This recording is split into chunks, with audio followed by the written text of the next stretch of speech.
George Orwell wrote 1984 in 1948, and by reversing the last two digits of that year, arrived at the year in which to set his nightmare vision of a world run by the totalitarian state. Orwell was of a generation of socialists who had believed in the Russian Revolution, and had gone to fight for socialism in the Spanish Civil War, and was, like others, vastly disillusioned when word of Stalin's barbarity began to leak to the West.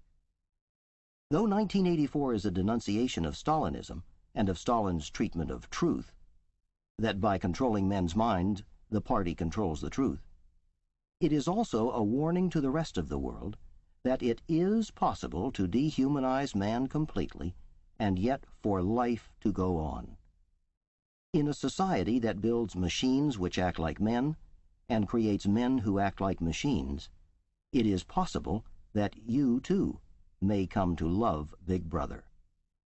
And now, 1984. 1. It was a bright, cold day in April, and the clocks were striking 13. Winston Smith, his chin nuzzled into his breast in an effort to escape the vile wind, slipped quickly through the glass doors of Victory Mansions, though not quickly enough to prevent a swirl of gritty dust from entering along with him. The hallway smelt of boiled cabbage and old rag mats. At one end of it a coloured poster, too large for indoor display, had been tacked to the wall. It depicted simply an enormous face, more than a metre wide, the face of a man of about 45, with a heavy black moustache and ruggedly handsome features. Winston made for the stairs. It was no use trying the lift. Even at the best of times it was seldom working, and at present the electric current was cut off during daylight hours. It was part of the economy drive in preparation for Hate Week. The flat was 7 flights up, and Winston, who was 39 and had a varicose ulcer above his right ankle, went slowly, resting several times on the way.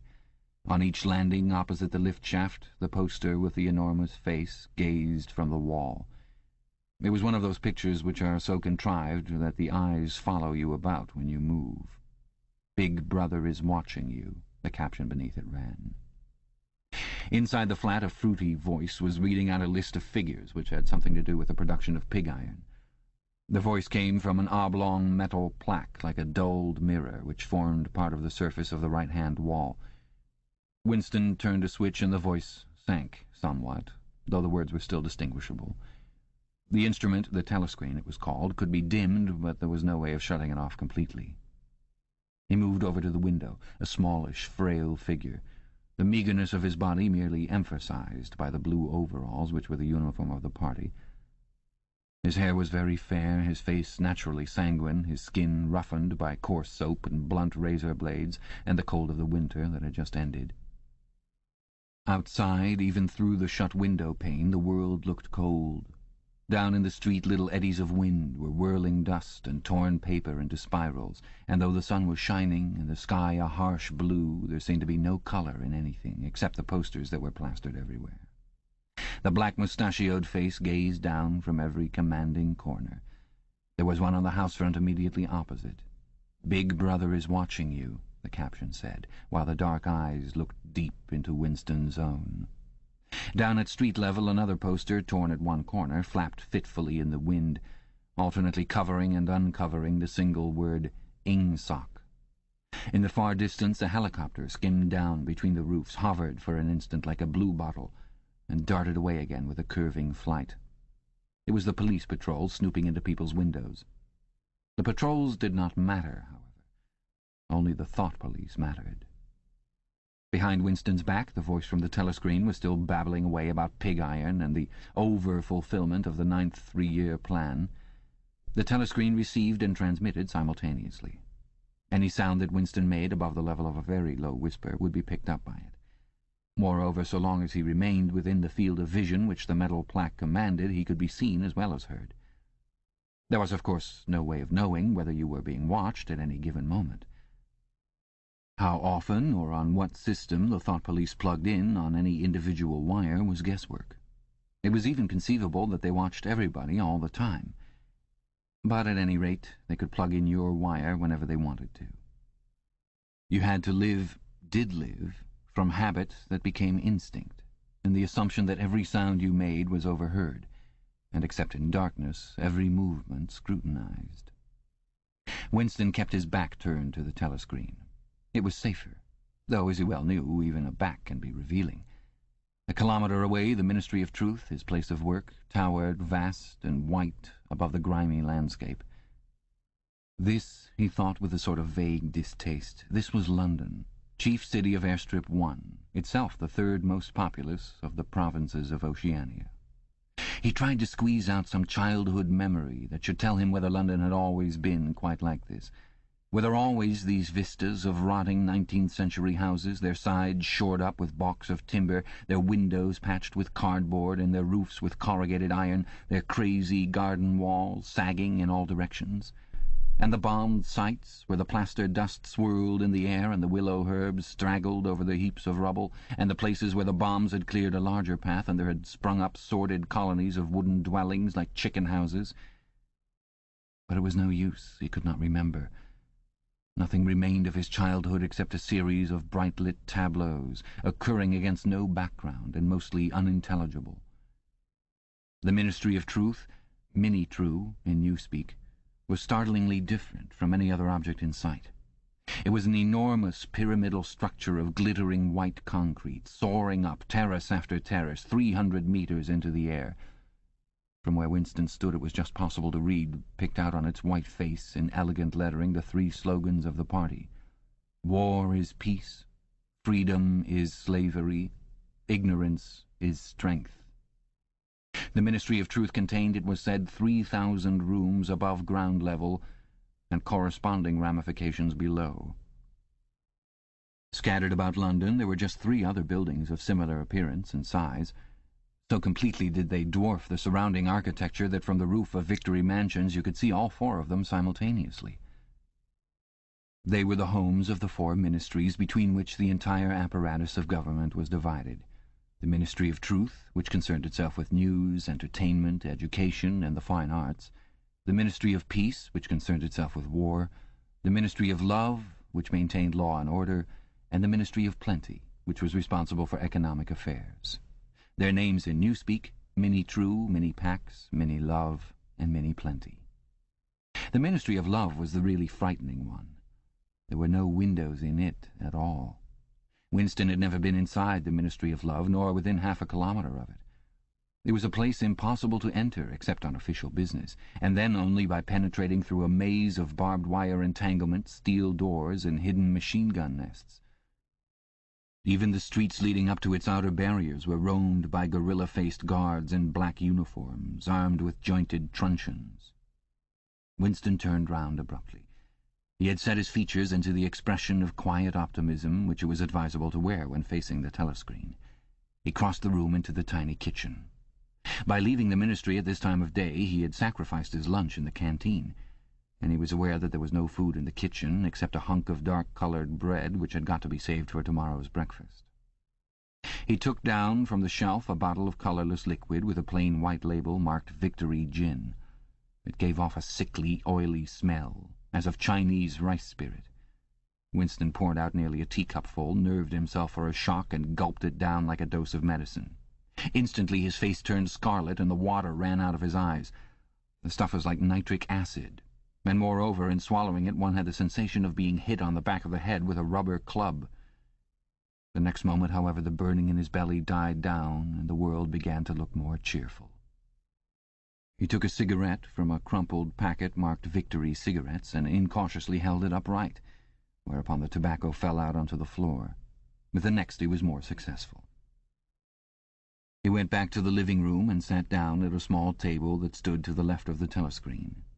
From the table drawer he took out a pen-holder, a bottle of ink, and a thick quarto-sized blank book with a red back and a marbled cover. For some reason the telescreen in the living room was in an unusual position.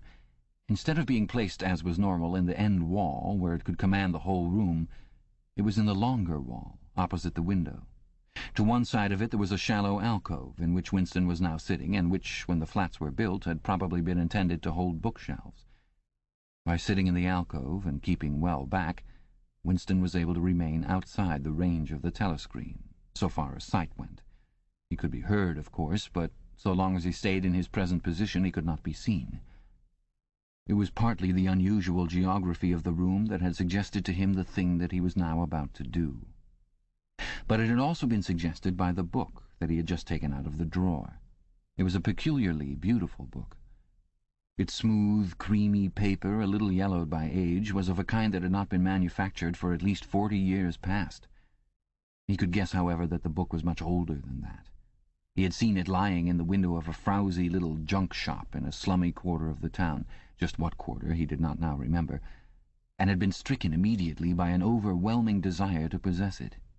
Party members were supposed not to go into ordinary shops, dealing on the free market it was called, but the rule was not strictly kept, because there were various things, such as shoelaces and razor blades, which it was impossible to get hold of in any other way. He had given a quick glance up and down the street, and then had slipped inside and bought the book for $2.50. At the time he was not conscious of wanting it for any particular purpose. He had carried it guiltily home in his briefcase. Even with nothing written in it, it was a compromising possession. The thing that he was about to do was to open a diary. This was not illegal. Nothing was illegal, since there were no longer any laws. But if detected, it was reasonably certain that it would be punished by death, or at least by 25 years in a forced labor camp. Winston fitted a nib into the pen holder and sucked it to get the grease off.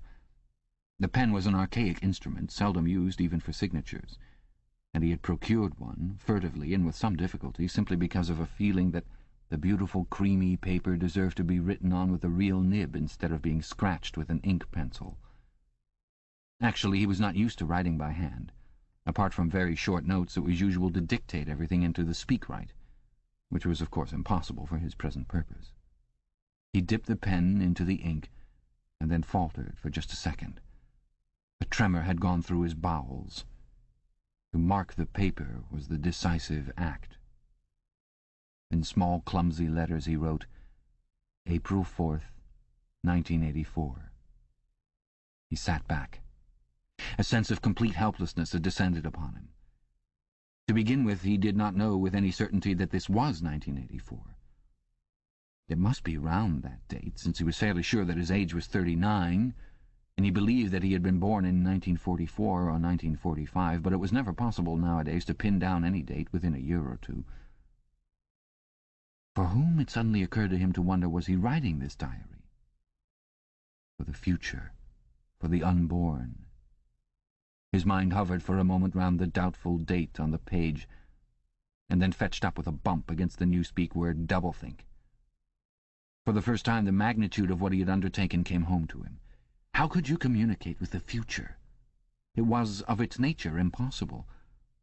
Either the future would resemble the present, in which case it would not listen to him, or it would be different from it, and his predicament would be meaningless. For some time he sat, gazing stupidly at the paper. The telescreen had changed over to strident military music. It was curious that he seemed not merely to have lost the power of expressing himself, but even to have forgotten what it was that he had originally intended to say. For weeks past he had been making ready for this moment, and it had never crossed his mind that anything would be needed except courage. The actual writing would be easy. All he had to do was transfer to paper the interminable, restless monologue that had been running inside his head literally for years. At this moment, however, even the monologue had dried up. Moreover, his varicose ulcer had begun itching unbearably. He dared not scratch it, because if he did so, it always became inflamed. The seconds were ticking by. He was conscious of nothing except the blankness of the page in front of him, the itching of the skin above his ankle, the blaring of the music, and a slight booziness caused by the gin. Suddenly he began writing in sheer panic, only imperfectly aware of what he was setting down. His small but childish handwriting straggled up and down the page, shedding first its capital letters and then finally even its full stops. April 4th, 1984. Last night to the flicks. All war films. One very good one of a ship full of refugees being bombed somewhere in the Mediterranean. Audience much amused by shots of a great huge fat man trying to swim away with a helicopter after him. First you saw him wallowing along in the water like a porpoise, then you saw him through the helicopter's gun sights, then he was full of holes and the sea round him turned pink and he sank as suddenly as though the holes had let in the water, audience shouting with laughter when he sank. Then you saw a lifeboat full of children, with a helicopter hovering over it. There was a middle-aged woman, might have been a Jewess, sitting up in the bow with a little boy about 3 years old in her arms, little boy screaming with fright and hiding his head between her breasts as if he was trying to burrow right into her, and the woman putting her arms around him and comforting him, although she was blue with fright herself. All the time covering him up as much as possible, as if she thought her arms could keep the bullets off him. Then the helicopter planted a 20-kilo bomb in among them, terrific flash, and the boat went all to matchwood. Then there was a wonderful shot of a child's arm going up, up, up, right up into the air. A helicopter with a camera in its nose must have followed it up, and there was a lot of applause from the party seats.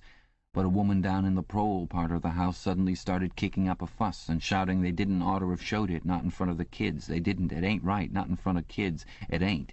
Until the police turned her out. I don't suppose anything happened to her. Nobody cares what the proles say. Typical prole reaction. They never... Winston stopped writing, partly because he was suffering from cramp. He did not know what had made him pour out this stream of rubbish. But the curious thing was that while he was doing so, a totally different memory had clarified itself in his mind, to the point where he almost felt equal to writing it down. It was, he now realized, because of this other incident that he had suddenly decided to come home and begin the diary today. It had happened that morning at the ministry, if anything so nebulous could be said to happen. It was nearly 1100, and in the records department where Winston worked, they were dragging the chairs out of the cubicles and grouping them in the centre of the hall, opposite the big telescreen, in preparation for the 2 minutes hate. Winston was just taking his place in one of the middle rows when two people, whom he knew by sight but had never spoken to, came unexpectedly into the room. One of them was a girl whom he often passed in the corridors. He did not know her name, but he knew that she worked in the fiction department. Presumably, since he had sometimes seen her with oily hands and carrying a spanner, she had some mechanical job on one of the novel-writing machines. She was a bold-looking girl of about 27, with thick dark hair, a freckled face, and swift, athletic movements. A narrow scarlet sash, emblem of the Junior Anti-Sex League, was wound several times around the waist of her overalls, just tightly enough to bring out the shapeliness of her hips. Winston had disliked her from the very first moment of seeing her. He knew the reason. It was because of the atmosphere of hockey fields and cold baths and community hikes and general clean-mindedness which she managed to carry about with her. He disliked nearly all women, and especially the young and pretty ones. It was always the women, and above all the young ones, who were the most bigoted adherents of the party, the swallowers of slogans, the amateur spies and nosers out of unorthodoxy. But this particular girl gave him the impression of being more dangerous than most. Once, when they passed in the corridor, she had given him a quick, sidelong glance, which seemed to pierce right into him, and for a moment had filled him with black terror. The idea had even crossed his mind that she might be an agent of the thought police. That, it was true, was very unlikely. Still, he continued to feel a peculiar uneasiness, which had fear mixed up in it as well as hostility, whenever she was anywhere near him. The other person was a man named O'Brien, a member of the inner party and holder of some post so important and remote that Winston had only a dim idea of its nature. A momentary hush passed over the group of people round the chairs as they saw the black overalls of an inner party member approaching. O'Brien was a large, burly man with a thick neck and a coarse, humorous, brutal face. In spite of his formidable appearance, he had a certain charm of manner. He had a trick of resettling his spectacles on his nose which was curiously disarming, in some indefinable way curiously civilized. It was a gesture which, if anyone had still thought in such terms, might have recalled an 18th-century nobleman offering his snuff-box. Winston had seen O'Brien perhaps a dozen times in almost as many years. He felt deeply drawn to him, and not solely because he was intrigued by the contrast between O'Brien's urbane manner and his prize-fighter's physique. Much more it was because of a secretly held belief, or perhaps not even a belief, merely a hope, that O'Brien's political orthodoxy was not perfect. Something in his face suggested it irresistibly. And again, perhaps it was not even unorthodoxy that was written in his face, but simply intelligence. But, at any rate, he had the appearance of being a person that you could talk to, if somehow you could cheat the telescreen and get him alone. Winston had never made the smallest effort to verify this guess. Indeed, there was no way of doing so. At this moment O'Brien glanced at his wristwatch, saw that it was nearly 1100, and evidently decided to stay in the records department until the 2 minutes' hate was over. He took a chair in the same row as Winston, a couple of places away. A small, sandy-haired woman who worked in the next cubicle to Winston was between them. The girl with dark hair was sitting immediately behind. The next moment a hideous, grinding screech, as of some monstrous machine running without oil, burst from the big telescreen at the end of the room. It was a noise that set one's teeth on edge and bristled the hair at the back of one's neck. The hate had started. As usual, the face of Emmanuel Goldstein, the enemy of the people, had flashed onto the screen. There were hisses here and there among the audience. The little sandy-haired woman gave a squeak of mingled fear and disgust. Goldstein was the renegade and backslider who once, long ago, how long ago nobody quite remembered, had been one of the leading figures of the party, almost on a level with Big Brother himself, and then had engaged in counter-revolutionary activities, had been condemned to death, and had mysteriously escaped and disappeared. The program of the 2 minutes' hate varied from day to day, but there was none in which Goldstein was not the principal figure. He was the primal traitor, the earliest defiler of the party's purity. All subsequent crimes against the party, all treacheries, acts of sabotage, heresies, deviations, sprang directly out of his teaching. Somewhere or other he was still alive and hatching his conspiracies, perhaps somewhere beyond the sea, under the protection of his foreign paymasters, perhaps even, so it was occasionally rumoured, in some hiding place in Oceania itself. Winston's diaphragm was constricted. He could never see the face of Goldstein without a painful mixture of emotions. It was a lean, Jewish face, with a great fuzzy aureole of white hair and a small goatee beard, a clever face, and yet somehow inherently despicable, with a kind of senile silliness in the long, thin nose, near the end of which a pair of spectacles was perched. It resembled the face of a sheep, and the voice, too, had a sheep-like quality. Goldstein was delivering his usual venomous attack upon the doctrines of the party, an attack so exaggerated and perverse that a child should have been able to see through it, and yet just plausible enough to fill one with an alarmed feeling that other people, less level-headed than oneself, might be taken in by it. He was abusing Big Brother, he was denouncing the dictatorship of the party, he was demanding the immediate conclusion of peace with Eurasia, he was advocating freedom of speech, freedom of the press, freedom of assembly, freedom of thought, he was crying hysterically that the revolution had been betrayed, and all this in rapid, polysyllabic speech which was a sort of parody of the habitual style of the orators of the party, and even contained newspeak words, more newspeak words indeed than any party member would normally use in real life. And all the while, lest one should be in any doubt as to the reality which Goldstein's specious claptrap covered, behind his head on the telescreen there marched the endless columns of the Eurasian army, row after row of solid-looking men with expressionless Asiatic faces, who swam up to the surface of the screen and vanished, to be replaced by others exactly similar. The dull, rhythmic tramp of the soldiers' boots formed the background to Goldstein's bleating voice. Before the hate had proceeded for 30 seconds, uncontrollable exclamations of rage were breaking out from half the people in the room. The self-satisfied, sheep-like face on the screen and the terrifying power of the Eurasian army behind it were too much to be borne. Besides, the sight or even the thought of Goldstein produced fear and anger automatically. He was an object of hatred more constant than either Eurasia or Eastasia, since when Oceania was at war with one of these powers it was generally at peace with the other. But what was strange was that although Goldstein was hated and despised by everybody, although every day and 1,000 times a day on platforms, on the telescreen, in newspapers and books, his theories were refuted, smashed, ridiculed, held up to the general gaze for the pitiful rubbish that they were, in spite of all of this, his influence never seemed to grow less. Always there were fresh dupes waiting to be seduced by him. A day never passed when spies and saboteurs acting under his directions were not unmasked by the thought police. He was the commander of a vast, shadowy army, an underground network of conspirators dedicated to the overthrow of the state. The Brotherhood, its name was supposed to be. There were also whispered stories of a terrible book, a compendium of all the heresies of which Goldstein was the author and which circulated clandestinely here and there. It was a book without a title. People referred to it, if at all, simply as the book. But one knew of such things only through vague rumours. Neither the Brotherhood nor the book was a subject that any ordinary party member would mention if there was a way of avoiding it. In its second minute, the hate rose to a frenzy. People were leaping up and down in their places and shouting at the tops of their voices in an effort to drown the maddening, bleating voice that came from the screen. The little sandy-haired woman had turned bright pink, and her mouth was opening and shutting like that of a landed fish. Even O'Brien's heavy face was flushed. He was sitting very straight in his chair, his powerful chest swelling and quivering as though he were standing up to the assault of a wave. The dark-haired girl behind Winston had begun crying out, "Swine! Swine! Swine!" and suddenly she picked up a heavy Newspeak dictionary and flung it at the screen.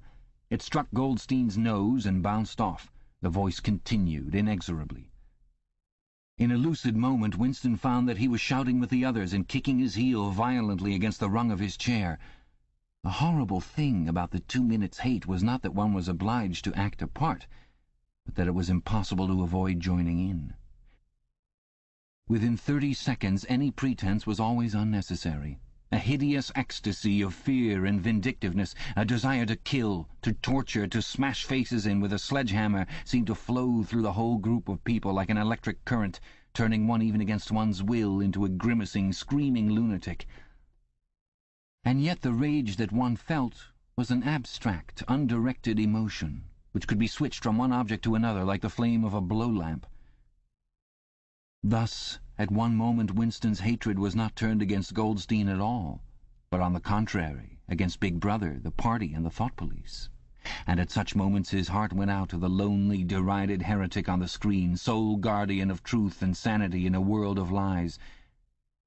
And yet the very next instant he was at one with the people about him, and all that was said of Goldstein seemed to him to be true.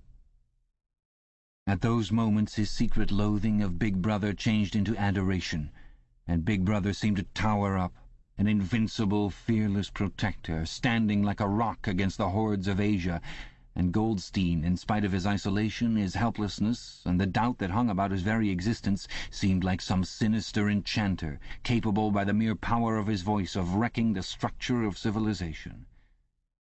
It was even possible at moments to switch one's hatred this way or that by a voluntary act. Suddenly, by the sort of violent effort with which one wrenches one's head away from the pillow in a nightmare, Winston succeeded in transferring his hatred from the face on the screen to the dark-haired girl behind him. Vivid, beautiful hallucinations flashed through his mind. He would flog her to death with a rubber truncheon. He would tie her naked to a stake and shoot her full of arrows like St. Sebastian. He would ravish her and cut her throat at the moment of climax. Better than before, moreover, he realized why it was that he hated her. He hated her because she was young and pretty and sexless, because he wanted to go to bed with her and would never do so, because round her sweet, supple waist, which seemed to ask you to encircle it with your arm, there was only the odious scarlet sash, aggressive symbol of chastity. The hate rose to its climax. The voice of Goldstein had become an actual sheep's bleat, and for an instant the face changed into that of a sheep. Then the sheep face melted into the figure of a Eurasian soldier who seemed to be advancing, huge and terrible, his submachine gun roaring and seeming to spring out of the surface of the screen, so that some of the people in the front row actually flinched backwards in their seats. But in the same moment, drawing a deep sigh of relief from everybody, the hostile figure melted into the face of Big Brother. Black-haired, black-mustachioed, full of power and mysterious calm, and so vast that it almost filled up the screen. Nobody heard what Big Brother was saying. It was merely a few words of encouragement, the sort of words that are uttered in the din of battle, not distinguishable individually, but restoring confidence by the fact of being spoken. Then the face of Big Brother faded away again, and instead the 3 slogans of the party stood out in bold capitals. War is peace. Freedom is slavery. Ignorance is strength. But the face of Big Brother seemed to persist for several seconds on the screen, as though the impact that it had made on everyone's eyeballs were too vivid to wear off immediately. The little sandy-haired woman had flung herself forward over the back of the chair in front of her. With a tremulous murmur that sounded like "My Saviour," she extended her arms toward the screen. Then she buried her face in her hands. It was apparent that she was uttering a prayer. At this moment the entire group of people broke into a deep, slow, rhythmical chant of "B, B," B, B, B, B, over and over again, very slowly, with a long pause between the first B and the second, a heavy, murmurous sound, somehow curiously savage, in the background of which one seemed to hear a stamp of naked feet and the throbbing of tom-toms. For perhaps as much as 30 seconds they kept it up. It was a refrain that was often heard in moments of overwhelming emotion. Partly it was a sort of hymn to the wisdom and majesty of Big Brother, but still more it was an act of self-hypnosis, a deliberate drowning of consciousness by means of rhythmic noise. Winston's entrails seemed to grow cold. In the 2 minutes' hate he could not help sharing in the general delirium. But this subhuman chanting of B, B, B, B always filled him with horror. Of course he chanted with the rest. It was impossible to do otherwise. To dissemble your feelings, to control your face, to do what everyone else was doing was an instinctive reaction. But there was a space of a couple of seconds during which the expression in his eyes might conceivably have betrayed him. And it was exactly at this moment that the significant thing happened. If indeed it did happen. Momentarily he caught O'Brien's eye. O'Brien had stood up. He had taken off his spectacles and was in the act of resettling them on his nose with his characteristic gesture. But there was a fraction of a second when their eyes met. And for as long as it took to happen, Winston knew, yes, he knew, that O'Brien was thinking the same thing as himself. An unmistakable message had passed. It was as though their two minds had opened and the thoughts were flowing from one into the other through their eyes. "I am with you," O'Brien seemed to be saying to him. "I know precisely what you are feeling. I know all about your contempt, your hatred, your disgust. But don't worry. I am on your side." And then the flash of intelligence was gone, and O'Brien's face was as inscrutable as everybody else's. That was all. And he was already uncertain whether it had happened. Such incidents never had any sequel. All that they did was to keep alive in him the belief or hope that others beside himself were the enemies of the party. Perhaps the rumors of vast underground conspiracies were true after all. Perhaps the Brotherhood really existed. It was impossible, in spite of the endless arrests and confessions and executions, to be sure that the Brotherhood was not simply a myth. Some days he believed in it, some days not. There was no evidence, only fleeting glimpses that might mean anything or nothing. Snatches of overheard conversation, faint scribbles on lavatory walls, once even, when two strangers met, a small movement of the hands, which had looked as though it might be a signal of recognition. It was all guesswork. Very likely he had imagined everything. He had gone back to his cubicle without looking at O'Brien again. The idea of following up their momentary contact hardly crossed his mind. It would have been inconceivably dangerous, even if he had known how to set about doing it. For a second, 2 seconds, they had exchanged an equivocal glance, and that was the end of the story. But even that was a memorable event in the locked loneliness in which one had to live. Winston roused himself and sat up straighter. He let out a belch. The gin was rising from his stomach. His eyes refocused on the page. He discovered that while he sat helplessly musing, he had also been writing, as though by automatic action. And it was no longer the same cramped, awkward handwriting as before. His pen had slid voluptuously over the smooth paper, printing in large, neat capitals, "Down with Big Brother. Down with Big Brother. Down with Big Brother. Down with Big Brother. Down with Big Brother," over and over again, filling half a page. He could not help feeling a twinge of panic. It was absurd, since the writing of those particular words was not more dangerous than the initial act of opening the diary. But for a moment he was tempted to tear out the spoiled pages and abandon the enterprise altogether. But he did not do so, however, because he knew that it was useless. Whether he wrote "Down with Big Brother" or whether he refrained from writing it made no difference. Whether he went on with the diary or whether he did not go on with it made no difference. The thought police would get him just the same. He had committed, would still have committed, even if he had never set pen to paper, the essential crime that contained all others in itself. Thought crime, they called it. Thought crime was not a thing that could be concealed forever. You might dodge successfully for a while, even for years, but sooner or later they were bound to get you. It was always at night. The arrests invariably happened at night. The sudden jerk out of sleep, the rough hand shaking your shoulder, the lights glaring in your eyes, the ring of hard faces round the bed. In the vast majority of cases there was no trial, no report of the arrest. People simply disappeared, always during the night. Your name was removed from the register. Every record of everything you had ever done was wiped out. Your one-time existence was denied and then forgotten. You were abolished, annihilated, vaporized was the usual word. For a moment he was seized by a kind of hysteria. He began writing in a hurried, untidy scrawl. "They'll shoot me, I don't care. They'll shoot me in the back of the neck, I don't care. Down with Big Brother. They always shoot you in the back of the neck, I don't care. Down with Big Brother." He sat back in his chair, slightly ashamed of himself, and laid down his pen. The next moment he started violently. There was a knocking at his door. Already! He sat as still as a mouse in the futile hope that whoever it was might go away after a single attempt. But no, the knocking was repeated. The worst thing of all would be to delay. His heart was thumping like a drum, but his face, from long habit, was probably expressionless.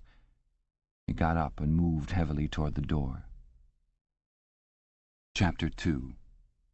As he put his hand to the doorknob, Winston saw that he had left the diary open on the table. "Down with Big Brother" was written all over it, in letters almost big enough to be legible across the room. It was an inconceivably stupid thing to have done. But he realized, even in his panic, he had not wanted to smudge the creamy paper by shutting the book while the ink was wet. He drew in his breath and opened the door. Instantly a warm wave of relief flowed through him. A colourless, crushed-looking woman with wispy hair and a lined face was standing outside. "Oh, comrade," she began in a dreary, whining sort of voice, "I thought I heard you come in. Do you think you could come across and have a look at our kitchen sink? It's got blocked up and—" It was Mrs. Parsons, the wife of a neighbour on the same floor. Mrs. was a word somewhat discountenanced by the party. You were supposed to call everyone comrade, but with some women one used it instinctively. She was a woman of about 30, but looking much older. One had the impression that there was dust in the creases of her face. Winston followed her down the passage. These amateur repair jobs were an almost daily irritation. Victory Mansions were old flats, built in 1930 or thereabouts, and were falling to pieces. The plaster flaked constantly from ceilings and walls, the pipes burst in every hard frost. The roof leaked whenever there was snow, the heating system was usually running at half steam when it was not closed down altogether for motives of economy. Repairs, except what you could do yourself, had to be sanctioned by remote committees, which were liable to hold up even the mending of a window pane for 2 years. "Of course, it's only because Tom isn't home," said Mrs. Parsons vaguely. The Parsons flat was bigger than Winston's and dingy in a different way.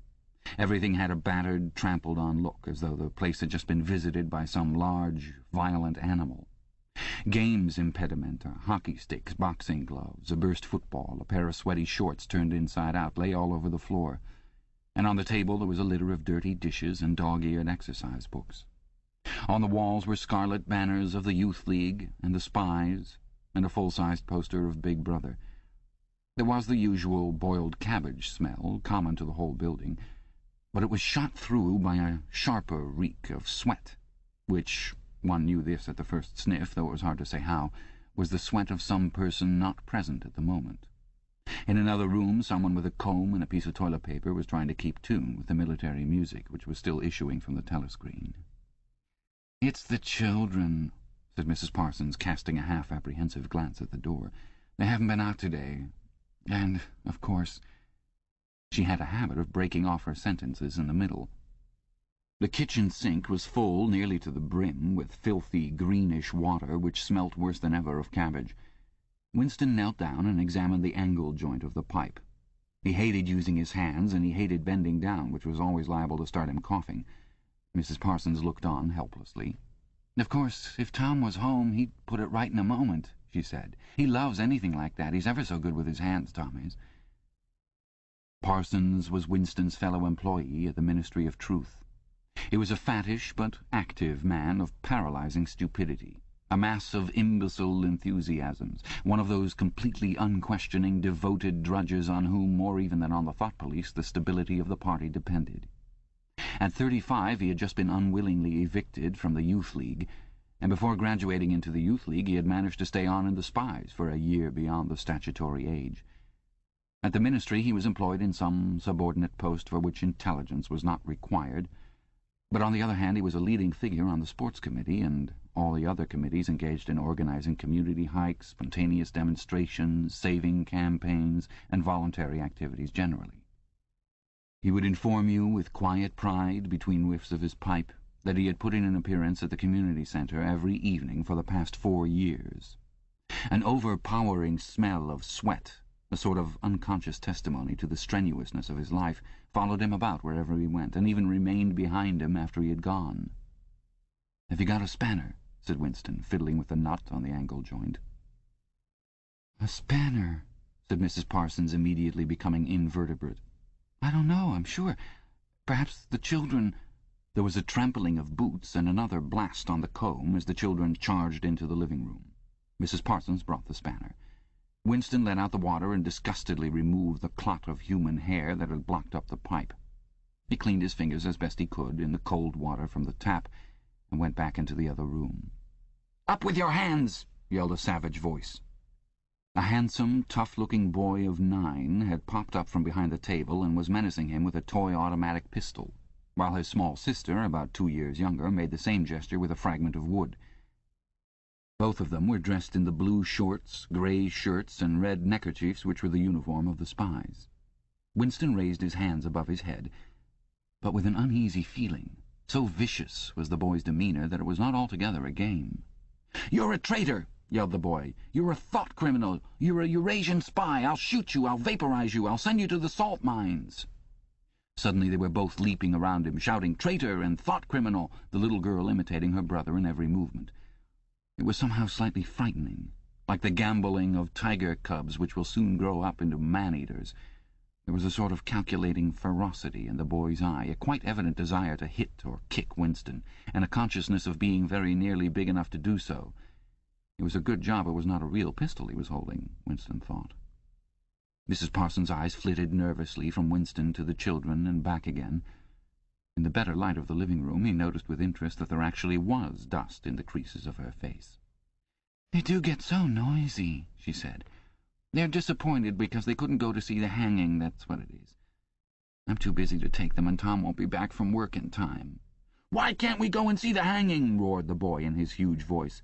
"Want to see the hanging, want to see the hanging," chanted the little girl, still capering around. Some Eurasian prisoners guilty of war crimes were to be hanged in the park that evening, Winston remembered. This happened about once a month, and it was a popular spectacle. Children always clamoured to be taken to see it. He took his leave of Mrs. Parsons and made for the door. But he had not gone 6 steps down the passage when something hit the back of his neck, an agonizingly painful blow. It was as though a red-hot wire had been jabbed into him. He spun round just in time to see Mrs. Parsons dragging her son back into the doorway while the boy pocketed a catapult. "Goldstein!" bellowed the boy as the door closed on him. But what most struck Winston was the look of helpless fright on the woman's greyish face. Back in the flat he stepped quickly past the telescreen and sat down at the table again, still rubbing his neck. The music from the telescreen had stopped. Instead, a clipped military voice was reading out with a sort of brutal relish a description of the armaments of the new floating fortress which had just been anchored between Iceland and the Faroe Islands. With those children, he thought, that wretched woman must lead a life of terror. Another year, 2 years, and they would be watching her night and day for symptoms of unorthodoxy. Nearly all children nowadays were horrible. What was worst of all was that by means of such organizations as the spies they were systematically turned into ungovernable little savages, and yet this produced in them no tendency whatever to rebel against the discipline of the party. On the contrary, they adored the party and everything connected with it. The songs, the processions, the banners, the hiking, the drilling with dummy rifles, the yelling of slogans, the worship of Big Brother. It was all a sort of glorious game to them.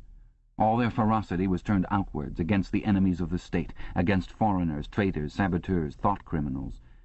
It was almost normal for people over 30 to be frightened of their own children, and with good reason, for hardly a week passed in which the Times did not carry a paragraph describing how some eavesdropping little sneak, child hero was the phrase generally used, had overheard some compromising remark and denounced his parents to the thought police.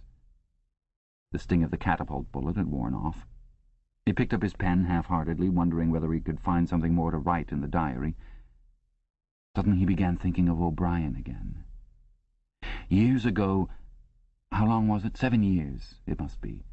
He had dreamed that he was walking through a pitch-dark room, and someone sitting to one side of him had said as he passed, "We shall meet in the place where there is no darkness." It was said very quietly, almost casually. A statement, not a command. He had walked on without pausing. What was curious was that at the time, in the dream, the words had not made much impression on him. It was only later, and by degrees, that they had seemed to take on significance. He could not now remember whether it was before or after having the dream that he had seen O'Brien for the first time, nor could he remember when he had first identified the voice as O'Brien's. But at any rate the identification existed. It was O'Brien who had spoken to him out of the dark. Winston had never been able to feel sure, even after this morning's flash of the eyes. It was still impossible to be sure whether O'Brien was a friend or an enemy. Nor did it even seem to matter greatly. There was a link of understanding between them, more important than affection or partisanship. "We shall meet in the place where there is no darkness," he had said. Winston did not know what it meant, only that in some way or another it would come true. The voice from the telescreen paused. A trumpet call, clear and beautiful, floated into the stagnant air. The voice continued raspingly. "Attention! Your attention, please. A news flash has this moment arrived from the Malabar front. Our forces in South India have won a glorious victory. I am authorized to say that the action we are now reporting may well bring the war within measurable distance of its end. Here is the news flash." Bad news coming, thought Winston.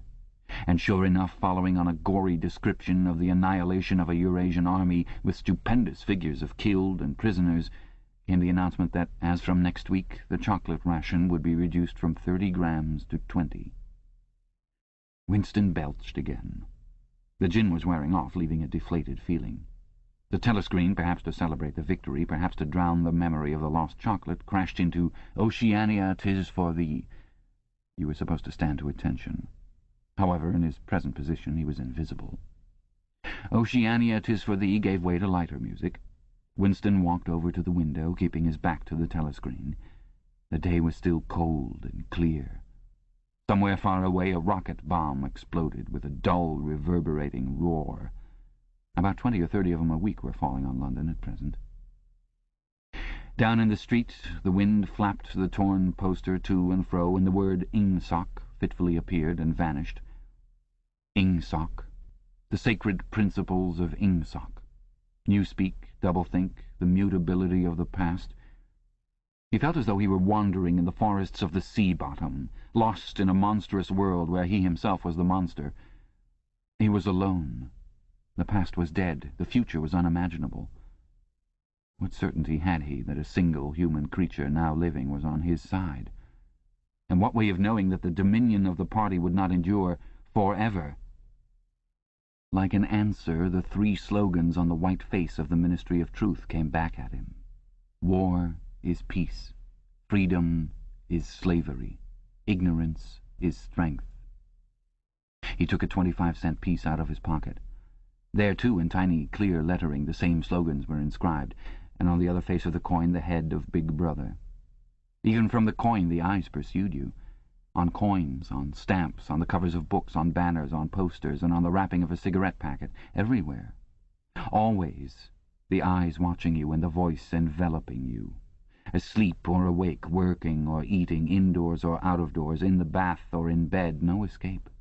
Nothing was your own, except the few cubic centimeters inside your skull. The sun had shifted round, and the myriad windows of the Ministry of Truth, with the light no longer shining on them, looked grim as the loopholes of a fortress. His heart quailed before the enormous pyramidal shape. It was too strong. It could not be stormed.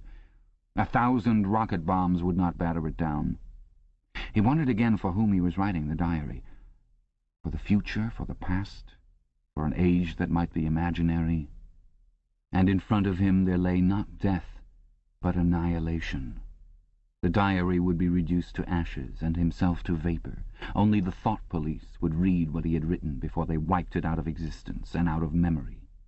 How could you make an appeal to the future when not a trace of you, not even an anonymous word scribbled on a piece of paper, could physically survive? The telescreen struck 14. He must leave in 10 minutes. He had to be back at work by 14:30. Curiously, the chiming of the hour seemed to have put new heart into him. He was a lonely ghost, uttering a truth that nobody would ever hear. But so long as he uttered it in some obscure way, the continuity was not broken. It was not by making yourself heard, but by staying sane, that you carried on the human heritage. He went back to the table, dipped his pen, and wrote, "To the future, or to the past, to a time when thought is free, when men are different from one another and do not live alone, to a time when truth exists, and what is done cannot be undone. From the age of uniformity, from the age of solitude, from the age of Big Brother, from the age of doublethink, greetings." He was already dead, he reflected. It seemed to him that it was only now, when he had begun to be able to formulate his thoughts, that he had taken the decisive step. The consequences of every act are included in the act itself. He wrote, "Thought crime does not entail death. Thought crime is death." Now that he had recognized himself as a dead man, it became important to stay alive as long as possible. 2 fingers of his right hand were ink-stained. It was exactly the kind of detail that might betray you. Some nosing zealot in the ministry, a woman probably, someone like the little sandy-haired woman or the dark-haired girl from the fiction department, might start wondering why he had been writing during the lunch interval, why he had used an old-fashioned pen, what he had been writing, and then drop a hint in the appropriate quarter. He went to the bathroom and carefully scrubbed the ink away with the gritty dark-brown soap which rasped your skin like sandpaper and was therefore well adapted for this purpose. He put the diary away in the drawer. It was quite useless to think of hiding it, but he could at least make sure whether or not its existence had been discovered. A hair laid across the page ends was too obvious. With the tip of his finger he picked up an identifiable grain of whitish dust and deposited it on the corner of the cover, where it was bound to be shaken off if the book was moved. Chapter 3. Winston was dreaming of his mother. He must, he thought, have been 10 or 11 years old when his mother had disappeared. She was a tall, statuesque, rather silent woman with slow movements and magnificent fair hair. His father he remembered more vaguely as dark and thin, dressed always in neat dark clothes. Winston remembered especially the very thin soles of his father's shoes, and wearing spectacles. The 2 of them must evidently have been swallowed up in one of the first great purges of the 50s.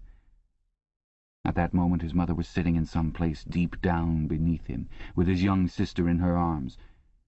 He did not remember his sister at all, except as a tiny, feeble baby, always silent, with large, watchful eyes. Both of them were looking up at him. They were down in some subterranean place, the bottom of a well, for instance, or a very deep grave. But it was a place which, already far below him, was itself moving downwards. They were in the saloon of a sinking ship, looking up at him through the darkening water. There was still air in the saloon, they could still see him, and he them, but all the while they were sinking down, down into the green waters which in another moment must hide them from sight forever. He was out in the light and air while they were being sucked down to death, and they were down there because he was up here. He knew it, and they knew it, and he could see the knowledge in their faces. There was no reproach, either in their faces or in their hearts, only the knowledge that they must die in order that he might remain alive, and that this was part of the unavoidable order of things. He could not remember what had happened, but he knew in his dream that in some way the lives of his mother and his sister had been sacrificed to his own. It was one of those dreams which, while retaining the characteristic dream scenery, are a continuation of one's intellectual life, and in which one becomes aware of facts and ideas which still seem new and valuable after one is awake. The thing that now suddenly struck Winston was that his mother's death, nearly 30 years ago, had been tragic and sorrowful in a way that was no longer possible. Tragedy, he perceived, belonged to the ancient time, to a time when there was still privacy, love, and friendship, and when the members of a family stood by one another without needing to know the reason. His mother's memory tore at his heart because she had died loving him when he was too young and selfish to love her in return. and because somehow, he did not remember how, she had sacrificed herself to a conception of loyalty that was private and unalterable. Such things, he saw, could not happen today. Today there were fear, hatred, and pain, but no dignity of emotion, or deep or complex sorrows. All this he seemed to see in the large eyes of his mother and his sister, looking up at him through the green water, hundreds of fathoms down and still sinking. Suddenly he was standing on short, springy turf, on a summer evening when the slanting rays of the sun gilded the ground. The landscape that he was looking at recurred so often in his dreams that he was never fully certain whether or not he had seen it in the real world. In his waking thoughts he called it the Golden Country. It was an old, rabbit-bitten pasture, with a foot-track wandering across it, and a mole-hole here and there. In the ragged hedge on the opposite side of the field the boughs of the elm trees were swaying very faintly in the breeze, their leaves just stirring in dense masses like woman's hair. Somewhere near at hand, though out of sight, there was a clear, slow-moving stream, where dace were swimming in the pools under the willow trees.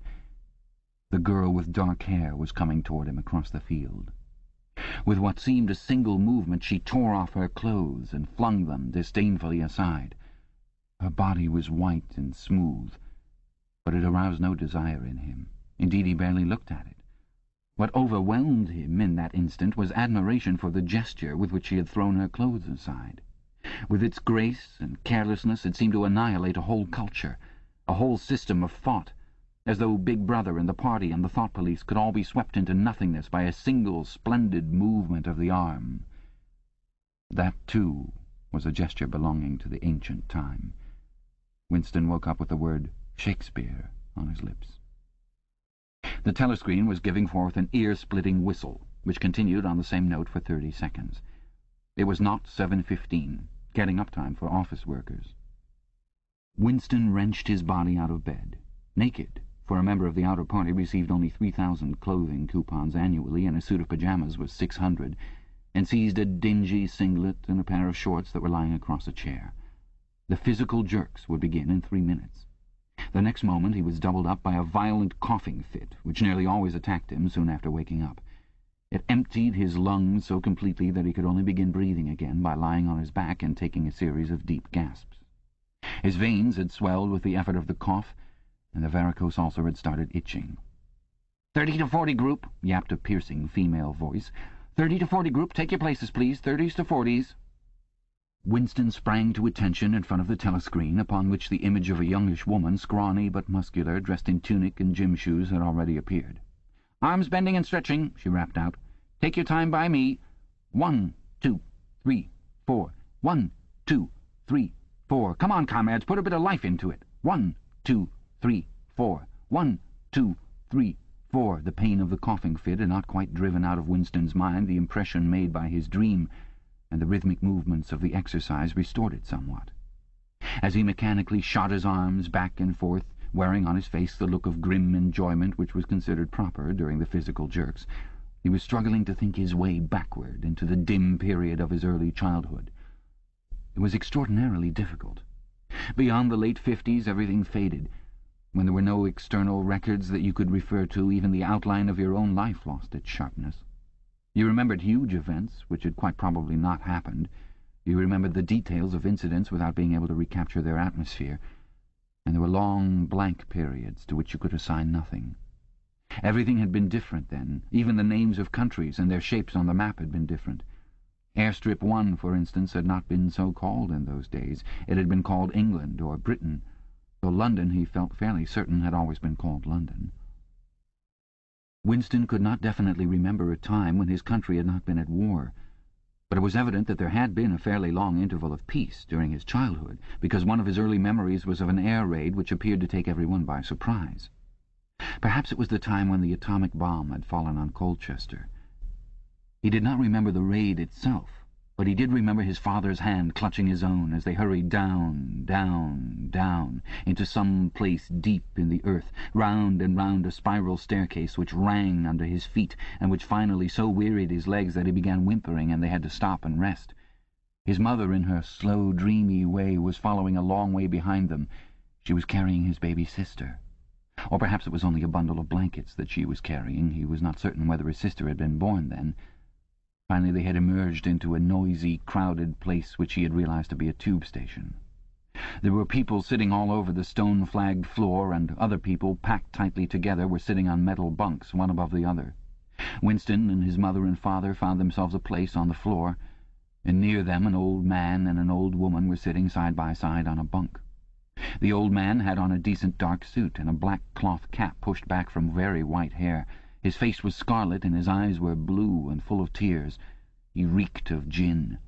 It seemed to breathe out of his skin in place of sweat, and one could have fancied that the others welling from his eyes were pure gin.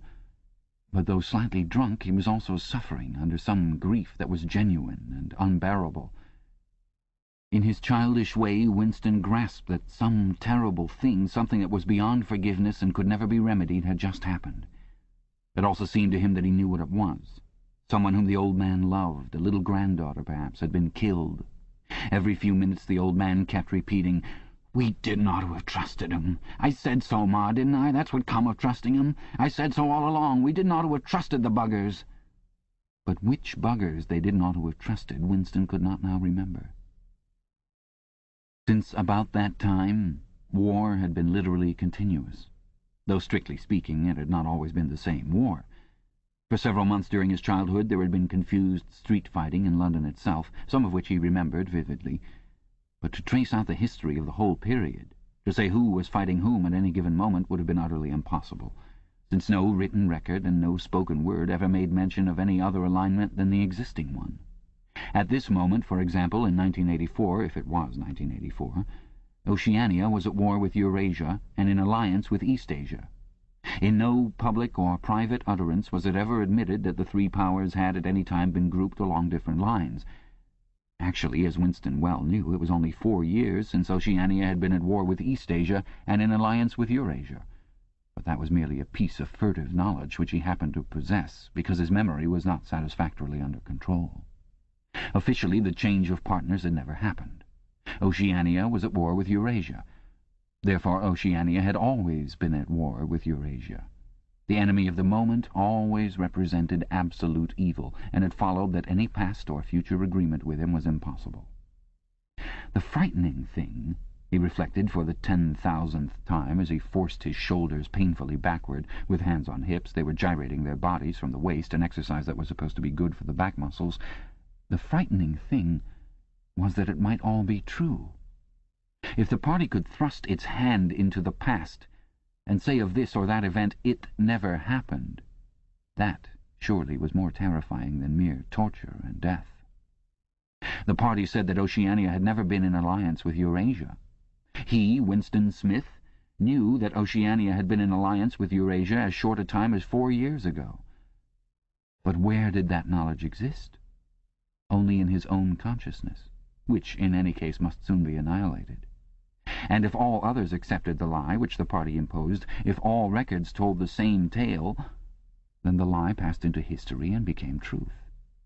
Who controls the past, ran the party slogan, controls the future. Who controls the present, controls the past. And yet the past, though of its nature alterable, never had been altered. Whatever was true now was true from everlasting to everlasting. It was quite simple.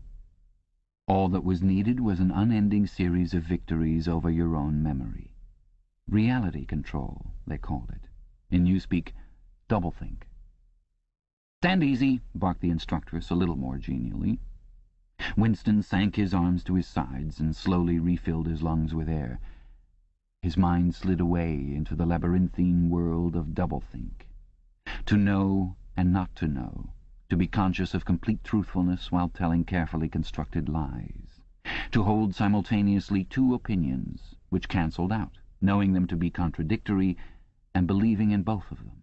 To use logic against logic. To repudiate morality while laying claim to it. To believe that democracy was impossible and that the party was the guardian of democracy. To forget whatever it was necessary to forget, then to draw it back into memory again at the moment when it was needed, and then promptly to forget it again.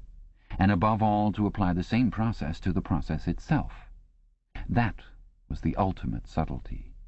consciously to induce unconsciousness, and then once again to become unconscious of the act of hypnosis you had just performed. Even to understand the word doublethink involved the use of doublethink. The instructress had called them to attention again. "And now let's see which one of us can touch our toes," she said enthusiastically.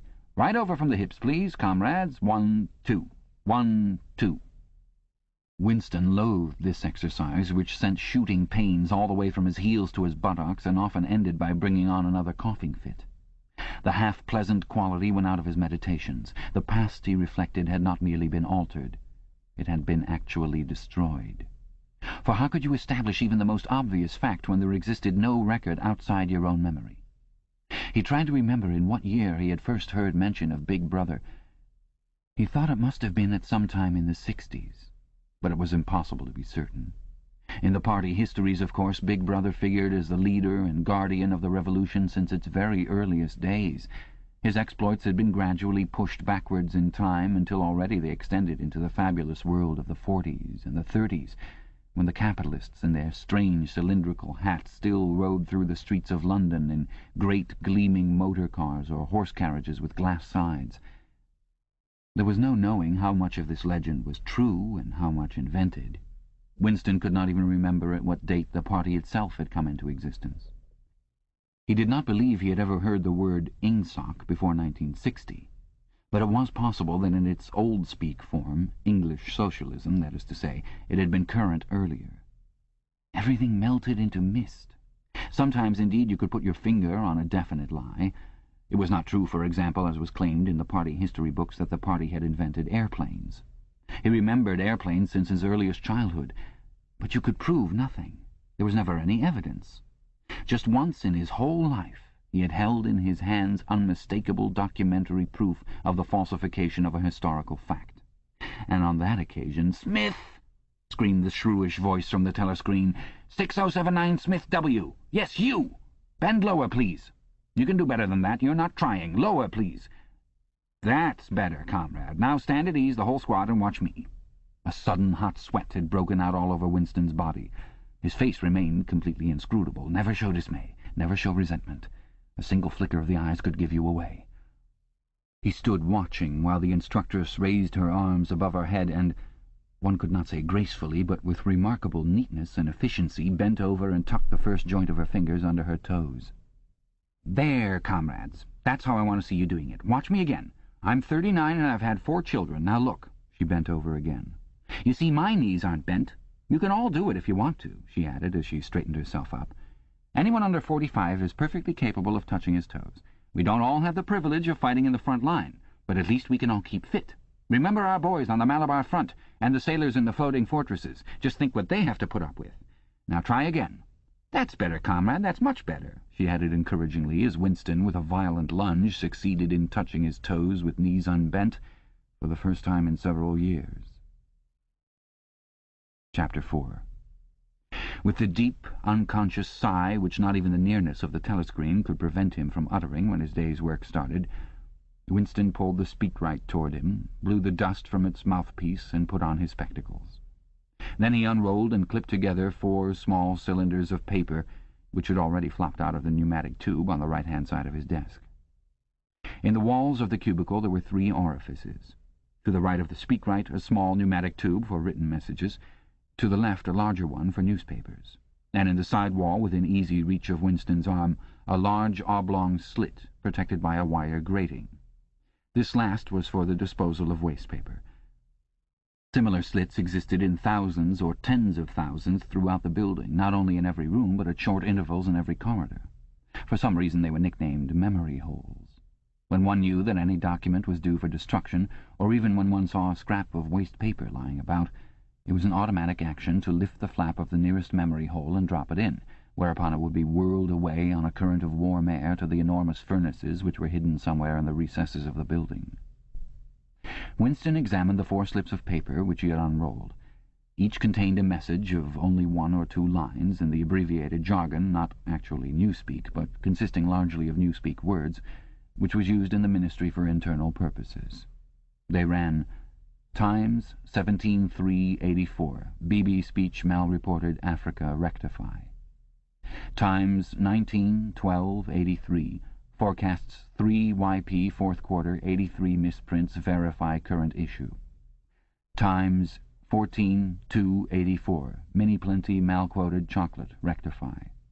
Times 3/12/83 reporting BB day order double plus ungood refs unpersons rewrite full-wise upsub anti-filing. With a faint feeling of satisfaction, Winston laid the fourth message aside. It was an intricate and responsible job and had better be dealt with last. The other three were routine matters, though the second one would probably mean some tedious wading through lists of figures. Winston dialed back numbers on the telescreen and called for the appropriate issues of the Times, which slid out of the pneumatic tube after only a few minutes' delay. The messages he had received referred to articles or news items which for one reason or another it was thought necessary to alter, or, as the official phrase had it, to rectify. For example, it appeared from the Times of the 17th of March that Big Brother, in his speech of the previous day, had predicted that the South Indian front would remain quiet, but that a Eurasian offensive would shortly be launched in North Africa. As it happened, the Eurasian Higher Command had launched its offensive in South India and left North Africa alone. It was therefore necessary to rewrite a paragraph of Big Brother's speech in such a way as to make him predict the thing that had actually happened. Or again, the Times of the 19th of December had published the official forecasts of the output of various classes of consumption goods in the fourth quarter of 1983, which was also the sixth quarter of the ninth three-year plan. Today's issue contained a statement of the actual output, from which it appeared that the forecasts were in every instance grossly wrong. Winston's job was to rectify the original figures by making them agree with the later ones. As for the third matter, it referred to a very simple error which could be set right in a couple of minutes. As short a time ago as February, the Ministry of Plenty had issued a promise, a categorical pledge were the official words, that there would be no reduction of the chocolate ration during 1984. Actually, as Winston was aware, the chocolate ration was to be reduced from 30 grams to 20 at the end of the present week.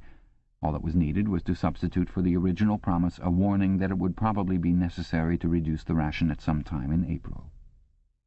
As soon as Winston had dealt with each of the messages, he clipped his speak-written corrections to the appropriate copy of the Times and pushed them into the pneumatic tube.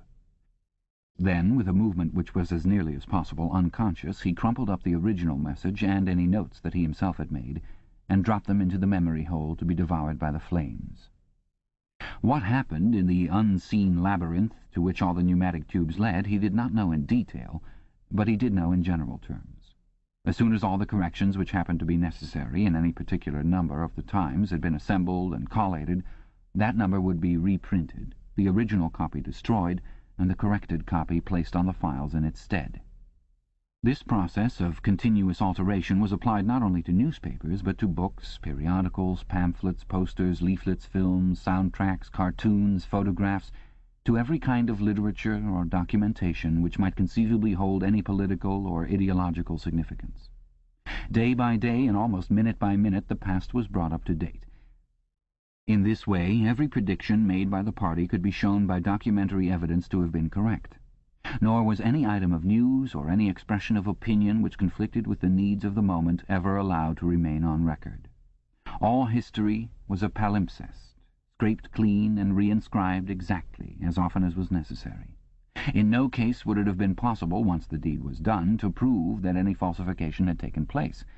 The largest section of the Records Department, far larger than the one in which Winston worked, consisted simply of persons whose duty it was to track down and collect all copies of books, newspapers, and other documents which had been superseded and were due for destruction.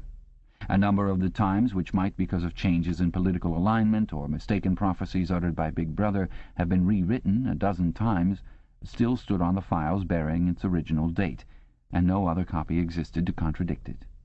Books also were recalled and rewritten again and again, and were invariably reissued without any admission that any alteration had been made. Even the written instructions which Winston received, and which he invariably got rid of as soon as he had dealt with them, never stated or implied that an act of forgery was to be committed.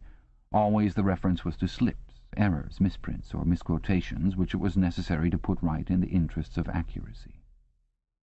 But actually, he thought as he readjusted the Ministry of Plenty's figures, it was not even forgery. It was merely the substitution of one piece of nonsense for another. Most of the material that you were dealing with had no connection with anything in the real world, not even the kind of connection that is contained in a direct lie. Statistics were just as much a fantasy in their original version as in their rectified version. A great deal of the time you were expected to make them up out of your head. For example, the Ministry of Plenty's forecast had estimated the output of boots for the quarter at 145 million pairs. The actual output was given as 62 millions. Winston, however, in rewriting the forecast, marked the figure down to 57 millions, so as to allow for the usual claim that the quota had been overfilled. In any case, 62 millions was no nearer the truth than 57 millions, or than 145 millions. Very likely no boots had been produced at all. Likelier still, nobody knew how many had been produced, much less cared. All one knew was that every quarter astronomical numbers of boots were produced on paper, while perhaps half the population of Oceania went barefoot. And so it was with every class of recorded fact, great or small. Everything faded away into a shadow world, in which finally even the date of the year had become uncertain. Winston glanced across the hall. In the corresponding cubicle on the other side, a small, precise-looking, dark-chinned man named Tillotson was working steadily away, with a folded newspaper on his knee and his mouth very close to the mouthpiece of the speakwrite. He had the air of trying to keep what he was saying a secret between himself and the telescreen. He looked up, and his spectacles darted a hostile flash in Winston's direction. Winston hardly knew Tillotson and had no idea what work he was employed on. People in the records department did not readily talk about their jobs. In the long windowless hall, with its double row of cubicles and its endless rustle of papers and hum of voices murmuring into speakwrites, there were quite a dozen people whom Winston did not even know by name, though he daily saw them hurrying to and fro in the corridors or gesticulating in the 2 minutes hate.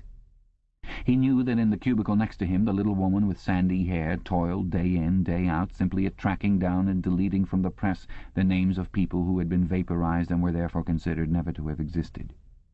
There was a certain fitness in this, since her own husband had been vaporized a couple of years earlier. And a few cubicles away, a mild, ineffectual, dreamy creature named Ampleforth, with very hairy ears and a surprising talent for juggling with rhymes and meters, was engaged in producing garbled versions and definitive texts, they were called, of poems which had become ideologically offensive, but which for one reason or another were to be retained in the anthologies. And this hall, with its 50 workers or thereabouts, was only one subsection, a single cell, as it were, in the huge complexity of the records department. Beyond, above, below were other swarms of workers engaged in an unimaginable multitude of jobs.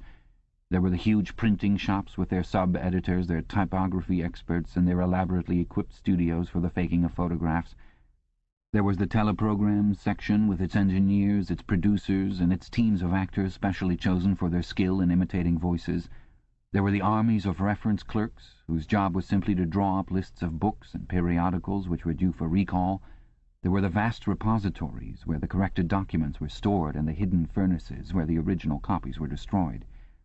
And somehow or other, quite anonymous, there were the directing brains, who coordinated the whole effort and laid down the lines of policy which made it necessary that this fragment of the past should be preserved, that one falsified, and the other rubbed out of existence. And the records department, after all, was itself only a single branch of the Ministry of Truth, whose primary job was not to reconstruct the past, but to supply the citizens of Oceania with newspapers, films, textbooks, telescreen programs, plays, novels, with every conceivable kind of information, instruction, or entertainment, from a statue to a slogan, from a lyric poem to a biological treatise, and from a child's spelling book to a Newspeak dictionary. And the ministry had not only to supply the multifarious needs of the party, but also to repeat the whole operation at a lower level for the benefit of the proletariat. There was a whole chain of separate departments dealing with proletarian literature, music, drama, and entertainment generally. Here were produced rubbishy newspapers containing almost nothing except sport, crime, and astrology, sensational 5-cent novelettes, films oozing with sex, and sentimental songs which were composed entirely by mechanical means on a special kind of kaleidoscope known as a versificator. There was even a whole subsection, pornosec it was called in Newspeak, engaged in producing the lowest kind of pornography, which was sent out in sealed packets and which no party member, other than those who worked on it, was permitted to look at. 3 messages had slid out of the pneumatic tube while Winston was working, but they were simple matters, and he had disposed of them before the 2 minutes' hate interrupted him. When the hate was over, he returned to his cubicle, took the Newspeak dictionary from the shelf, pushed the speakwrite to one side, cleaned his spectacles, and settled down to his main job of the morning. Winston's greatest pleasure in life was in his work. Most of it was a tedious routine, but included in it there were also jobs so difficult and intricate that you could lose yourself in them, as in the depths of a mathematical problem. Delicate pieces of forgery in which you had nothing to guide you except your knowledge of the principles of Ingsoc and your estimate of what the party wanted you to say. Winston was good at this kind of thing. On occasion he had even been entrusted with the rectification of the Times' leading articles, which were written entirely in Newspeak. He unrolled the message that he had set aside earlier. It ran, Times, 3/12/83, reporting BB day order double plus ungood, refs unpersons, rewrite full wise, up sub, anti-filing. In old speak, or standard English, this might be rendered, the reporting of Big Brother's order for the day in the Times of December 3rd, 1983, is extremely unsatisfactory and makes references to non-existent persons. Rewrite it in full and submit your draft to higher authority before filing. Winston read through the offending article. Big Brother's order for the day, it seemed, had been chiefly devoted to praising the work of an organization known as FFCC, which supplied cigarettes and other comforts to the sailors in the floating fortresses. A certain Comrade Withers, a prominent member of the inner party, had been singled out for special mention and awarded a decoration, the Order of Conspicuous Merit Second Class. 3 months later, FFCC had suddenly been dissolved, with no reasons given. One could assume that Withers and his associates were now in disgrace, but there had been no report of the matter in the press or on the telescreen. That was to be expected, since it was unusual for political offenders to be put on trial or even publicly denounced. The great purges involving thousands of people, with public trials of traitors and thought criminals who made abject confession of their crimes and were afterwards executed, were special showpieces, not occurring oftener than once in a couple of years. More commonly, people who had incurred the displeasure of the party simply disappeared and were never heard of again. One never had the smallest clue as to what had happened to them. In some cases they might not even be dead. Perhaps 30 people personally known to Winston, not counting his parents, had disappeared at one time or another. Winston stroked his nose gently with a paperclip. In the cubicle across the way, Comrade Tillotson was still crouching secretively over his speakwrite. He raised his head for a moment. Again the hostile spectacle flash. Winston wondered whether Comrade Tillotson was engaged on the same job as himself. It was perfectly possible. So tricky a piece of work would never be entrusted to a single person. On the other hand, to turn it over to a committee would be to admit openly that an act of fabrication was taking place. Very likely as many as a dozen people were now working away on rival versions of what Big Brother had actually said. And presently some master brain in the inner party would select this version or that, would re-edit it and set in motion the complex processes of cross-referencing that would be required, and then the chosen lie would pass into the permanent records and become truth. Winston did not know why Withers had been disgraced. Perhaps it was for corruption or incompetence. Perhaps Big Brother was merely getting rid of a too popular subordinate. Perhaps Withers or someone close to him had been suspected of heretical tendencies. Or perhaps, what was likeliest of all, the thing had simply happened because purges and vaporizations were a necessary part of the mechanics of government. The only real clue lay in the word refs unpersons, which indicated that Withers was already dead. You could not invariably assume this to be the case when people were arrested. Sometimes they were released and allowed to remain at liberty for as much as a year or 2 years before being executed. Very occasionally, some persons whom you had believed dead long since would make a ghostly reappearance at some public trial, where he would implicate hundreds of others by his testimony before vanishing, this time forever. Withers, however, was already an unperson. He did not exist. He had never existed. Winston decided that it would not be enough simply to reverse the tendency of Big Brother's speech. It was better to make it deal with something totally unconnected with its original subject. He might turn the speech into the usual denunciation of traitors and thought criminals, but that was a little too obvious, while to invent a victory at the front or some triumph of overproduction in the 9th three-year plan might complicate the records too much. What was needed was a piece of pure fantasy. Suddenly there sprang into his mind, ready-made as it were, the image of a certain Comrade Ogilvy, who had recently died in battle in heroic circumstances. There were occasions when Big Brother devoted his order for the day to commemorating some humble, rank-and-file party member whose life and death he held up as an example worthy to be followed. Today he should commemorate Comrade Ogilvy. It was true that there was no such person as Comrade Ogilvy, but a few lines of print and a couple of faked photographs would soon bring him into existence. Winston thought for a moment, then pulled the speakwrite toward him and began dictating in Big Brother's familiar style, a style at once military and pedantic, and because of a trick of asking questions and then promptly answering them. "What lessons do we learn from this fact, comrades? The lessons, which is also one of the fundamental principles of Ingsoc, that," etc., etc., easy to imitate. At the age of 3, Comrade Ogilvy had refused all toys, except a drum, a submachine gun, and a model helicopter. At 6, a year early by a special relaxation of the rules, he had joined the spies.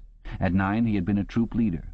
At 11 he had denounced his uncle to the thought police after overhearing a conversation which appeared to him to have criminal tendencies. At 17 he had been a district organizer of the Junior Anti-Sex League. At 19 he had designed a hand grenade which had been adopted by the Ministry of Peace and which, at its first trial, had killed 31 Eurasian prisoners in one burst. At 23 he had perished in action. Pursued by enemy jet planes while flying over the Indian Ocean with important dispatches, he had weighted his body with his machine gun and leapt out of the helicopter into deep water, dispatches and all. An end, said Big Brother, which it was impossible to contemplate without feelings of envy. Big Brother added a few remarks on the purity and single-mindedness of Comrade Ogilvy's life. He was a total abstainer and a non-smoker, had no recreations except a daily hour in the gymnasium, and had taken a vow of celibacy, believing marriage and the care of a family to be incompatible with a 24-hour-a-day devotion to duty. He had no subjects of conversation except the principles of Ingsoc, and no aim in life except the defeat of the Eurasian enemy and the hunting down of spies, saboteurs, thought criminals, and traitors generally. Winston debated with himself whether to award Comrade Ogilvy the Order of Conspicuous Merit, and in the end he decided against it because of the unnecessary cross-referencing that it would entail. Once again he glanced at his rival in the opposite cubicle. Something seemed to tell him with certainty that Tillotson was busy on the same job as himself. There was no way of knowing whose version would finally be adopted, but he felt a profound conviction that it would be his own. Comrade Ogilvy, unimagined an hour ago, was now a fact. It struck him as curious that you could create dead men but not living ones. Comrade Ogilvy, who had never existed in the present, now existed in the past, and when once the act of forgery was forgotten, he would exist just as authentically and upon the same evidence as Charlemagne or Julius Q jerked slowly. Chapter 5. In the low-ceilinged canteen deep underground, the lunch queue jerked slowly forward. The room was already very full and deafeningly noisy. From the grill at the counter the steam of stew came pouring forth with a sour, metallic smell which did not quite overcome the fumes of Victory gin. On the far side of the room there was a small bar, a mere hole in the wall where gin could be bought at 10 cents the large nip. "Just the man I was looking for," said a voice at Winston's back. He turned round. It was his friend Syme, who worked in the research department. Perhaps friend was not exactly the right word. You did not have friends nowadays, you had comrades. But there were some comrades whose society was pleasanter than that of others. Syme was a philologist, a specialist in newspeak. Indeed, he was one of the enormous team of experts now engaged in compiling the 11th edition of the Newspeak Dictionary. He was a tiny creature, smaller than Winston, with dark hair and large, protuberant eyes, at once mournful and derisive, which seemed to search your face closely while he was speaking to you. "I wanted to ask whether you'd got any razor blades," he said. "Not one," said Winston, with a sort of guilty haste. "I've tried all over the place. They don't exist any longer." Everyone kept asking you for razor blades. Actually, he had 2 unused ones which he was hoarding up. There had been a famine of them for months past. At any given moment there was some necessary article which the party shops were unable to supply. Sometimes it was buttons, sometimes it was darning wool, sometimes it was shoelaces. At present it was razor blades. You could only get hold of them, if at all, by scrounging more or less furtively on the free market. "I've been using the same blade for 6 weeks," he added untruthfully. The queue gave another jerk forward. As they halted, he turned and faced Syme again. Each of them took a greasy metal tray from a pile at the edge of the counter. "Did you go and see the prisoners hanged yesterday?" said Syme. "I was working," said Winston indifferently. "I shall see it on the flicks, I suppose." "A very inadequate substitute," said Syme. His mocking eyes roved over Winston's face. "I know you," the eyes seemed to say. "I see through you. I know very well why you didn't go to see those prisoners hanged." In an intellectual way, Syme was venomously orthodox. He would talk with a disagreeable, gloating satisfaction of helicopter raids on enemy villages, the trial and confessions of thought criminals, the executions in the cellars of the Ministry of Love. Talking to him was largely a matter of getting him away from such subjects and entangling him, if possible, in the technicalities of newspeak, on which he was authoritative and interesting. Winston turned his head a little aside to avoid the scrutiny of the large dark eyes. "It was a good hanging," said Syme reminiscently. "I think it spoils it when they tie their feet together. I like to see 'em kicking. And above all, at the end, the tongue sticking right out and blue, a quite bright blue. That's the detail that appeals to me." "Next, please," yelled the white-aproned prole with the ladle. Winston and Syme pushed their trays beneath the grill. Onto each was dumped swiftly the regulation lunch: metal pannikin of pinkish-grey stew, a hunk of bread, a cube of cheese, a mug of milkless Victory coffee, and one saccharin tablet. "There's a table over there under that telescreen," said Syme. "Let's pick up a gin on the way." The gin was served out to them in handleless china mugs. They threaded their way across the crowded room and unpacked their trays onto the metal-topped table, on one corner of which someone had left a pool of stew, a filthy liquid mess that had the appearance of vomit. Winston took up his mug of gin, paused for an instant to collect his nerve, and gulped the oily-tasting stuff down. When he had winked the tears out of his eyes, he suddenly discovered that he was hungry. He began swallowing spoonfuls of the stew, which, in among its general sloppiness, had cubes of spongy, pinkish stuff which was probably a preparation of meat. Neither of them spoke again until they had emptied their pannikins. From the table at Winston's left, a little behind his back, someone was talking rapidly and continuously, a harsh gabble almost like the quacking of a duck, which pierced the general uproar of the room. "How's the dictionary getting on?" said Winston, raising his voice to overcome the noise. "Slowly," said Syme. "I'm on the adjectives. It's fascinating." He had brightened up immediately at the mention of newspeak. He pushed his pannikin aside, took up his hunk of bread in one delicate hand and his cheese in the other, and leaned across the table so as to be able to speak without shouting. "The 11th edition is the definitive edition," he said. "We're getting the language into its final shape, the shape it's going to have when nobody speaks anything else.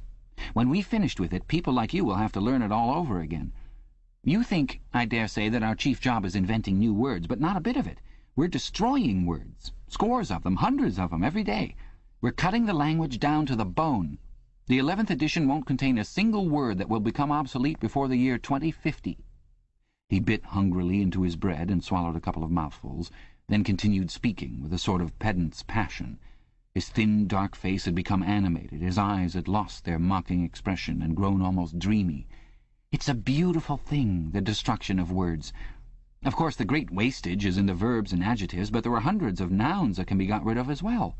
It isn't only the synonyms. There are also the antonyms. After all, what justification is there for a word which is simply the opposite of some other words? A word contains its opposite in itself. Take good, for instance. If you have a word like good, what need is there for a word like bad? Ungood will do just as well. Better, because it's an exact opposite, which the other is not. Or, again, if you want a stronger version of good, what sense is there in having a whole string of vague, useless words like excellent and splendid and all the rest of them? Plus good covers the meaning. Or double plus good if you want something stronger still.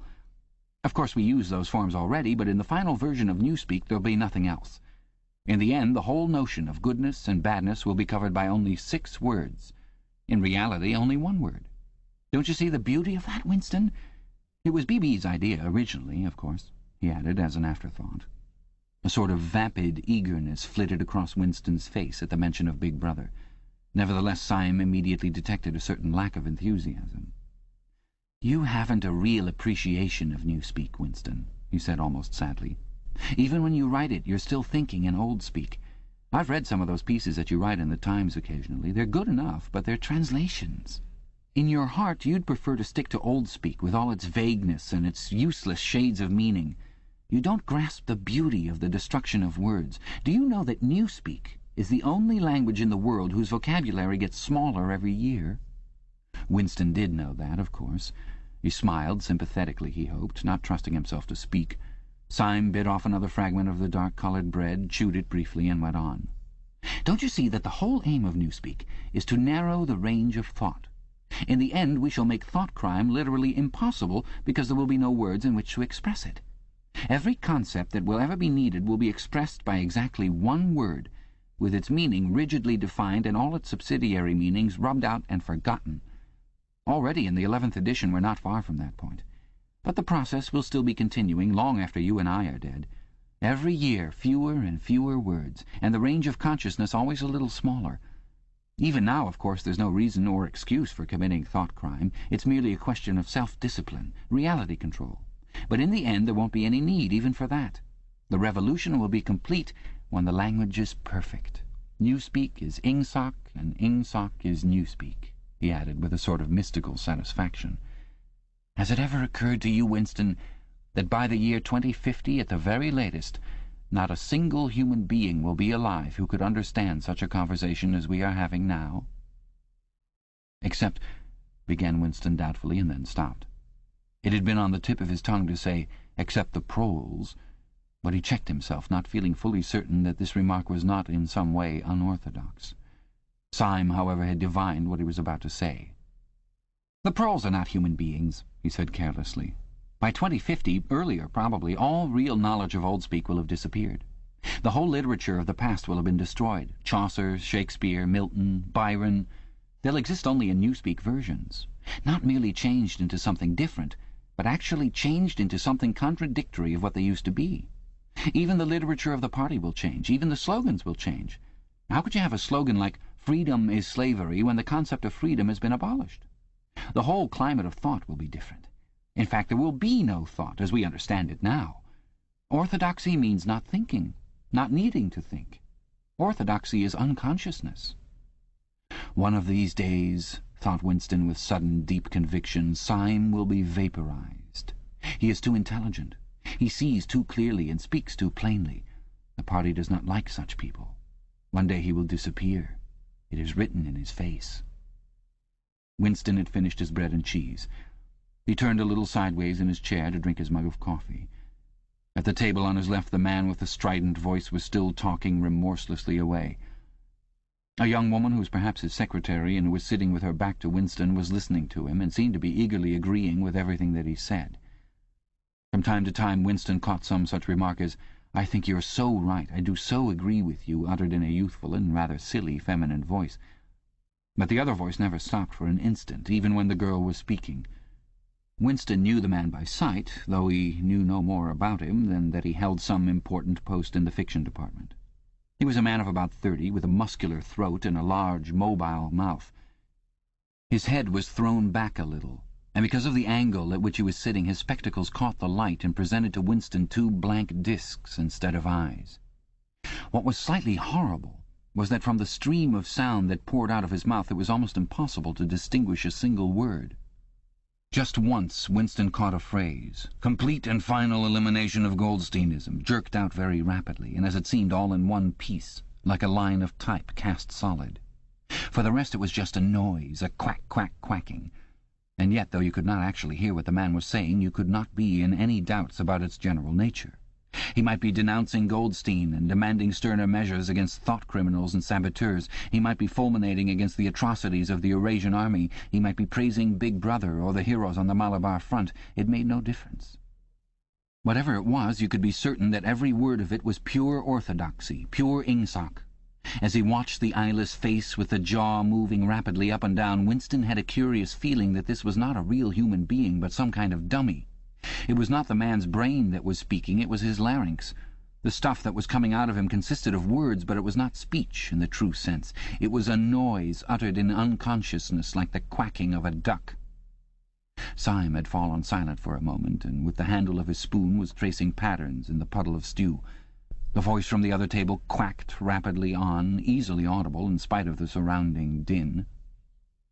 "There is a word in Newspeak," said Syme. "I don't know whether you know it. Duck-speak, to quack like a duck. It is one of those interesting words that have two contradictory meanings. Applied to an opponent, it is abuse. Applied to someone you agree with, it is praise." Unquestionably Syme will be vaporized, Winston thought again. He thought it with a kind of sadness, although well knowing that Syme despised him and slightly disliked him, and was fully capable of denouncing him as a thought criminal if he saw any reason for doing so. There was something subtly wrong with Syme. There was something that he lacked. Discretion, aloofness, a sort of saving stupidity. You could not say that he was unorthodox.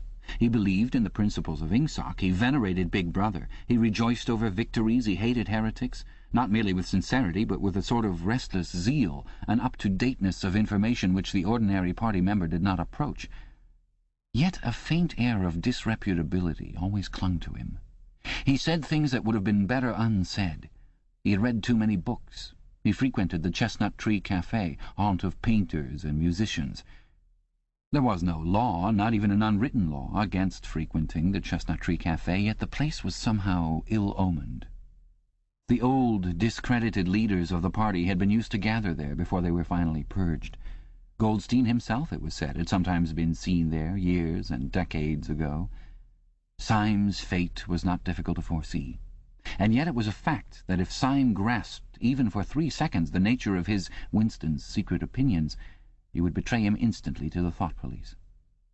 So would anybody else, for that matter, but Syme more than most. Zeal was not enough. Orthodoxy was unconsciousness. Syme looked up. "Here comes Parsons," he said. Something in the tone of his voice seemed to add, "that bloody fool." Parsons, Winston's fellow tenant at Victory Mansions, was in fact threading his way across the room, a tubby, middle-sized man with fair hair and a frog-like face. At 35 he was already putting on rolls of fat at neck and waistline, but his movements were brisk and boyish. His whole appearance was that of a little boy grown large, so much so that although he was wearing the regulation overalls, it was almost impossible not to think of him as being dressed in the blue shorts, grey shirt, and red neckerchief of the spies. In visualizing him, one always saw a picture of dimpled knees and sleeves rolled back from pudgy forearms. Parsons did, indeed, invariably revert to shorts when a community hike or any other physical activity gave him an excuse for doing so. He greeted them both with a cheery "Hello, hello," and sat down at the table, giving off an intense smell of sweat. Beads of moisture stood out all over his pink face. His powers of sweating were extraordinary. At the community centre you could always tell when he had been playing table tennis by the dampness of the bat-handle. Syme had produced a strip of paper on which there was a long column of words and was studying it with an ink pencil between his fingers. "Look at him working away in the lunch hour," said Parsons, nudging Winston. "Keenness, eh? What's that you've got there, old boy? Something a bit too brainy for me, I expect. Smith, old boy, I tell you why I'm chasing you. It's that sub you forgot to give me." "Which sub is that?" said Winston, automatically feeling for money. About a quarter of one's salary had to be earmarked for voluntary subscriptions, which were so numerous that it was difficult to keep track of them. "For Hate Week. You know, the house-by-house fund. I'm treasurer for our block. We're making an all-out effort. Going to put on a tremendous show. I tell you, it won't be my fault if old Victory Mansions doesn't have the biggest outfit of flags in the whole street. $2 you promised me." Winston found and handed over 2 creased and filthy notes, which Parsons entered in a small notebook in the neat handwriting of the illiterate. "By the way, old boy," he said, "I hear that little beggar of mine let fly at you with his catapult yesterday. I gave him a good dressing down for it. In fact, I told him I'd take the catapult away if he does it again." "I think he was a little upset at not going to the execution," said Winston. "Oh, well, what I mean to say shows the right spirit, doesn't it? Mischievous little beggars they are, both of them, but talk about keenness. All they think about is the spies, and the war, of course. Do you know what that little girl of mine did last Saturday when her troop was on a hike out Berkhamsted way? She got 2 other girls to go with her, slipped off from the hike, and spent the whole afternoon following a strange man. They kept on his tail for 2 hours right through the woods, and then when they got into Amersham handed him over to the patrols." "What did they do that for?" said Winston, somewhat taken aback. Parsons went on triumphantly. "My kid made sure he was some kind of enemy agent. Might have been dropped by parachute, for instance. But here's the point, old boy. What do you think put her onto him in the first place? She spotted he was wearing a funny kind of shoes. Said she'd never seen anyone wearing shoes like that before, so the chances were he was a foreigner. Pretty smart for a nipper of 7, eh?" "What happened to the man?" said Winston. "Oh, that I couldn't say, of course, but I wouldn't be altogether surprised if—" Parsons made the motion of aiming a rifle and clicked his tongue for the explosion. "Good," said Syme abstractedly, without looking up from his strip of paper. "Of course, we can't afford to take chances," agreed Winston dutifully. "What I mean to say, there's a war on," said Parsons. As though in confirmation of this, a trumpet call floated from the telescreen just above their heads. However, it was not the proclamation of a military victory this time, but merely an announcement from the Ministry of Plenty. "Comrades!" cried an eager, youthful voice. "Attention, comrades! We have glorious news for you. We have won the battle for production. Returns now completed of the output of all classes of consumption goods show that the standard of living has risen by no less than 20% over the past year. All over Oceania this morning there were irrepressible, spontaneous demonstrations when workers marched out of factories and offices and paraded through the streets with banners voicing their gratitude to Big Brother for the new, happy life which his wise leadership has bestowed upon us. Here are some of the completed figures. Foodstuffs—" The phrase "our new, happy life" recurred several times. It had been a favourite of late with the Ministry of Plenty. Parsons, his attention caught by the trumpet call, sat listening with a sort of gaping solemnity, a sort of edified boredom. He could not follow the figures, but he was aware that they were in some way a cause for satisfaction. He had lugged out a huge and filthy pipe, which was already half full of charred tobacco. With the tobacco ration at 100 grams a week, it was seldom possible to fill a pipe up to the top. Winston was smoking a Victory cigarette, which he held carefully horizontal. The new ration did not start until tomorrow, and he had only 4 cigarettes left. For the moment he had shut his ears to the remoter noises and was listening to the stuff that streamed out of the telescreen. It appeared that there had even been demonstrations to thank Big Brother for raising the chocolate ration to 20 grams a week. And only yesterday, he reflected, it had been announced that the ration was to be reduced to 20 grams a week. Was it possible that they could swallow that after only 24 hours? Yes, they swallowed it. Parsons swallowed it easily, with the stupidity of an animal. The eyeless creature at the other table swallowed it fanatically, passionately, with a furious desire to track down, denounce and vaporize anyone who should suggest that last week the ration had been 30 grams. Syme, too, in some more complex way involving doublethink. Syme swallowed it. Was he then alone in the possession of a memory? The fabulous statistics continued to pour out of the telescreen. As compared with last year, there was more food, more clothes, more houses, more furniture, more cooking pots, more fuel, more ships, more helicopters, more books, more babies, more of everything except disease, crime, and insanity. Year by year and minute by minute, everybody and everything was whizzing rapidly upwards. As Syme had done earlier, Winston had taken up his spoon and was dabbling in the pale-coloured gravy that dribbled across the table, drawing a long streak of it out into a pattern. He meditated resentfully on the physical texture of life. Had it always been like this? Had food always tasted like this? He looked around the canteen. A low-ceilinged, crowded room, its walls grimy from the contact of innumerable bodies, battered metal tables and chairs placed so close together that you sat with elbows touching, bent spoons, dented trays, coarse white mugs, all surfaces greasy, grime in every crack, and a sourish composite smell of bad gin and bad coffee and metallic stew and dirty clothes. Always in your stomach and in your skin there was a sort of protest, a feeling that you had been cheated of something that you had a right to. It was true that he had no memories of anything greatly different. In any time that he could accurately remember, there had never been quite enough to eat. One never had socks or underclothes that were not full of holes. Furniture had always been battered and rickety, rooms underheated, tube trains crowded, houses falling to pieces, bread dark-coloured, tea a rarity, coffee filthy tasting, cigarettes insufficient, nothing cheap and plentiful except synthetic gin. And though, of course, it grew worse as one's body aged, was it not a sign that this was not the natural order of things if one's heart sickened at the discomfort and dirt and scarcity, the interminable winters, the stickiness of one's socks, the lifts that never worked, the cold water, the gritty soap, the cigarettes that came to pieces, the food with its strange evil tastes? Why should one feel it to be intolerable unless one had some kind of ancestral memory that things had once been different? He looked round the canteen again. Nearly everyone was ugly, and would still have been ugly even if dressed otherwise than in the uniform blue overalls. On the far side of the room, sitting at a table alone, a small, curiously beetle-like man was drinking a cup of coffee, his little eyes darting suspicious glances from side to side. How easy it was, thought Winston, if you did not look about you, to believe that the physical type set up by the party as an ideal, tall, muscular youths and deep-bosomed maidens, blonde-haired, vital, sunburnt, carefree, existed and even predominated. Actually, so far as he could judge, the majority of people in Airstrip 1 were small, dark, and ill-favoured. It was curious how that beetle-like type proliferated in the ministries. Little dumpy men, growing stout very early in life, with short legs, swift scuttling movements, and fat, inscrutable faces with very small eyes. It was the type that seemed to flourish best under the dominion of the party. The announcement from the Ministry of Plenty ended on another trumpet call and gave way to tinny music. Parsons, stirred to vague enthusiasm by the bombardment of figures, took his pipe out of his mouth. "The Ministry of Plenty's certainly done a good job this year," he said, with a knowing shake of his head. "By the way, Smith, old boy, I suppose you haven't got any razor blades you can let me have?" "Not one," said Winston.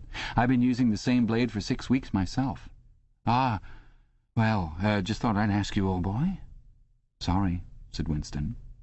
The quacking voice from the next table, temporarily silenced during the ministry's announcement, had started up again, as loud as ever.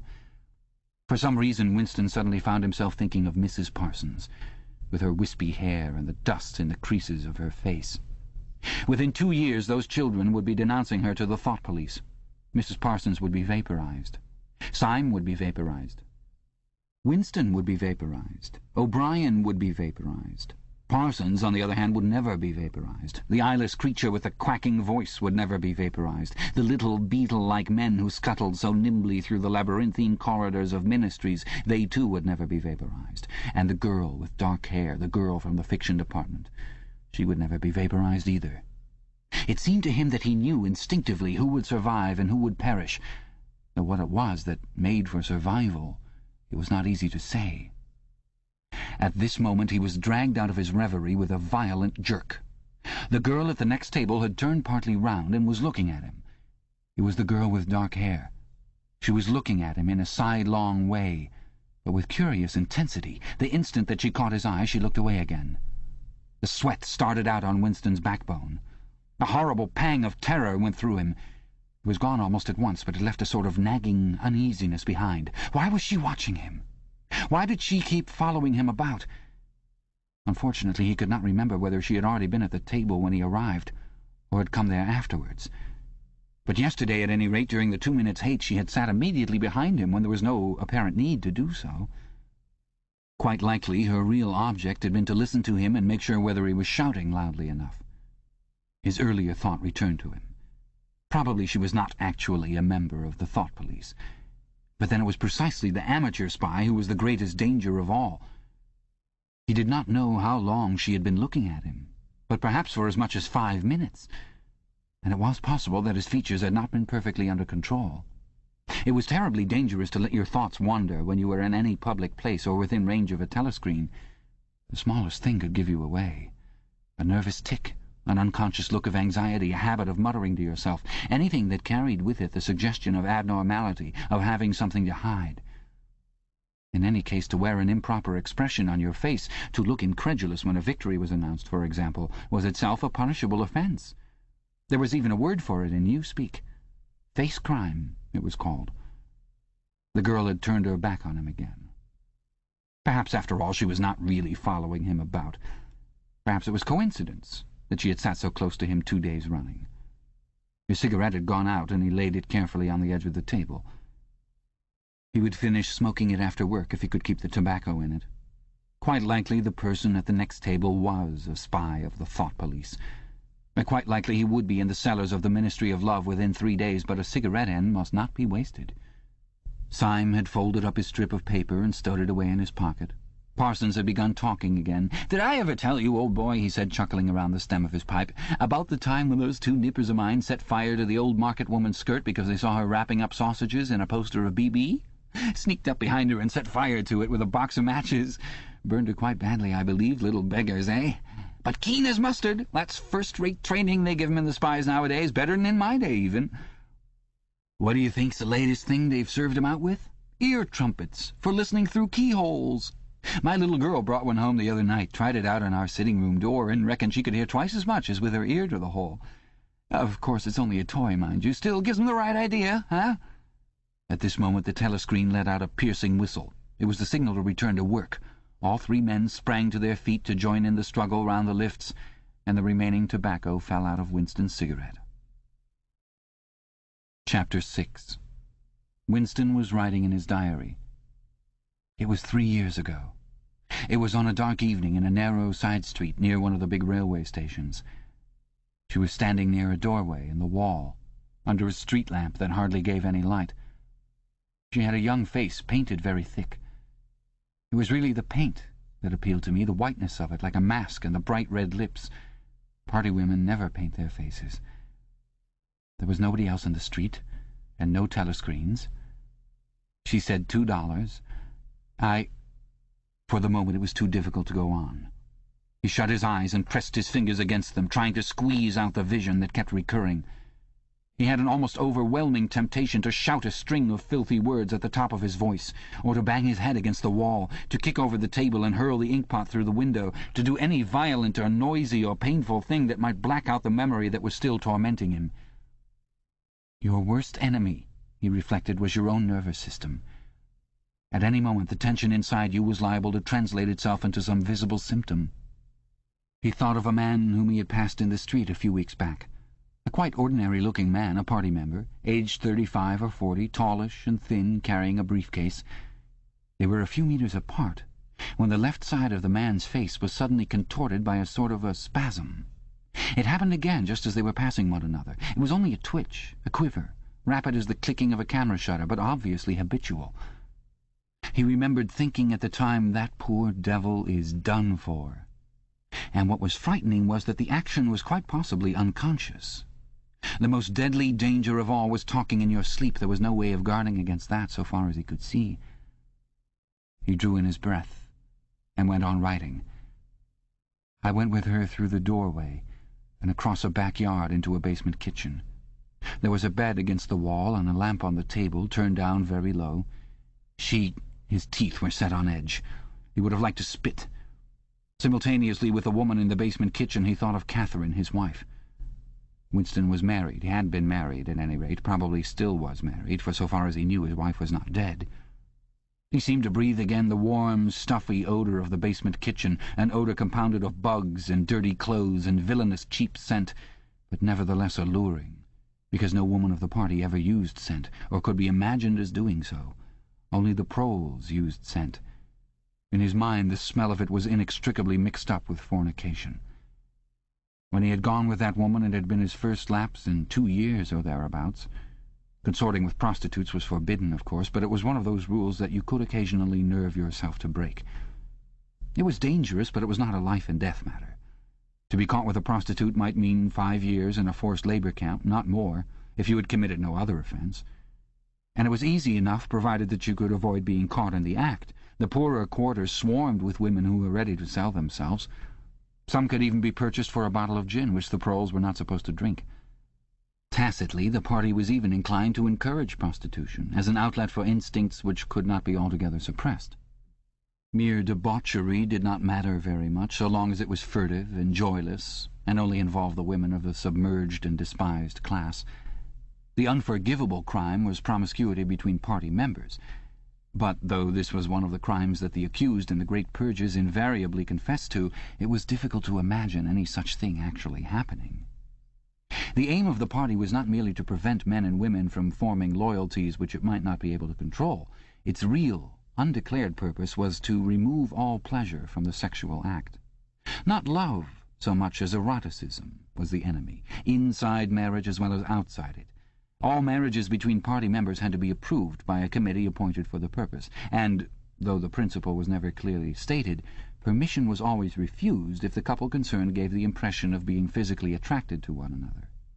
The only recognized purpose of marriage was to beget children for the service of the party. Sexual intercourse was to be looked on as a slightly disgusting minor operation, like having an enema. This again was never put into plain words, but in an indirect way it was rubbed into every party member from childhood onwards. There were even organizations such as the Junior Anti-Sex League, which advocated complete celibacy for both sexes. All children were to be begotten by artificial insemination, artsem it was called in newspeak, and brought up in public institutions. This, Winston was aware, was not meant altogether seriously, but somehow it fitted in with the general ideology of the party. The party was trying to kill the sex instinct, or if it could not be killed, then to distort it and dirty it. He did not know why this was so, but it seemed natural that it should be so, and so far as the women were concerned, the party's efforts were largely successful. He thought again of Catherine. It must be 9, 10, nearly 11 years since they had parted. He was curious how seldom he thought of her. For days at a time he was capable of forgetting that he had ever been married. They had only been together for about 15 months. The party did not permit divorce, but it rather encouraged separation in cases where there were no children. Catherine was a tall, fair-haired girl, very straight, with splendid movements. She had a bold, aquiline face, a face that one might have called noble until one discovered that there was as nearly as possible nothing behind it. Very early in their married life he had decided, though perhaps it was only that he knew her more intimately than he knew most people, that she had, without exception, the most stupid, vulgar, empty mind that he had ever encountered. She had not a thought in her head that was not a slogan, and there was no imbecility, absolutely none, that she was not capable of swallowing if the party handed it out to her. The human soundtrack, he nicknamed her in his own mind. Yet he could have endured living with her, if it had not been for just one thing: sex. As soon as he touched her, she seemed to wince and stiffen. To embrace her was like embracing a jointed wooden image. And what was strange was that even when she was clasping him against her, he had the feeling that she was simultaneously pushing him away with all her strength. The rigidity of her muscles managed to convey that impression. She would lie there with shut eyes, neither resisting nor cooperating, but submitting. It was extraordinarily embarrassing, and after a while horrible. But even then he could have borne living with her, if it had been agreed that they should remain celibate. But curiously enough, it was Catherine who refused this. They must, she said, produce a child if they could. So the performance continued to happen once a week, quite regularly, whenever it was not impossible. She used even to remind him of it in the morning as something which had to be done that evening and which must not be forgotten. She had 2 names for it. One was making a baby, and the other was our duty to the party. Yes, she had actually used that phrase. Quite soon he grew to have a feeling of positive dread when the appointed day came round. But luckily no child appeared, and in the end she agreed to give up trying, and soon afterwards they parted. Winston sighed inaudibly. He picked up his pen again and wrote. She threw herself down on the bed, and at once, without any kind of preliminary, in the most coarse, horrible way you can imagine, pulled up her skirt. He saw himself standing there in the dim lamplight with the smell of bugs and cheap scent in his nostrils, and in his heart a feeling of defeat and resentment which even at that moment was mixed up with the thought of Catherine's white body, frozen forever by the hypnotic power of the party. Why did it always have to be like this? Why could he not have a woman of his own instead of these filthy scuffles at intervals of years? But a real love affair was an almost unthinkable event. The women of the party were all alike. Chastity was as deeply ingrained in them as party loyalty. By careful early conditioning, by games and cold water, by the rubbish that was dinned into them at school and in the spies and the youth league, by lectures, parades, songs, slogans, and martial music, the natural feeling had been driven out of them. His reason told him that there must be exceptions, but his heart did not believe it. They were all impregnable, as the party intended that they should be. And what he wanted, more even than to be loved, was to break down that wall of virtue, even if it were only once in his whole life. The sexual act, successfully performed, was rebellion. Desire was thought crime. Even to have awakened Catherine, if he could have achieved it, would have been like a seduction, although she was his wife. But the rest of the story had got to be written down. He wrote, I turned up the lamp. When I saw her in the light, after the darkness, the feeble light of the paraffin lamp had seemed very bright. For the first time he could see the woman properly. He had taken a step toward her and then halted, full of lust and terror. He was painfully conscious of the risk he had taken in coming here. It was perfectly possible that the patrols would catch him on the way out. For that matter, they might be waiting outside the door at this moment. If he went away without even doing what he had come here to do, it had got to be written down, it had got to be confessed. What he had suddenly seen in the lamplight was that the woman was old. The paint was plastered so thick on her face that it looked as though it might crack like a cardboard mask. There were streaks of white in her hair, but the truly dreadful detail was that her mouth had fallen a little open, revealing nothing except a cavernous blackness. She had no teeth at all. He wrote hurriedly in scrabbling handwriting. When I saw her in the light, she was quite an old woman, 50 years old at least, but I went ahead and did it just the same. He pressed his fingers against his eyelids again. He had written it down at last, but it made no difference. The therapy had not worked. The urge to shout filthy words at the top of his voice was as strong as ever. Chapter 7. "If there is hope," wrote Winston, "it lies in the proles." If there was hope, it must lie in the proles, because only there, in those swarming, disregarded masses, 85% of the population of Oceania, could the force to destroy the party ever be generated.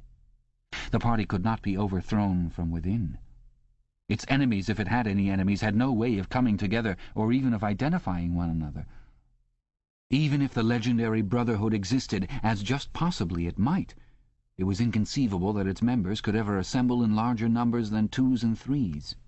Rebellion meant a look in the eyes, an inflection of the voice, at the most an occasional whispered word. But the proles, if only they could somehow become conscious of their own strength, would have no need to conspire. They needed only to rise up and shake themselves like a horse shaking off flies. If they chose, they could blow the party to pieces tomorrow morning. Surely, sooner or later, it must occur to them to do it. And yet... He remembered how once he had been walking down a crowded street when a tremendous shout of hundreds of voices, women's voices, had burst from a side street a little way ahead. It was a great, formidable cry of anger and despair, a deep, loud "ooh" that went humming on like the reverberation of a bell. His heart had leapt. It started, he had thought, a riot. The proles are breaking loose at last. When he had reached the spot, it was to see a mob of 200 or 300 women crowding around the stalls of a street market, with faces as tragic as though they had been the doomed passengers on a sinking ship. But at this moment the general despair broke down into a multitude of individual quarrels. It appeared that one of the stalls had been selling tin saucepans. They were wretched, flimsy things, but cooking pots of any kind were always difficult to get. Now the supply had unexpectedly given out. The successful women, bumped and jostled by the rest, were trying to make off with their saucepans, while dozens of others clamoured round the stall, accusing the stall-keeper of favouritism and of having more saucepans somewhere in reserve. There was a fresh outburst of yells. 2 bloated women, one of them with her hair coming down, had got hold of the same saucepan and were trying to tear it out of one another's hands. For a moment they were both tugging, and then the handle came off. Winston watched them disgustedly. And yet, just for a moment, what almost frightening power had sounded in that cry from only a few hundred throats? Why was it that they could never shout like that about anything that mattered? Until they become conscious, they will never rebel. And until after they have rebelled, they cannot become conscious. That, he reflected, might almost have been a transcription from one of the party textbooks. The party claimed, of course, to have liberated the proles from bondage. Before the revolution they had been hideously oppressed by the capitalists. They had been starved and flogged. Women had been forced to work in the coal mines. Women still did work in the coal mines, as a matter of fact. Children had been sold into the factories at the age of 6. But simultaneously, true to the principles of doublethink, the party taught that the proles were natural inferiors who must be kept in subjection, like animals, by the application of a few simple rules. In reality, very little was known about the proles. It was not necessary to know much. So long as they continued to work and breed, their other activities were without importance.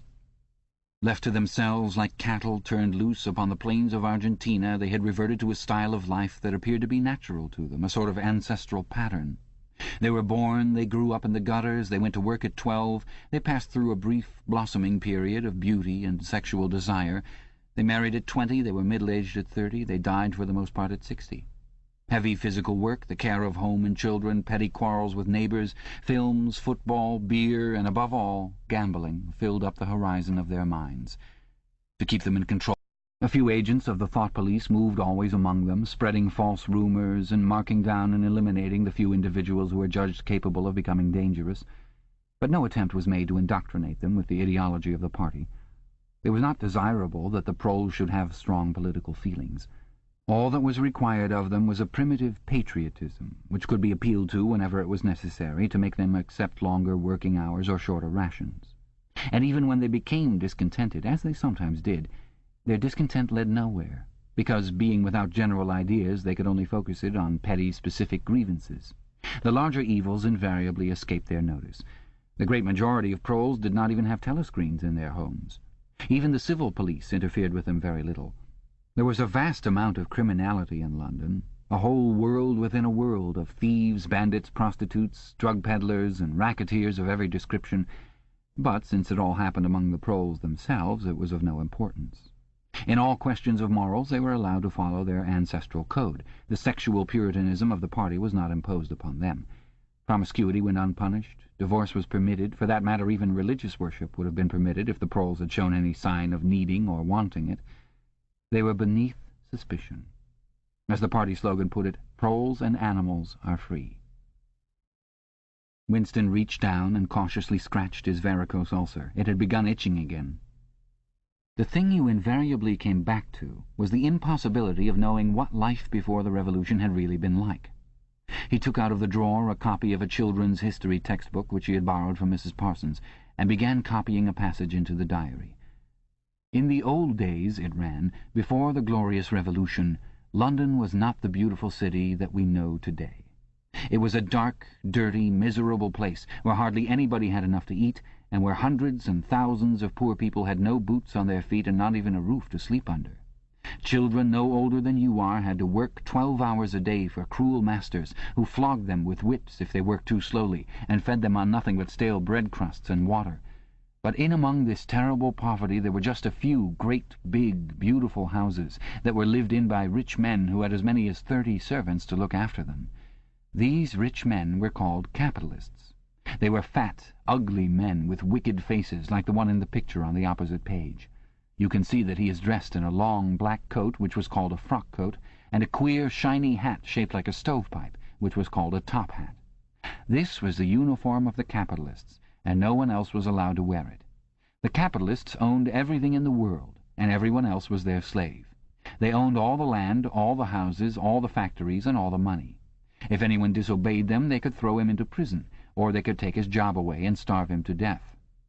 When any ordinary person spoke to a capitalist, he had to cringe and bow to him and take off his cap and address him as Sir. The chief of all the capitalists was called the King, but he knew the rest of the catalogue. There would be mention of the bishops in their lawn sleeves, the judges in their ermine robes, the pillory, the stocks, the treadmill, the cat-o'-nine-tails, the Lord Mayor's banquet, and the practice of kissing the Pope's toe. There was also something called the jus primae noctis, which would probably not be mentioned in a textbook for children.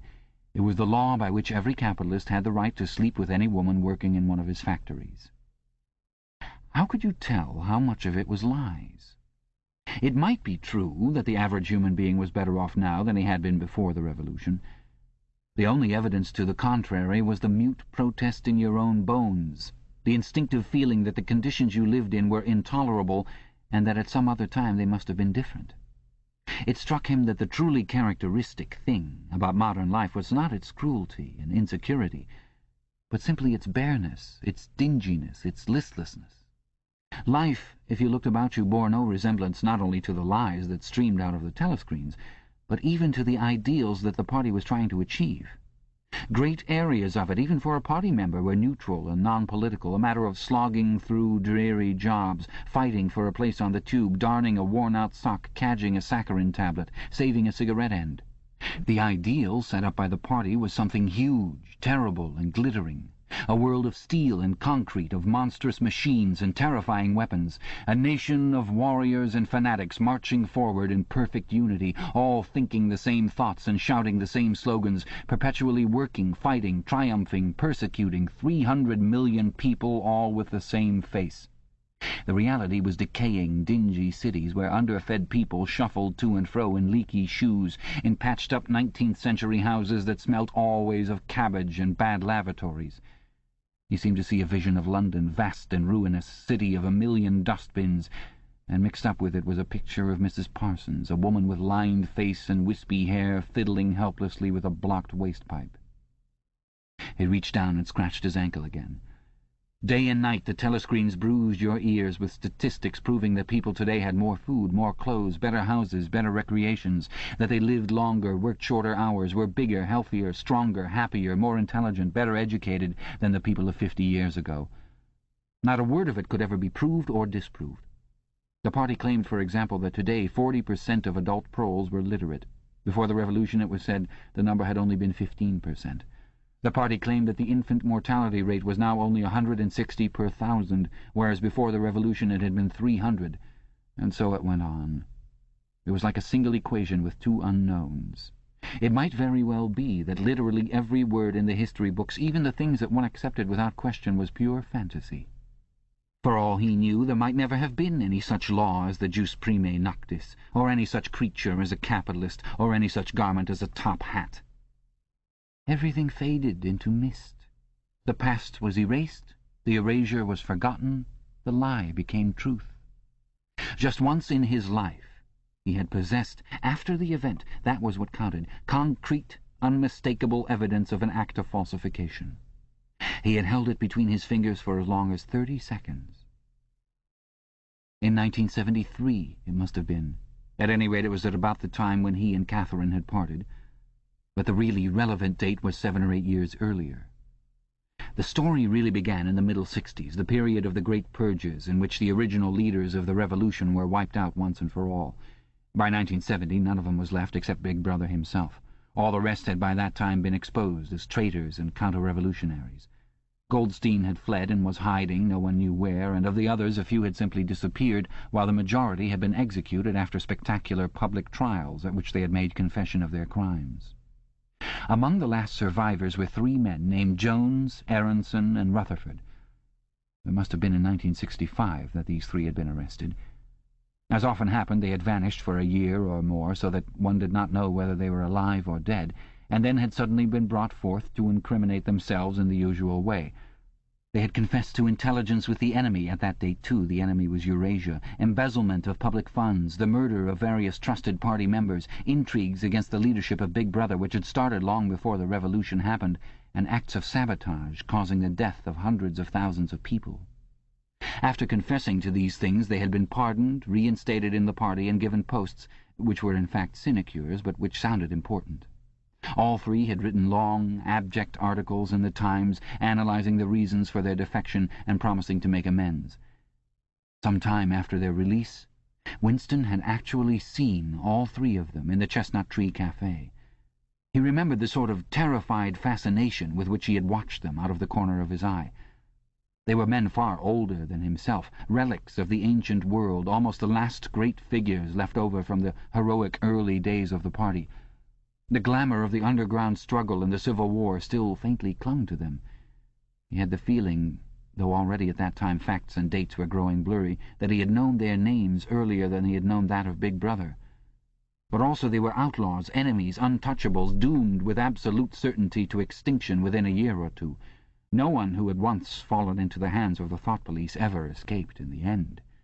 They were corpses waiting to be sent back to the grave. There was no one at any of the tables nearest to them. It was not wise even to be seen in the neighbourhood of such people. They were sitting in silence before glasses of the gin flavoured with cloves, which was the specialty of the cafe. Of the 3, it was Rutherford whose appearance had most impressed Winston. Rutherford had once been a famous caricaturist, whose brutal cartoons had helped to inflame popular opinion before and during the Revolution. Even now, at long intervals, his cartoons were appearing in the Times. They were simply an imitation of his earlier manner, and curiously lifeless and unconvincing. Always they were a rehashing of the ancient themes: slum tenements, starving children, street battles, capitalists and top hats. Even on the barricades the capitalists still seemed to cling to their top hats, an endless, hopeless effort to get back into the past. He was a monstrous man, with a mane of greasy grey hair, his face pouched and seamed with protuberant lips. At one time he must have been immensely strong. Now his great body was sagging, sloping, bulging, falling away in every direction. He seemed to be breaking up before one's eyes, like a mountain crumbling. It was the lonely hour of 15. Winston could not now remember how he had come to be in the cafe at such a time. The place was almost empty. A tinny music was trickling from the telescreens. The three men sat in their corner almost motionless, never speaking. Uncommanded, the waiter brought fresh glasses of gin. There was a chessboard on the table beside them, with the pieces set out, but no game started. And then, for perhaps half a minute in all, something happened to the telescreens. The tune that they were playing changed, and the tone of the music changed too. There came into it, but it was something hard to describe. It was a peculiar, cracked, braying, jeering note. In his mind, Winston called it a yellow note. And then a voice from the telescreen was singing, "Under the spreading chestnut tree I sold you and you sold me. There lie they and here lie we, under the spreading chestnut tree." The three men never stirred. But when Winston glanced again at Rutherford's ruinous face, he saw that his eyes were full of tears. And for the first time he noticed with a kind of inward shudder, and yet not knowing at what he shuddered, that both Aronson and Rutherford had broken noses. A little later all three were rearrested. It appeared that they had engaged in fresh conspiracies from the very moment of their release. At their second trial they confessed to all their old crimes over again, with a whole string of new ones. They were executed, and their fate was recorded in the party histories, a warning to posterity. About 5 years after this, in 1973, Winston was unrolling a wad of documents which had just flopped out of the pneumatic tube onto his desk, when he came on a fragment of paper which had evidently been slipped in among the others and then forgotten. The instant he had flattened it out, he saw its significance. It was a half-page torn out of the Times of about 10 years earlier, the top half of the page, so that it included the date, and it contained a photograph of the delegates at some party function in New York. Prominent in the middle of the group were Jones, Aronson, and Rutherford. There was no mistaking them. In any case, their names were in the caption at the bottom. The point was that at both trials, all three men had confessed that on that date they had been on Eurasian soil. They had flown from a secret airfield in Canada to a rendezvous somewhere in Siberia, and had conferred with members of the Eurasian General Staff, to whom they had betrayed important military secrets. The date had stuck in Winston's memory because it chanced to be Midsummer Day. But the whole story must be on record in countless other places as well. There was only one possible conclusion. The confessions were lies. Of course, this was not in itself a discovery. Even at that time, Winston had not imagined that the people who were wiped out in the purges had actually committed the crimes that they were accused of. But this was concrete evidence. It was a fragment of the abolished past, like a fossil bone which turns up in the wrong stratum and destroys a geological theory.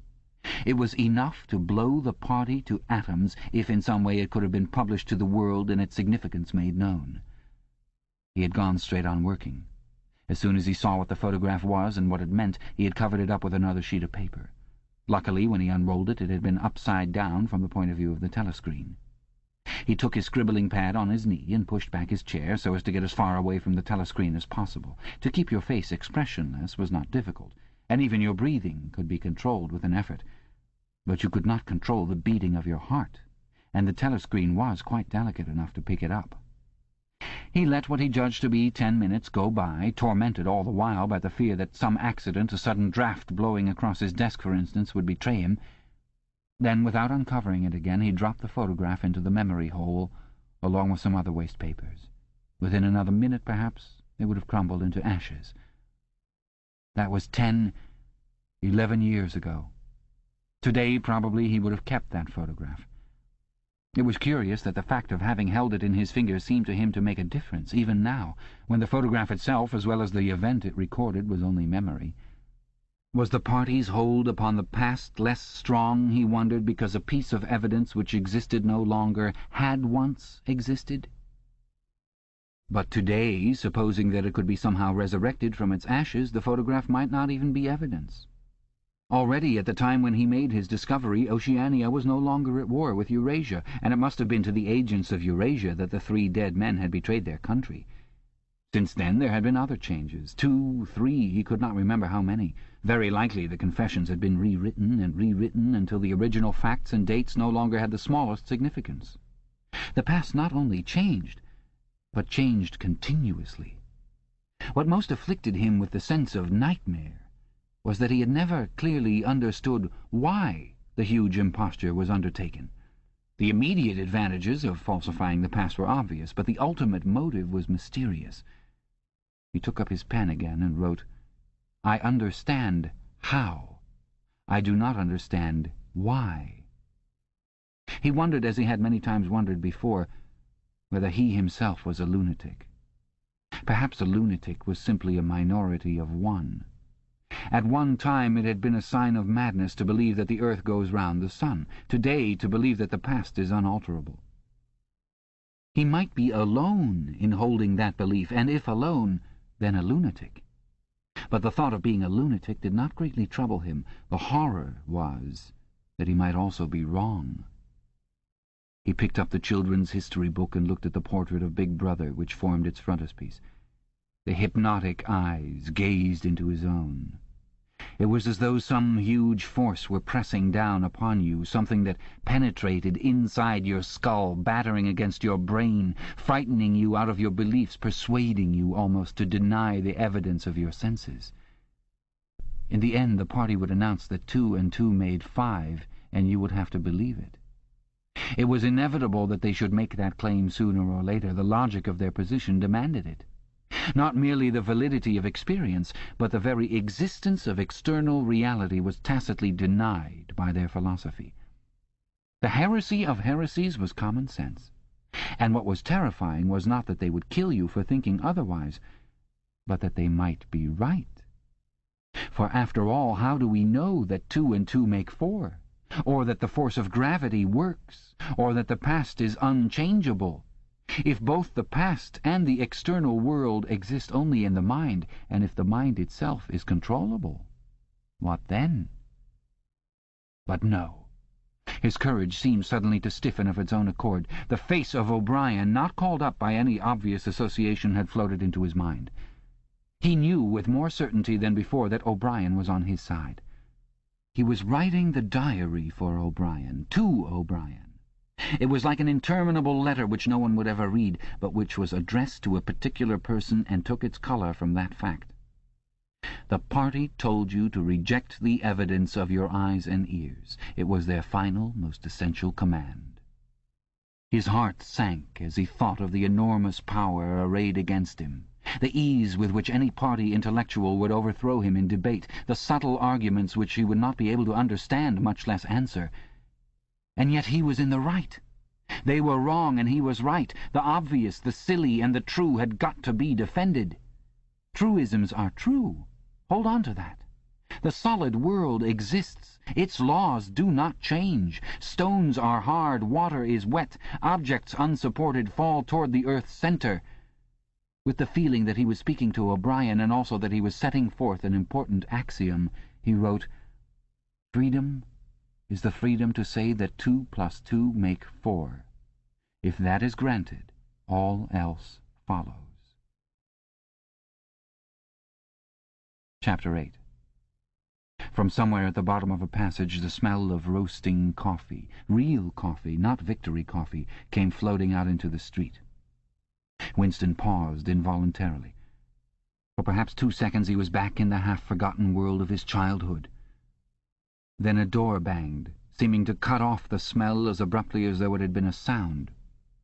He had walked several kilometres over pavements, and his varicose also was throbbing. This was the second time in 3 weeks that he had missed an evening at the community centre, a rash act, since you could be certain that the number of your attendances at the centre were carefully checked. In principle, a party member had no spare time, and was never alone except in bed. It was assumed that when he was not working, eating, or sleeping, he would be taking part in some kind of communal recreations. To do anything that suggested a taste for solitude, even to go for a walk by yourself, was always slightly dangerous. There was a word for it in newspeak. Own life, it was called, meaning individualism and eccentricity. But this evening, as he came out of the ministry, the balminess of the April air had tempted him. The sky was a warmer blue than he had seen in that year. And suddenly the long, noisy evening at the centre, the boring, exhausting games, the lectures, the creaking camaraderie oiled by gin had seemed intolerable. On impulse he had turned away from the bus-stop and wandered off into the labyrinth of London, first south, then east, then north again, losing himself along unknown streets and hardly bothering in which direction he was going. If there is hope, he had written in the diary, it lies in the proles. The words kept coming back to him, statement of a mystical truth and a palpable absurdity. He was somewhere in the vague, brown-coloured slums to the north and east of what had once been St. Pancras Station. He was walking up a cobbled street of little two-storey houses with battered doorways which gave straight onto the pavement and which were somehow curiously suggestive of rat-holes. There were puddles of filthy water here and there among the cobbles. In and out of the dark doorways and down narrow alleyways that branched off on either side, people swarmed in astonishing numbers, girls in full bloom with crudely lipsticked mouths, and youths who chased the girls, and swollen, waddling women who showed you what the girls would be like in 10 years' time, and old, bent creatures shuffling along on splayed feet, and ragged, barefooted children who played in puddles and then scattered at angry yells from their mothers. Perhaps a quarter of the windows in the street were broken and boarded up. Most of the people paid no attention to Winston. A few eyed him with a sort of guarded curiosity. Two monstrous women with brick-red forearms folded across their aprons were talking outside a doorway. Winston caught scraps of conversation as he approached. "Yes," I says to her, "that's all very well," I says, "but if you'd been in my place you'd have done the same as what I done. It's easy to criticize," I says, "but you ain't got the same problems as what I got." "Ah," says the other, "that's just it. That's just where it is." The strident voices stopped abruptly. The women studied him in hostile silence as he went past. But it was not hostility, exactly. Merely a kind of wariness, a momentary stiffening, as at the passing of some unfamiliar animal. The blue overalls of the party could not be a common sight in a street like this. Indeed, it was unwise to be seen in such places, unless you had definite business there. The patrols might stop you if you happened to run into them. "May I see your papers, comrade? What are you doing here? What time did you leave work? Is this your usual way home?" and so on and so forth. Not that there was any rule against walking home by an unusual route, but it was enough to draw attention to you if the thought police heard about it. Suddenly the whole street was in commotion. There were yells of warning from all sides. People were shooting into the doorways like rabbits. A young woman leapt out of a doorway a little ahead of Winston, grabbed up a tiny child playing in a puddle, whipped her apron about it, and leapt back again, all in one movement. At the same instant a man in a concertina-like black suit, who had emerged from a side alley, ran toward Winston, pointing excitedly to the sky. "Steamer!" he yelled. "Look out, governor! Bang overhead! Lay down, quick!" Steamer was a nickname which for some reason the proles applied to rocket bombs. Winston promptly flung himself on his face. The proles were nearly always right when they gave you a warning of this kind. They seemed to possess some kind of instinct which told them several seconds in advance when a rocket was coming, although the rocket supposedly travelled faster than sound. Winston clasped his forearms about his head. There was a roar that seemed to make the pavement heave. A shower of light objects pattered onto his back. When he stood up he found that he was covered with fragments of glass from the nearest window. He walked on.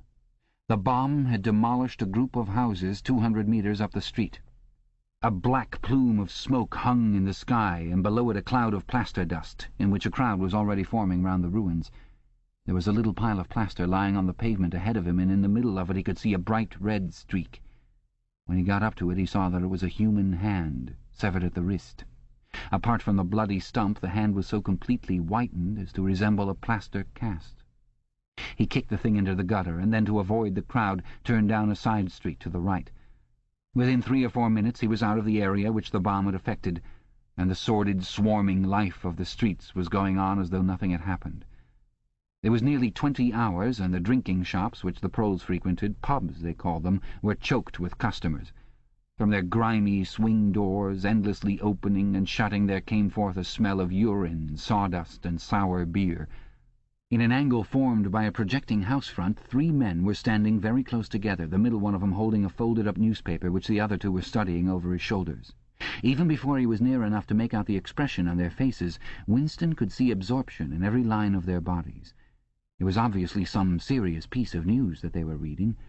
He was a few paces away from them when suddenly the group broke up, and two of the men were in a violent altercation. For a moment they seemed almost on the point of blows. "Can't you bleeding well listen to what I say? I tell you no number ending in 7 ain't won for over 14 months. "Yes, it has, then." "No, it has not.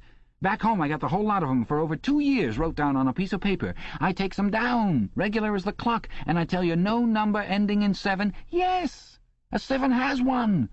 I could pretty near tell you the bleeding number, 407 it ended in. It were in February, second week in February. February, your grandmother. I got it all down in black and white, and I tell you no number—" "Oh, pack it in," said the third man. They were talking about the lottery. Winston looked back when he had gone 30 meters. They were still arguing with vivid, passionate faces. The lottery, with its weekly payout of enormous prizes, was the one public event to which the proles paid serious attention. It was probable that there were some millions of proles for whom the lottery was the principal, if not the only reason for remaining alive. It was their delight, their folly, their anodyne, their intellectual stimulant. Where the lottery was concerned, even people who could barely read and write seemed capable of intricate calculations and staggering feats of memory. There was a whole tribe of men who made a living simply by selling systems, forecasts, and lucky amulets. Winston had nothing to do with the running of the lottery, which was managed by the Ministry of Plenty, but he was aware, indeed everyone in the party was aware, that the prizes were largely imaginary. Only small sums were actually paid out, the winners of the big prizes being non-existent persons. In the absence of any real intercommunication between one part of Oceania and another, this was not difficult to arrange. But if there was hope, it lay in the proles. You had to cling on to that. When you put it in words, it sounded reasonable. It was when you looked at the human beings passing you on the pavement that it became an act of faith. The street into which he had turned ran downhill. He had a feeling that he had been in this neighbourhood before, and that there was a main thoroughfare not far away. From somewhere ahead came a din of shouting voices. The street took a sharp turn and then ended in a flight of steps, which led down into a sunken alley where a few stall-keepers were selling tired-looking vegetables. At this moment Winston remembered where he was. The alley led out into the main street, and down the next turning, not 5 minutes away, was the junk shop where he had bought the blank book which was now his diary. And in a small stationer's shop not far away he had bought his penholder and his bottle of ink. He paused for a moment at the top of the steps. On the opposite side of the alley there was a dingy little pub, whose windows appeared to be frosted over, but in reality were merely coated with dust. A very old man, bent but active, with white moustaches that bristled forward like those of a prawn, pushed open the swing door and went in. As Winston stood watching, it occurred to him that the old man, who must be 80 at the least, had already been middle-aged when the revolution happened. He and a few others like him were the last links that now existed with the vanished world of capitalism. In the party itself there were not many people left whose ideas had been formed before the revolution. The older generation had mostly been wiped out in the great purges of the 50s and 60s, and the few who survived had long ago been terrified into complete intellectual surrender. If there was anyone alive who could give you a truthful account of conditions in the early part of the century, it could only be a prole.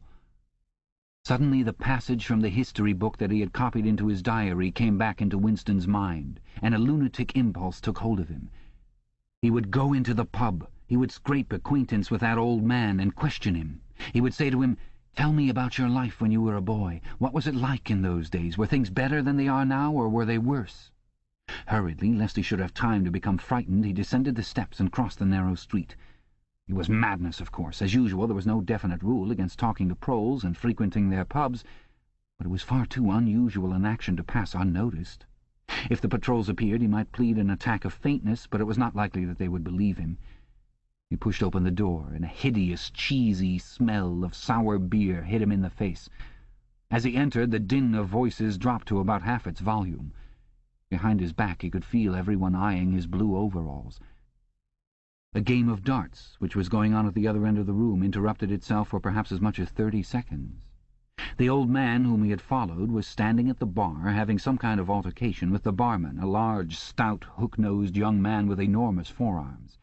A knot of others, standing round with glasses in their hands, were watching the scene.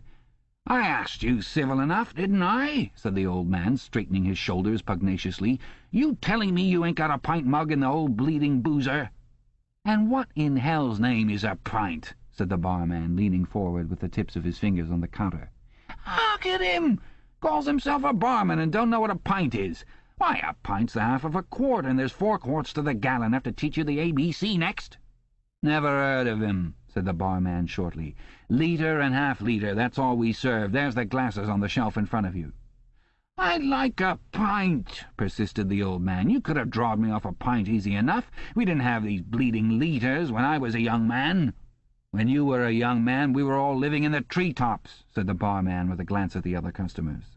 There was a shout of laughter, and the uneasiness caused by Winston's entry seemed to disappear. The old man's white, stubbled face had flushed pink. He was turned away, muttering to himself, and bumped into Winston. Winston caught him gently by the arm. "May I offer you a drink?" he said. "You're a gent," said the other, straightening his shoulders again. He appeared not to have noticed Winston's blue overalls. "Pint," he added aggressively to the barman. "Pint of wallop." The barman swished 2 half-litres of dark brown beer into thick glasses which he had rinsed in a bucket under the counter. Beer was the only drink you could get in prole pubs. The proles were not supposed to drink gin, though in practice they could get hold of it easily enough. The game of darts was in full swing again, and the knot of men at the bar had begun talking about lottery tickets. Winston's presence was forgotten for a moment. There was a deal table under the window where he and the old man could talk without fear of being overheard. It was horribly dangerous. But at any rate there was no telescreen in the room, a point he had made sure of as soon as he came in.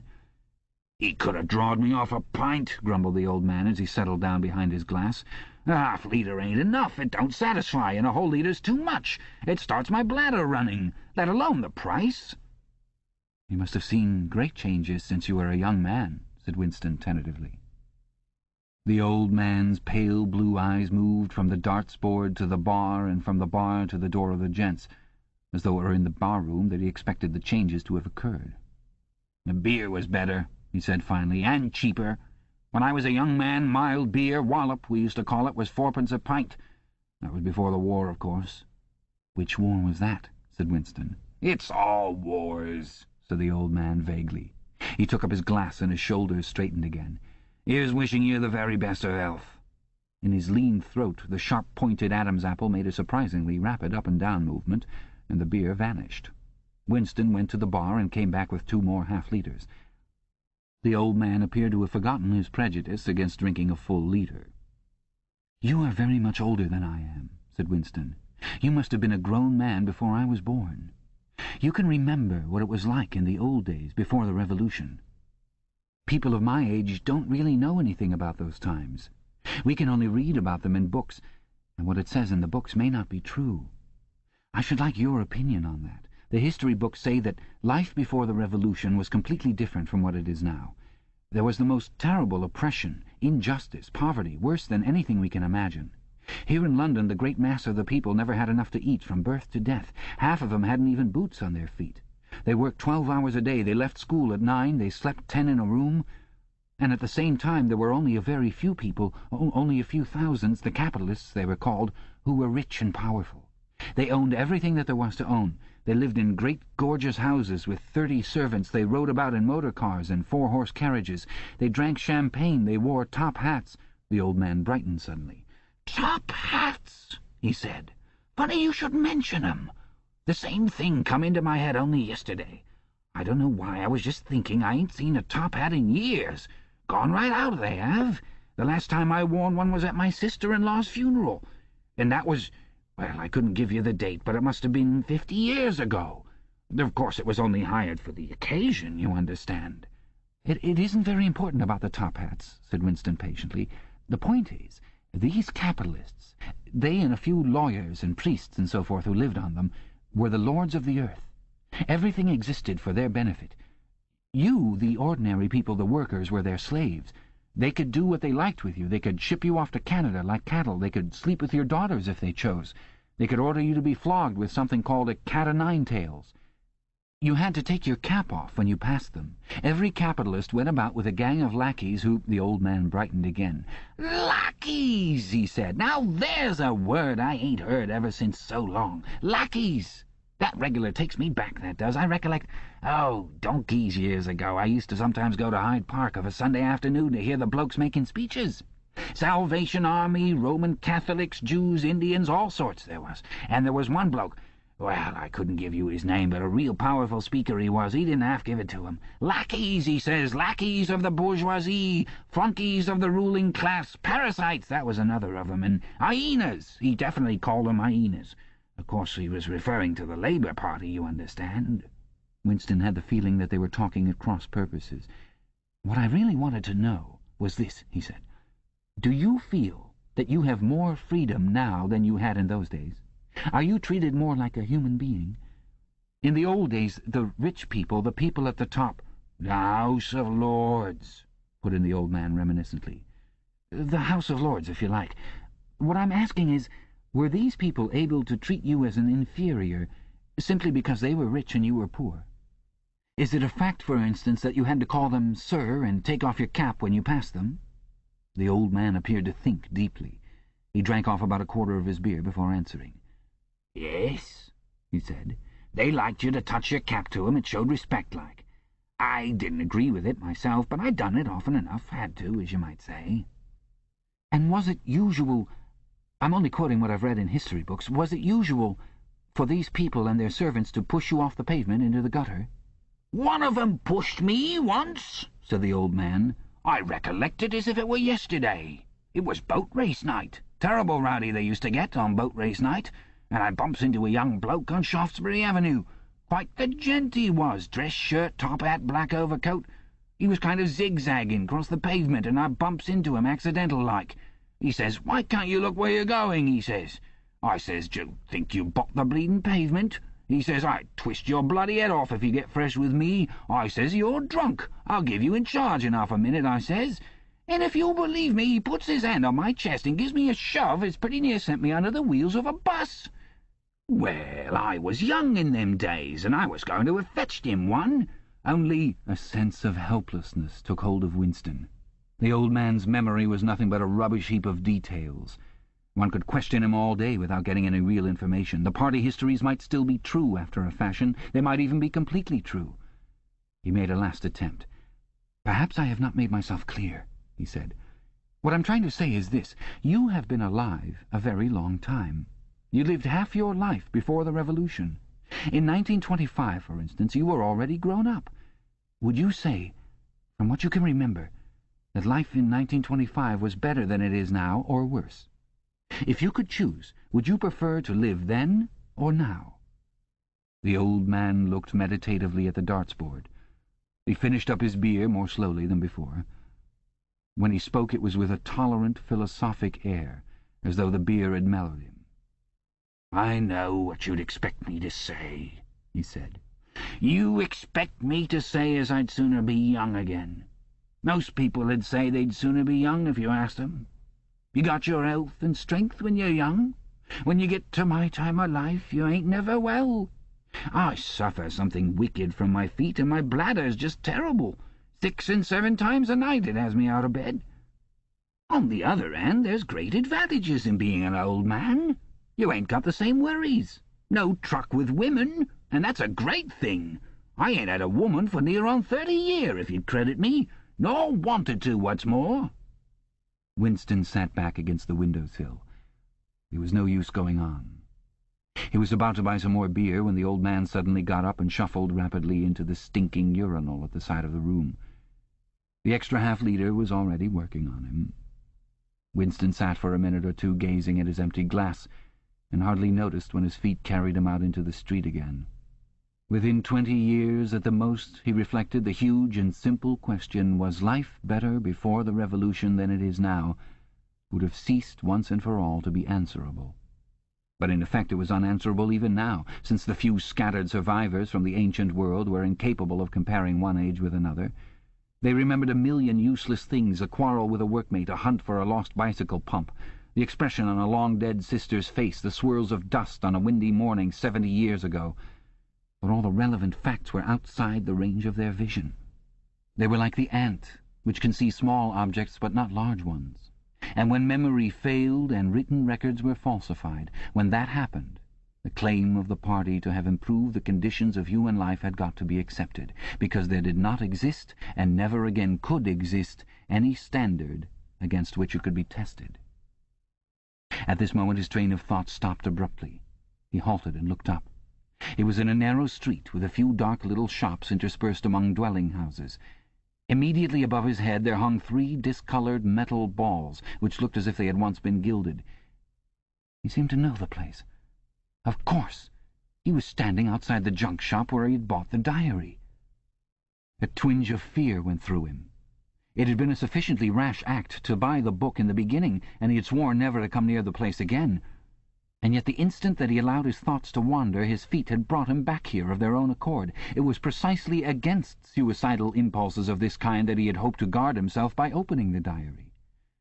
At the same time, he noticed that although it was nearly 21 hours, the shop was still open.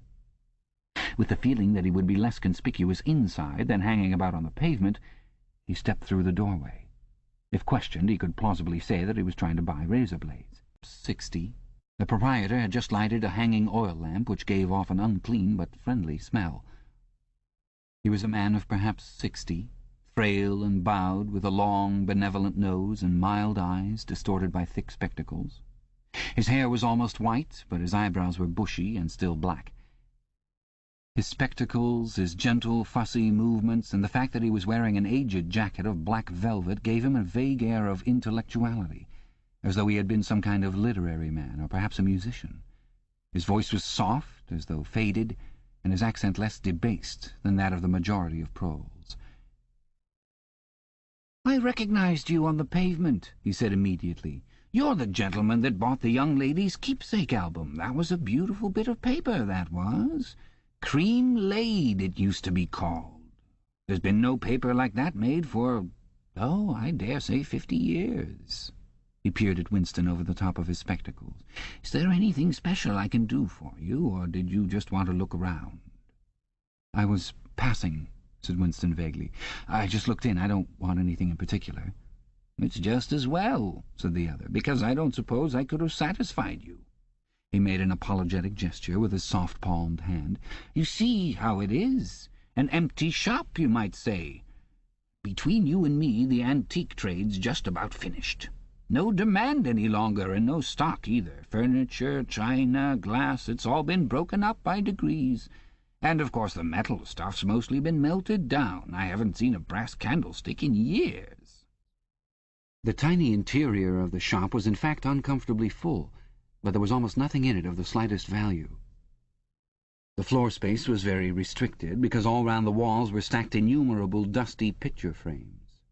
In the window there were trays of nuts and bolts, worn-out chisels, penknives with broken blades, tarnished watches that did not even pretend to be in going order, and other miscellaneous rubbish. Only on a small table in the corner was there a litter of odds and ends, lacquered snuff-boxes, agate brooches, and the like, which looked as though they might include something interesting. As Winston wandered toward the table, his eye was caught by a round, smooth thing that gleamed softly in the lamplight, and he picked it up. It was a heavy lump of glass, curved on one side, flat on the other, making almost a hemisphere. There was a peculiar softness, as of rain-water, in both the colour and the texture of the glass. At the heart of it, magnified by the curved surface, there was a strange, pink, convoluted object that recalled a rose or a sea anemone. "What is it?" said Winston, fascinated. "That's coral, that is," said the old man. "It must have come from the Indian Ocean. They used to kind of embed it in the glass. That wasn't made less than 100 years ago. More, by the look of it." "It's a beautiful thing," said Winston. "It is a beautiful thing," said the other appreciatively, "but there's not many that'd say so nowadays." He coughed. "Now, if it so happened that you wanted to buy it, that'd cost you $4. I can remember when a thing like that would have fetched £8, and £8 was... Well, I can't work it out, but it was a lot of money. But who cares about genuine antiques nowadays, even the few that's left?" Winston immediately paid over the $4 and slid the coveted thing into his pocket. What appealed to him about it was not so much its beauty, as the air it seemed to possess of belonging to an age quite different from the present one. The soft, rain-watery glass was not like any glass that he had ever seen. The thing was doubly attractive because of its apparent uselessness, though he could guess that it must once have been intended as a paperweight. It was very heavy in his pocket, but fortunately it did not make much of a bulge. It was a queer thing, even a compromising thing, for a party member to have in his possession. Anything old, and for that matter anything beautiful, was always vaguely suspect. The old man had grown noticeably more cheerful after receiving the $4. Winston realized that he would have accepted 3 or even 2. "There's another room upstairs that you might care to take a look at," he said. "There's not much in it, just a few pieces. We'll do with a light if we're going upstairs." He lit another lamp and with bowed back led the way slowly up the steep and worn stairs and along a tiny passage into a room which did not give on the street, but looked out on a cobbled yard and a forest of chimney-pots. Winston noticed that the furniture was still arranged as though the room were meant to be lived in. There was a strip of carpet on the floor, a picture or two on the walls, and a deep, slatternly armchair drawn up to the fireplace. An old-fashioned glass clock with a 12-hour face was ticking away on the mantelpiece. Under the window, and occupying nearly a quarter of the room, was an enormous bed with a mattress still on it. "We lived here till my wife died," said the old man, half apologetically. "I'm selling the furniture off by little and little. Now, that's a beautiful mahogany bed, or at least it would be if you could get the bugs out of it. But I dare say you'd find it a little bit cumbersome." He was holding the lamp high up, so as to illumine the whole room, and in the warm, dim light the place looked curiously inviting. The thought flitted through Winston's mind that it would probably be quite easy to rent the room for a few dollars a week, if he dared to take the risk. It was a wild, impossible notion, to be abandoned as soon as thought of, but the room had awakened in him a sort of nostalgia, a sort of ancestral memory. It seemed to him that he knew exactly what it felt like to sit in a room like this, in an armchair beside an open fire, with your feet in the fender and a kettle on the hob, utterly alone, utterly secure, with nobody watching you, no voice pursuing you, no sound except the singing of the kettle and the friendly ticking of the clock. "There's no telescreen," he could not help murmuring. "Ah," said the old man, "I never had one of those things. Too expensive. And I never seemed to feel the need of it, somehow. Now, that's a nice gate-leg table in the corner there, though, of course, you'd have to put new hinges on it if you wanted to use the flaps." There was a small bookcase in the other corner, and Winston had already gravitated toward it. It contained nothing but rubbish. The hunting down and destruction of books had been done with the same thoroughness in the prole quarters as everywhere else. It was very unlikely that there existed anywhere in Oceania a copy of a book printed earlier than 1960. The old man, still carrying the lamp, was standing in front of a picture in a rosewood frame which hung on the other side of the fireplace, opposite the bed. "Now, if you happen to be interested in old prints at all," he began delicately. Winston came across to examine the picture. It was a steel engraving of an oval building with rectangular windows and a small tower in front. There was a railing running round the building, and at the rear end there was what appeared to be a statue. Winston gazed at it for some moments. It seemed vaguely familiar, though he did not remember the statue. "The frame's fixed to the wall," said the old man, "but I could unscrew it for you, I dare say." "I know that building," said Winston finally. "It's a ruin now. It's in the middle of the street outside the Palace of Justice." "That's right, outside the law courts. It was bombed in... many years ago. It was a church at one time. St. Clement's Dane, its name was." He smiled apologetically, as though conscious of saying something slightly ridiculous, and added, "Oranges and lemons say the bells of St. Clement's." "What's that?" said Winston. "Oh, oranges and lemons say the bells of St. Clement's. That was a rhyme we had when I was a little boy. How it goes on I don't remember, but I do know it ended up... Here comes a candle to light you to bed. Here comes a chopper to chop off your head. It was a kind of dance. They held out their arms for you to pass under, and when they came to here comes a chopper to chop off your head, they brought their arms down and caught you. It was just names of churches. All the London churches were in it. All the principal ones, that is." Winston wondered vaguely to what century the church belonged. It was always difficult to determine the age of a London building. Anything large and impressive, if it was reasonably new in appearance, was automatically claimed as having been built since the Revolution, while anything that was obviously of earlier date was ascribed to some dim period called the Middle Ages. The centuries of capitalism were held to have produced nothing of any value.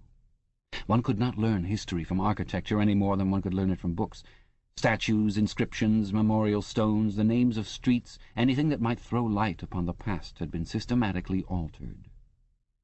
"I never knew it had been a church," he said. "There's a lot of them left, really," said the old man, "though they've been put to other uses. Now, how did that rhyme go? I've got it. Oranges and lemons, say the bells of St. Clement's. You owe me 3 farthings, say the bells of St. Martin's. There, now that's as far as I can get. A farthing, that was a small copper coin, looked something like a cent." "Where was St. Martin's?" said Winston. "St. Martin's? Well, that's still standing. It's in Victory Square, alongside the picture gallery. A building with a kind of triangular porch and pillars in front and a big flight of steps." Winston knew the place well.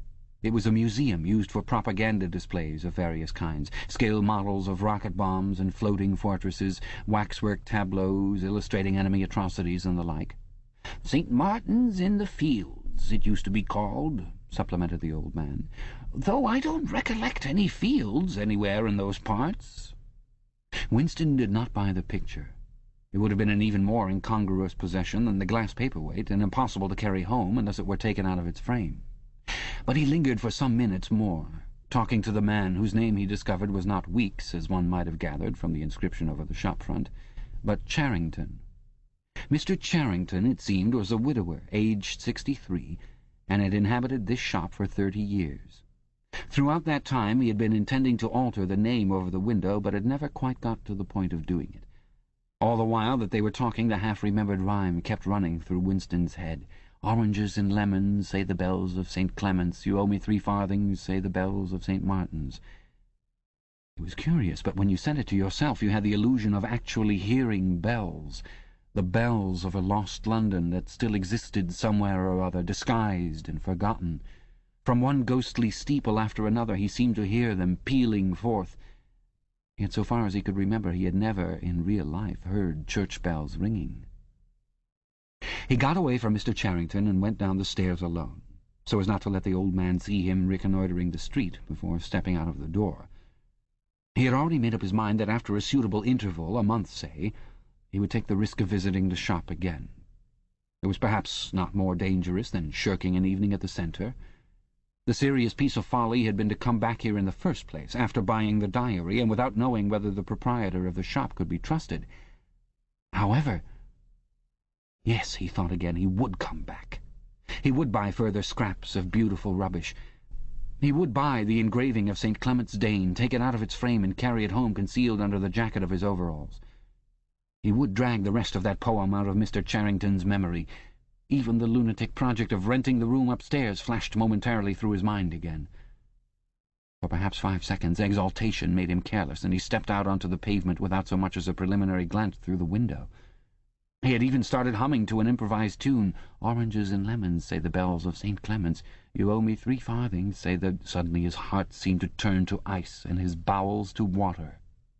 A figure in blue overalls was coming down the pavement, not 10 meters away. It was the girl from the fiction department, the girl with dark hair. The light was failing, but there was no difficulty in recognizing her. She looked him straight in the face, then walked quickly on as though she had not seen him. For a few seconds Winston was too paralyzed to move. Then he turned to the right and walked heavily away, not noticing for the moment that he was going in the wrong direction. At any rate, one question was settled. There was no doubting any longer that the girl was spying on him. She must have followed him here, because it was not credible that by pure chance she should have happened to be walking on the same evening up the same obscure back street, kilometers distant from any quarter where party members lived. It was too great a coincidence. Whether she was really an agent of the thought police or simply an amateur spy actuated by officiousness hardly mattered. It was enough that she was watching him. Probably she had seen him go into the pub as well. It was an effort to walk. The lump of glass in his pocket banged against his thigh at each step, and he was half-minded to take it out and throw it away. The worst thing was the pain in his belly. For a couple of minutes he had the feeling that he would die if he did not reach a lavatory soon. But there would be no public lavatories in a quarter like this. Then the spasm passed, leaving a dull ache behind. The street was a blind alley. Winston halted, stood for several seconds, wondering vaguely what to do, then turned round and began to retrace his steps. As he turned, it occurred to him that the girl had only passed him 3 minutes ago, and that by running he could probably catch up with her. He could keep on her track till they were in some quiet place, and then smash her skull in with a cobblestone. The piece of glass in his pocket would be heavy enough for the job. But he abandoned the idea immediately, because even the thought of making any physical effort was unbearable. He could not run, he could not strike a blow. Besides, she was young and lusty and would defend herself. He thought also of hurrying to the community centre and staying there till the place closed, so as to establish a partial alibi for the evening. But that too was impossible. A deadly lassitude had taken hold of him. All he wanted was to get home quickly and then sit down and be quiet. It was after 22 hours when he got back to the flat. The lights would be switched off at the main at 23:30. He went into the kitchen and swallowed nearly a teacupful of Victory gin. Then he went to the table in the alcove, sat down, and took the diary out of the drawer. But he did not open it at once. From the telescreen a brassy female voice was squalling a patriotic song. He sat staring at the marbled cover of the book, trying without success to shut the voice out of his consciousness. It was at night that they came for you. Always at night. The proper thing was to kill yourself before they got you. Undoubtedly some people did so. Many of the disappearances were actually suicides. But it needed desperate courage to kill yourself in a world where firearms or any quick and certain poison were completely unprocurable. He thought with a kind of astonishment of the biological uselessness of pain and fear, the treachery of the human body which always freezes into inertia at exactly the moment when a special effort is needed. He might have silenced the dark-haired girl if only he had acted quickly enough, but precisely because of the extremity of his danger he had lost the power to act. It struck him that in moments of crisis one is never fighting against an external enemy, but always against one's own body. Even now, in spite of the gin, the dull ache in his belly made consecutive thought impossible. And it is the same, he perceived, in all seemingly heroic or tragic situations. On the battlefield, in the torture chamber, on a sinking ship, the issues that you are fighting for are always forgotten, because the body swells up until it fills the universe, and even when you are not paralyzed by fright or screaming with pain, life is a moment-to-moment struggle against hunger or cold or sleeplessness, against a sour stomach or an aching tooth. He opened the diary. It was important to write something down. The woman on the telescreen had started a new song. Her voice seemed to stick into his brain like jagged splinters of glass. He tried to think of O'Brien, for whom or to whom the diary was written, but instead he began thinking of the thing that would happen to him after the thought police took him away. It would not matter if they killed you at once. To be killed was what you expected. But before death nobody spoke of such things, yet everybody knew of them. There was the routine of confession that had to be gone through, the grovelling on the floor and screaming for mercy, the crack of broken bones, the smashed teeth and bloody clots of hair. Why did you have to endure it, since the end was always the same? Why was it not possible to cut a few days or weeks out of your life? Nobody ever escaped detection, and nobody ever failed to confess. When once you had succumbed to thought crime, it was certain that by a given date you would be dead. Why, then, did that horror which altered nothing have to lie embedded in future time? He tried, with a little more success than before, to summon up the image of O'Brien. "We shall meet in the place where there is no darkness," O'Brien had said to him. He knew what it meant, or thought he knew. The place where there is no darkness was the imagined future, which one would never see, but which, by foreknowledge, one could mystically share in. But with the voice from the telescreen nagging at his ears, he could not follow the train of thought further. He put a cigarette in his mouth. Half the tobacco promptly fell out onto his tongue, a bitter dust which was difficult to spit out again. The face of Big Brother swam into his mind, displacing that of O'Brien. Just as he had done a few days earlier, he slid a coin out of his pocket and looked at it. The face gazed up at him, heavy, calm, protecting. But what kind of smile was hidden beneath the dark mustache? Like a leaden knell, the words came back at him. War is peace. Freedom is slavery. Ignorance is strength. Part 2. It was the middle of the morning, and Winston had left his cubicle to go to the lavatory. A solitary figure was coming toward him from the other end of the long, brightly lit corridor. It was the girl with dark hair. 4 days had gone past since the evening when he had run into her outside the junk shop. As she came nearer, he saw that her right arm was in a sling, not noticeable at a distance because it was of the same colour as her overalls. Probably she had crushed her hand while swinging round one of the big kaleidoscopes on which the plots of novels were roughed in. It was a common accident in the fiction department. They were perhaps 4 meters apart when the girl stumbled and fell almost flat on her face. A sharp cry of pain was wrung out of her. She must have fallen right on the injured arm. Winston stopped short. The girl had risen to her knees. Her face had turned a milky yellow colour against which her mouth stood out redder than ever. Her eyes were fixed on his with an appealing expression that looked more like fear than pain. A curious emotion stirred in Winston's heart. In front of him was an enemy who was trying to kill him. In front of him also was a human creature, in pain and perhaps with a broken bone. Already he had instinctively started forward to help her. In the moment when he had seen her fall on the bandaged arm, it had been as though he felt the pain in his own body. "You're hurt?" he said. "It's nothing. My arm. It'll be all right in a second." She spoke as though her heart were fluttering. She had certainly turned very pale. "You haven't broken anything?" "No, I'm all right. It hurt for a moment, that's all." She held out her free hand to him, and he helped her up. She had regained some of her colour and appeared very much better. "It's nothing," she repeated shortly. "I only gave my wrist a bit of a bang. Thanks, comrade." And with that she walked on in the direction in which she had been going as briskly as though it had really been nothing. The whole incident could not have taken as much as half a minute. Not to let one's feelings appear in one's face was a habit that had acquired the status of an instinct, and in any case they had been standing straight in front of a telescreen when the thing happened. Nevertheless, it had been very difficult not to betray a momentary surprise, for in the 2 or 3 seconds while he was helping her up, the girl had slipped something into his hand. There was no question that she had done it intentionally. It was something small and flat. As he passed through the lavatory door, he transferred it to his pocket and felt it with the tips of his fingers. It was a scrap of paper folded into a square. While he stood at the urinal, he managed, with a little more fingering, to get it unfolded. Obviously there must be a message of some kind written on it. For a moment he was tempted to take it into one of the water closets and read it at once. But that would be shocking folly, as he well knew. There was no place where you could be more certain that the telescreens were watched continuously.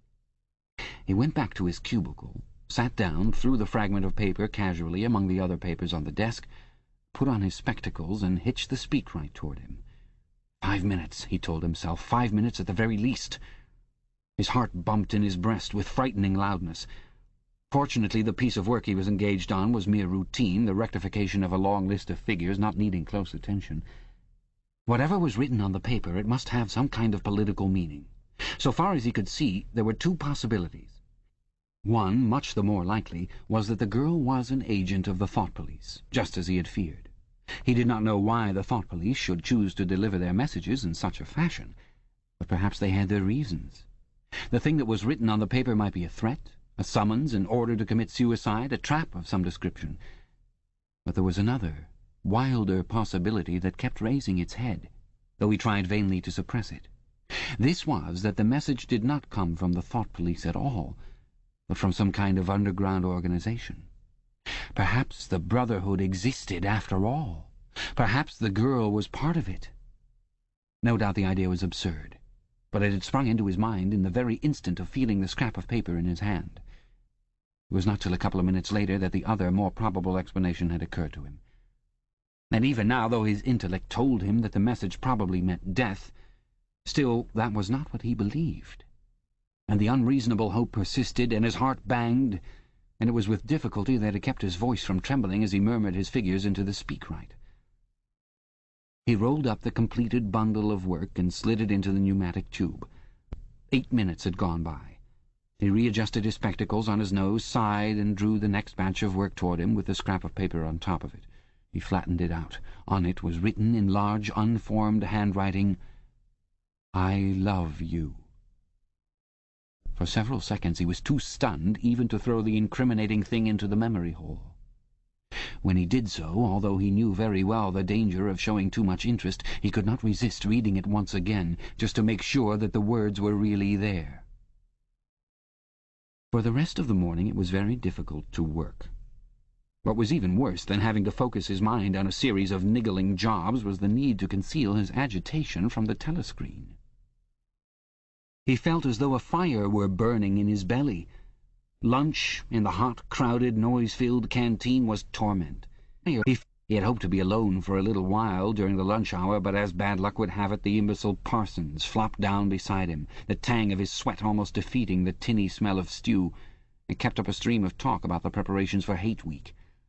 He was particularly enthusiastic about a papier-mâché model of Big Brother's head 2 meters wide, which was being made for the occasion by his daughter's troop of spies. The irritating thing was that in the racket of voices Winston could hardly hear what Parsons was saying, and was constantly having to ask for some fatuous remark to be repeated. Just once he caught a glimpse of the girl, at a table with 2 other girls at the far end of the room. She appeared not to have seen him, and he did not look in that direction again. The afternoon was more bearable. Immediately after lunch there arrived a delicate, difficult piece of work, which would take several hours and necessitated putting everything else aside. It consisted in falsifying a series of production reports of 2 years ago in such a way as to cast discredit on a prominent member of the inner party who was now under a cloud. This was the kind of thing that Winston was good at, and for more than 2 hours he succeeded in shutting the girl out of his mind altogether. Then the memory of her face came back, and with it a raging, intolerable desire to be alone. Until he could be alone, it was impossible to think this new development out. Tonight was one of his nights at the community centre. He wolfed another tasteless meal in the canteen, hurried off to the centre, took part in the solemn foolery of a discussion group, played 2 games of table tennis, swallowed several glasses of gin, and sat for half an hour through a lecture entitled Ingsoc in Relation to Chess. His soul writhed with boredom, but for once he had had no impulse to shirk his evening at the centre. At the sight of the words, "I love you," the desire to stay alive had welled up in him, and the taking of minor risks suddenly seemed stupid. It was not till 23 hours, when he was home and in bed, and in the darkness where you were safe even from the telescreen so long as you kept silent, that he was able to think continuously. It was a physical problem that had to be solved: how to get in touch with the girl and arrange a meeting. He did not consider any longer the possibility that she might be laying some kind of trap for him. He knew that it was not so because of her unmistakable agitation when she handed him the note. Obviously she had been frightened out of her wits, as well she might be.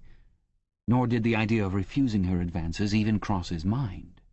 Only 5 nights ago he had contemplated smashing her skull in with a cobblestone, but that was of no importance.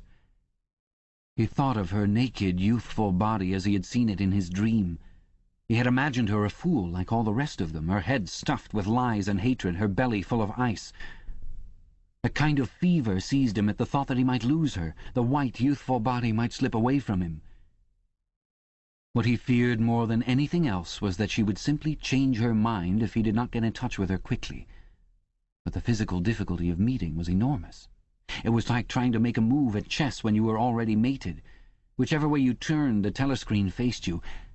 Actually, all the possible ways of communicating with her had occurred to him within 5 minutes of reading the note, but now, with time to think, he went over them one by one, as though laying out a row of instruments on a table. Obviously, the kind of encounter that had happened this morning could not be repeated.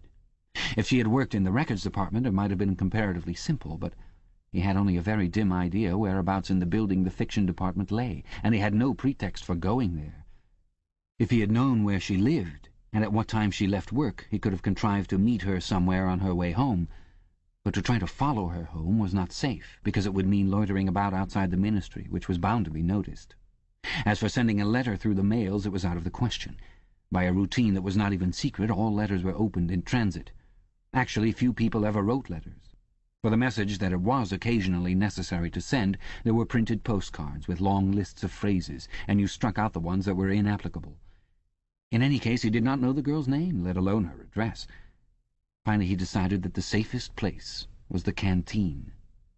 If he could get her at a table by herself, somewhere in the middle of the room, not too near the telescreens, and with a sufficient buzz of conversation all round, if these conditions endured for, say, 30 seconds, it might be possible to exchange a few words.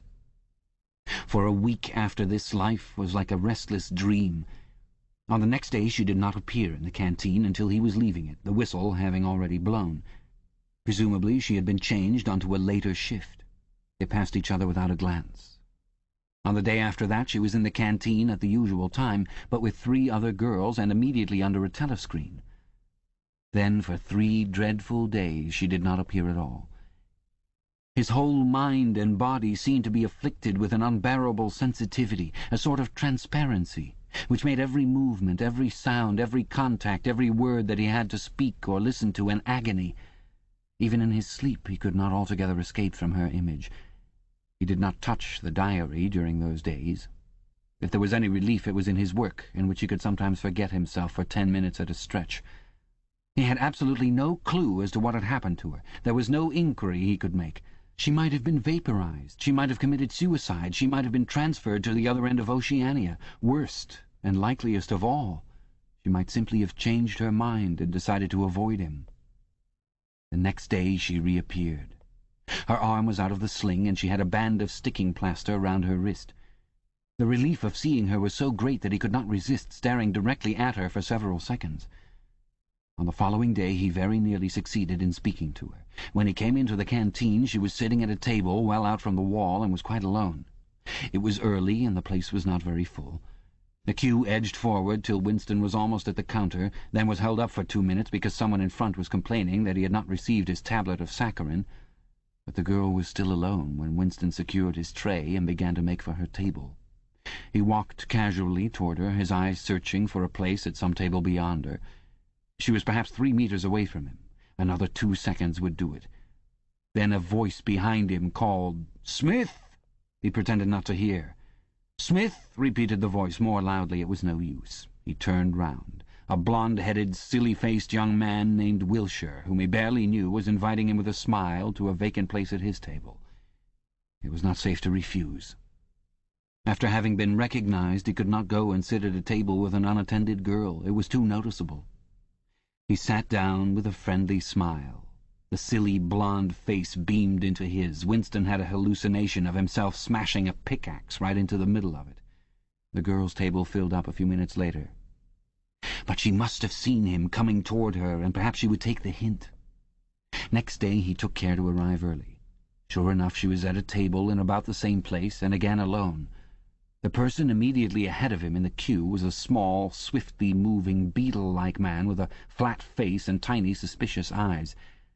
As Winston turned away from the counter with his tray, he saw that the little man was making straight for the girl's table. His hopes sank again. There was a vacant place at a table farther away, but something in the little man's appearance suggested that he would be sufficiently attentive to his own comfort to choose the emptiest table. With ice at his heart, Winston followed. It was no use unless he could get the girl alone.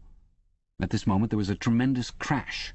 The little man was sprawling on all fours. His tray had gone flying. 2 streams of soup and coffee were flowing across the floor. He started to his feet with a malignant glance at Winston, whom he evidently suspected of having tripped him up. But it was all right. 5 seconds later, with a thundering heart, Winston was sitting at the girl's table. He did not look at her. He unpacked his tray and promptly began eating. It was all important to speak at once before anyone else came, but now a terrible fear had taken possession of him. A week had gone by since she had first approached. She would have changed her mind. She must have changed her mind. It was impossible that this affair should end successfully. Such things did not happen in real life. He might have flinched altogether from speaking if at this moment he had not seen Ampleforth, the hairy-eared poet, wandering limply round the room with a tray looking for a place to sit down. In his vague way, Ampleforth was attached to Winston, and would certainly sit down at his table if he caught sight of him. There was perhaps a minute in which to act. Both Winston and the girl were eating steadily. The stuff they were eating was a thin stew, actually a soup of haricot beans. In a low murmur, Winston began speaking. Neither of them looked up. Steadily they spooned the watery stuff into their mouths, and between spoonfuls exchanged the few necessary words in low, expressionless voices. "What time do you leave work?" 18:30. "Where can we meet?" "Victory Square, near the monument. It's full of telescreens. It doesn't matter if there's a crowd." "Any signal?" "No. Don't come up to me until you see me among a lot of people. And don't look at me, just keep somewhere near me." "What time?" 19 hours. "All right." Ampleforth failed to see Winston and sat down at another table. The girl finished her lunch quickly and made off, while Winston stayed to smoke a cigarette. They did not speak again, and so far as it was possible for two people sitting on opposite sides of the same table, they did not look at one another. Winston was in Victory Square before the appointed time. He wandered around the base of the enormous fluted column, at the top of which Big Brother's statue gazed southward toward the skies where he had vanquished the Eurasian airplanes, the East Asian airplanes it had been a few years ago, in the Battle of Airstrip 1. In the street in front of it there was a statue of a man on horseback, which was supposed to represent Oliver Cromwell. At 5 minutes past the hour the girl still had not appeared. Again the terrible fear seized upon Winston. She was not coming. She had changed her mind. He walked slowly up to the north side of the square and got a sort of pale-coloured pleasure from identifying St. Martin's Church, whose bells, when it had bells, had chimed, "You owe me 3 farthings." Then he saw the girl, standing at the base of the monument, reading, or pretending to read, a poster which ran spirally up the column. It was not safe to go near her until some more people had accumulated. There were telescreens all around the pediment. But at this moment there was a din of shouting and a zoom of heavy vehicles from somewhere to the left. Suddenly everyone seemed to be running across the square. The girl nipped nimbly round the lions at the base of the monument and joined in the rush. Winston followed. As he ran, he gathered from some shouted remarks that a convoy of Eurasian prisoners was passing. Already a dense mass of people was blocking the south side of the square. Winston, at normal times the kind of person who gravitates to the outer edge of any kind of scrimmage, shoved, butted, squirmed his way forward into the heart of the crowd. Soon he was within arm's length of the girl, but the way was blocked by an enormous prole and an almost equally enormous woman, presumably his wife, who seemed to form an impenetrable wall of flesh. Winston wriggled himself sideways and with a violent lunge managed to drive his shoulder between them. For a moment it felt as though his entrails were being ground to pulp between the two muscular hips. Then he had broken through, sweating a little. He was next to the girl. They were shoulder to shoulder, both staring fixedly in front of them. A long line of trucks with wooden-faced guards armed with submachine guns standing upright in each corner was passing slowly down the street. In the trucks little yellow men in shabby greenish uniforms were squatting, jammed close together. Their sad Mongolian faces gazed out over the sides of the trucks, utterly incurious. Occasionally, when a truck jolted, there was a clank-clank of metal.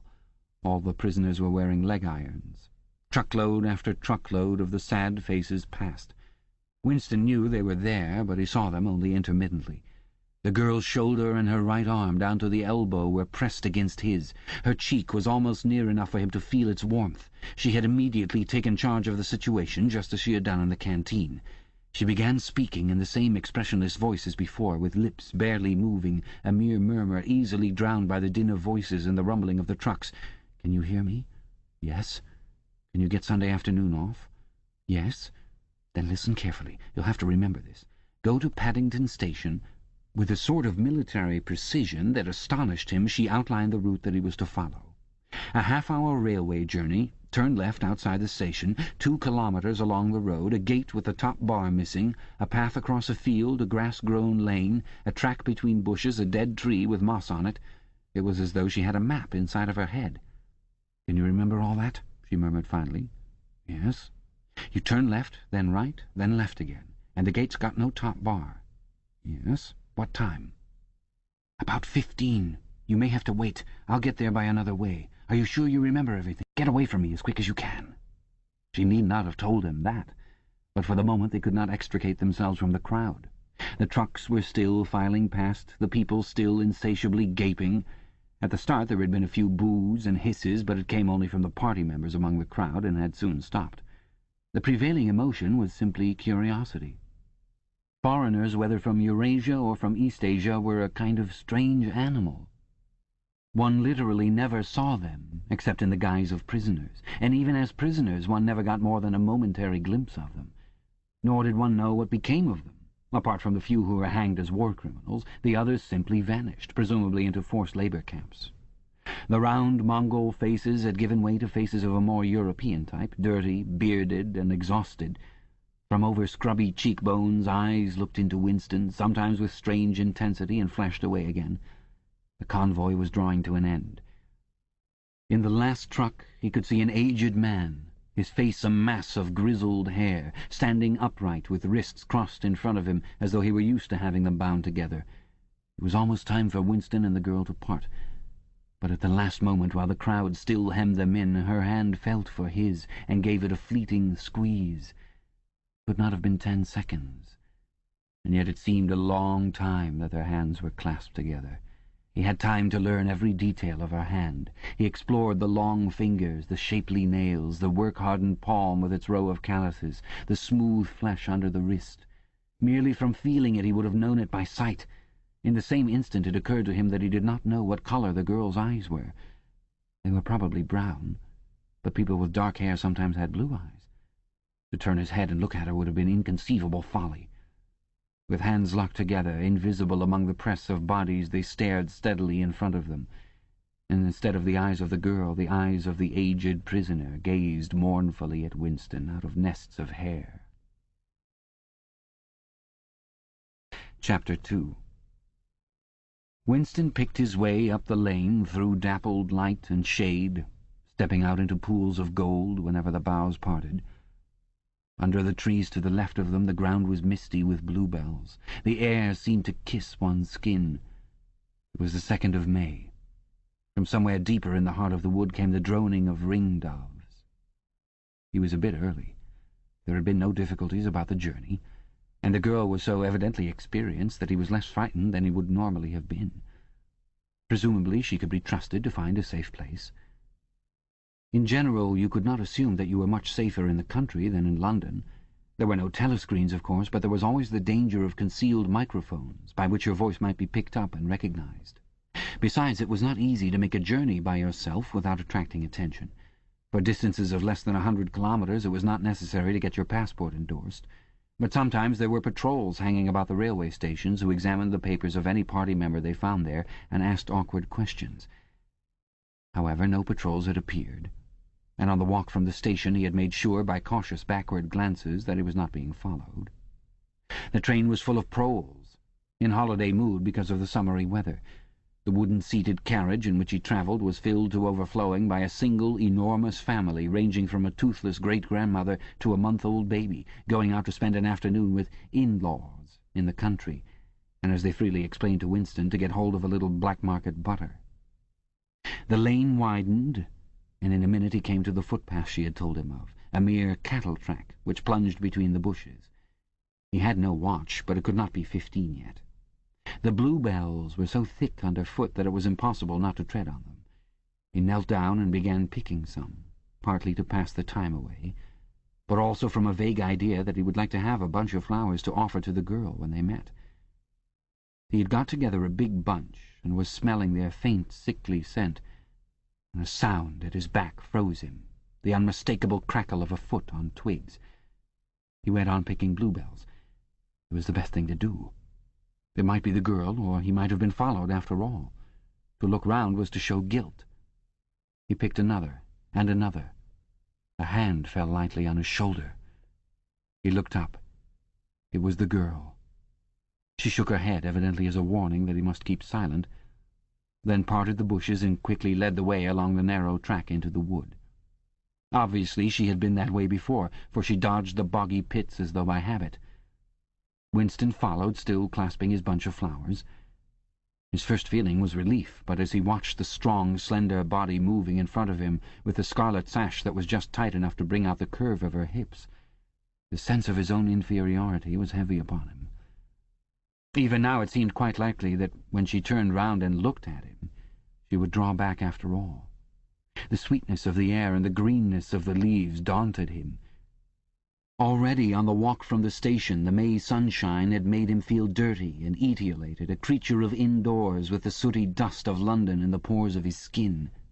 It occurred to him that till now she had probably never seen him in broad daylight in the open. They came to the fallen tree that she had spoken of. The girl hopped over and forced apart the bushes, in which there did not seem to be an opening. When Winston followed her, he found that they were in a natural clearing, a tiny, grassy knoll surrounded by tall saplings that shut it in completely. The girl stopped and turned. "Here we are," she said. He was facing her at several paces' distance. As yet he did not dare move nearer to her. "I didn't want to say anything in the lane," she went on, "in case there's a mic hidden there. I don't suppose there is, but there could be. There's always the chance of one of those swine recognizing your voice. We're all right here." He still had not the courage to approach her. "We're all right here?" he repeated stupidly. "Yes, look at the trees." They were small ashes, which at some time had been cut down and had sprouted up again into a forest of poles, none of them thicker than one's wrist. "There's nothing big enough to hide a mic in. Besides, I've been here before." They were only making conversation. He had managed to move closer to her now. She stood before him very upright, with a smile on her face that looked faintly ironical, as though she were wondering why he was so slow to act. The bluebells had cascaded onto the ground. They seemed to have fallen of their own accord. He took her hand. "Would you believe," he said, "that till this moment I didn't know what colour your eyes were?" They were brown, he noted, a rather light shade of brown, with dark lashes. "Now that you've seen what I'm really like, can you still bear to look at me?" "Yes, easily. I'm 39 years old. I've got a wife that I can't get rid of. I've got varicose veins. I've got 5 false teeth." "I couldn't care less," said the girl. The next moment, it was hard to say by whose act, she was in his arms. At the beginning he had no feeling except sheer incredulity. The youthful body was strained against his own, the mass of dark hair was against his face, and yes, actually she had turned her face up and he was kissing the wide red mouth. She had clasped her arms about his neck. She was calling him darling, precious one, loved one. He had pulled her down to the ground. She was utterly unresisting. He could do what he liked with her. But the truth was that he had no physical sensation except that of mere contact. All he felt was incredulity and pride. He was glad that this was happening, but he had no physical desire. It was too soon. Her youth and prettiness had frightened him. He was too much used to living without women. He did not know the reason. The girl picked herself up and pulled a bluebell out of her hair. She sat against him, putting her arm round his waist. "Never mind, dear. There's no hurry. We've got the whole afternoon. Isn't this a splendid hideout? I found it when I got lost once on a community hike. If anyone was coming, you could hear them 100 meters away." "What is your name?" said Winston. "Julia. I know yours. It's Winston Smith. How did you find that out?" "I expect I'm better at finding things out than you are, dear. Tell me, what did you think of me before that day I gave you the note?" He did not feel any temptation to tell lies to her. It was even a sort of love-offering to start off by telling the worst. "I hated the sight of you," he said. "I wanted to rape you and then murder you afterwards. 2 weeks ago I thought seriously of smashing your head in with a cobblestone. If you really want to know, I imagined that you had something to do with the thought police." The girl laughed delightedly, evidently taking this as a tribute to the excellence of her disguise. "Not the thought police? You didn't honestly think that?" "Well, perhaps not exactly that. But from your general appearance, merely because you're young and fresh and healthy, you understand, I thought that probably you thought I was a good party member, pure in word and deed. Banners, processions, slogans, games, community hikes, all that stuff. And you thought that if I had a quarter of a chance I'd denounce you as a thought criminal and get you killed off?" "Yes, something of that kind. A great many young girls are like that, you know." "It's this bloody thing that does it," she said, ripping off the scarlet sash of the Junior Anti-Sex League and flinging it onto a bough. Then, as though touching her waist had reminded her of something, she felt in the pocket of her overalls and produced a small slab of chocolate. She broke it in half and gave one of the pieces to Winston. Even before he had taken it, he knew by the smell that it was very unusual chocolate. It was dark and shiny and was wrapped in silver paper. Chocolate normally was dull, brown, crumbly stuff that tasted, as nearly as one could describe it, like the smoke of a rubbish fire. But at some time or another he had tasted chocolate like the piece she had given him. The first whiff of its scent had stirred up some memory which he could not pin down, but which was powerful and troubling. "Where did you get this stuff?" he said. "Black market," she said indifferently. "Actually, I am that sort of girl to look at. I'm good at games. I was a troop leader in the Spies. I do voluntary work 3 evenings a week for the Junior Anti-Sex League. Hours and hours I've spent pasting their bloody rot all over London. I always carry one end of a banner in the processions. I always look cheerful, and I never shirk anything. Always yell with the crowd, that's what I say. It's the only way to be safe." The first fragment of chocolate had melted on Winston's tongue. The taste was delightful. But there was still that memory moving round the edges of his consciousness, something strongly felt but not reducible to definite shape, like an object seen out of the corner of one's eye. He pushed it away from him, aware only that it was the memory of some action which he would have liked to undo but could not. "You are very young," he said. "You are 10 or 15 years younger than I am. What could you see to attract you in a man like me? It was something in your face. I thought I'd take a chance. I'm good at spotting people who don't belong. As soon as I saw you, I knew you were against them." Them, it appeared, meant the party, and above all the inner party, about whom she talked with an open, jeering hatred which made Winston feel uneasy, although he knew that they were safe here if they could be safe anywhere. A thing that astonished him about her was the coarseness of her language. Party members were supposed not to swear, and Winston himself very seldom did swear, aloud at any rate. Julia, however, seemed unable to mention the party, and especially the inner party, without using the kind of words that you saw chalked up in dripping alleyways. He did not dislike it. It was merely one symptom of her revolt against the party in all its ways, and somehow it seemed natural and healthy, like the sneeze of a horse that smells bad hay. They had left the clearing and were wandering again through the checkered shade, with their arms round each other's waists whenever it was wide enough to walk two abreast. He noticed how much softer her waist seemed to feel now that the sash was gone. They did not speak above a whisper. Outside the clearing, Julia said it was better to go quietly. Presently they had reached the edge of the little wood. She stopped him. "Don't go out into the open. There might be someone watching. We're all right if we keep behind the boughs." They were standing in the shade of hazel bushes. The sunlight, filtering through innumerable leaves, was still hot on their faces. Winston looked out into the field beyond and underwent a curious, slow shock of recognition. He knew it by sight. An old, close-bitten pasture with a footpath wandering across it and a molehill here and there. In the ragged edge on the opposite side the boughs of the elm trees swayed just perceptibly in the breeze, and their leaves stirred faintly in dense masses like women's hair. Surely somewhere nearby, but out of sight, there must be a stream with green pools where dace were swimming. "Isn't there a stream somewhere near here?" he whispered. "That's right, there is a stream. It's at the edge of the next field, actually. There are fish in it, great big ones.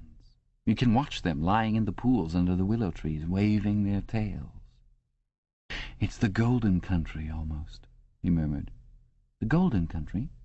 Oh, it's nothing really, a landscape I've seen sometimes in a dream." "Look!" whispered Julia. A thrush had alighted on a bough not 5 meters away, almost at the level of their faces.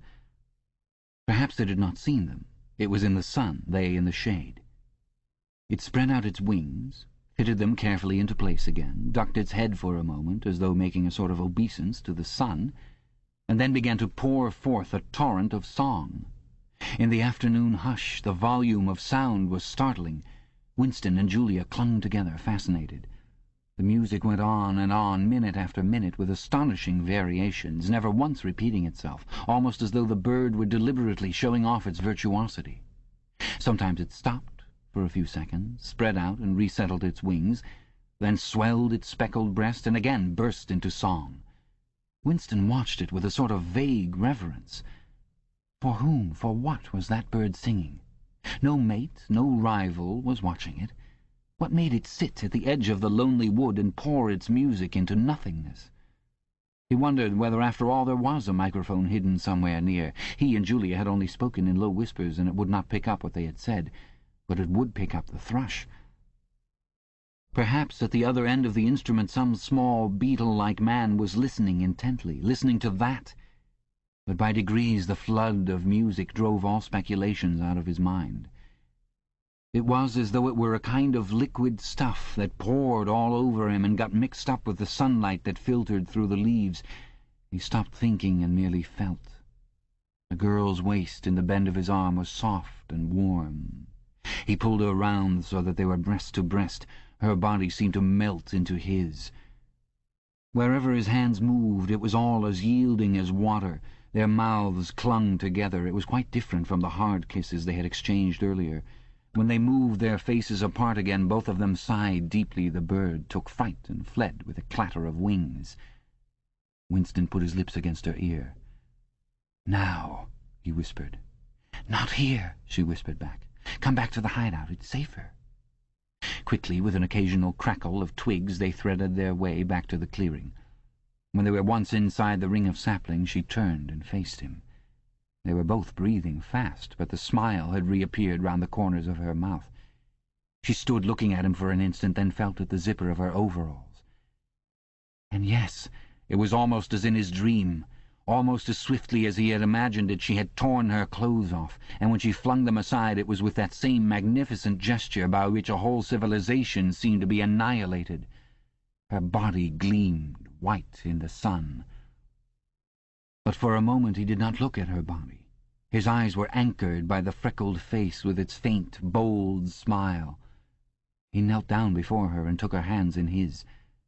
"Have you done this before?" "Of course. Hundreds of times. Well, scores of times, anyway." "With party members?" "Yes, always with party members." "With members of the inner party?" "Not with those swine, no. But there's plenty that would, if they got half a chance. They're not so holy as they make out." His heart leapt. Scores of times she had done it. He wished it had been hundreds, thousands. Anything that hinted at corruption always filled him with a wild hope. Who knew? Perhaps the party was rotten under the surface, its cult of strenuousness and self-denial simply a sham concealing iniquity. If he could have infected the whole lot of them with leprosy or syphilis, how gladly he would have done so. Anything to rot, to weaken, to undermine. He pulled her down so that they were kneeling face to face. "Listen. The more men you've had, the more I love you. Do you understand that?" "Yes, perfectly. I hate purity. I hate goodness. I don't want any virtue to exist anywhere. I want everyone to be corrupt to the bones." "Well, then, I ought to suit you, dear. I'm corrupt to the bones. You like doing this? I don't mean simply me. I mean the thing in itself." "I adore it." That was above all what he wanted to hear. Not merely the love of one person, but the animal instinct, the simple, undifferentiated desire. That was the force that would tear the party to pieces.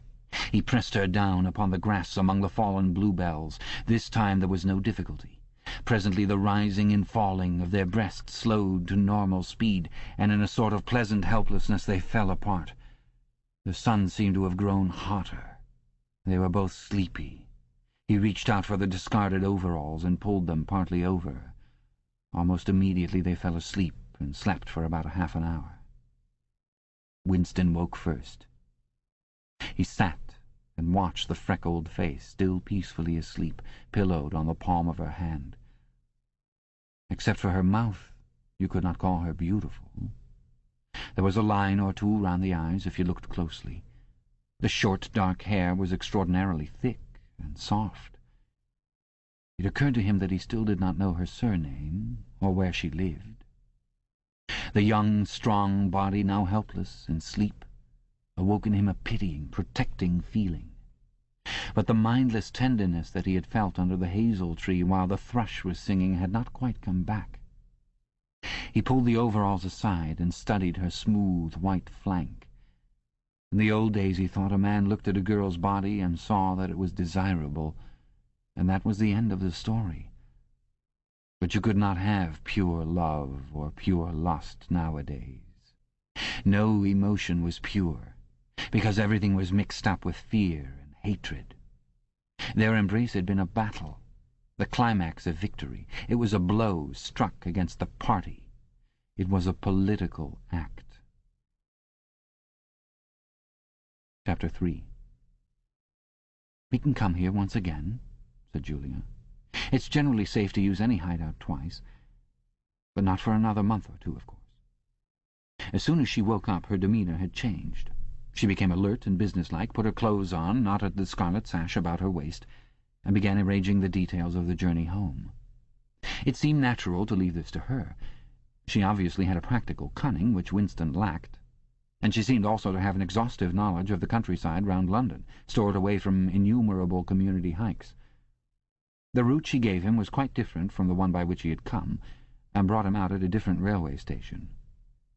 "Never go home the same way as you went out," she said, as though enunciating an important general principle. She would leave first, and Winston was to wait half an hour before following her. She had named the place where they could meet after work 4 evenings hence.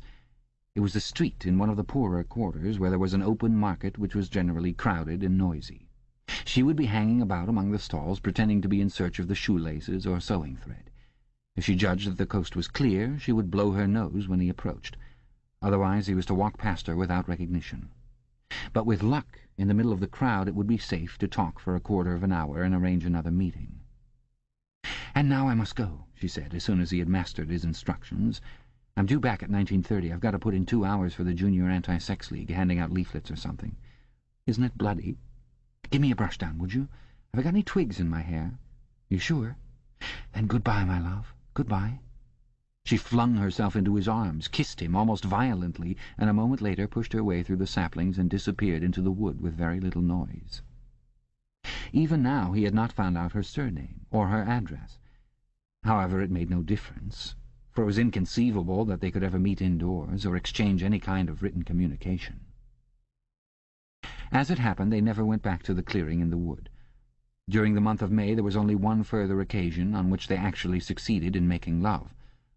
That was in another hiding-place known to Julia, the belfry of a ruined church in an almost deserted stretch of country where an atomic bomb had fallen 30 years earlier. It was a good hiding-place when once you got there, but the getting there was very dangerous. For the rest they could only meet in the streets, in a different place every evening, and never for more than half an hour at a time. In the street it was usually possible to talk, after a fashion. As they drifted down the crowded pavements, not quite abreast and never looking at one another, they carried on a curious, intermittent conversation which flicked on and off like the beams of a lighthouse, suddenly nipped into silence by the approach of a party uniform or the proximity of a telescreen, then taken up again minutes later in the middle of a sentence, then abruptly cut short as they parted at the agreed spot, then continued almost without introduction on the following day. Julia appeared to be quite used to this kind of conversation, which she called talking by installments. She was also surprisingly adept at speaking without moving her lips. Just once in almost a month of nightly meetings they managed to exchange a kiss. They were passing in silence down a side street. Julia would never speak when they were away from the main streets. When there was a deafening roar, the earth heaved and the air darkened, and Winston found himself lying on his side, bruised and terrified. A rocket bomb must have dropped quite near at hand. Suddenly he became aware of Julia's face, a few centimetres from his own, deathly white as chalk. Even her lips were white. She was dead. He clasped her against him, and found that he was kissing a live, warm face, but there was some powdery stuff that got in the way of his lips. Both of their faces were thickly coated with plaster. There were evenings when they reached their rendezvous and then had to walk past one another without a sign because a patrol had just come around the corner or a helicopter was hovering overhead. Even if it had been less dangerous, it would still have been difficult to find time to meet. Winston's working week was 60 hours, Julia's was even longer, and their free days varied according to the pressure of work and did not often coincide. Julia, in any case, seldom had an evening completely free. She spent an astonishing amount of time in attending lectures and demonstrations, distributing literature for the Junior Anti-Sex League, preparing banners for Hate Week, making collections for the Savings Campaign and such-like activities. It paid, she said. It was camouflage. If you kept the small rules, you could break the big ones. She even induced Winston to mortgage yet another of his evenings by enrolling himself for the part-time munition work, which was done voluntarily by zealous party members. So, one evening every week, Winston spent 4 hours of paralyzing boredom screwing together small bits of metal, which were probably parts of bomb fuses, in a drafty, ill-lit workshop where the knocking of hammers mingled drearily with the music of the telescreens. When they met in the church tower, the gaps in their fragmentary conversation were filled up. It was a blazing afternoon. The air in the little square chamber above the bells was hot and stagnant and smelt overpoweringly of pigeon dung. They sat talking for hours on the dusty, twig-littered floor, one or other of them getting up from time to time to cast a glance through the narrow slits and make sure that no one was coming. Julia was 26 years old. She lived in a hostel with 30 other girls, always in the stink of women. "How I hate women," she said, parenthetically, and she worked, as he had guessed, on the novel-writing machines in the fiction department. She enjoyed her work, which consisted chiefly in running and servicing a powerful but tricky electric motor. She was, she said, not clever, but was fond of using her hands and felt at home with machinery. She could describe the whole process of composing a novel, from the general directive issued by the planning committee down to the final touching up by the rewrite squad. But she was not interested in the finished product. She didn't much care for reading, she said. Books were just a commodity that had to be produced, like jam or bootlaces. She had no memories of anything before the early 60s, and the only person she had ever known who talked frequently of the days before the Revolution was a grandfather who had disappeared when she was 8. At school she had been captain of the hockey team and had won the gymnastics trophy 2 years running. She had been a troop leader in the Spies and a branch secretary in the Youth League before joining the Junior Anti-Sex League. She had always borne an excellent character. She had, even an infallible mark of good reputation, been picked out to work in pornosec, the subsection of the fiction department which turned out cheap pornography for distribution among the proles. It was nicknamed Muck House by the people who worked in it, she remarked. There she had remained for a year, helping to produce booklets in sealed packets with titles like Spanking Stories or One Night in a Girls' School, to be bought furtively by proletarian youths who were under the impression that they were buying something illegal. "What are these books like?" said Winston curiously. "Oh, ghastly rubbish. They're boring, really. They only have 6 plots, but they swap them around a bit. Of course, I was only on the kaleidoscope, so I was never in the rewrite squad. I'm not literary, dear, not even enough for that." He learned with astonishment that all the workers in pornosec, except the head of the department, were girls. The theory was that men, whose sex instincts were less controllable than those of women, were in greater danger of being corrupted by the filth they handled. "They don't even like having married women there," she added. "Girls are always supposed to be so pure. Here's one who isn't, anyway." She had had her first love affair when she was 16, with a party member of 60, who later committed suicide to avoid arrest. "And a good job, too," said Julia. "Otherwise they'd have had my name out of him when he confessed." Since then there had been various others. Life, as she saw it, was quite simple. You wanted a good time. They, meaning the party, wanted to stop you having it. You broke the rules as best you could.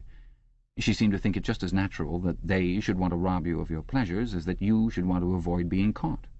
She hated the party, and said so in the crudest words, but she made no general criticism of it.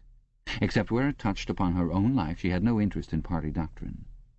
He noticed that she never used Newspeak words except the ones that had passed into everyday use. She had never heard of the Brotherhood and refused to believe in its existence. Any kind of organized revolt against the party, which was bound to be a failure, struck her as stupid. The clever thing was to break the rules and stay alive all the same.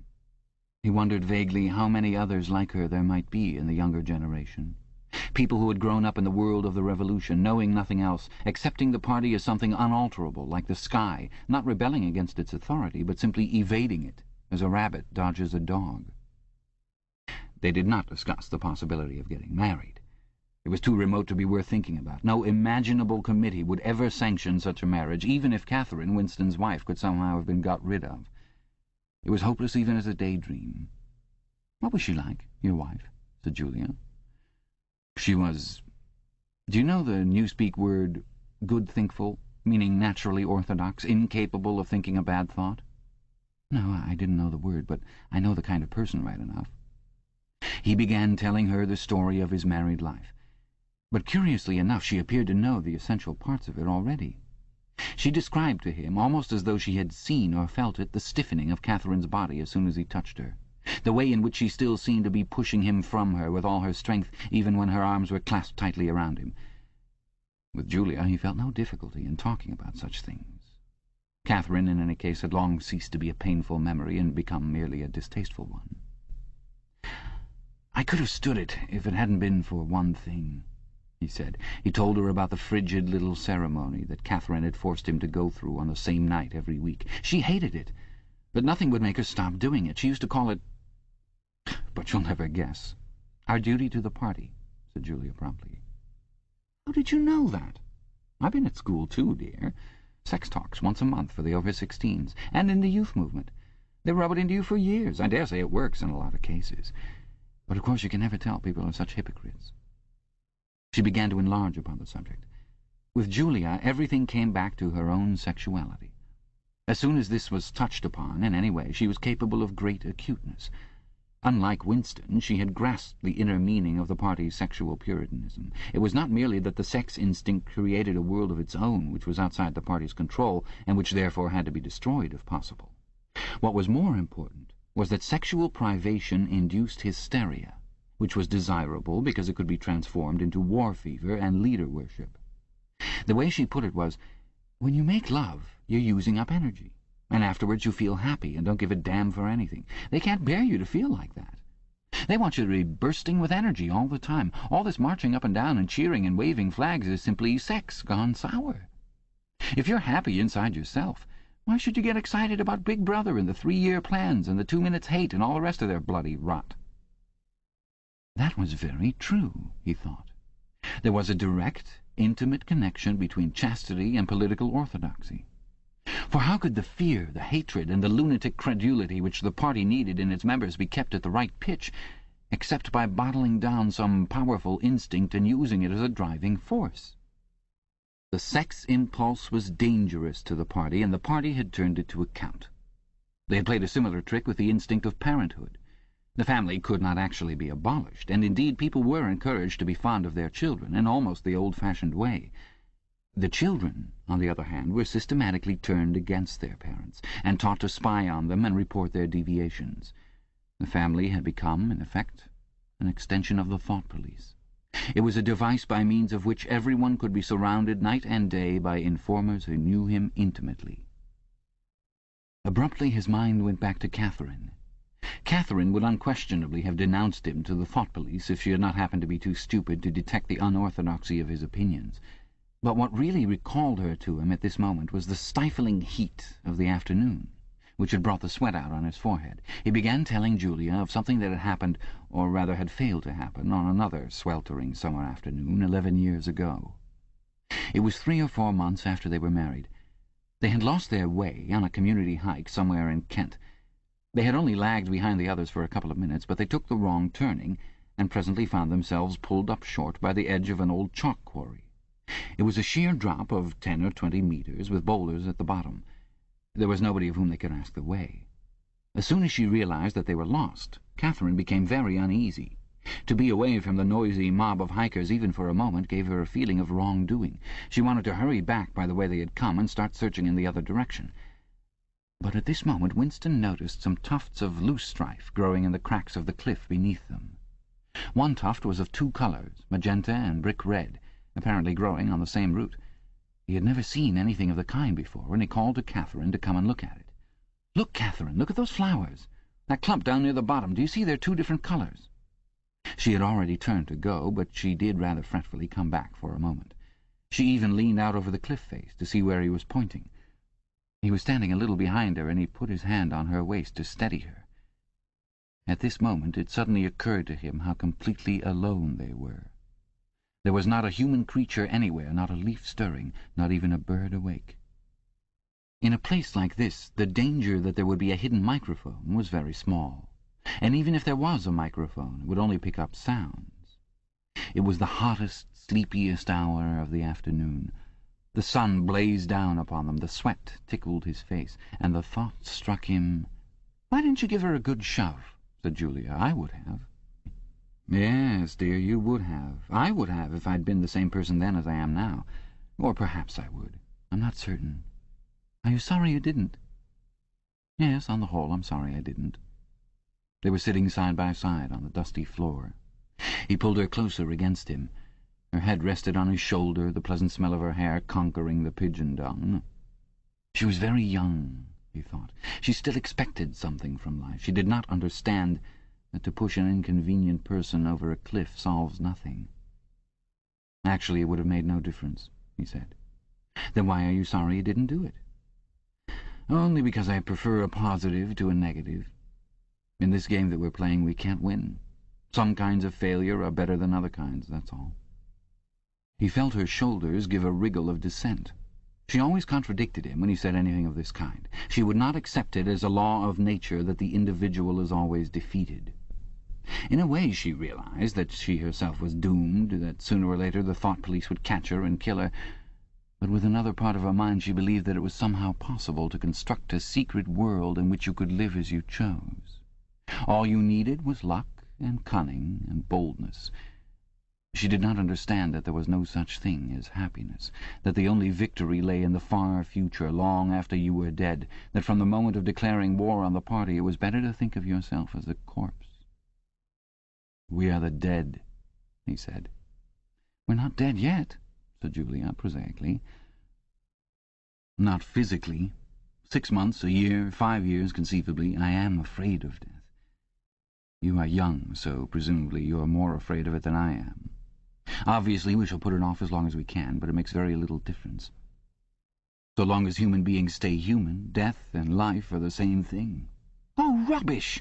Which would you sooner sleep with, me or a skeleton? Don't you enjoy being alive? Don't you like feeling? This is me, this is my hand, this is my leg. I'm real, I'm solid, I'm alive. Don't you like this?" She twisted herself round and pressed her bosom against him. He could feel her breasts, ripe yet firm, through her overalls. Her body seemed to be pouring some of its youth and vigour into his. "Yes, I like that," he said. "Then stop talking about dying. And now, listen, dear. We've got to fix up about the next time we meet. We may as well go back to the place in the wood. We've given it a good long rest. But you must get there by a different way this time. I've got it all planned out. You take the train. But look, I'll draw it out for you." And in her practical way she scraped together a small square of dust, and with a twig from a pigeon's nest began drawing a map on the floor. Chapter 4. Winston looked round the shabby little room above Mr. Charrington's shop. Beside the window the enormous bed was made up, with ragged blankets and a coverless bolster. The old-fashioned clock with the 12-hour face was ticking away on the mantelpiece. In the corner, on the gate-leg table, the glass paper weight which he had bought on his last visit gleamed softly out of the half-darkness. In the fender was a battered tin oil stove, a saucepan, and 2 cups, provided by Mr. Charrington. Winston lit the burner and set a pan of water to boil. He had brought an envelope full of Victory coffee and some saccharin tablets. The clock's hand said 7:20. It was 19:20, really. She was coming at 19:30. "Folly, folly," his heart kept saying. "Conscious, gratuitous, suicidal folly. Of all the crimes that a party member could commit, this one was the least possible to conceal." Actually, the idea had first floated into his head in the form of a vision of the glass paperweight mirrored by the surface of the gate-leg table. As he had foreseen, Mr. Charrington had made no difficulty about letting the room.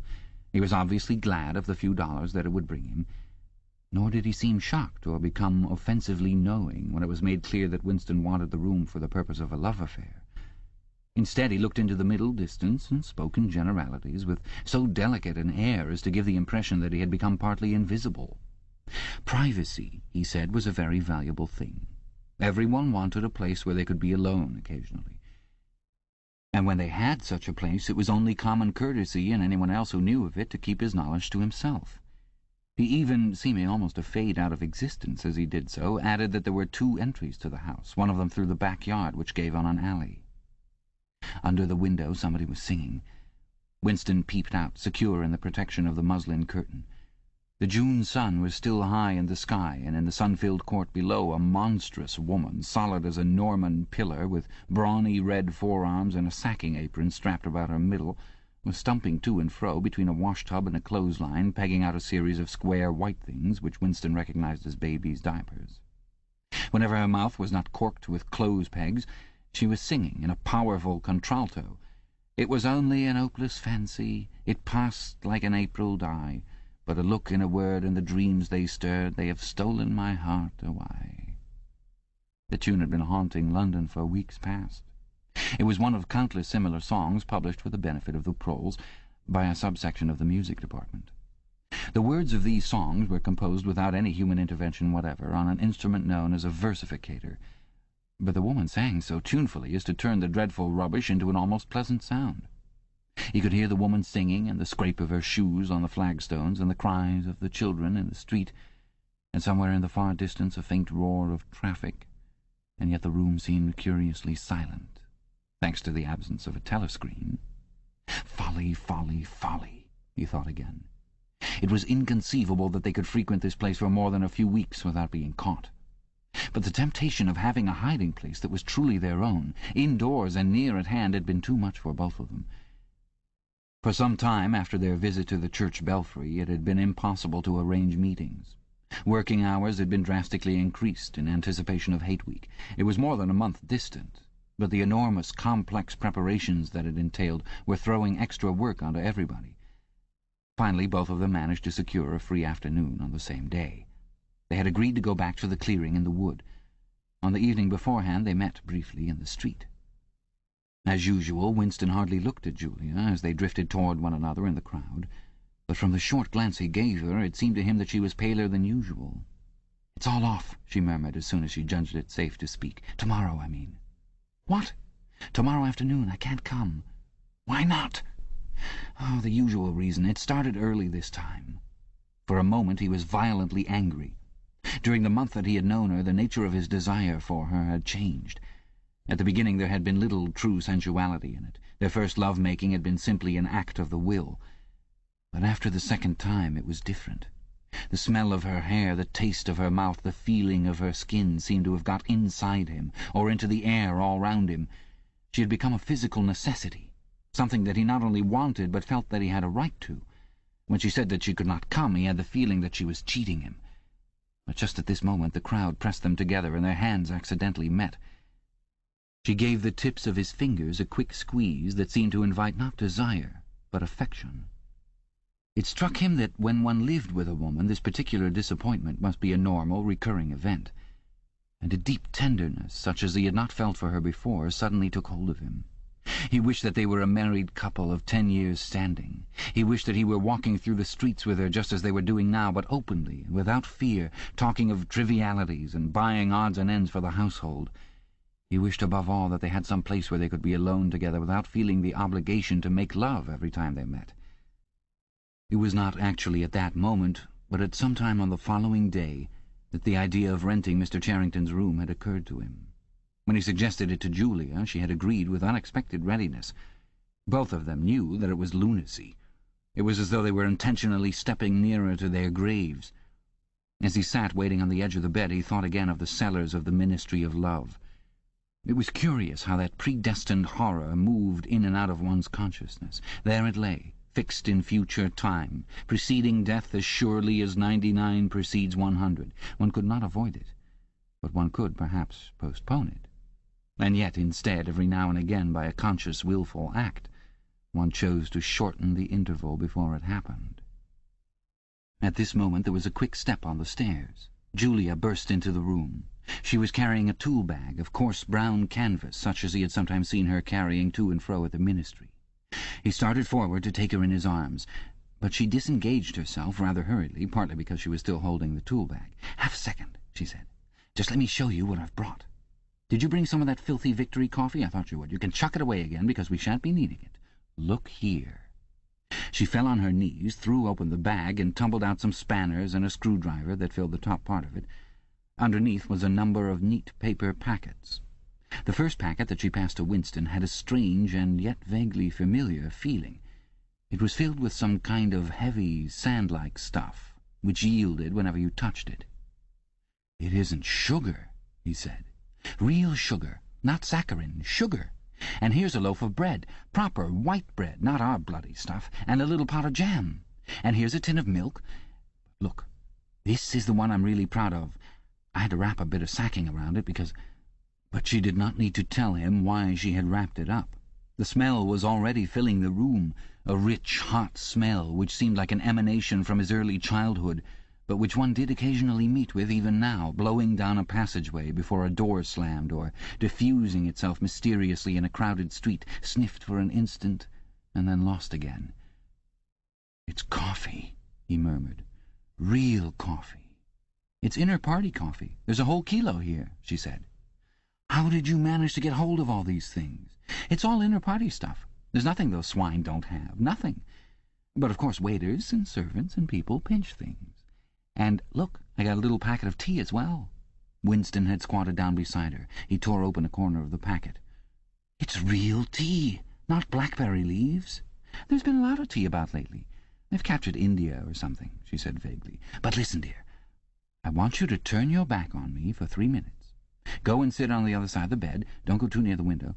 And don't turn round till I tell you." Winston gazed abstractedly through the muslin curtain. Down in the yard the red-ironed woman was still marching to and fro between the wash-tub and the line.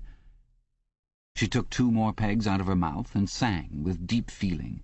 "They say that time heals all things. They say you can always forget. But the smiles and the tears across the years, they twist my heartstrings yet." She knew the whole drivelling song by heart, it seemed. Her voice floated upward with the sweet summer air, very tuneful, charged with a sort of happy melancholy. One had the feeling that she would have been perfectly content if the June evening had been endless and the supply of clothes exhaustible, to remain there for 1,000 years, pegging out diapers and singing rubbish. It struck him as a curious fact that he had never heard a member of the party singing alone and spontaneously.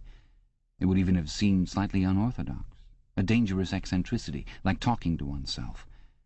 Perhaps it was only when people were somewhere near the starvation level that they had anything to sing about. "You can turn round now," said Julia.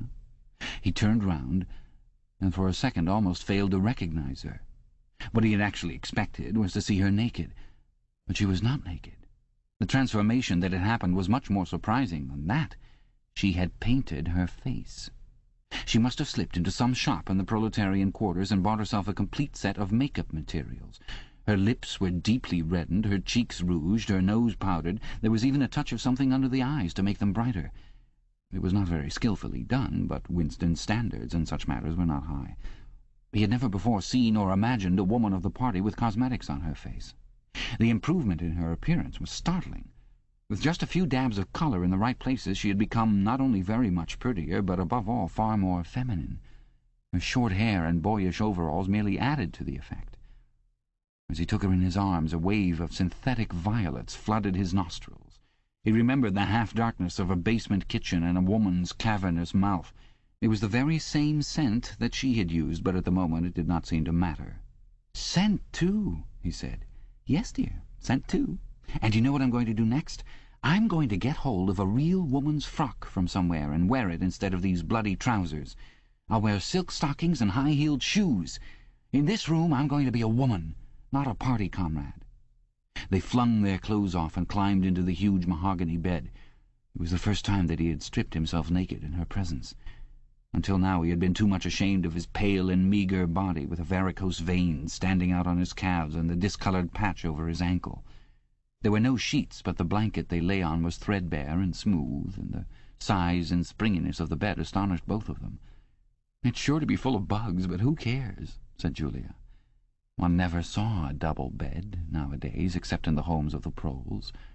Winston had occasionally slept in one in his boyhood. Julia had never been in one before, so far as she could remember. Presently they fell asleep for a little while. When Winston woke up, the hands of the clock had crept round to nearly 9. He did not stir, because Julia was sleeping with her head in the crook of his arm.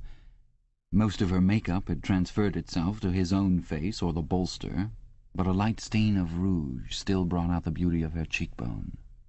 A yellow ray from the sinking sun fell across the foot of the bed and lighted up the fireplace, where the water in the pan was boiling fast. Down in the yard the woman had stopped singing, but the faint shouts of children floated in from the street. He wondered vaguely whether in the abolished past it had been normal experience to lie in bed like this, in the cool of a summer evening, a man and a woman with no clothes on, making love when they chose, talking of what they chose, not feeling any compulsion to get up, simply lying there and listening to peaceful sounds outside. Surely there could never have been a time when that seemed ordinary. Julia woke up, rubbed her eyes, and raised herself on her elbow to look at the oil stove. "Half that water's boiled away," she said. "I'll get up and make some coffee in another moment. We've got an hour. What time do they cut the lights off at your flats?" 23:30. "It's 23 at the hostel. But you have to get in earlier than that because—" "Hey! Get out, you filthy brute!" She suddenly twisted herself over in the bed, seized a shoe from the floor, and sent it hurtling into the corner with a boyish jerk of her arm, exactly as he had seen her fling the dictionary at Goldstein that morning during the 2 minutes' hate. "What was it?" he said in surprise. "A rat! I saw him stick his beastly nose out of the wainscoting. There's a hole down there. I gave him a good fright anyway." "Rats!" murmured Winston. "In this room?" "They're all over the place," said Julia indifferently as she lay down again. "We've even got them in the kitchen at the hostel." Some parts of London are swarming with them. Did you know they attack children? Yes, they do. In some of these streets a woman daren't leave a baby alone for 2 minutes. It's the great huge brown ones that do it. And the nasty thing is that the brutes always— "Don't go on," said Winston with his eyes tightly shut.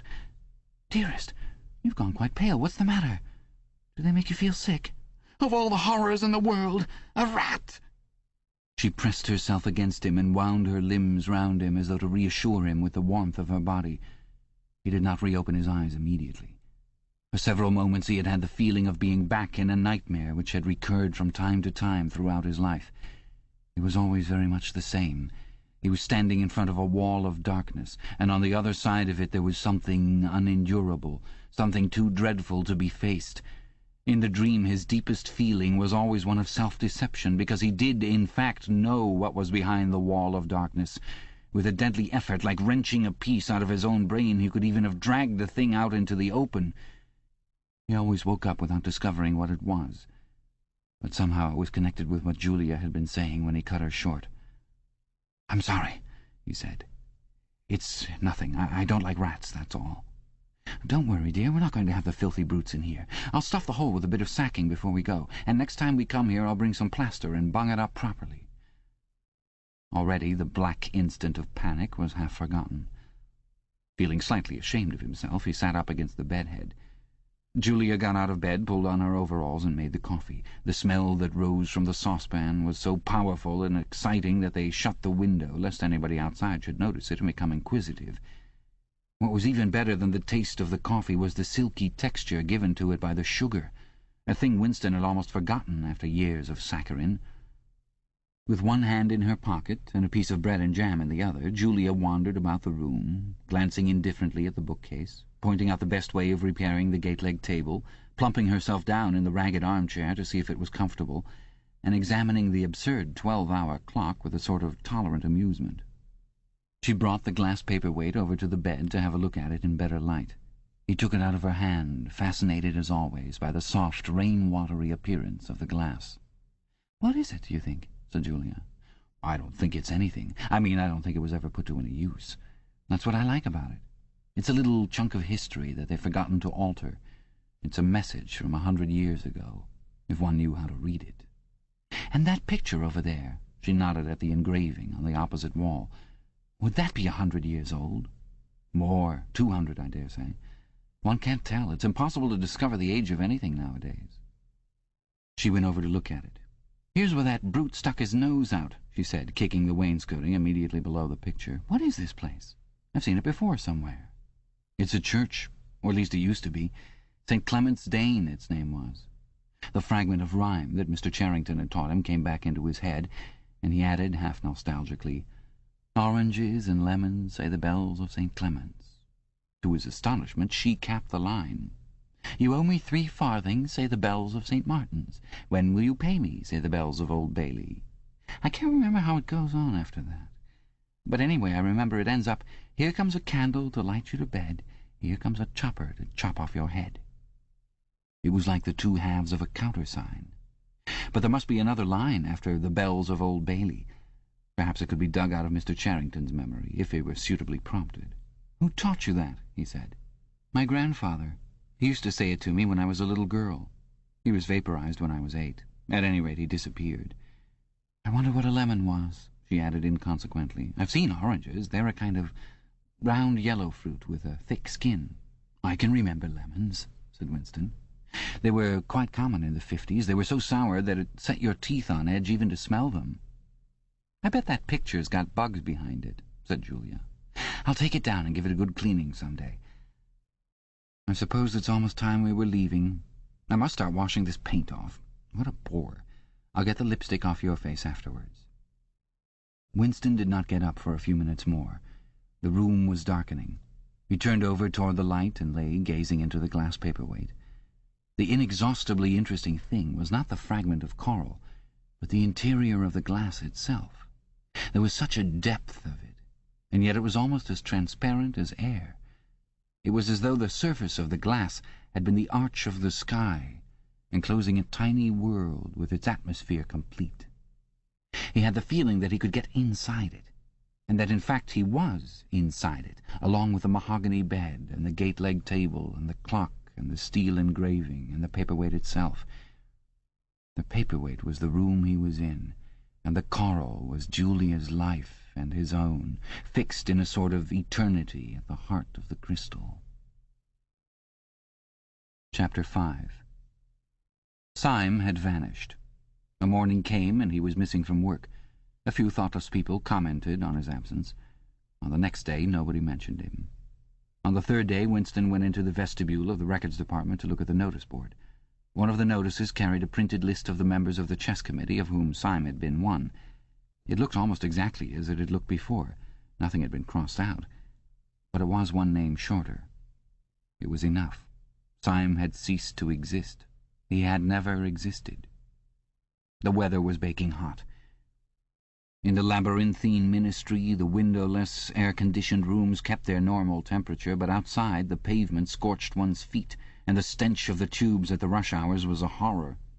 The preparations for Hate Week were in full swing, and the staffs of all the ministries were working overtime.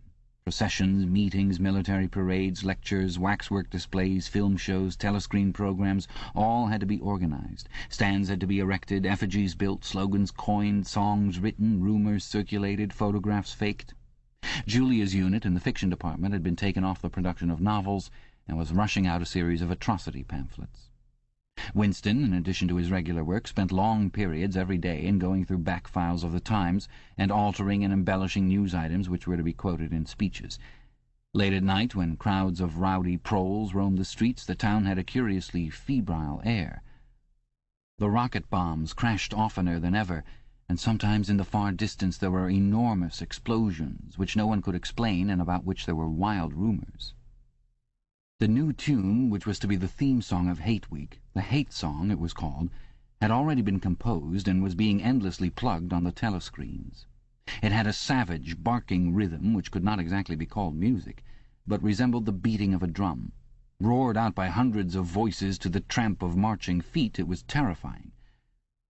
The proles had taken a fancy to it, and in the midnight streets it competed with the still popular "It Was Only a Hopeless Fancy." The parson's children played it at all hours of the night and day, unbearably on a comb and a piece of toilet paper. Winston's evenings were fuller than ever. Squads of volunteers, organized by parsons, were preparing the street for Hate Week, stitching banners, painting posters, erecting flagstaffs on the roofs, and perilously slinging wires across the street for the reception of streamers. Parsons boasted that Victory Mansions alone would display 400 meters of bunting. He was in his native element and as happy as a lark. The heat and the manual work had even given him a pretext for reverting to shorts and an open shirt in the evenings. He was everywhere at once, pushing, pulling, sawing, hammering, improvising, jollying everyone along with comradely exhortations, and giving out from every fold of his body what seemed an inexhaustible supply of acrid-smelling sweat. A new poster had suddenly appeared all over London. It had no caption, and represented simply the monstrous figure of a Eurasian soldier 3 or 4 meters high, striding forward with expressionless Mongolian face and enormous boots, a submachine gun pointed from his hip. From whatever angle you looked at the poster, the muzzle of the gun, magnified by the foreshortening, seemed to be pointed straight at you. The thing had been plastered on every blank space, on every wall, even outnumbering the portraits of Big Brother. The proles, normally apathetic about the war, were being lashed into one of their periodical frenzies of patriotism.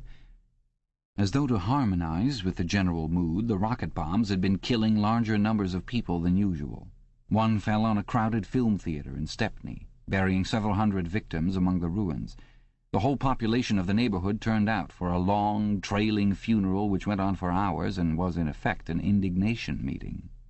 Another bomb fell on a piece of waste ground which was used as a playground, and several dozen children were blown to pieces. There were further angry demonstrations. Goldstein was burned in effigy. Hundreds of copies of the poster of the Eurasian soldier were torn down and added to the flames, and a number of shops were looted in the turmoil. Then a rumour flew round that spies were directing the rocket bombs by means of wireless waves, and an old couple who were suspected of being of foreign extraction had their house set on fire and perished of suffocation. In the room over Mr. Charrington's shop, when they could get there, Julia and Winston lay side by side on a stripped bed under the open window, naked for the sake of coolness. The rat had never come back, but the bugs had multiplied hideously in the heat. It did not seem to matter. Dirty or clean, the room was paradise. As soon as they arrived, they would sprinkle everything with pepper, bought on the black market, tear off their clothes and make love with sweating bodies, then fall asleep and wake to find that the bugs had rallied and were massing for the counterattack. 4, 5, 6, 7 times they met during the month of June. Winston had dropped his habit of drinking gin at all hours. He seemed to have lost the need for it. He had grown fatter. His varicose ulcer had subsided, leaving only a brown stain on the skin above his ankle. His fits of coughing in the early morning had stopped. The process of life had ceased to be intolerable. He had no longer any impulse to make faces at the telescreen or shout curses at the top of his voice. Now that they had a secure hiding-place, almost a home, it did not even seem a hardship that they could only meet infrequently and for a couple of hours at a time. What mattered was that the room over the junk shop should exist. To know that it was there, inviolate, was almost the same as being in it.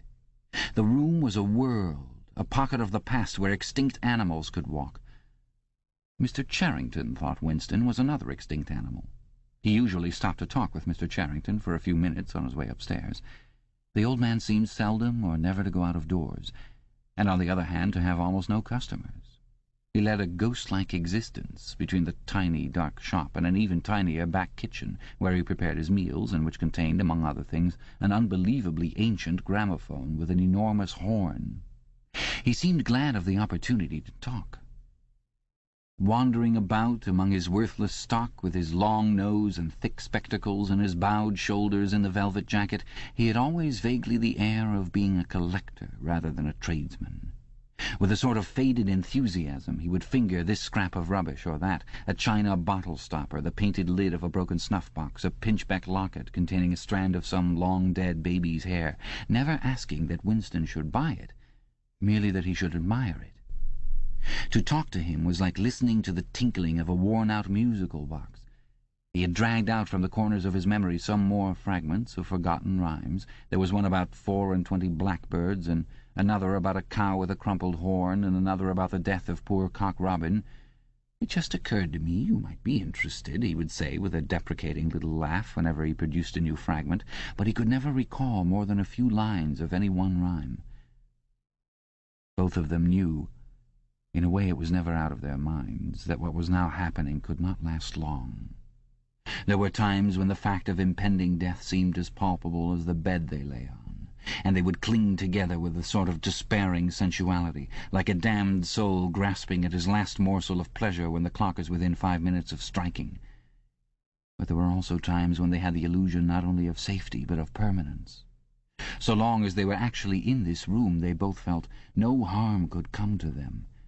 Getting there was difficult and dangerous, but the room itself was a sanctuary. It was as when Winston had gazed into the heart of the paperweight with the feeling that it would be possible to get inside that glassy world, and that once inside it time could be arrested. Often they gave themselves up to daydreams of escape. Their luck would hold indefinitely, and they would carry on their intrigue just like this for the remainder of their natural lives. Or Catherine would die, and by subtle manoeuvrings Winston and Julia would succeed in getting married. Or they would commit suicide together. Or they would disappear, alter themselves out of recognition, learn to speak with proletarian accents, get jobs in a factory, and live out their lives undetected in a back street. It was all nonsense, as they both knew. In reality, there was no escape. Even the one plan that was practicable, suicide, they had no intention of carrying out. To hang on from day to day and from week to week, spinning out a present that had no future, seemed an unconquerable instinct, just as one's lungs will always draw the next breath so long as there is air available. Sometimes, too, they talked of engaging in active rebellion against the party, but with no notion of how to take the first step. Even if the fabulous brotherhood was a reality, there still remained the difficulty of finding one's way into it.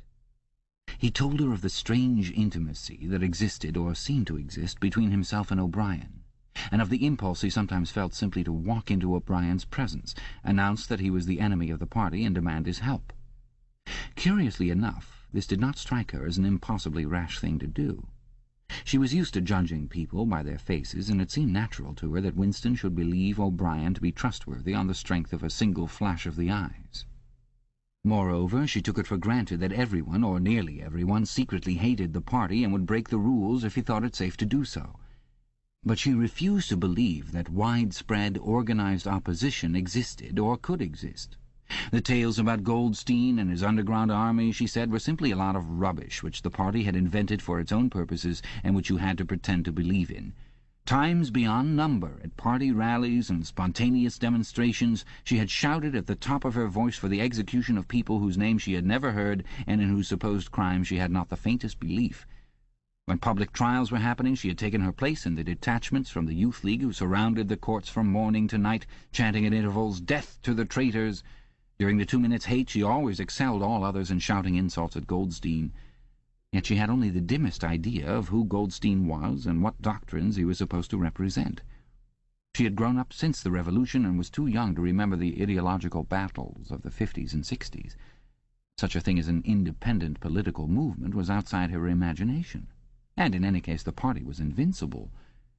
It would always exist, and it would always be the same. You could only rebel against it by secret disobedience, or at most by isolated acts of violence, such as killing somebody or blowing something up. In some ways she was far more acute than Winston, and far less susceptible to party propaganda. Once, when he happened in some connection to mention the war against Eurasia, she startled him by saying casually that in her opinion the war was not happening. The rocket bombs which fell daily on London were probably fired by the government of Oceania itself, just to keep people frightened. This was an idea that had literally never occurred to him.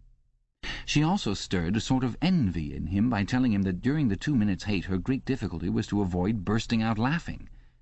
But she only questioned the teachings of the party when they in some way touched upon her own life. Often she was ready to accept the official mythology simply because the difference between truth and falsehood did not seem important to her. She believed, for instance, having learnt it at school, that the party had invented airplanes. In his own school days, Winston remembered, in the late 50s, it was only a helicopter that the party claimed to have invented. A dozen years later, when Julia was at school, it was already claiming the airplane. 1 generation more and it would be claiming the steam engine. And when he told her that airplanes had been in existence before he was born and long before the Revolution, the fact struck her as totally uninteresting. After all, what did it matter who had invented airplanes? It was rather more of a shock to him when he discovered from some chance remark that she did not remember that Oceania 4 years ago had been at war with East Asia and at peace with Eurasia. It was true that she regarded the whole war as a sham, but apparently she had not even noticed that the name of the enemy had changed. "I thought we'd always been at war with Eurasia," she said vaguely. It frightened him a little. The invention of airplanes dated from long before her birth, but the switchover in the war had happened only 4 years ago, well after she was grown up. He argued with her about it for perhaps a quarter of an hour. In the end he succeeded in forcing her memory back until she did dimly recall that at one time East Asia and not Eurasia had been the enemy. But the issue still struck her as unimportant. "Who cares?" she said impatiently. "It's always one bloody war after another, and one knows the news is all lies anyway." Sometimes he talked to her of the records department and the impudent forgeries that he committed there. Such things did not appear to horrify her. She did not feel the abyss opening beneath her feet at the thought of lies becoming truths. He told her the story of Jones, Aronson, and Rutherford and the momentous slip of paper which she had once held between his fingers. It did not make much impression on her. At first, indeed, she failed to grasp the point of the story. "Were they friends of yours?" she said. "No, I never knew them. They were inner party members. Besides, they were far older men than I was. They belonged to the old days, before the Revolution. I barely knew them by sight." "Then what was there to worry about? People are being killed off all the time, aren't they?" He tried to make her understand. This was an exceptional case. It wasn't just a question of somebody being killed. Do you realize that the past, starting from yesterday, has been actually abolished? If it survives anywhere, it's in a few solid objects with no words attached to them, like that lump of glass there. Already we know almost literally nothing about the Revolution and the years before the Revolution. Every record has been destroyed or falsified. Every book has been rewritten. Every picture has been repainted. Every statue and street and building has been renamed. Every date has been altered. And that process is continuing, day by day and minute by minute. History has stopped. Nothing exists except an endless present in which the party is always right. I know, of course, that the past is falsified, but it would never be possible for me to prove it, even when I did the falsification myself. After the thing is done, no evidence ever remains.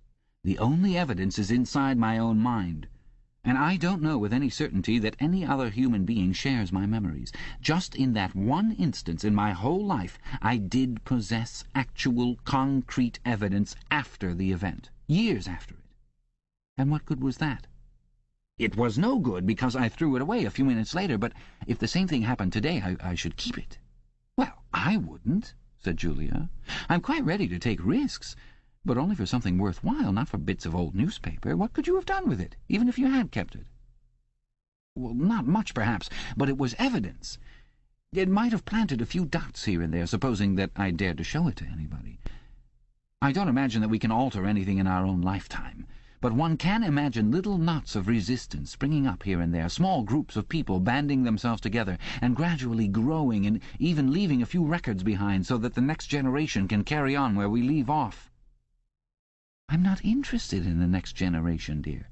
I'm interested in us. You're only a rebel from the waist downwards, he told her. She thought this brilliantly witty and flung her arms round him in delight. In the ramifications of party doctrine she had not the faintest interest. Whenever he began to talk of the principles of Ingsoc, doublethink, the mutability of the past and the denial of objective reality, and to use Newspeak words, she became bored and confused, and said that she never paid any attention to that kind of thing. One knew that it was all rubbish, so why let oneself be worried by it? She knew when to cheer and when to boo, and that was all one needed. If he persisted in talking of such subjects, she had a disconcerting habit of falling asleep. She was one of those people who can go to sleep at any hour and in any position. Talking to her, he realized how easy it was to present an appearance of orthodoxy while having no grasp whatever of what orthodoxy meant. In a way, the world view of the party imposed itself most successfully on people incapable of understanding it. They could be made to accept the most flagrant violations of reality because they never fully grasped the enormity of what was demanded of them, and were not sufficiently interested in public events to notice what was happening. By lack of understanding, they remained sane. They simply swallowed everything, and what they swallowed did them no harm, because it left no residue behind, just as a grain of corn will pass undigested through the body of a bird. Chapter 6. It had happened, at last. The expected message had come. All his life, it seemed to him, he had been waiting for this to happen. He was walking down the long corridor at the ministry, and he was almost at the spot where Julia had slipped the note into his hand, when he became aware that someone larger than himself was walking just behind him. The person, whoever it was, gave a small cough, evidently as a prelude to speaking. Winston stopped abruptly and turned. It was O'Brien. At last they were face to face, and it seemed that his only impulse was to run away. His heart bounded violently. They would have been incapable of speaking.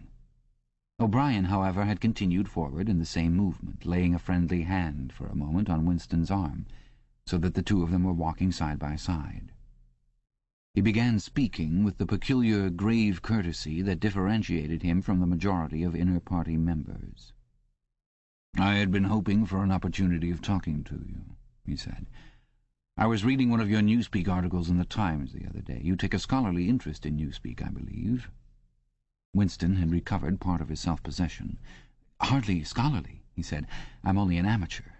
It's not my subject. I have never had anything to do with the actual construction of the language." "But you write it very elegantly," said O'Brien. "That is not only my own opinion. I was talking recently to a friend of yours, who is certainly an expert. His name has slipped my memory for the moment." Again Winston's heart stirred painfully. It was inconceivable that this was anything other than a reference to Syme. But Syme was not only dead, he was abolished, an unperson. Any identifiable reference to him would have been mortally dangerous. O'Brien's remark must obviously have been intended as a signal, a code word.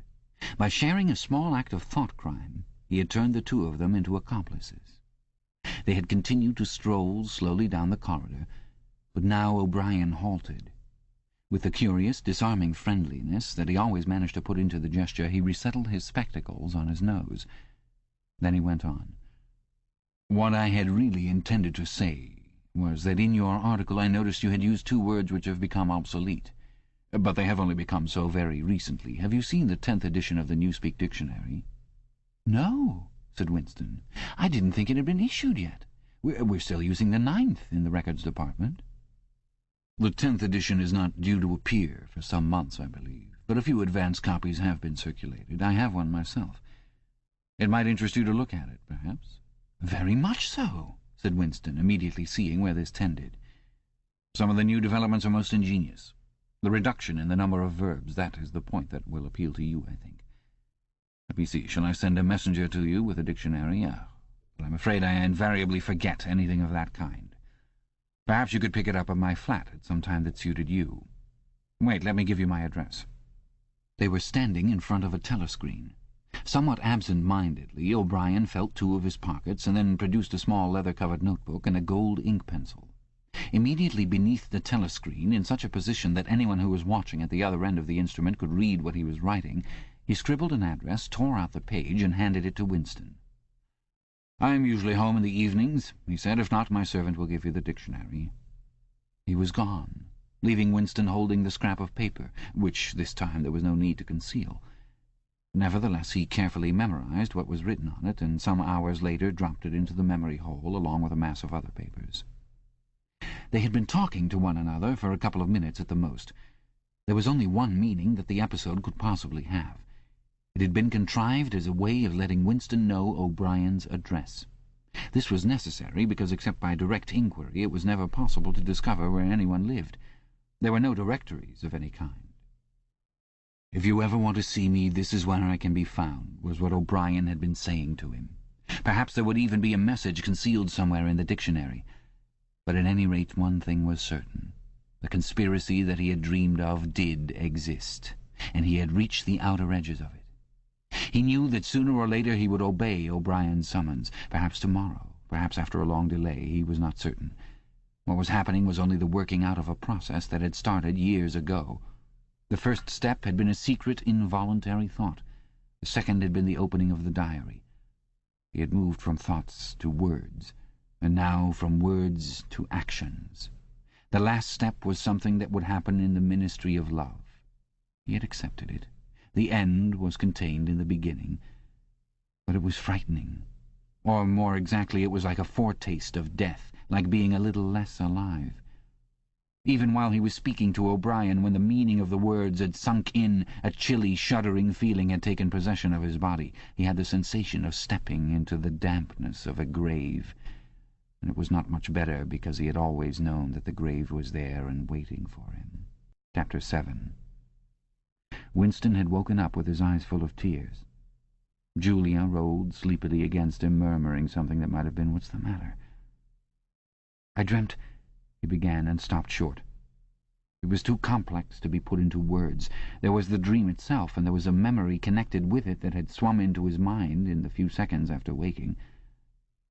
He lay back with his eyes shut, still sodden in the atmosphere of the dream. It was a vast, luminous dream in which his whole life seemed to stretch out before him like a landscape on a summer evening after rain. It had all occurred inside the glass paperweight, but the surface of the glass was the dome of the sky, and inside the dome everything was flooded with clear, soft light in which one could see into interminable distances. The dream had also been comprehended by, indeed, in some sense it had consisted in a gesture of the arm made by his mother, and made again 30 years later by the Jewish woman he had seen on the news film, trying to shelter the small boy from the bullets before the helicopters blew them both to pieces. "You know," he said, "that until this moment I believed I had murdered my mother." "Why did you murder her?" said Julia, almost asleep. "I didn't murder her, not physically."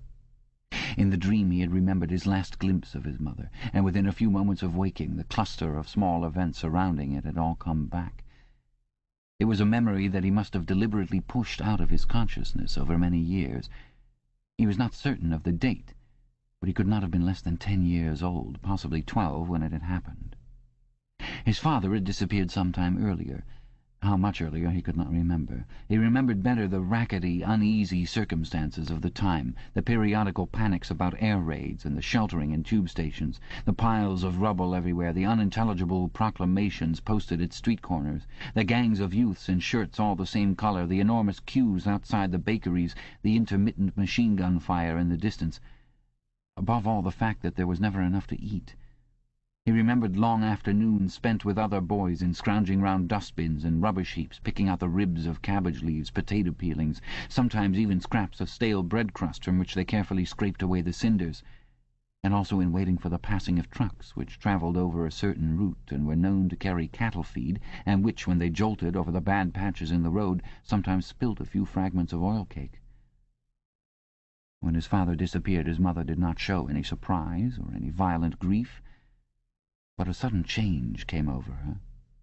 She seemed to have become completely spiritless. It was evident even to Winston that she was waiting for something that she knew must happen. She did everything that was needed, cooked, washed, mended, made the bed, swept the floor, dusted the mantelpiece, always very slowly, and with a curious lack of superfluous motion, like an artist's lay figure moving of its own accord. Her large, shapely body seemed to relapse naturally into stillness. For hours at a time she would sit, almost immobile, on the bed, nursing his young sister, a tiny, ailing, very silent child of 2 or 3, with a face made simian by thinness. Very occasionally she would take Winston in her arms and press him against her for a long time without saying anything. He was aware, in spite of his youthfulness and selfishness, that this was somehow connected with the never-mentioned thing that was about to happen. He remembered the room where they lived, a dark, close-smelling room that seemed half-filled by a bed with a white counterpane. There was a gas ring in the fender, and a shelf where food was kept, and on the landing outside there was a brown earthenware sink, common to several rooms. He remembered his mother's statuesque body bending over the gas ring to stir at something in a saucepan. Above all, he remembered his continuous hunger and the fierce, sordid battles at meal-times. He would ask his mother naggingly over and over again why there was not more food. He would shout and storm at her. He even remembered the tones of his voice, which was beginning to break prematurely and sometimes boomed in a peculiar way, or he would attempt a snivelling note of pathos in his efforts to get more than his share. His mother was quite ready to give him more than his share. She took it for granted that he, the boy, should have the biggest portion. But however much she gave him, he invariably demanded more. At every meal she would beseech him not to be selfish, and to remember that his little sister was sick and also needed food, but it was no use. He would cry out with rage when she stopped ladling. He would try to wrench the saucepan and spoon out of her hands. He would grab bits from his sister's plate. He knew that he was starving the other two, but he could not help it. He even felt that he had a right to do it. The clamorous hunger in his belly seemed to justify him. Between meals, if his mother did not stand guard, he was constantly pilfering at the wretched store of food on the shelf. One day a chocolate ration was issued. There had been no such issue for weeks or months past. He remembered quite clearly that precious little morsel of chocolate. It was a 2-ounce slab. They still talked about ounces in those days, between the 3 of them. It was obvious that it ought to be divided into 3 equal parts. Suddenly, as though he were listening to somebody else, Winston heard himself demanding in a loud, booming voice that he should be given the whole piece. His mother told him not to be greedy. There was a long, nagging argument that went round and round, with shouts, whines, tears, remonstrances, bargaining, darkens. His tiny sister, clinging to her mother with both hands, exactly like a baby monkey, sat looking over her shoulder at him with large, mournful eyes. In the end his mother broke off 3/4 of the chocolate and gave it to Winston, giving the other quarter to his sister. The little girl took hold of it and looked at it dully, perhaps not knowing what it was. Winston stood watching her for a moment. Then, with a sudden, swift spring, he had snatched the piece of chocolate out of his sister's hand and was fleeing for the door. "Winston! Winston!" his mother called after him. "Come back! Give your sister back her chocolate!" He stopped, but he did not come back. His mother's anxious eyes were fixed on his face. Even now she was thinking about the thing. He did not know what it was that was on the point of happening. His sister, conscious of having been robbed of something, had set up a feeble wail. His mother drew her arm round the child and pressed its face against her breast. Something in the gesture told him that his sister was dying. He turned and fled down the stairs with the chocolate growing sticky in his hand. He never saw his mother again. After he had devoured the chocolate, he felt somewhat ashamed of himself and hung about in the streets for several hours until hunger drove him home. When he came back, his mother had disappeared. This was already becoming normal at that time. Nothing was gone from the room except his mother and his sister. They had not taken any clothes, not even his mother's overcoat. To this day he did not know with any certainty that his mother was dead. It was perfectly possible that she had merely been sent to a forced labour camp. As for his sister, she might have been removed, like Winston himself, to one of the colonies for homeless children, reclamation centres they were called, which had grown up as a result of the Civil War. Or she might have been sent to the labour camp along with his mother, or simply left somewhere or other to die. The dream was still vivid in his mind, especially the enveloping, protecting gesture of the arm in which its whole meaning seemed to be contained. His mind went back to another dream of 2 months ago, exactly as his mother had sat on the dingy, white-quilted bed with the child clinging to her, so she had sat in the sunken ship, far underneath him and drowning deeper every minute, but still looking up at him through the darkening water. He told Julia the story of his mother's disappearance. Without opening her eyes, she rolled over and settled herself into a more comfortable position. "I expect you were a beastly little swine in those days," she said indistinctly. "All children are swine." "Yes, but the real point of the story—" From her breathing, it was evident that she was going off to sleep again. He would have liked to continue talking about his mother. He did not suppose, from what he could remember of her, that she had been an unusual woman, still less an intelligent one. And yet she had possessed a kind of nobility, a kind of purity, simply because the standards that she obeyed were private ones. Her feelings were her own, and could not be altered from outside. It would not have occurred to her that an action which is ineffectual thereby becomes meaningless. If you loved someone, you loved him, and when you had nothing else to give, you still gave him love. When the last of the chocolate was gone, his mother had clasped the child in her arms. It was no use. It changed nothing. It did not produce more chocolate. It did not avert the child's death, or her own. But it seemed natural to her to do it. The refugee woman in the boat had also covered the little boy with her arm, which was no more use against the bullets than a sheet of paper. The terrible thing that the party had done was to persuade you that mere impulses, mere feelings, were of no account, while at the same time robbing you of all power over the material world. When once you were in the grip of the party, what you felt or did not feel, what you did or refrained from doing, made literally no difference. Whatever happened, you vanished, and neither you nor your actions were ever heard of again. You were lifted clean out of the stream of history. And yet to the people of only 2 generations ago this would not have seemed all important, because they were not attempting to alter history. They were governed by private loyalties, which they did not question. What mattered were individual relationships, and a completely helpless gesture, an embrace, a tear, a word spoken to a dying man, could have value in itself. The proles, it suddenly occurred to him, had remained in this condition. They were not loyal to a party or a country or an idea. They were loyal to one another. For the first time in his life, he did not despise the proles, or think of them merely as an inert force which would one day spring to life and regenerate the world. The proles had stayed human. They had not become hardened inside. They had held on to the primitive emotions which he himself had to relearn by conscious effort. And in thinking this, he remembered, without apparent relevance, how a few weeks ago he had seen a severed hand lying on the pavement and had kicked it into the gutter as though it had been a cabbage stalk. "Proles are human beings," he said aloud. "We are not human." "Why not?" said Julia, who had woken up again. He thought for a little while. "Has it ever occurred to you," he said, "that the best thing for us to do would be to simply walk out of here before it's too late and never see each other again?" "Yes, dear, it has occurred to me several times." "But I'm not going to do it all the same." "We've been lucky," he said, "but it can't last much longer.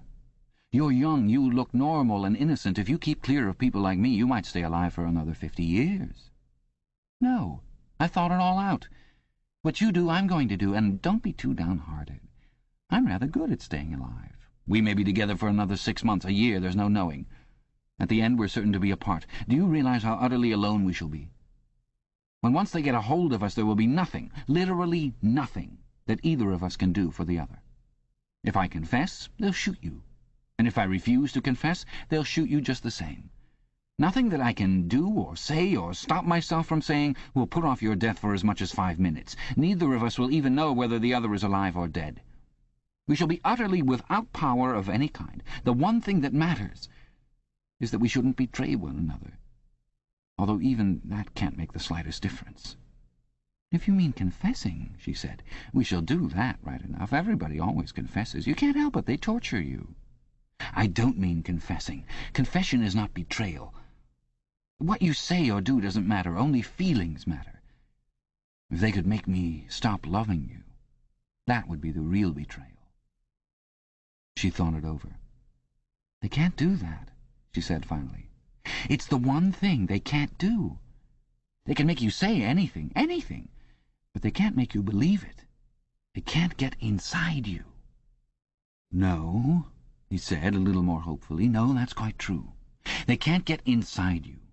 If you can feel that staying human is worthwhile, even when it can't have any result whatever, you've beaten them." He thought of the telescreen with its never-sleeping ear. They could spy upon you night and day, but if you kept your head, you could still outwit them. With all their cleverness, they had never mastered the secret of finding out what another human being was thinking. Perhaps that was less true when you were actually in their hands. One did not know what happened inside the Ministry of Love, but it was possible to guess. Tortures, drugs, delicate instruments that registered your nervous reactions, gradual wearing down by sleeplessness and solitude and persistent questioning. Facts, at any rate, could not be kept hidden. They could be tracked down by inquiry. They could be squeezed out of you by torture. But if the object was not to stay alive, but to stay human, what difference did it ultimately make? They could not alter your feelings. For that matter, you could not alter them yourself, even if you wanted to. They could lay bare in the utmost detail everything that you had done or said or thought. But the inner heart, whose workings were mysterious even to yourself, remained impregnable. Chapter 8. They had done it. They had done it at last. The room they were standing in was long-shaped and softly lit. The telescreen was dimmed to a low murmur. The richness of the dark blue carpet gave one the impression of treading on velvet. At the far end of the room, O'Brien was sitting at a table under a green-shaded lamp with a mass of papers on either side of him. He had not bothered to look up when the servant showed Julia and Winston in. Winston's heart was thumping so hard that he doubted whether he would be able to speak. They had done it. They had done it at last, was all he could think. It had been a rash act to come here at all, and sheer folly to arrive together. Though it was true that they had come by different routes and only met on O'Brien's doorstep. But merely to walk into such a place needed an effort of the nerve. It was only on very rare occasions that one saw inside the dwelling places of the inner party, or even penetrated into the quarter of the town where they lived. The whole atmosphere of the huge block of flats, the richness and spaciousness of everything, the unfamiliar smells of good food and good tobacco, the silent and incredibly rapid lifts sliding up and down, the white-jacketed servants hurrying to and fro, everything was intimidating. Although he had a good pretext for coming here, he was haunted at every step by the fear that a black-uniformed guard would suddenly appear from around the corner, demand his papers, and order him to get out. O'Brien's servant, however, had admitted the two of them without demur. He was a small, dark-haired man in a white jacket with a diamond-shaped, completely expressionless face which might have been that of a Chinese. The passage down which he led them was softly carpeted, with cream-papered walls and white wainscoting, all exquisitely clean. That, too, was intimidating. Winston could not remember ever to have seen a passageway whose walls were not grimy from the contact of human bodies. O'Brien had a slip of paper between his fingers and seemed to be studying it intently. His heavy face, bent down so that one could see the line of the nose, looked both formidable and intelligent. For perhaps 20 seconds he sat without stirring. Then he pulled the speakwrite toward him and rapped out a message in the hybrid jargon of the ministries. Items 1, 5, 7 approved full-wise. Stop. A suggestion contained item 6, double plus ridiculous verging crime think cancel. Stop. Unproceed construction-wise anti-getting plus full estimates machinery overhead. Stop. End message. He rose deliberately from his chair and came toward them across the soundless carpet. A little of the official atmosphere seemed to have fallen away from him with the newspeak words, but his expression was grimmer than usual, as though he were not pleased at being disturbed. The terror that Winston already felt was suddenly shot through by a streak of ordinary embarrassment. It seemed to him quite possible that he had simply made a stupid mistake. For what evidence had he, in reality, that O'Brien was any kind of political conspirator? Nothing but the flash of the eyes and a single equivocal remark. Beyond that, only his own secret imaginings, founded on a dream. He could not even fall back on the pretense that he had come to borrow the dictionary, because in that case Julia's presence was impossible to explain. As O'Brien passed the telescreen, a thought seemed to strike him. He stopped, turned aside, and pressed a switch on the wall. There was a sharp snap. The voice had stopped. Julia uttered a tiny sound, a sort of squeak of surprise. Even in the midst of his panic, Winston was too much taken aback to be able to hold his tongue. "You can turn it off," he said. "Yes," said O'Brien. "We can turn it off. We have that privilege." He was opposite them now. His solid form towered over the pair of them, and the expression on his face was still indecipherable. He was waiting, somewhat sternly, for Winston to speak. But about what? Even now it was quite conceivable that he was simply a busy man, wondering irritably why he had been interrupted. Nobody spoke. After the stopping of the telescreen, the room seemed deadly silent. The seconds marched past, enormous. With difficulty, Winston continued to keep his eyes fixed on O'Brien's. Then suddenly the grim face broke down into what might have been the beginnings of a smile. With his characteristic gesture, O'Brien resettled his spectacles on his nose. "Shall I say it, or will you?" he said. "I will say it," said Winston promptly. "That thing is really turned off?" "Yes, everything is turned off. We're alone." "We have come here because—" He paused, realizing for the first time the vagueness of his own motives. Since he did not in fact know what kind of help he expected from O'Brien, it was not easy to say why he had come here. He went on, conscious that what he was saying must sound both feeble and pretentious.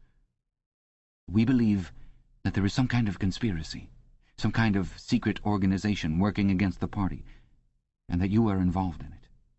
We want to join it and work for it. We are enemies of the party. We disbelieve in the principles of Ingsoc. We are thought criminals. We are also adulterers. I tell you this because we want to put ourselves at your mercy. If you want us to incriminate ourselves in any other way, we are ready." He stopped and glanced over his shoulder with the feeling that the door had opened. Sure enough, the little yellow-faced servant had come in, without knocking. Winston saw that he was carrying a tray with a decanter and glasses. "Martin is one of us," said O'Brien impassively. "Bring the drinks over here, Martin. Put them on the round table. Have we enough chairs? Then we may as well sit down and talk in comfort. Bring a chair for yourself, Martin. This is business.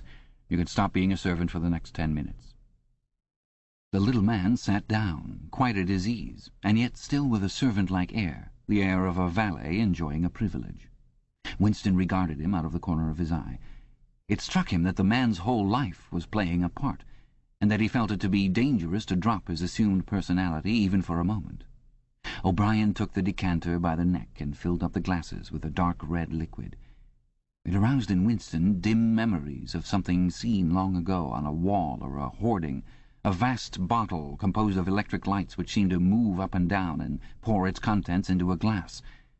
Seen from the top, the stuff looked almost black, but in the decanter it gleamed like a ruby and had a sour-sweet smell.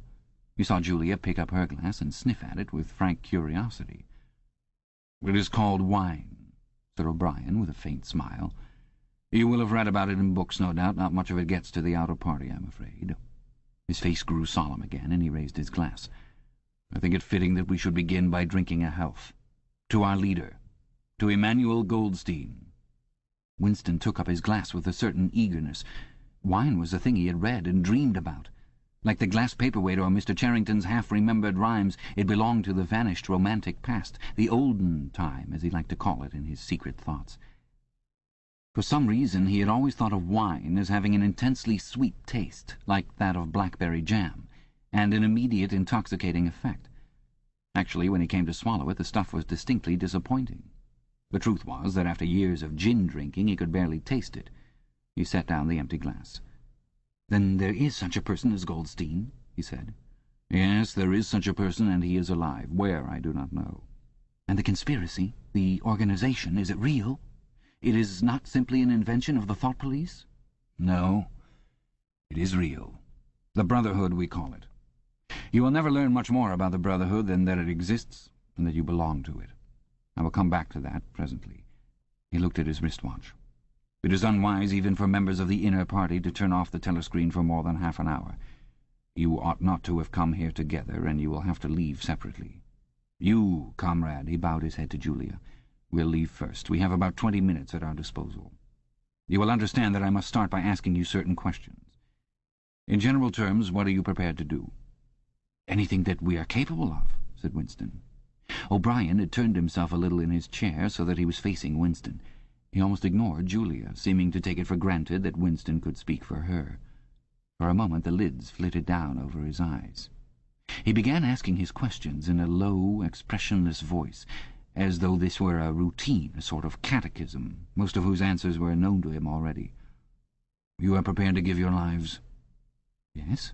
"You are prepared to commit murder?" "Yes." "To commit acts of sabotage which may cause the death of hundreds of innocent people?"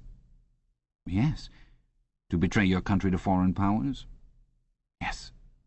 "You are prepared to cheat, to forge, to blackmail, to corrupt the minds of children, to distribute habit-forming drugs, to encourage prostitution, to disseminate venereal diseases, to do anything which is likely to cause demoralization and weaken the power of the party?"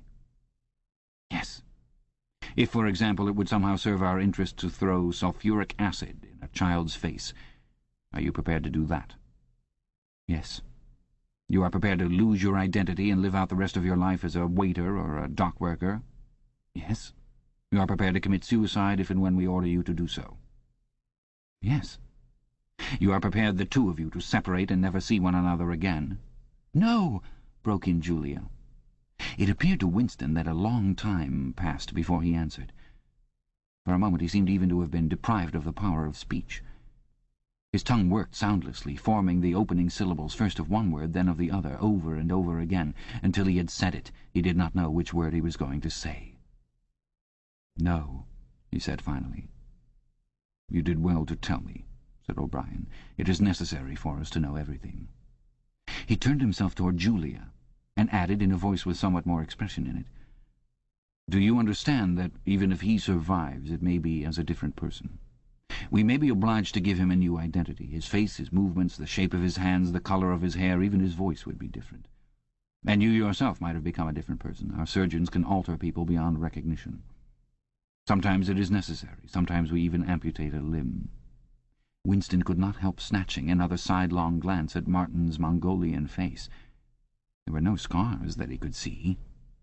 Julia had turned a shade paler, so that her freckles were showing, but she faced O'Brien boldly. She murmured something that seemed to be assent. "Good. Then that is settled."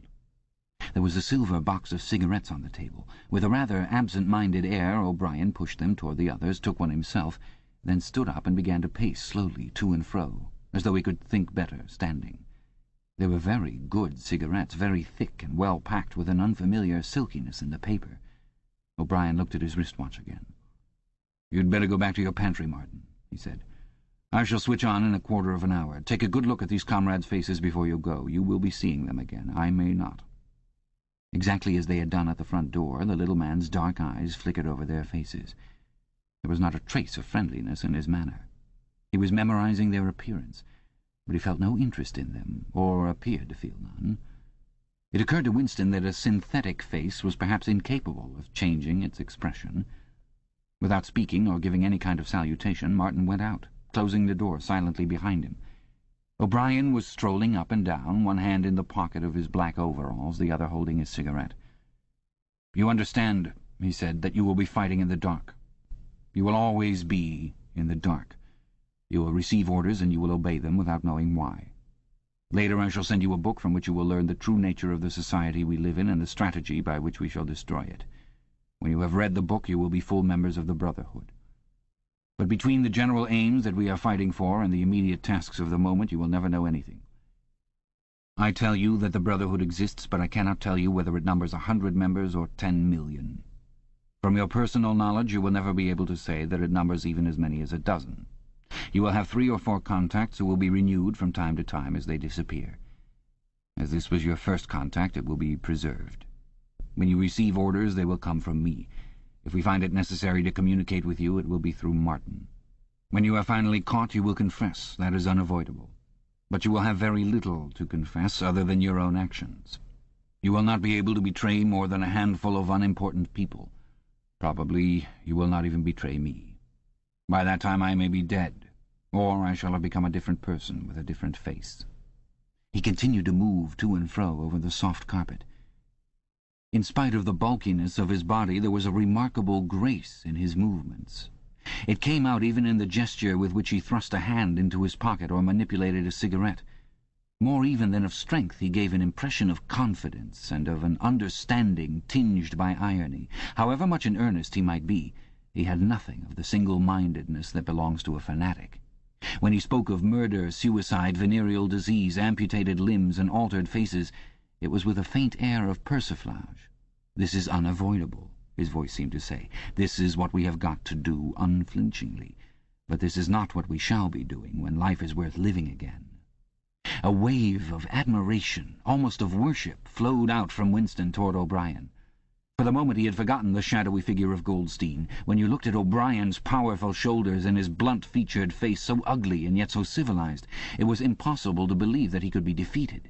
There was no stratagem that he was not equal to, no danger that he could not foresee. Even Julia seemed to be impressed. She had let her cigarette go out and was listening intently. O'Brien went on. "You will have heard rumours of the existence of the Brotherhood. No doubt you have formed your own picture of it. You have imagined, probably, a huge underworld of conspirators meeting secretly in cellars, scribbling messages on walls, recognizing one another by code words or by special movements of the hand. Nothing of the kind exists. The members of the Brotherhood have no way of recognizing one another, and it is impossible for any one member to be aware of the identity of more than a very few others. Goldstein himself, if he fell into the hands of the thought police, could not give them a complete list of members or any information that would lead them to a complete list. No such list exists. The Brotherhood cannot be wiped out because it is not an organization in the ordinary sense. Nothing holds it together except an idea, which is indestructible. You will never have anything to sustain you except the idea. You will get no comradeship and no encouragement. When finally you are caught, you will get no help. We never help our members. At most, when it is absolutely necessary that someone should be silenced, we are occasionally able to smuggle a razor blade into a prisoner's cell. You will have to get used to living without results and without hope. You will work for a while, you will be caught, you will confess, and then you will die. Those are the only results that you will ever see. There is no possibility that any perceptible change will happen within our lifetime. We are the dead. Our only true life is in the future. We shall take part in it as handfuls of dust and splinters of bone. But how far away that future may be, there is no knowing. It might be 1,000 years. At present, nothing is possible except to extend the area of sanity, little by little. We cannot act collectively. We can only spread our knowledge outwards from individual to individual, generation after generation. In the face of the thought police, there is no other way. He halted and looked for the third time at his wristwatch. "It is almost time for you to leave, comrade," he said to Julia. "Wait, the decanter is still half full." He filled the glasses and raised his own glass by the stem. "What shall it be this time?" he said, still with the same faint suggestion of irony. "To the confusion of the thought police, to the death of Big Brother, to humanity, to the future?" "To the past," said Winston. "Past is more important," agreed O'Brien gravely. They emptied their glasses, and a moment later Julia stood up to go. O'Brien took a small box from the top of a cabinet and handed her a flat white tablet, which he told her to place on her tongue. It was important, he said, not to go out smelling of wine. The lift attendants were very observant. As soon as the door had shut behind her, he appeared to forget her existence. He took another pace or two up and down, then stopped. "There are details to be settled," he said. "I assume you have a hiding place of some kind?" Winston explained about the room over Mr. Charrington's shop. "That will do for the moment. Later we will arrange something else for you. It is important to change one's hiding place frequently. Meanwhile, I shall send you a copy of the book." Even O'Brien, Winston noticed, seemed to pronounce the words as though they were in italics. "Goldstein's book, you understand, as soon as possible. It may be some days before I can get hold of one. There are not many in existence, as you can imagine. The thought police hunts them down and destroys them almost as fast as we can produce them. It makes very little difference. The book is indestructible. If the last copy were gone, we could reproduce it almost word for word. Do you carry a briefcase to work with you?" he added. "As a rule, yes." "What is it like?" "Black, very shabby, with 2 straps." "Black, 2 straps, very shabby. Good. One day in the fairly near future, I cannot give a date, one of the messages among your morning's work will contain a misprinted word, and you will have to ask for a repeat. On the following day you will go to work without your briefcase. And sometime during the day, in the street, a man will touch you on the arm and say, 'I think you have dropped your briefcase.' The one he gives you will contain a copy of Goldstein's book. You will return it within 14 days. They were silent for a moment. "A couple of minutes before you need go," said O'Brien. "We shall meet again. If we do meet again—" Winston looked up at him. "In the place where there is no darkness," he said hesitantly. O'Brien nodded without appearance of surprise. "In the place where there is no darkness," he said, as though he had recognized the allusion. "And in the meantime, is there anything that you wish to say before you leave? Any message, any question?" Winston thought. There did not seem to be any further question that he wanted to ask. Still less did he feel any impulse to utter high-sounding generalities.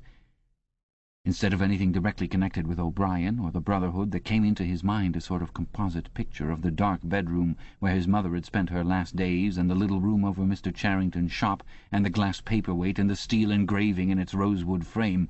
Almost at random he said, "Did you ever happen to hear an old rhyme that begins, 'Oranges and lemons say the bells of St. Clement's'?"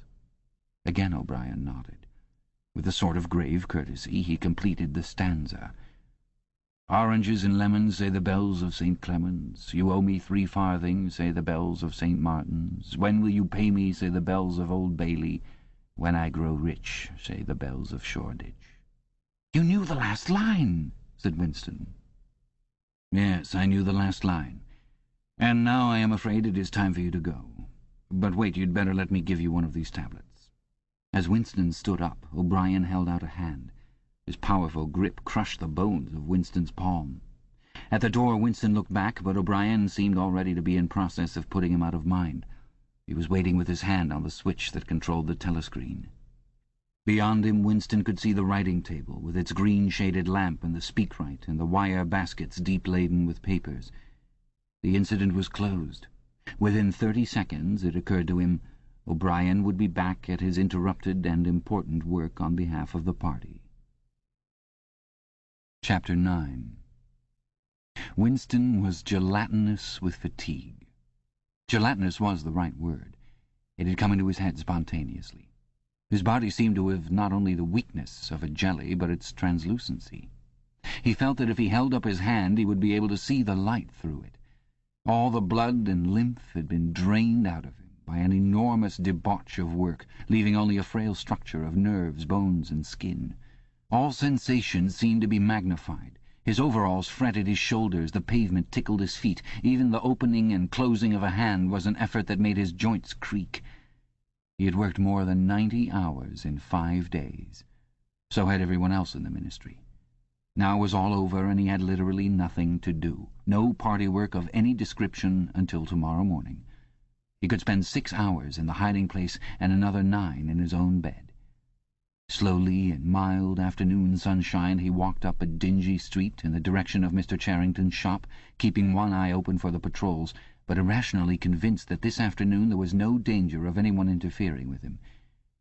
The heavy briefcase that he was carrying bumped against his knees at each step, sending a tingling sensation up and down the skin of his leg. Inside it was the book, which he had now had in his possession for 6 days and had not yet opened nor even looked at.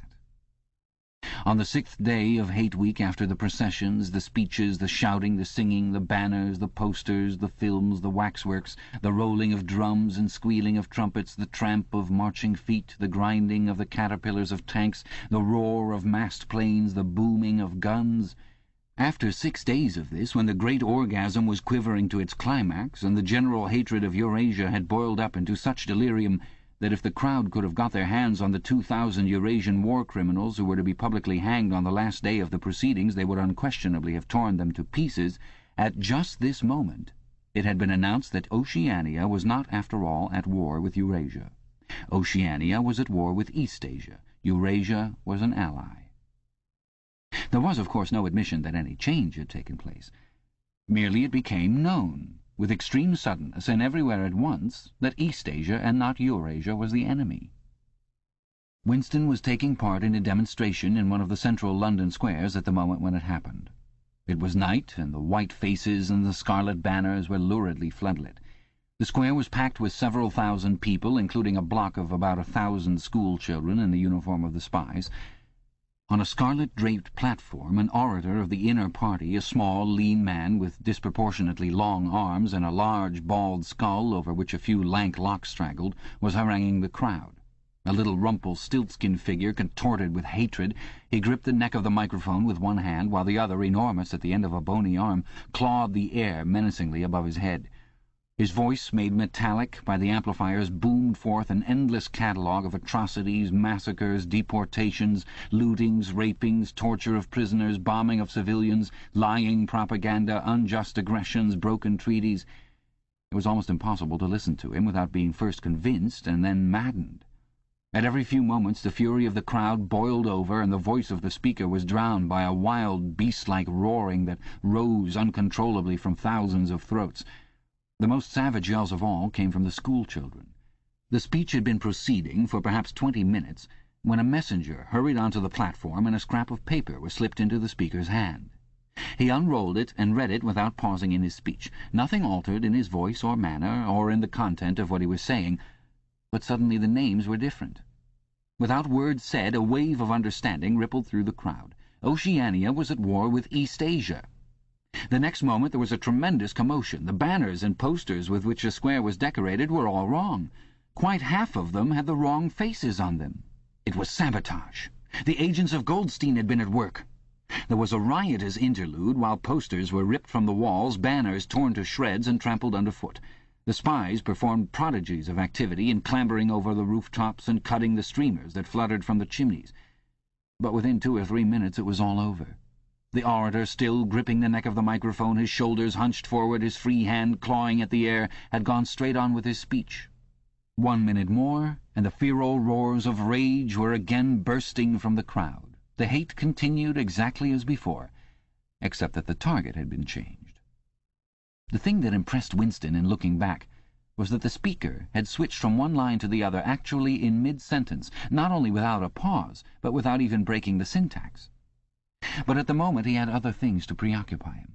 It was during the moment of disorder, while the posters were being torn down, that a man whose face he did not see had tapped him on the shoulder and said, "Excuse me, I think you've dropped your briefcase." He took the briefcase abstractedly, without speaking. He knew that it would be days before he had an opportunity to look inside it. The instant that the demonstration was over, he went straight to the Ministry of Truth, though the time was now nearly 23 hours. The entire staff of the ministry had done likewise.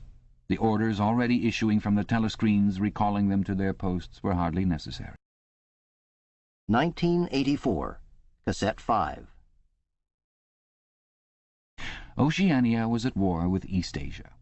Oceania had always been at war with Eastasia. A large part of the political literature of 5 years was now completely obsolete.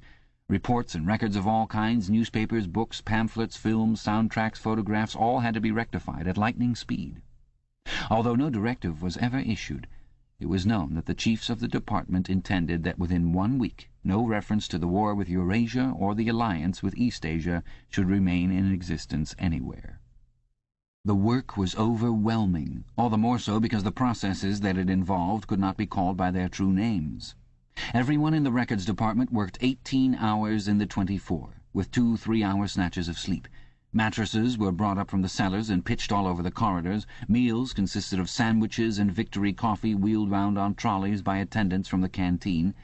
Each time that Winston broke off for one of his spells of sleep, he tried to leave his desk clear of work, and each time that he crawled back, sticky-eyed and aching, it was to find that another shower of paper cylinders had covered the desk like a snowdrift, half burying the speakwrite and overflowing onto the floor, so that the first job was always to stack them into a neat enough pile to give him room to work. What was worst of all was that the work was by no means purely mechanical. Often it was enough merely to substitute one name for another, but Any detailed report of events demanded care and imagination. Even the geographical knowledge that one needed in transferring the war from one part of the world to another was considerable. By the third day his eyes ached unbearably, and his spectacles needed wiping every few minutes. It was like struggling with some crushing physical task, something which one had the right to refuse and which one was nevertheless neurotically anxious to accomplish. Insofar as he had time to remember it, he was not troubled by the fact that every word he murmured into the speakwrite, every stroke of his ink-pencil, was a deliberate lie. He was as anxious as anyone else in the department that the forgery should be perfect. On the morning of the 6th day, the dribble of cylinders slowed down. For as much as half an hour, nothing came out of the tube, then one more cylinder, then nothing. Everywhere, at about the same time, the work was easing off. A deep, and as it were secret, sigh went through the department. A mighty deed, which could never be mentioned, had been achieved. It was now impossible for any human being to prove by documentary evidence that the war with Eurasia had ever happened. At 1200 it was unexpectedly announced that all workers in the ministry were free till tomorrow morning. Winston, still carrying the briefcase containing the book, which had remained between his feet while he worked and under his body while he slept, went home, shaved himself, and almost fell asleep in his bath, although the water was barely more than tepid. With a sort of voluptuous creaking in his joints, he climbed the stair above Mr. Charrington's shop. He was tired, but not sleepy any longer. He opened the window, lit the dirty little oil stove, and put on a pan of water for coffee. Julia would arrive presently. Meanwhile there was the book. He sat down in the sluttish armchair and undid the straps of the briefcase. A heavy black volume, amateurishly bound, with no name or title on the cover.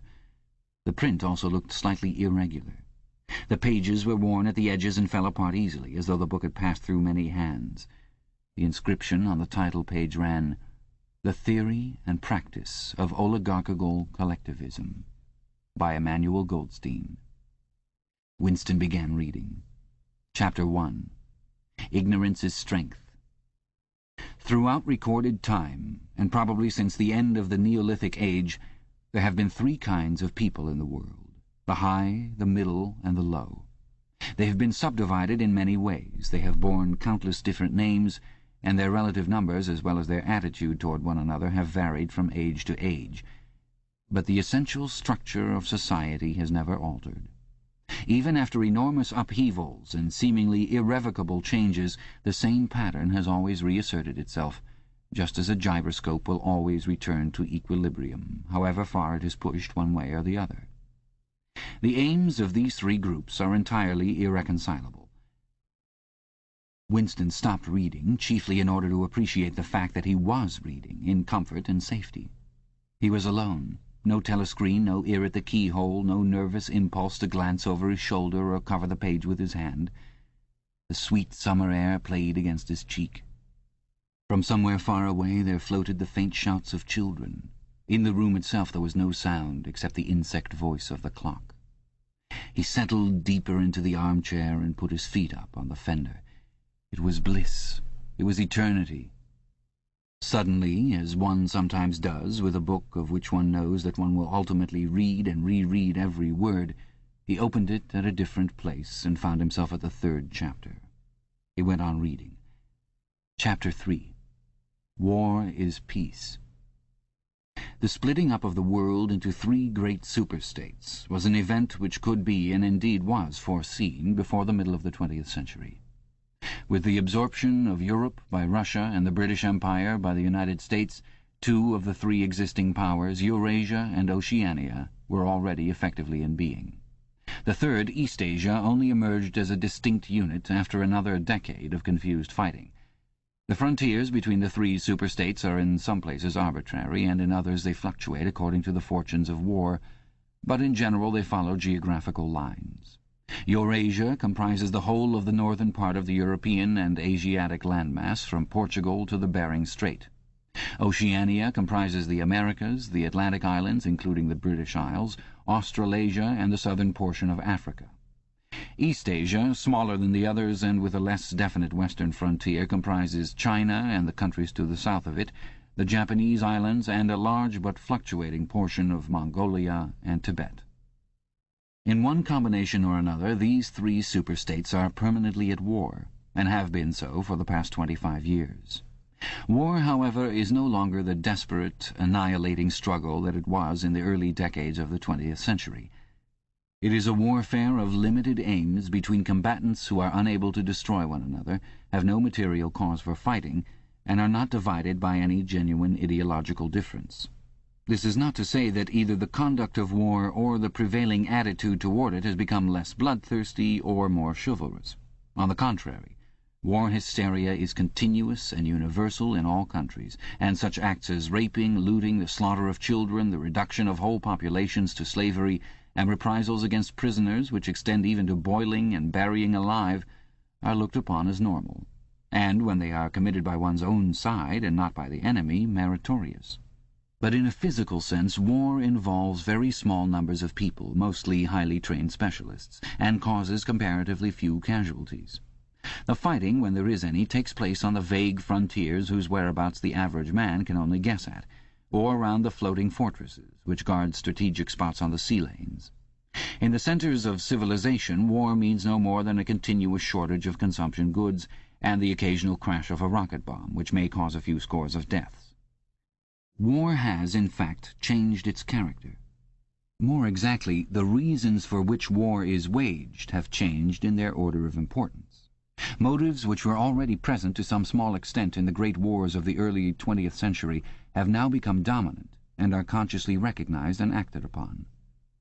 To understand the nature of the present war, for in spite of the regrouping which occurs every few years, it is always the same war, one must realize in the first place that it is impossible for it to be decisive. None of the three superstates could be definitely conquered even by the other two in combination.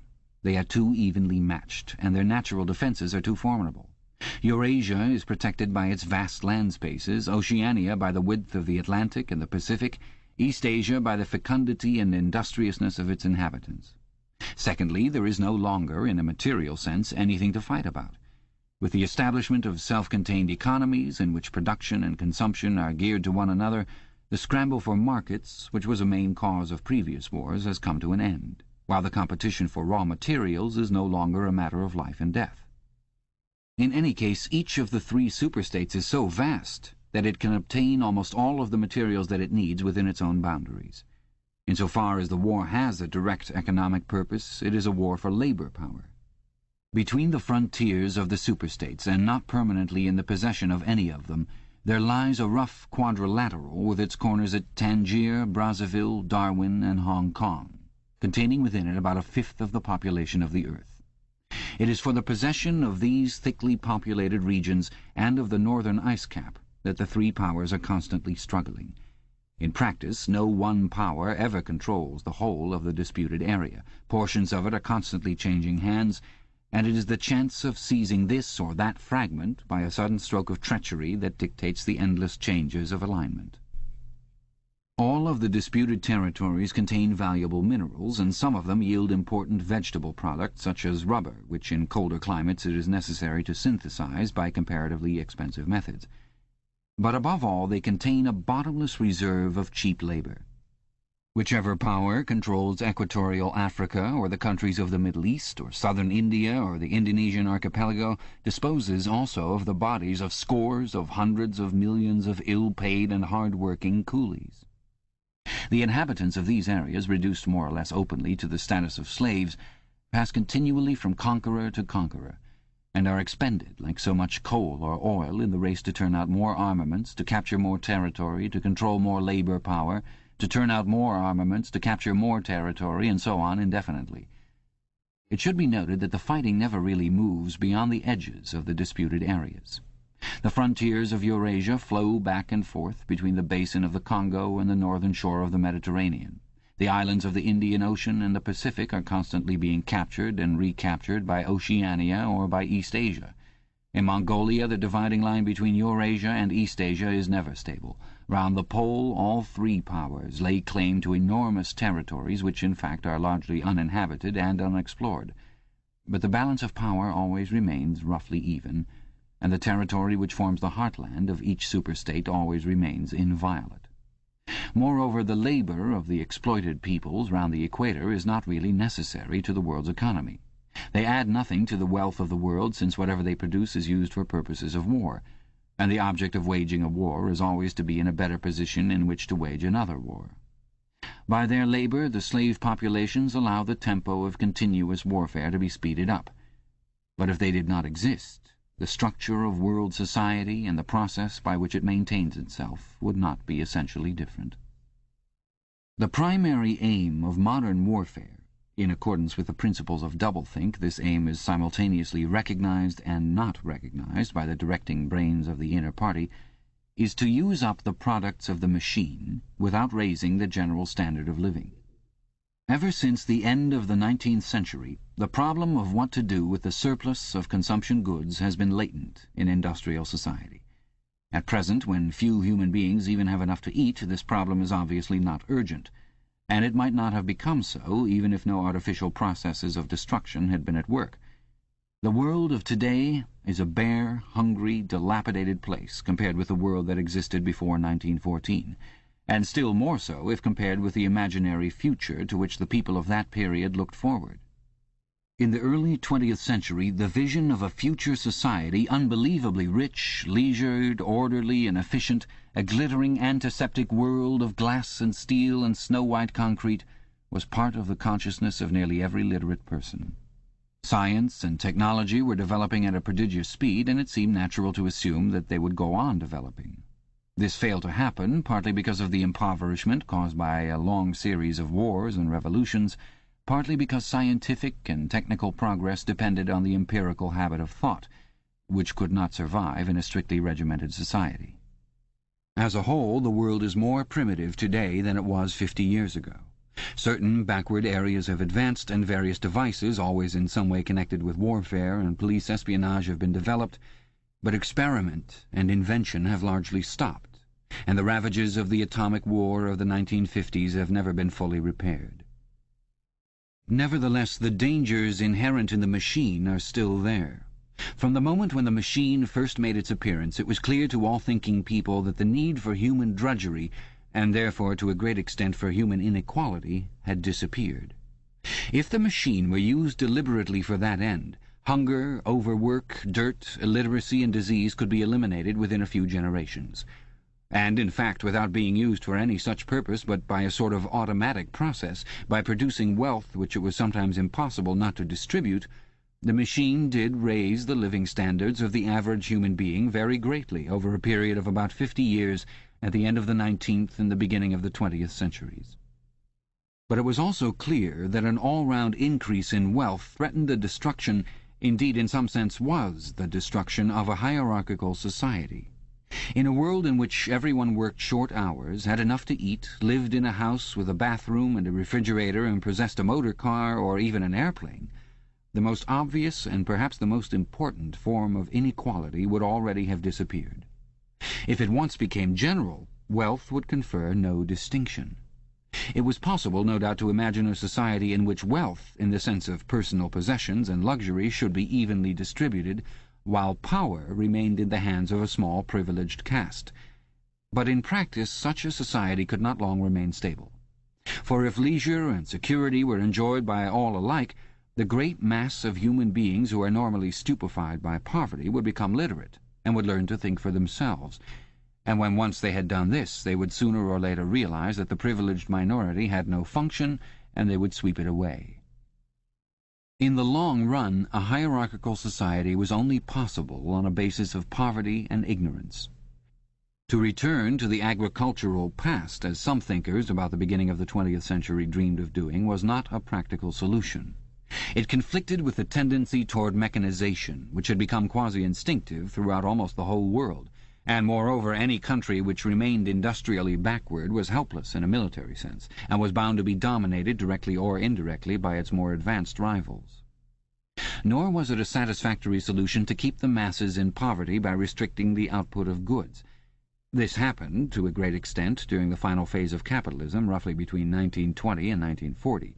The economy of many countries was allowed to stagnate. Land went out of cultivation, capital equipment was not added to, great blocks of the population were prevented from working and kept half alive by state charity. But this, too, entailed military weakness, and since the privations it inflicted were obviously unnecessary, it made opposition inevitable. The problem was how to keep the wheels of industry turning without increasing the real wealth of the world. Goods must be produced, but they need not be distributed. And in practice, the only way of achieving this was by continuous warfare. The essential act of war is destruction, not necessarily of human lives, but of the products of human labor. War is a way of shattering to pieces, or pouring into the stratosphere, or sinking in the depths of the sea, materials which might otherwise be used to make the masses too comfortable, and hence, in the long run, too intelligent. Even when weapons of war are not actually destroyed, their manufacture is still a convenient way of expending labor power without producing anything that can be consumed. A floating fortress, for example, has locked up in it the labor that would build several hundred cargo ships. Ultimately it is scrapped as obsolete, never having brought any material benefit to anybody, and with further enormous labors another floating fortress is built. In principle, the war effort is always so planned as to eat up any surplus that might exist after meeting the bare needs of the population. In practice, the needs of the population are always underestimated, with the result that there is a chronic shortage of half the necessities of life. But this is looked on as an advantage. It is deliberate policy to keep even the favored groups somewhere near the brink of hardship, because a general state of scarcity increases the importance of small privileges, and thus magnifies the distinction between one group and another. By the standards of the early 20th century, even a member of the inner party lives an austere, laborious kind of life. Nevertheless, the few luxuries that he does enjoy, his large, well-appointed flat, the better texture of his clothes, the better quality of his food and drink and tobacco, his 2 or 3 servants, his private motor car or helicopter, set him in a different world from a member of the outer party. And the members of the outer party have a similar advantage in comparison with the submerged masses whom we call the proles. The social atmosphere is that of a besieged city, where the possession of a lump of horseflesh makes the difference between wealth and poverty. And at the same time, the consequences of being at war, and therefore in danger, makes the handing over of all power to a small caste seem the natural, unavoidable condition of survival. War, it will be seen, not only accomplishes the necessary destruction, but accomplishes it in a psychologically acceptable way. In principle, it would be quite simple to waste the surplus labor of the world by building temples and pyramids, by digging holes and filling them up again, or even by producing vast quantities of goods and then setting fire to them. But this would provide only the economic and not the emotional basis for a hierarchical society.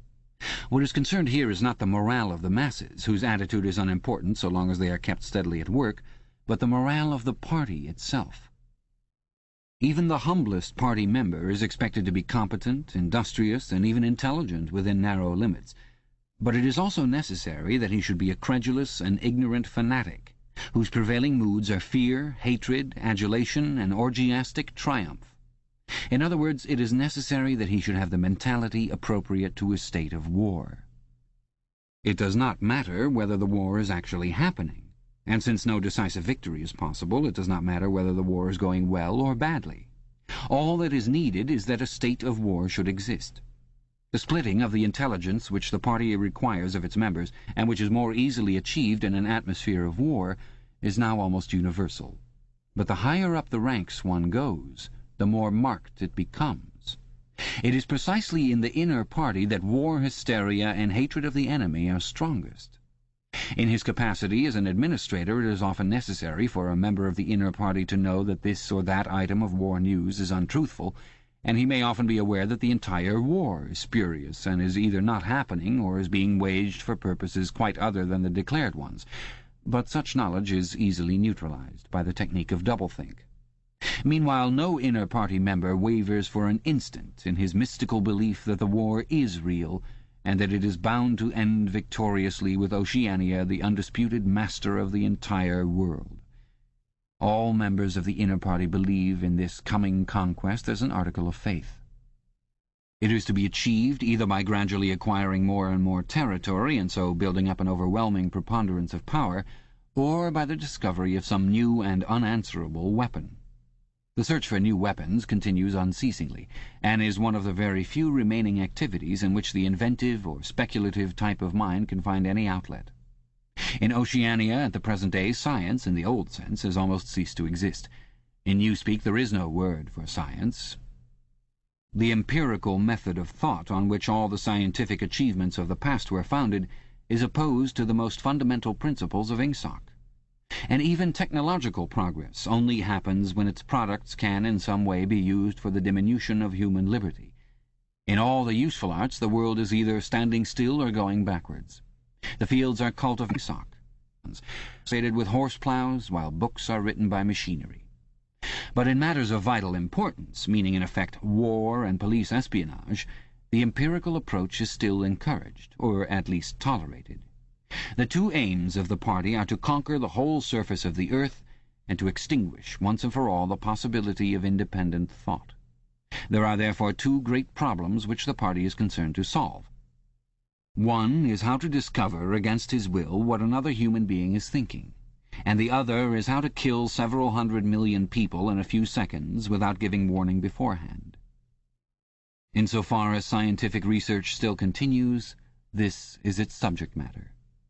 The scientist of today is either a mixture of psychologist and inquisitor, studying with extraordinary minuteness the meaning of facial expressions, gestures, and tones of voice, and testing the truth-producing effects of drug, shock therapy, hypnosis, and physical torture, or he is a chemist, physicist, or biologist concerned only with such branches of his special subject as are relevant to the taking of life. In the vast laboratories of the Ministry of Peace, and in the experimental stations hidden in the Brazilian forests, or in the Australian desert, or on lost islands of the Antarctic, the teams of experts are indefatigably at work. Some are concerned simply with planning the logistics of future wars, others devise larger and larger rocket bombs, more and more powerful explosives, and more impenetrable armor plating. Others search for new and deadlier gases, or for soluble poisons capable of being produced in such quantities as to destroy the vegetation of whole continents, or for breeds of disease germs immunized against all possible antibodies. Others strive to produce a vehicle that shall bore its way under the soil like a submarine under the water, or an airplane as independent of its base as a sailing ship. Others explore even remoter possibilities, such as focusing the sun's rays through lenses suspended thousands of kilometers away in space, or producing artificial earthquakes and tidal waves by tapping the heat at the Earth's center. But none of these projects ever comes anywhere near realization, and none of the three superstates ever gains a significant lead on the others. What is more remarkable is that all three powers already possess in the atomic bomb a weapon far more powerful than any that their present researchers are likely to discover. Although the party, according to its habit, claims the invention for itself, atomic bombs first appeared as early as the 1940s, and were first used on a large scale about 10 years later. At that time, some hundreds of bombs were dropped on industrial centers, chiefly in European Russia, Western Europe, and North America. The effect was to convince the ruling groups of all countries that a few more atomic bombs would mean the end of organized society, and hence of their own power. Thereafter, although no formal agreement was ever made or hinted at, no more bombs were dropped. All three powers merely continue to produce atomic bombs and store them up against the decisive opportunity which they all believe will come sooner or later. And meanwhile the art of war has remained almost stationary for 30 or 40 years. Helicopters are more used than they were formerly. Bombing planes have been largely superseded by self-propelled projectiles, and the fragile, movable battleship has given way to the almost unsinkable floating fortress. But otherwise there has been little development. The tank, the submarine, the torpedo, the machine gun, even the rifle and the hand grenade are still in use. And in spite of the endless slaughters reported in the press and on the telescreens, the desperate battles of earlier wars, in which thousands or even millions of men were often killed in a few weeks, have never been repeated. None of the three superstates ever attempts any maneuver which involves the risk of serious defeat. When any large operation is undertaken, it is usually a surprise attack against an ally. The strategy that all three powers are following, or pretend to themselves that they are following, is the same. The plan is, by a combination of fighting, bargaining, and well-timed strokes of treachery, to acquire a ring of bases completely encircling one or other of the rival states, and then to sign a pact of friendship with that rival and remain on peaceful terms for so many years as to lull suspicion to sleep. During this time, rockets loaded with atomic bombs can be assembled at all the strategic spots. Finally, they will all be fired simultaneously, with effect so devastating as to make retaliation impossible. It will then be time to sign a pact of friendship with the remaining world power in preparation for another attack. This scheme, it is hardly necessary to say, is a mere daydream, impossible of realization. Moreover, no fighting ever occurs except in the disputed areas round the equator and the pole. No invasion of enemy territory is ever undertaken. This explains the fact that in some places the frontiers between the superstates are arbitrary. Eurasia, for example, could easily conquer the British Isles, which are geographically part of Europe. Or, on the other hand, it would be possible for Oceania to push its frontiers to the Rhine, or even to the Vistula. But this would violate the principle, followed on all sides, though never formulated, of cultural integrity. If Oceania were to conquer the areas that used once to be known as France and Germany, it would be necessary either to exterminate the inhabitants, a task of great physical difficulty, or to assimilate a population of about 100 million people, who, so far as technical development goes, are roughly on the oceanic level. The problem is the same for all three superstates. It is absolutely necessary to their structure that there should be no contact with foreigners, except to a limited extent with war prisoners and colored slaves. Even the official ally of the moment is always regarded with the darkest suspicion. War prisoners apart, the average citizen of Oceania never sets eyes on a citizen of either Eurasia or Eastasia, and he is forbidden the knowledge of foreign languages. If he were allowed contact with foreigners, he would discover that they are creatures similar to himself, and that most of what he has been told about them is lies. The sealed world in which he lives would be broken, and the fear, hatred, and self-righteousness on which his morale depends might evaporate. It is therefore realized on all sides that however often Persia, or Egypt, or Java, or Ceylon may change hands, the main frontiers must never be crossed by anything except bombs. Under this lies a fact never mentioned aloud, but tacitly understood and acted upon. Namely, that the conditions of life in all three superstates are very much the same. In Oceania, the prevailing philosophy is called Ingsoc. In Eurasia, it is called Neo-Bolshevism, and in Eastasia it is called by a Chinese name usually translated as death-worship, but perhaps better rendered as obliteration of the self. The citizen of Oceania is not allowed to know anything of the tenets of the other two philosophies, but he is taught to execrate them as barbarous outrages upon morality and common sense. Actually, the three philosophies are barely distinguishable, and the social systems which they support are not distinguishable at all. Everywhere there is the same pyramidal structure, the same worship of a semi-divine leader, the same economy existing by and for continuous warfare. It follows that the three superstates not only cannot conquer one another, but would gain no advantage by doing so. On the contrary, so long as they remain in conflict, they prop one another up, like three sheaves of corn. And, as usual, the ruling groups of all three powers are simultaneously aware and unaware of what they are doing. Their lives are dedicated to world conquest, but they also know that it is necessary that the war should continue everlastingly and without victory. Meanwhile, the fact that there is no danger of conquest makes possible the denial of reality which is the special feature of Ingsoc and its rival systems of thought. Here it is necessary to repeat what has been said earlier, that by becoming continuous, war has fundamentally changed its character. In past ages, a war, almost by definition, was something that sooner or later came to an end, usually in unmistakable victory or defeat. In the past also, war was one of the main instruments by which human societies were kept in touch with physical reality. All rulers of all ages have tried to impose a false view of the world upon their followers, but they could not afford to encourage any illusion that tended to impair military efficiency.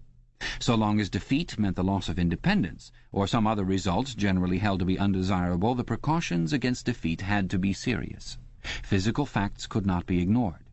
In philosophy, or religion, or ethics, or politics, 2 and 2 might make 5, but when one was designing a gun or an airplane, they had to make 4. Inefficient nations were always conquered sooner or later, and the struggle for efficiency was inimical to illusions. Moreover, to be efficient, it was necessary to be able to learn from the past, which meant having a fairly accurate idea of what had happened in the past. Newspapers and history books were, of course, always colored and biased, but falsification of the kind that is practiced today would have been impossible. War was a sure safeguard of sanity, and so far as the ruling classes were concerned, it was probably the most important of all safeguards. While wars could be won or lost, no ruling class could be completely irresponsible. But when war becomes literally continuous, it also ceases to be dangerous. When war is continuous, there is no such thing as military necessity. Technical progress can cease, and the most palpable facts can be denied or disregarded. As we have seen, researches that could be called scientific are still carried out for the purposes of war, but they are essentially a kind of daydreaming, and their failure to show results is not important. Efficiency, even military efficiency, is no longer needed. Nothing is efficient in Oceania except the thought police. Since each of the three superstates is unconquerable, each is in effect a separate universe, within which almost any perversion of thought can be safely practiced. Reality only exerts its pressure through the needs of everyday life, the need to eat and drink, to get shelter and clothing, to avoid swallowing poison or stepping out of top-story windows, and the like. Between life and death, and between physical pleasure and physical pain, there is still a distinction, but that is all. Cut off from contact with the outer world and with the past, the citizen of Oceania is like a man in interstellar space, who has no way of knowing which direction is up and which is down. The rulers of such a state are absolute, as the pharaohs or the Caesars could not be. They are obliged to prevent their followers from starving to death in numbers large enough to be inconvenient, and they are obliged to remain at the same low level of military technique as their rivals, but once that minimum is achieved, they can twist reality into whatever shape they choose. The war, therefore, if we judge it by the standards of previous wars, is merely an imposture. It is like the battles between certain ruminant animals whose horns are set at such an angle that they are incapable of hurting one another. But though it is unreal, it is not meaningless. It eats up the surplus of consumable goods, and it helps to preserve the special mental atmosphere that a hierarchical society needs. War, it will be seen, is now a purely internal affair. In the past, the ruling groups of all countries, although they might recognize their common interest and therefore limit the destructiveness of war, did fight against one another, and the victor always plundered the vanquished. In our own day, they are not fighting against one another at all. The war is waged by each ruling group against its own subjects, and the object of the war is not to make or prevent conquests of territory, but to keep the structure of society intact. The very word war, therefore, has become misleading. It would probably be accurate to say that by becoming continuous, war has ceased to exist. The peculiar pressure that it exerted on human beings between the Neolithic age and the early 20th century has disappeared, and has been replaced by something quite different. The effect would be much the same if the three superstates, instead of fighting one another, should agree to live in perpetual peace, each inviolate within its own boundaries. For in that case each would still be a self-contained universe, freed forever from the sobering influence of external danger. A peace that was truly permanent would be the same as a permanent war. This, although the vast majority of party members understand it only in a shallower sense, is the inner meaning of the party slogan, "War is peace." Winston stopped reading for a moment. Somewhere in the remote distance a rocket bomb thundered. The blissful feeling of being alone with a forbidden book in a room with no telescreen had not worn off. Solitude and safety were physical sensations, mixed up somehow with the tiredness of his body, the softness of the chair, the touch of the faint breeze from the window that played upon his cheek. The book fascinated him, or more exactly, it reassured him. In a sense it told him nothing that was new, but that was part of the attraction. It said what he would have said if it had been possible for him to set his scattered thoughts in order.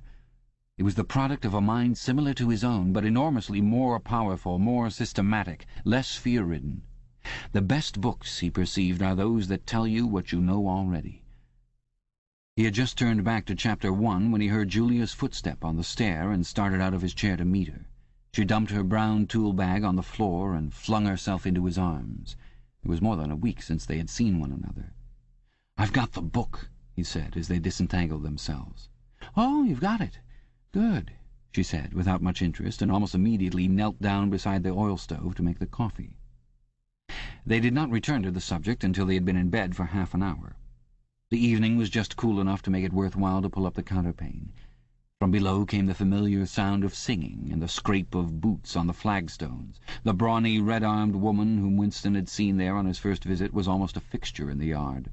There seemed to be no hour of daylight when she was not marching to and fro between the washtub and the line, alternately gagging herself with clothes-pegs and breaking forth into lusty song. Julia had settled down on her side and seemed to be already on the point of falling asleep. He reached out for the book, which was lying on the floor, and sat up against the bedhead. "We must read it," he said. "You too. All members of the Brotherhood have to read it." "You read it," she said with her eyes shut. "Read it aloud. That's the best way. Then you can explain it to me as you go." The clock's hands said 6, meaning 18. They had 3 or 4 hours ahead of them. He propped the book against his knees and began reading. Chapter 1. Ignorance is Strength. Throughout recorded time, and probably since the end of the Neolithic Age, there have been 3 kinds of people in the world: the high, the middle, and the low. They have been subdivided in many ways, they have borne countless different names, and their relative numbers, as well as their attitude toward one another, have varied from age to age, but the essential structure of society has never altered. Even after enormous upheavals and seemingly irrevocable changes, the same pattern has always reasserted itself, just as a gyroscope will always return to equilibrium, however far it is pushed one way or the other. "Julia, are you awake?" said Winston. "Yes, my love, I'm listening. Go on. It's marvelous." He continued reading. The aims of these 3 groups are entirely irreconcilable. The aim of the high is to remain where they are. The aim of the middle is to change places with the high. The aim of the low, when they have an aim, for it is an abiding characteristic of the low that they are too much crushed by drudgery to be more than intermittently conscious of anything outside their daily lives, is to abolish all distinctions and create a society in which all men shall be equal. Thus, throughout history, a struggle which is the same in its main outlines recurs over and over again.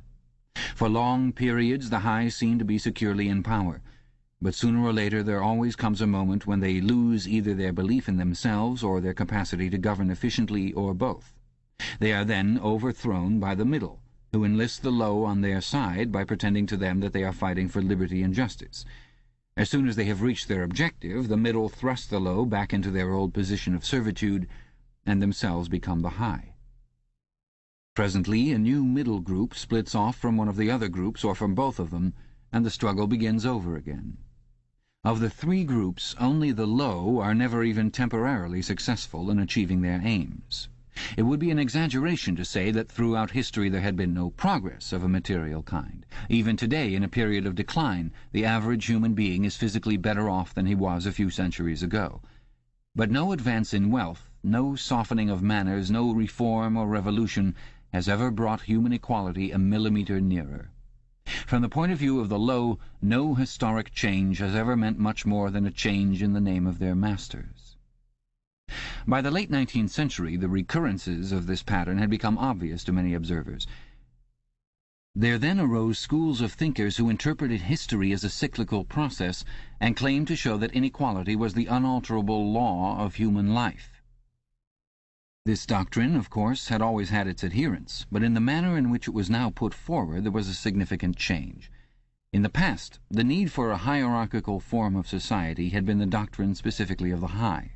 It had been preached by kings and aristocrats, and by the priests, lawyers, and the like who were parasitical upon them, and it had generally been softened by promises of compensation in an imaginary world beyond the grave. The middle, so long as it was struggling for power, had always made use of such terms as freedom, justice, and fraternity. Now, however, the concept of human brotherhood began to be assailed by people who were not yet in positions of command, but merely hoped to be so before long. In the past, the middle had made revolutions under the banner of equality, and then had established a fresh tyranny as soon as the old one was overthrown. The new middle groups, in effect, proclaimed their tyranny beforehand. Socialism, a theory which appeared in the early 19th century and was the last link in a chain of thought stretching back to the slave rebellions of antiquity, was still deeply infected by the utopianism of past ages. But in each variant of socialism that appeared from about 1900 onwards, The aim of establishing liberty and equality was more and more openly abandoned. The new movements, which appeared in the middle years of the century, Ingsoc in Oceania, Neo-Bolshevism in Eurasia, death-worship, as it was commonly called in East Asia, had the conscious aim of perpetuating unfreedom and inequality. These new movements, of course, grew out of the old ones and tended to keep their names and pay lip service to their ideology. But the purpose of all of them was to arrest progress and freeze history at a chosen moment. The familiar pendulum swing was to happen once more and then stop. As usual, the high were to be turned out by the middle, who would then become the high, but this time, by conscious strategy, the high would be able to maintain their position permanently.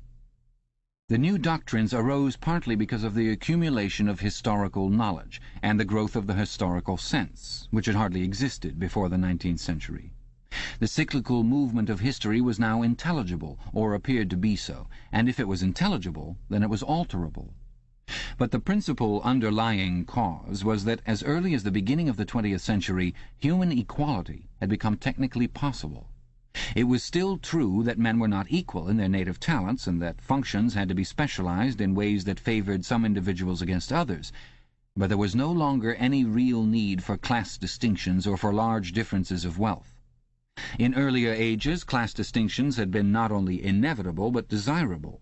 Inequality was the price of civilization. With the development of machine production, however, the case was altered. Even if it was still necessary for human beings to do different kinds of work, it was no longer necessary for them to live at different social or economic levels.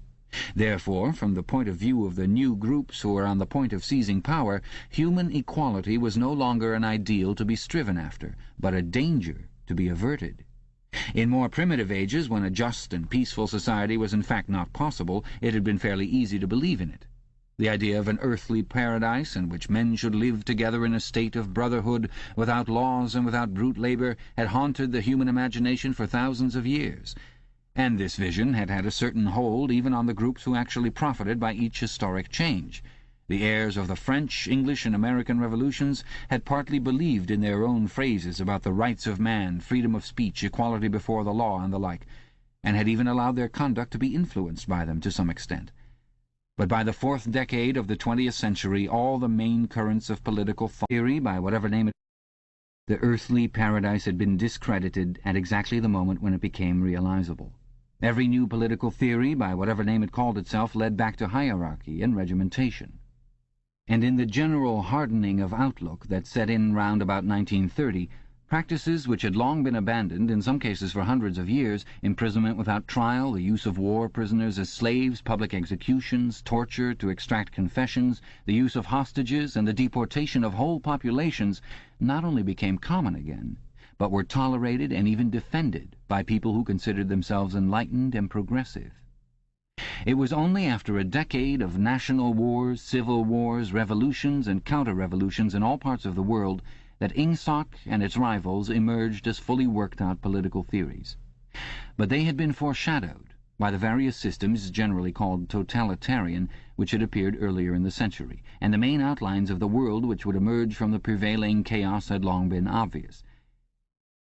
What kind of people would control this world has been equally obvious. The new aristocracy was made up for the most part of bureaucrats, scientists, technicians, trade union organizers, publicity experts, sociologists, teachers, journalists, and professional politicians. These people, whose origins lay in the salaried middle class and the upper grades of the working class, had been shaped and brought together by the barren world of monopoly industry and centralized government.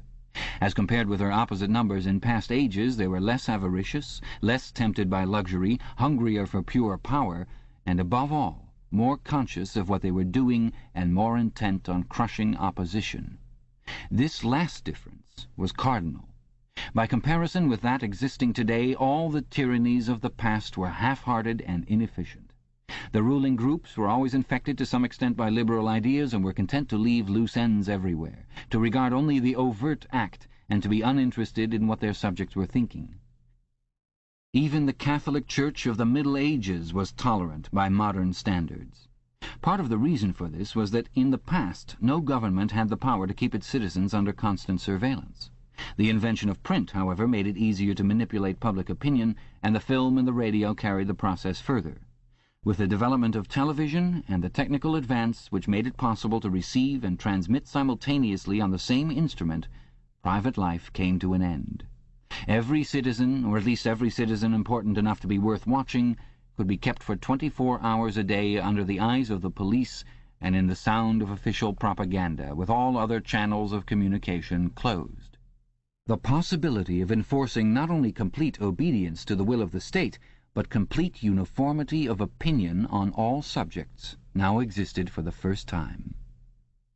After the revolutionary period of the 50s and 60s, society regrouped itself, as always, into high, middle, and low. But the new high group, unlike all its forerunners, did not act upon instinct, but knew what was needed to safeguard its position. It had long been realized that the only secure basis for oligarchy is collectivism. Wealth and privilege are most easily defended when they are possessed jointly. The so-called abolition of private property, which took place in the middle years of the century, meant, in effect, the concentration of property in far fewer hands than before, but with this difference, that the new owners were a group instead of a mass of individuals. Individually, no member of the party owns anything except petty personal belongings. Collectively, the party owns everything in Oceania, because it controls everything and disposes of the products as it thinks fit. In the years following the Revolution, it was able to step into this commanding position almost unopposed, because the whole process was represented as an act of collectivization. It had always been assumed that if the capitalist class were expropriated, socialism must follow. And, unquestionably, the capitalists had been expropriated. Factories, mines, land, houses, transport, everything had been taken away from them. And since these things were no longer private property, it followed that they must be public property. Ingsoc, which grew out of the earlier socialist movement and inherited its phraseology, has in fact carried out the main item in the socialist program, with the result, foreseen and intended beforehand, that economic inequality has been made permanent. But the problems of perpetuating a hierarchical society go deeper than this. There are only 4 ways in which a ruling group can fall from power. Either it is conquered from without, or it governs so inefficiently that the masses are stirred to revolt, or it allows a strong and discontented middle group to come into being, or it loses its own self-confidence and willingness to govern. These causes do not operate singly, and as a rule all 4 of them are present in some degree. A ruling class which could guard against all of them would remain in power permanently. Ultimately, the determining factor is the mental attitude of the ruling class itself. After the middle of the present century, the first danger had, in reality, disappeared. Each of the 3 powers which now divide the world is, in fact, unconquerable, and could only become conquerable through slow demographic changes which a government with wide powers can easily avert. The second danger, also, is only a theoretical one. The masses never revolt of their own accord, and they never revolt merely because they are oppressed. Indeed, so long as they are not permitted to have standards of comparison, they never even become aware that they are oppressed. The recurrent economic crises of past times were totally unnecessary, and are not now permitted to happen. But other and equally large dislocations can and do happen without having political results, because there is no way in which discontent can become articulate. As for the problem of overproduction, which has been latent in our society since the development of machine technique, it is solved by the device of continuous warfare, see Chapter 3, which is also useful in keying up public morale to the necessary pitch.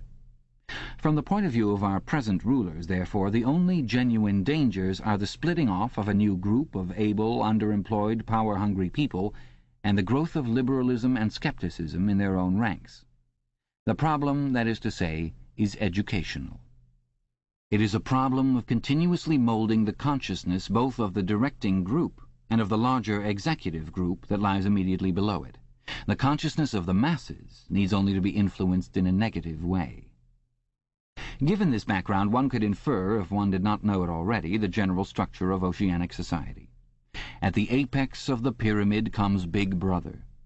Big Brother is infallible and all-powerful. Every success, every achievement, every victory, every scientific discovery, all knowledge, all wisdom, all happiness, all virtue, are held to issue directly from his leadership and inspiration. Nobody has ever seen Big Brother. He is a face on the hoardings, a voice on the telescreen. We may be reasonably sure that he will never die, and there is already considerable uncertainty as to when he was born. Big Brother is the guise in which the party chooses to exhibit itself to the world. His function is to act as a focusing point for love, fear, and reverence, emotions which are more easily felt toward an individual than toward an organization. Below Big Brother comes the inner party, its numbers limited to 6 millions, or something less than 2% of the population of Oceania. Below the inner party comes the outer party, which, if the inner party is described as the brain of the state, may be justly likened to the hands.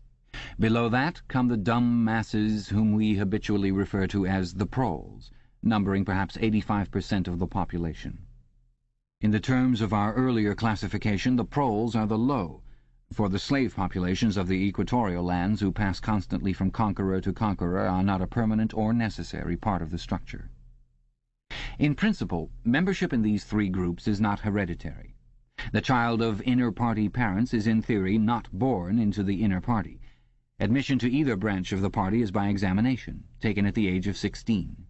Nor is there any racial discrimination or any marked domination of one province by another. Jews, Negroes, South Americans of pure Indian blood are to be found in the highest ranks of the party, and the administrators of any area are always drawn from the inhabitants of that area.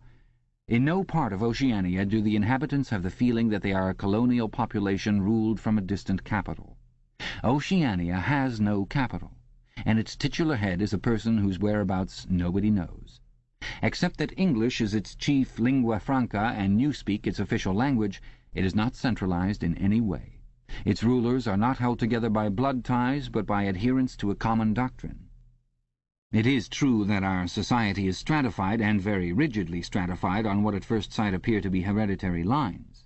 There is far less to and fro movement between the different groups than happened under capitalism, or even in the pre-industrial ages. Between the two branches of the party there is a certain amount of interchange, but only so much as will ensure that weaklings are excluded from the inner party, and that ambitious members of the outer party are made harmless by allowing them to rise. Proletarians, in practice, are not allowed to graduate into the party. The most gifted among them, who might possibly become nuclei of discontent, are simply marked down by the thought police and eliminated. But this state of affairs is not necessarily permanent, nor is it a matter of principle.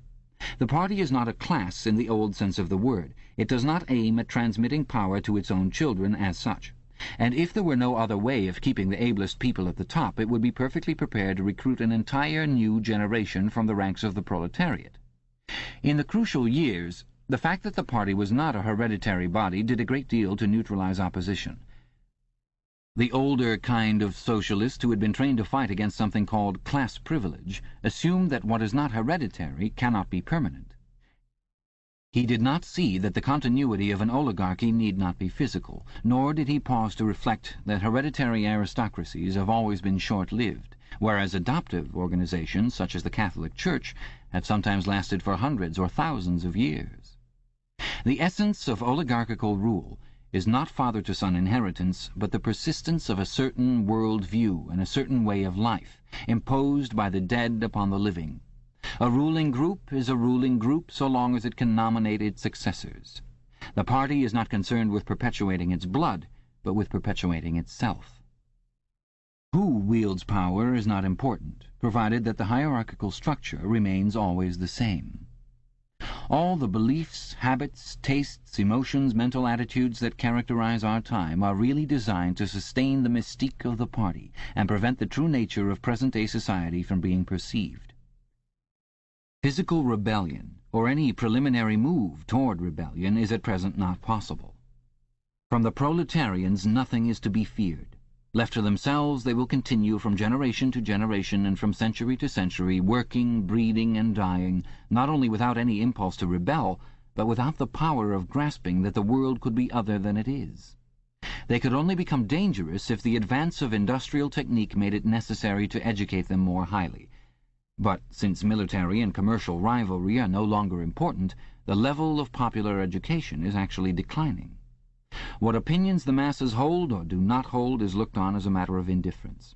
They can be granted intellectual liberty because they have no intellect. In a party member, on the other hand, not even the smallest deviation of opinion on the most unimportant subject can be tolerated. A party member lives from birth to death under the eye of the thought police. Even when he is alone, he can never be sure that he is alone. Wherever he may be, asleep or awake, working or resting, in his bath or in bed, he can be inspected without warning and without knowing that he is being inspected. Nothing that he does is indifferent. His friendships, his relaxations, his behavior towards his wife and children, the expression of his face when he is alone, the words he mutters in sleep, even the characteristic movements of his body are all jealously scrutinized. Not only any actual misdemeanor, but any eccentricity, however small, any change of habits, any nervous mannerism that could possibly be the symptom of an inner struggle, is certain to be detected. He has no freedom of choice in any direction whatever. On the other hand, his actions are not regulated by law or by any clearly formulated code of behavior. In Oceania there is no law.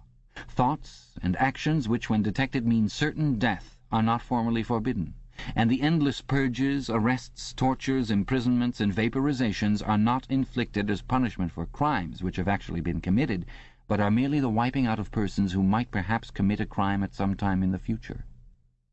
A party member is required to have not only the right opinions, but the right instincts.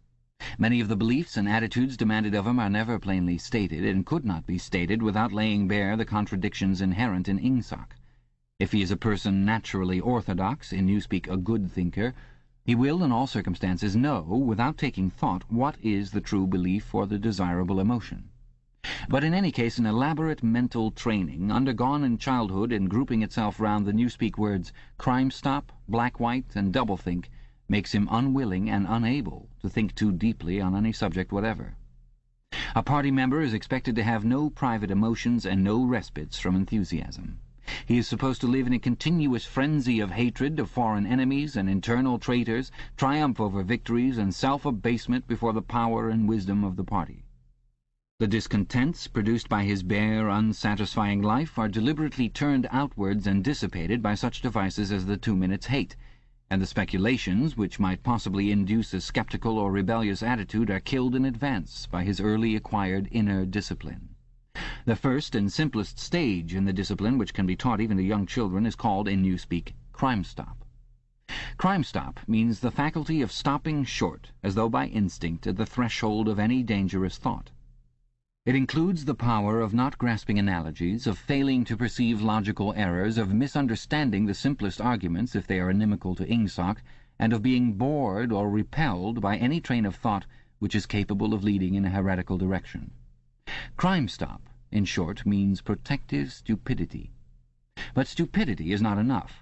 On the contrary, orthodoxy, in the full sense, demands a control over one's own mental processes as complete as that of a contortionist over his body. Oceanic society rests ultimately on the belief that Big Brother is omnipotent and that the party is infallible. But since in reality Big Brother is not omnipotent and the party is not infallible, there is a need for an unwearying moment-to-moment flexibility in the treatment of facts. The key word here is black-white. Like so many newspeak words, this word has two mutually contradictory meanings. Applied to an opponent, it means the habit of impudently claiming that black is white, in contradiction of the plain facts. Applied to a party member, it means a loyal willingness to say that black is white when party discipline demands this. But it means also the ability to believe that black is white, and more, to know that black is white, and to forget that one has ever believed the contrary. This demands a continuous alteration of the past, made possible by the system of thought which really embraces all the rest, and which is known in newspeak as doublethink. The alteration of the past is necessary for two reasons, one of which is subsidiary and, so to speak, precautionary. The subsidiary reason is that the party member, like the proletarian, tolerates present-day conditions partly because he has no standards of comparison. He must be cut off from the past, just as he must be cut off from foreign countries, because it is necessary for him to believe that he is better off than his ancestors and that the average level of material comfort is constantly rising.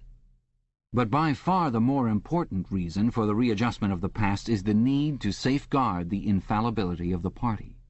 It is not merely that speeches, statistics, and records of every kind must be constantly brought up to date in order to show that the predictions of the party were in all cases right. It is also that no change of doctrine or in political alignment can ever be admitted, for to change one's mind, or even one's policy, is a confession of weakness. If, for example, Eurasia or Eastasia, whichever it may be, is the enemy today, then that country must always have been the enemy. And if the facts say otherwise, then the facts must be altered. Thus history is continuously rewritten. This day-to-day falsification of the past carried out by the Ministry of Truth is as necessary to the stability of the regime as the work of repression and espionage carried out by the Ministry of Love. The mutability of the past is the central tenet of Ingsoc. Past events, it is argued, have no objective existence, but survive only in written records and in human memories. The past is whatever the records and the memories agree upon. And since the party is in full control of all records, and in equally full control of the minds of its members, it follows that the past is whatever the party chooses to make it. It also follows that, though the past is alterable, it never has been altered in any specific instance. For when it has been recreated, in whatever shape is needed at the moment, then this new version is the past, and no different past can ever have existed. This holds good even when, as often happens, the same event has to be altered out of recognition several times in the course of a year. At all times the party is in possession of absolute truth, and clearly the absolute can never have been different from what it is now.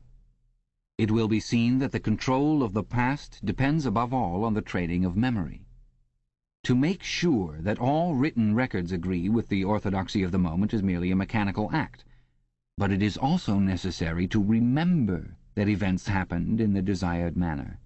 And if it is necessary to rearrange one's memories, or to tamper with written records, then it is necessary to forget that one has done so. The trick of doing this can be learned like any other mental technique. It is learned by the majority of party members, and certainly by all who are intelligent as well as orthodox. In old speak it is called, quite frankly, reality control. In new speak it is called doublethink, although doublethink comprises much else as well. Doublethink means the power of holding two contradictory beliefs in one's mind simultaneously and accepting both of them. The party intellectual knows in which direction his memories must be altered. He therefore knows that he is playing tricks with reality. But by the exercise of doublethink, he also satisfies himself that reality is not violated. The process has to be conscious, or it would not be carried out with sufficient precision, but it also has to be unconscious, or it would bring with it a feeling of falsity and hence of guilt. Doublethink lies at the very heart of Ingsoc, since the essential act of the party is to use conscious deception while retaining the firmness of purpose that goes with complete honesty. To tell deliberate lies while genuinely believing in them, to forget any fact that has become inconvenient, and then, when it becomes necessary again, to draw it back from oblivion for just so long as it is needed, to deny the existence of objective reality, and all the while to take account of the reality which one denies, all this is indispensably necessary. Even in using the word doublethink, it is necessary to exercise doublethink. For by using the word, one admits that one is tampering with reality. By a fresh act of doublethink, one erases this knowledge, and so on, indefinitely, with the lie always one leap ahead of the truth. Ultimately, it is by means of doublethink that the party has been able, and may, for all we know, continue to be able for thousands of years, to arrest the course of history.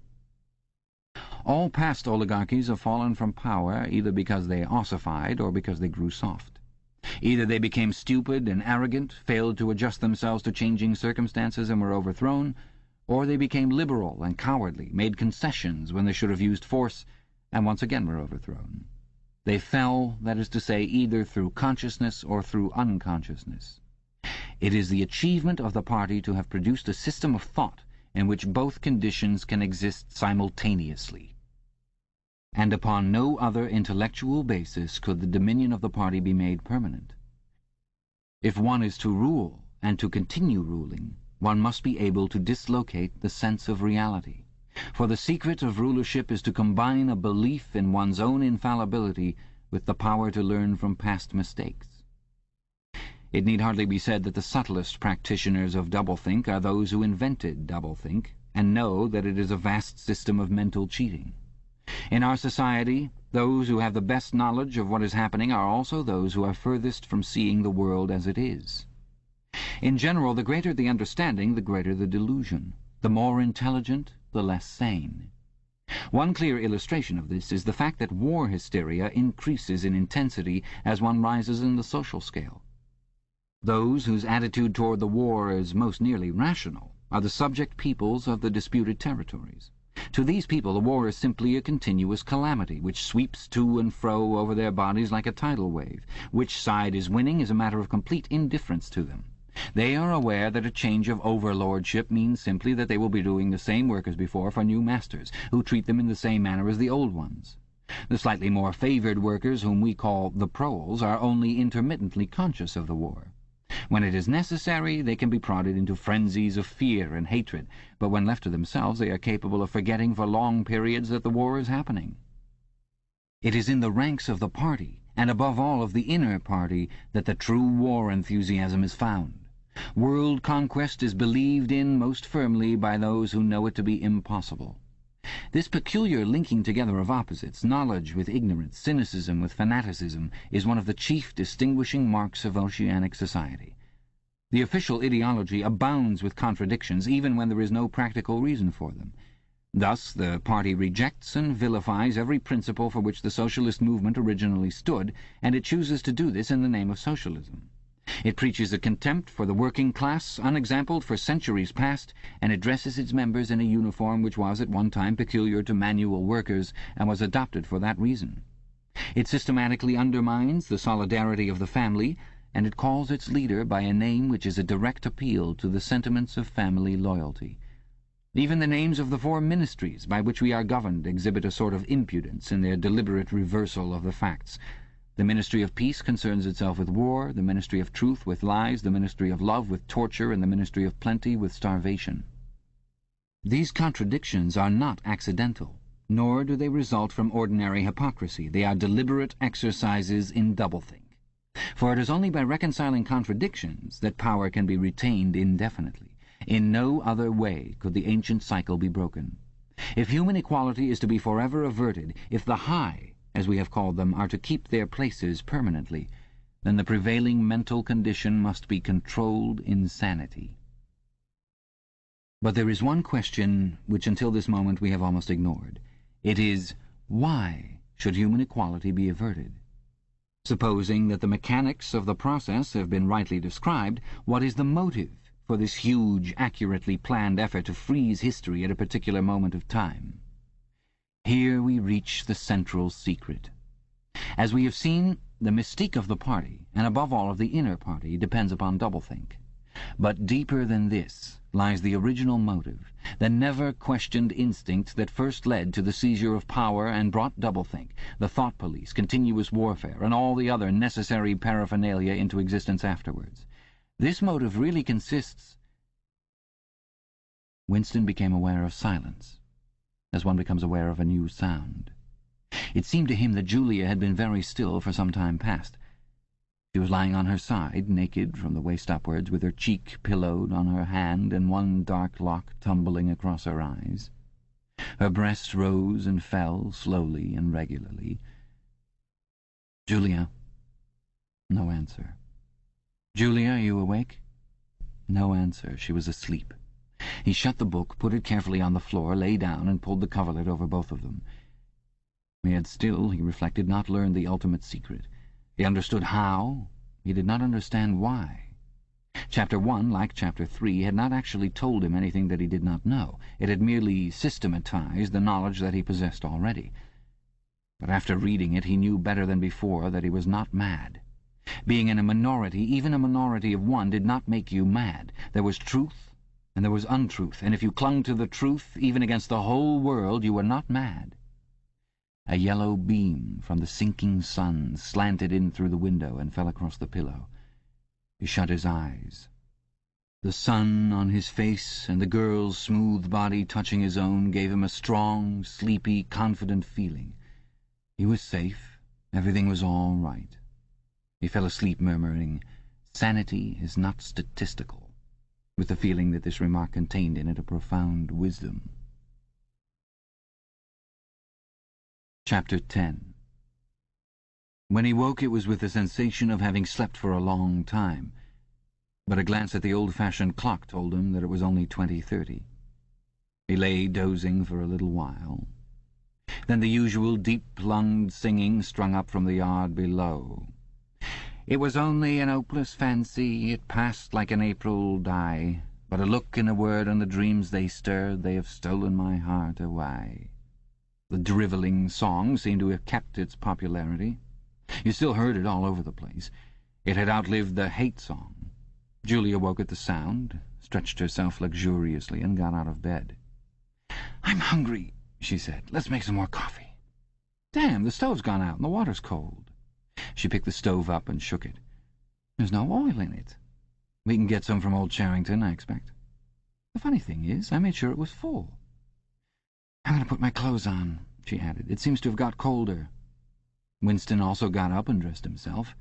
The indefatigable voice sang on. "They say that time heals all things. They say you can always forget. But the smiles and the tears across the years, they twist my heartstrings yet." As he fastened the belt of his overalls, he strolled across to the window. The sun must have gone down behind the houses. It was not shining into the yard any longer. The flagstones were wet, as though they had just been washed, and he had the feeling that the sky had been washed too, so fresh and pale was the blue between the chimney-pots. Tirelessly the woman marched to and fro, corking and uncorking herself, singing and fallen silent, and pegging out more diapers, and more, and yet more. He wondered whether she took in washing for a living, or was merely the slave of 20 or 30 grandchildren. Julia had come across to his side. Together they gazed down with a sort of fascination at the sturdy figure below. As he looked at the woman in her characteristic attitude, her thick arms reaching up for the line, her powerful mare-like buttocks protruded, it struck him for the first time that she was beautiful. It had never before occurred to him that the body of a woman of 50, blown up to monstrous dimensions by childbearing, then hardened, roughened by work till it was coarse in the grain like an overripe turnip, could be beautiful. But it was so.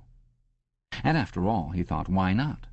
The solid, contourless body like a block of granite, and the rasping red skin, bore the same relation to the body of a girl as the rose-hip to the rose.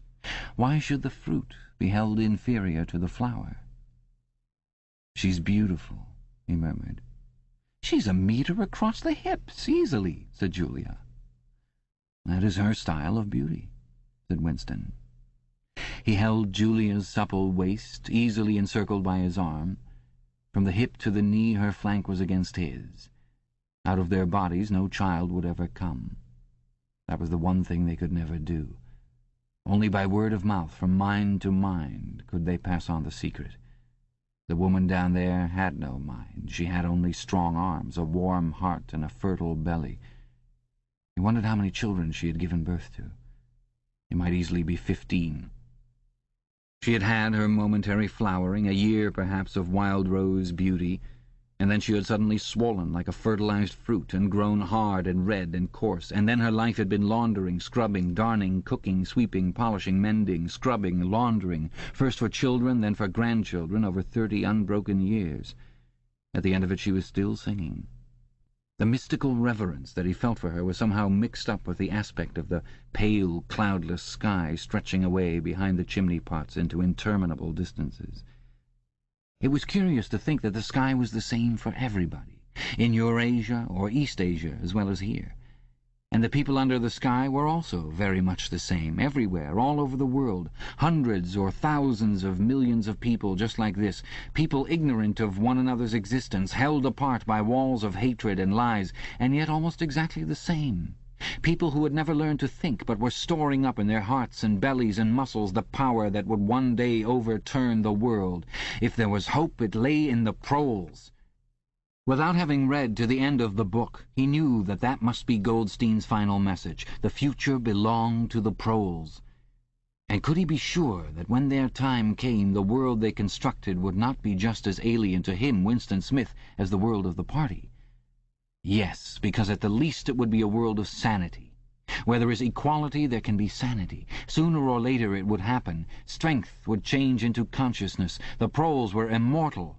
You could not doubt it when you looked at that valiant figure in the yard. In the end their awakening would come, and until that happened, though it might be 1,000 years, they would stay alive against all the odds, like birds passing on from body to body the vitality which the party did not share and could not kill.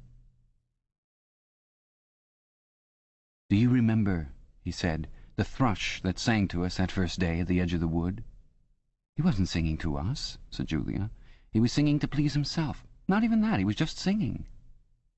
The birds sang, the proles sang, the party did not sing.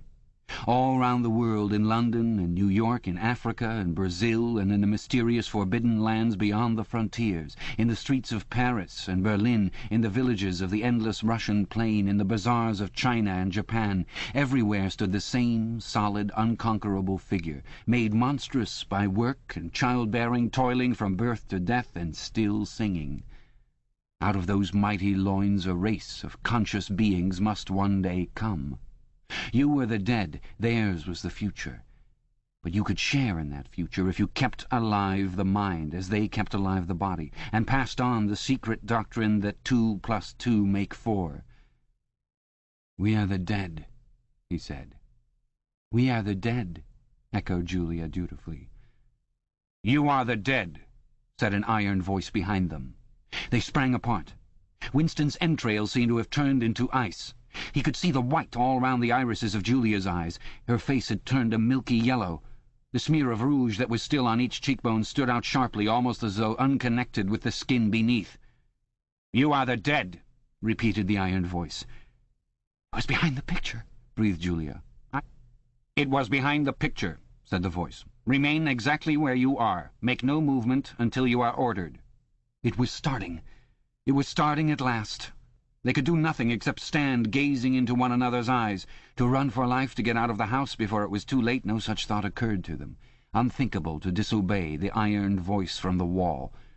There was a snap, as though a catch had been turned back, and a crash of breaking glass. The picture had fallen to the floor, uncovering the telescreen behind it.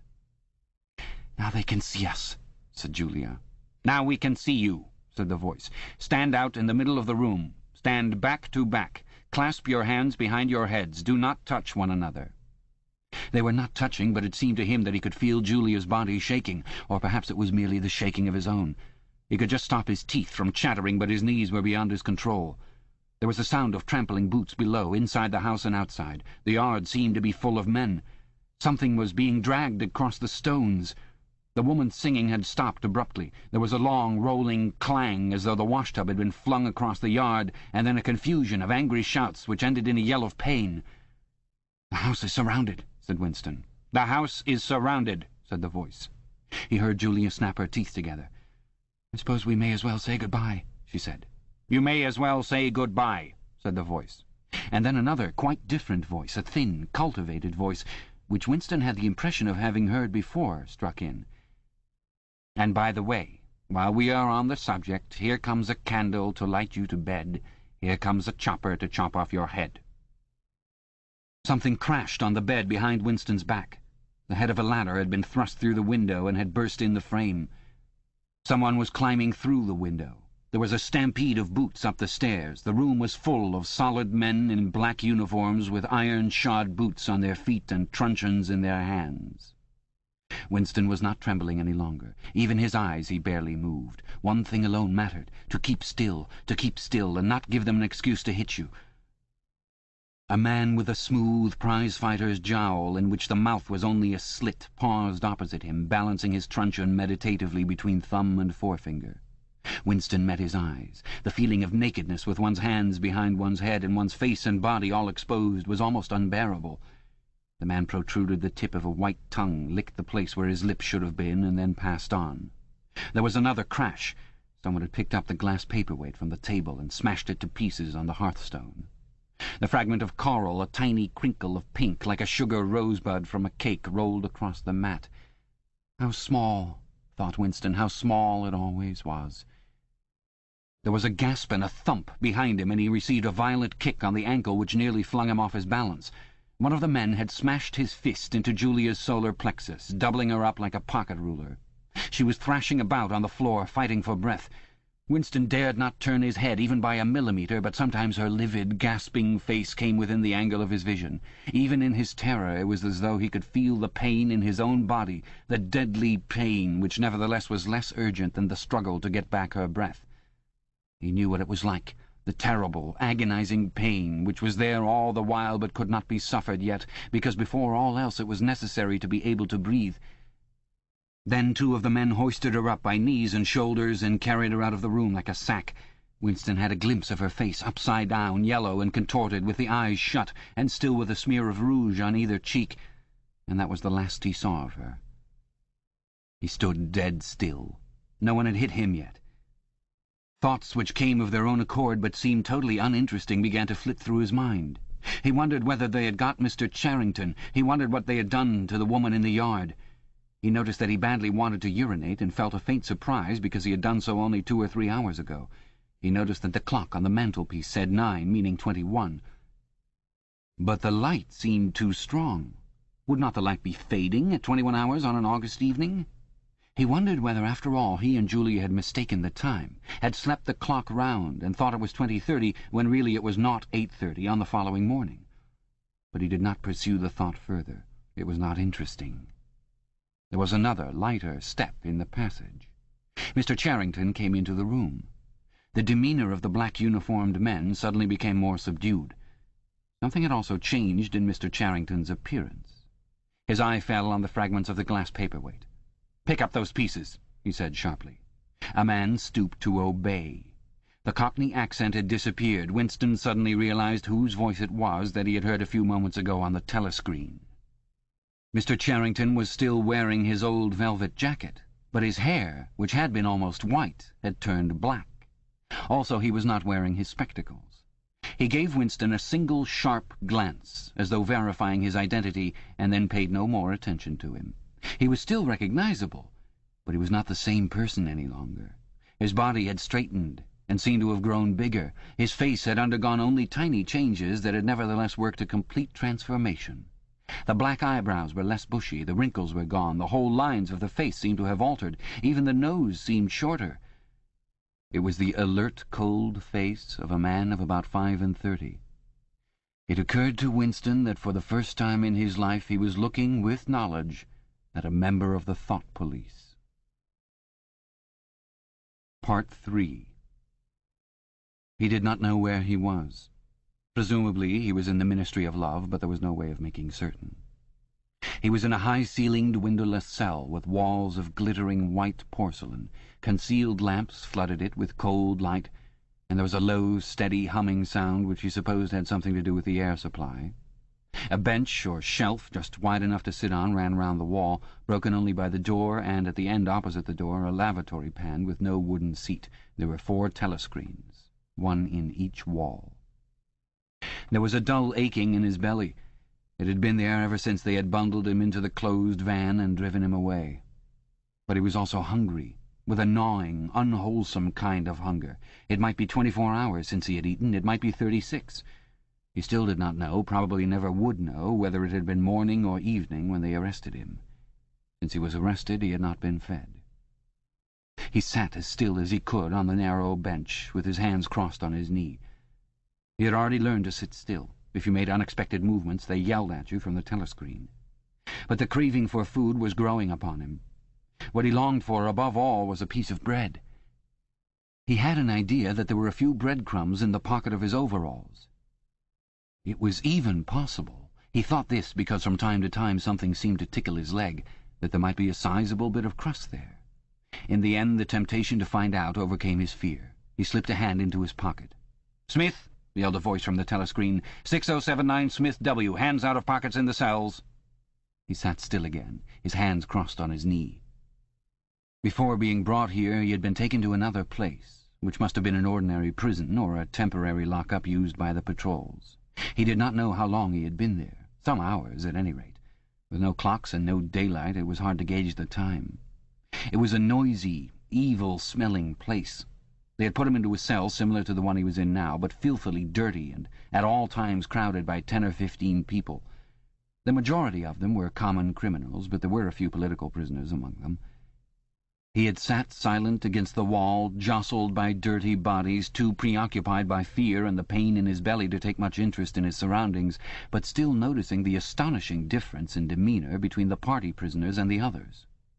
The party prisoners were always silent and terrified, but the ordinary criminals seemed to care nothing for anybody.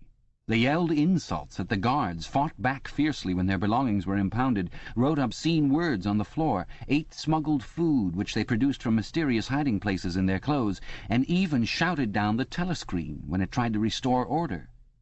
On the other hand, some of them seemed to be on good terms with the guards, called them by nicknames, and tried to wheedle cigarettes through the spy-hole in the door.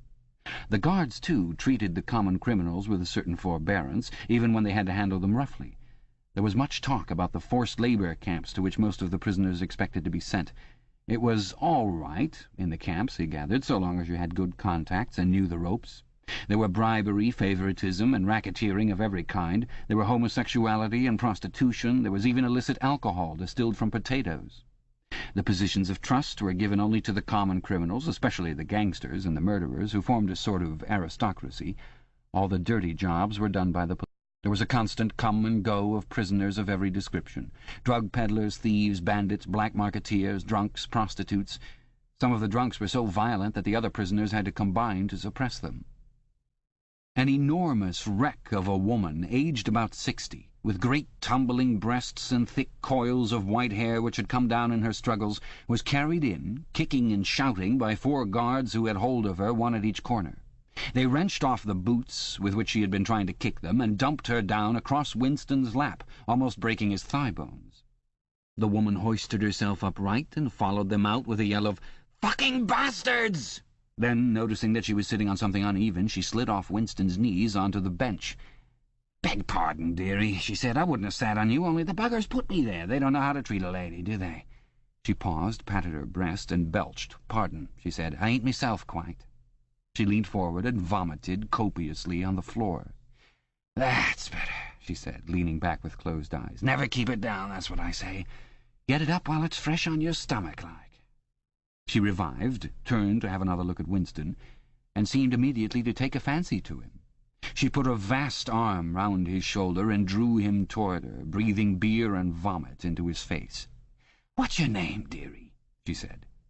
"Smith," said Winston. "Smith?" said the woman. "That's funny. My name's Smith, too. Why," she added sentimentally, "I might be your mother." She might, thought Winston, be his mother. She was about the right age and physique, and it was probable that people changed somewhat after 20 years in a forced labour camp. No one else had spoken to him. To a surprising extent, the ordinary criminals ignored the party prisoners.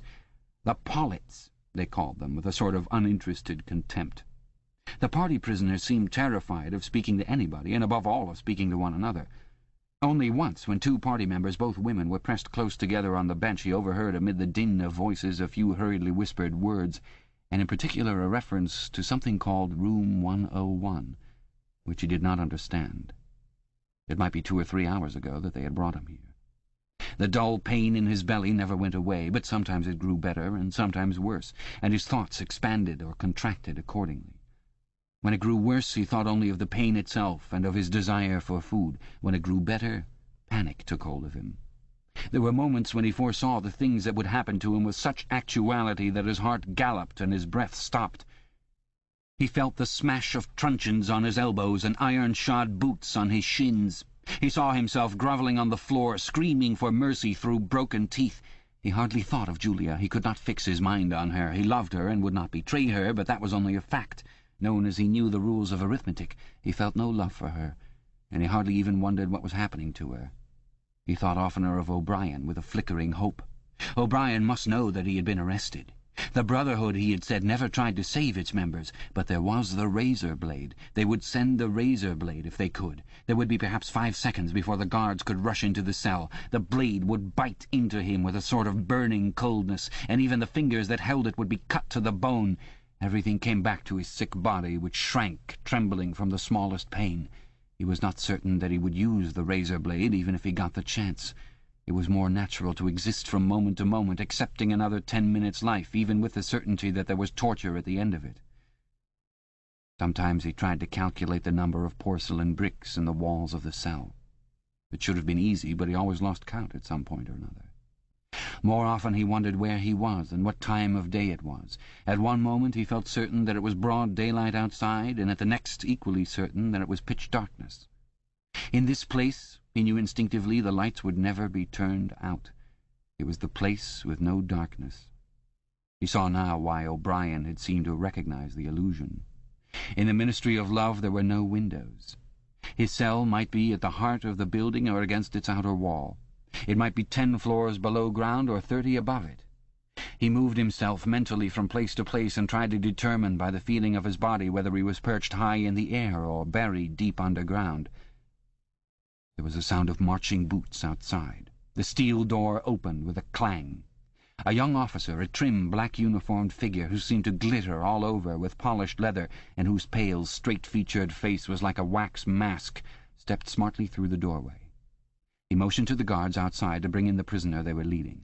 The poet Ampleforth shambled into the cell. The door clanged shut again. Ampleforth made one or two uncertain movements from side to side, as though having some idea that there was another door to go out of, and then began to wander up and down the cell. He had not yet noticed Winston's presence. His troubled eyes were gazing at the wall about a metre above the level of Winston's head. He was shoeless. Large, dirty toes were sticking out of the holes in his socks. He was also several days away from a shave. A scrubby beard covered his face to the cheekbones, giving him an air of ruffianism that went oddly with his large, weak frame and nervous movements. Winston roused himself a little from his lethargy. He must speak to Ampleforth and risk the yell from the telescreen. It was even conceivable that Ampleforth was the bearer of the razor blade. "Ampleforth," he said. There was no yell from the telescreen. Ampleforth paused, mildly startled. His eyes focused themselves slowly on Winston. "Ah, Smith," he said. "You too." "What are you in for?" "To tell you the truth—" He sat down awkwardly on the bench opposite Winston. "There is only one offence, is there not?" he said. "And you have committed it?" "Apparently I have." He put a hand to his forehead and pressed his temples for a moment, as though trying to remember something. "These things happen," he began vaguely. "I have been able to recall one instance, a possible instance. It was an indiscretion, undoubtedly. We were producing a definitive edition of the poems of Kipling. I allowed the word God to remain at the end of a line. I could not help it," he added almost indignantly, raising his face to look at Winston. "It was impossible to change the line. The rhyme was rod. Do you realize that there are only 12 rhymes to rod in the entire language? For days I had racked my brains. There was no other rhyme." The expression on his face changed. The annoyance passed out of it, and for a moment he looked almost pleased. A sort of intellectual warmth, the joy of the pedant who has found out some useless fact, shone through the dirt and scrubby hair. "Has it ever occurred to you," he said, "that the whole history of English poetry has been determined by the fact that the English language lacks rhymes?" No, that particular thought had never occurred to Winston. Nor, in the circumstances, did it strike him as very important or interesting. "Do you know what time of day it is?" he said.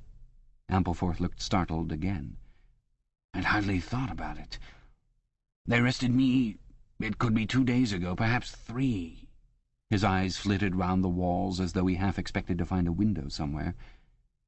"There is no difference between night and day in this place. I do not see how one can calculate the time." They talked desultorily for some minutes, then, without apparent reason, a yell from the telescreen bade them be silent. Winston sat quietly, his hands crossed. Ampleforth, too large to sit in comfort on the narrow bench, fidgeted from side to side, clasping his lank hands first round one knee, then round the other. The telescreen barked at him to keep still. Time passed. 20 minutes, an hour, it was difficult to judge. Once more there was a sound of boots outside. Winston's entrails contracted. Soon, very soon, perhaps in 5 minutes, perhaps now, the tramp of boots would mean that his own turn had come. The door opened. The cold-faced young officer stepped into the cell. With a brief movement of the hand he indicated Ampleforth. "Room 101, he said. Ampleforth marched clumsily out between the guards, his face vaguely perturbed but uncomprehending. What seemed like a long time passed.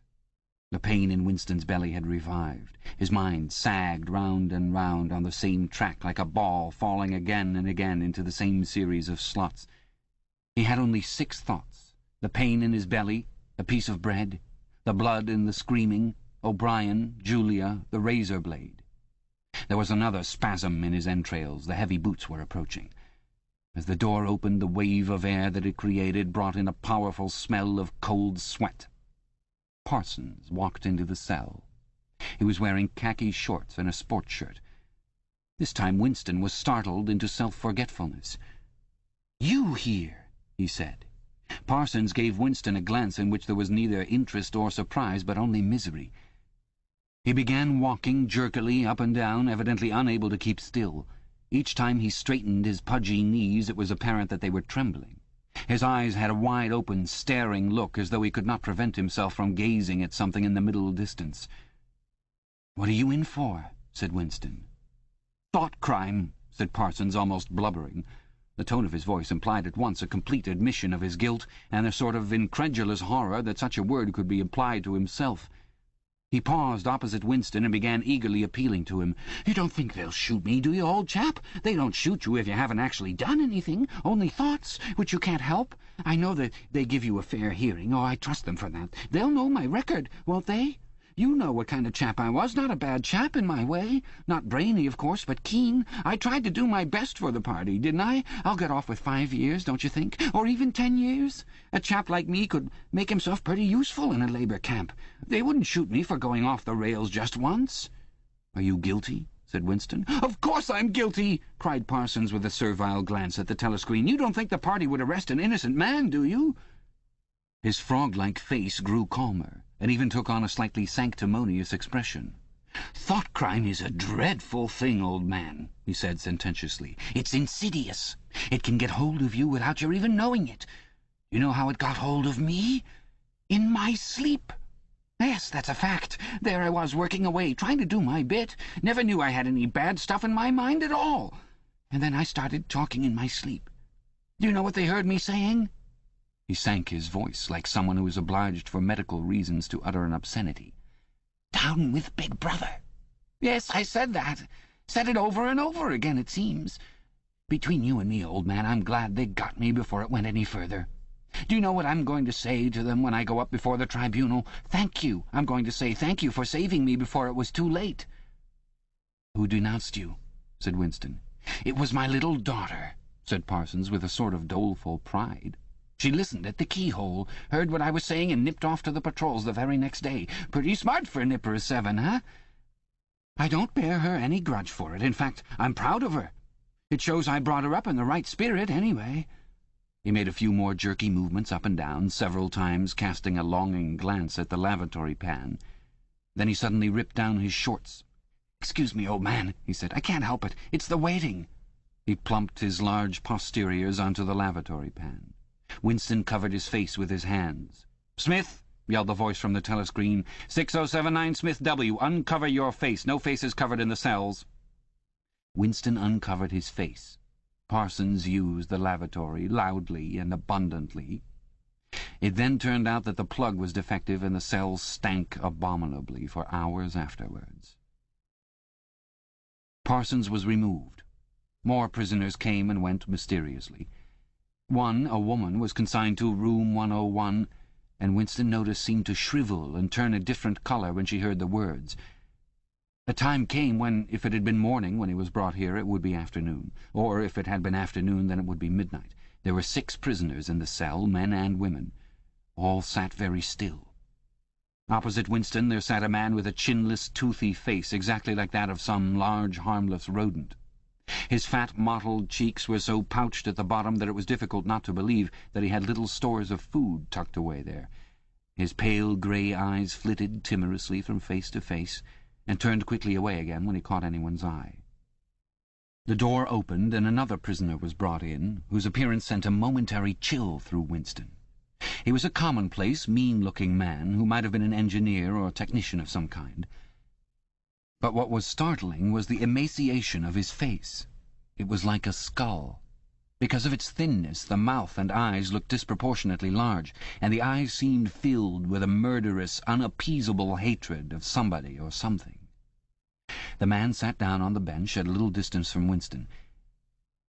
Winston did not look at him again, but the tormented, skull-like face was as vivid in his mind as though it had been straight in front of his eyes.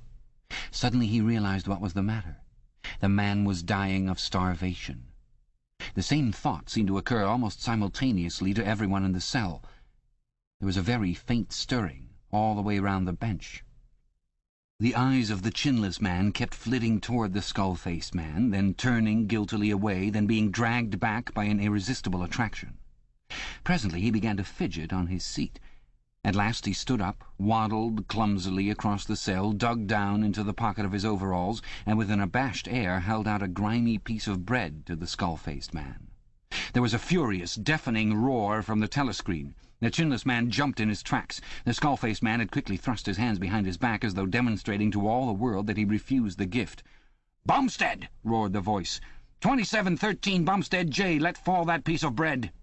The chinless man dropped the piece of bread on the floor. "Remain standing where you are," said the voice. "Face the door. Make no movement." The chinless man obeyed. His large, pouchy cheeks were quivering uncontrollably.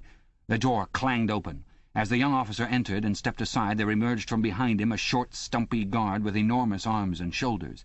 He took his stand opposite the chinless man, and then, at a signal from the officer, let free a frightful blow, with all the weight of his body behind it, full in the chinless man's mouth. The force of it seemed almost to knock him clear of the floor.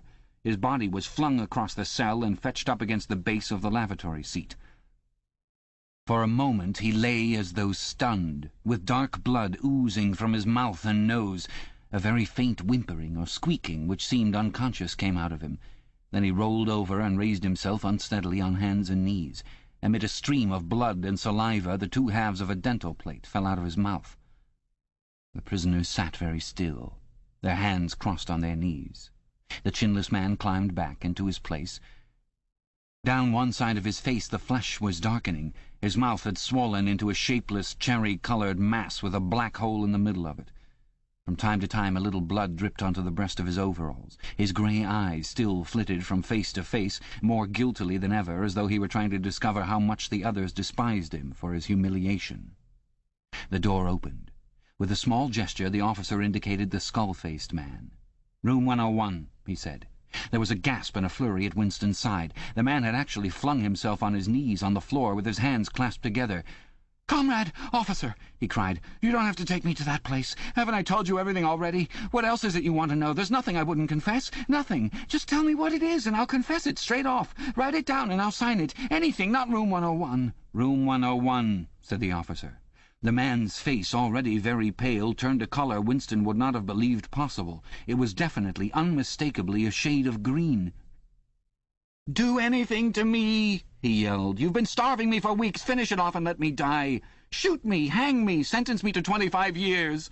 Is there somebody else you want me to give away? Just say who it is, and I'll tell you anything you want. I don't care who it is or what you do to them. I've got a wife and 3 children. The biggest of them isn't 6 years old. You can take the whole lot of them and cut their throats in front of my eyes, and I'll stand by and watch it.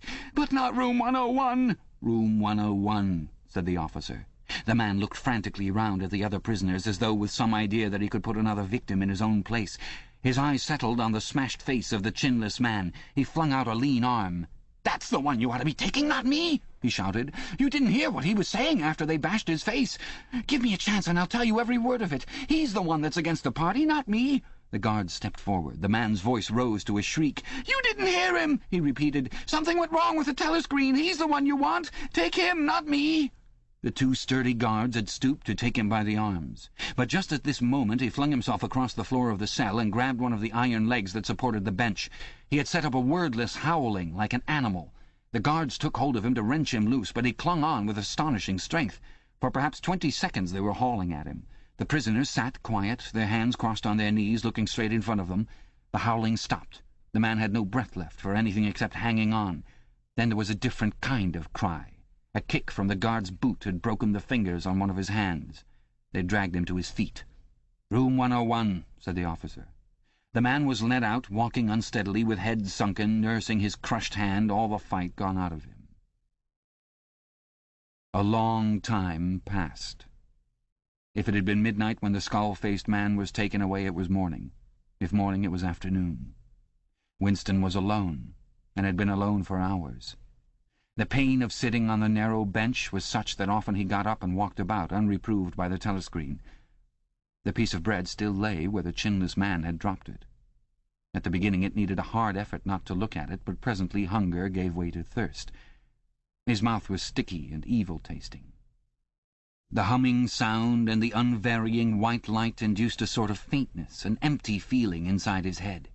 He would get up because the ache in his bones was no longer bearable, and then would sit down again almost at once because he was too dizzy to make sure of staying on his feet. Whenever his physical sensations were a little under control, the terror returned. Sometimes, with a fading hope, he thought of O'Brien and the razor blade. It was thinkable that the razor blade might arrive concealed in his food, if he were ever fed. More dimly he thought of Julia. Somewhere or other she was suffering, perhaps far worse than he. She might be screaming with pain at this moment.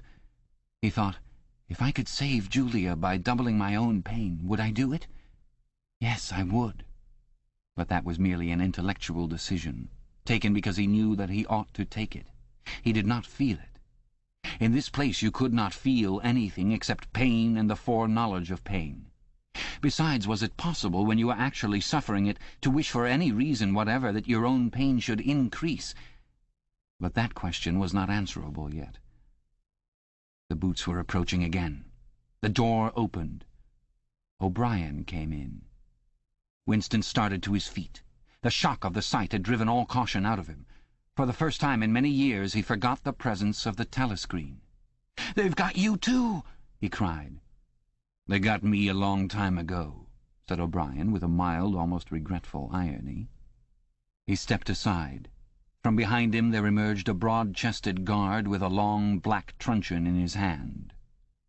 "You knew this, Winston," said O'Brien. "Don't deceive yourself.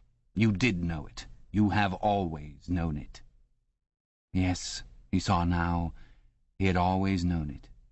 But there was no time to think of that. All he had eyes for was the truncheon in the guard's hand. It might fall anywhere, on the crown, on the tip of the ear, on the upper arm, on the elbow. The elbow!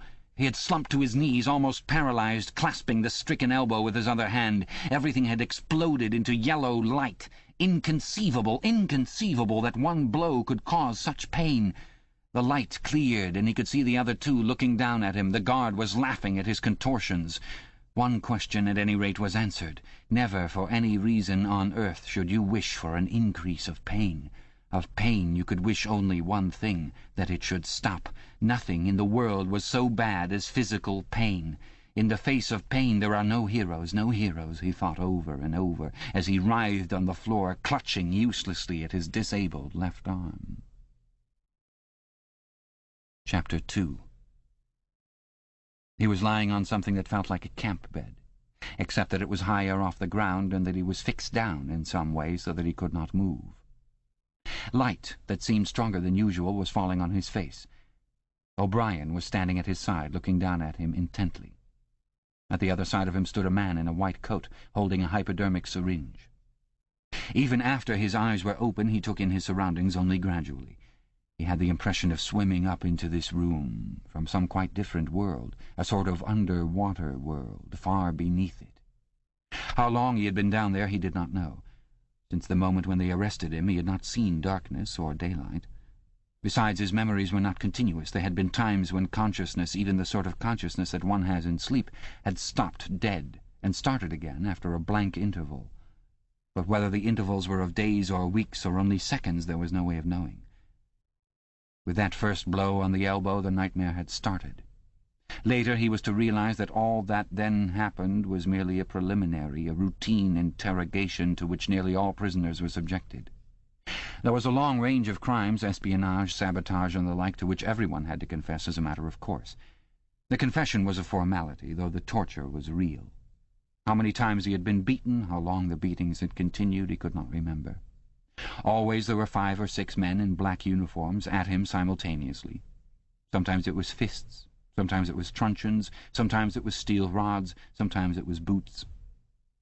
There were times when he rolled about the floor as shameless as an animal, writhing his body this way and that in an endless, hopeless effort to dodge the kicks, and simply inviting more and yet more kicks, in his ribs, in his belly, on his elbows, on his shins, in his groin, in his testicles, on the bone at the base of his spine.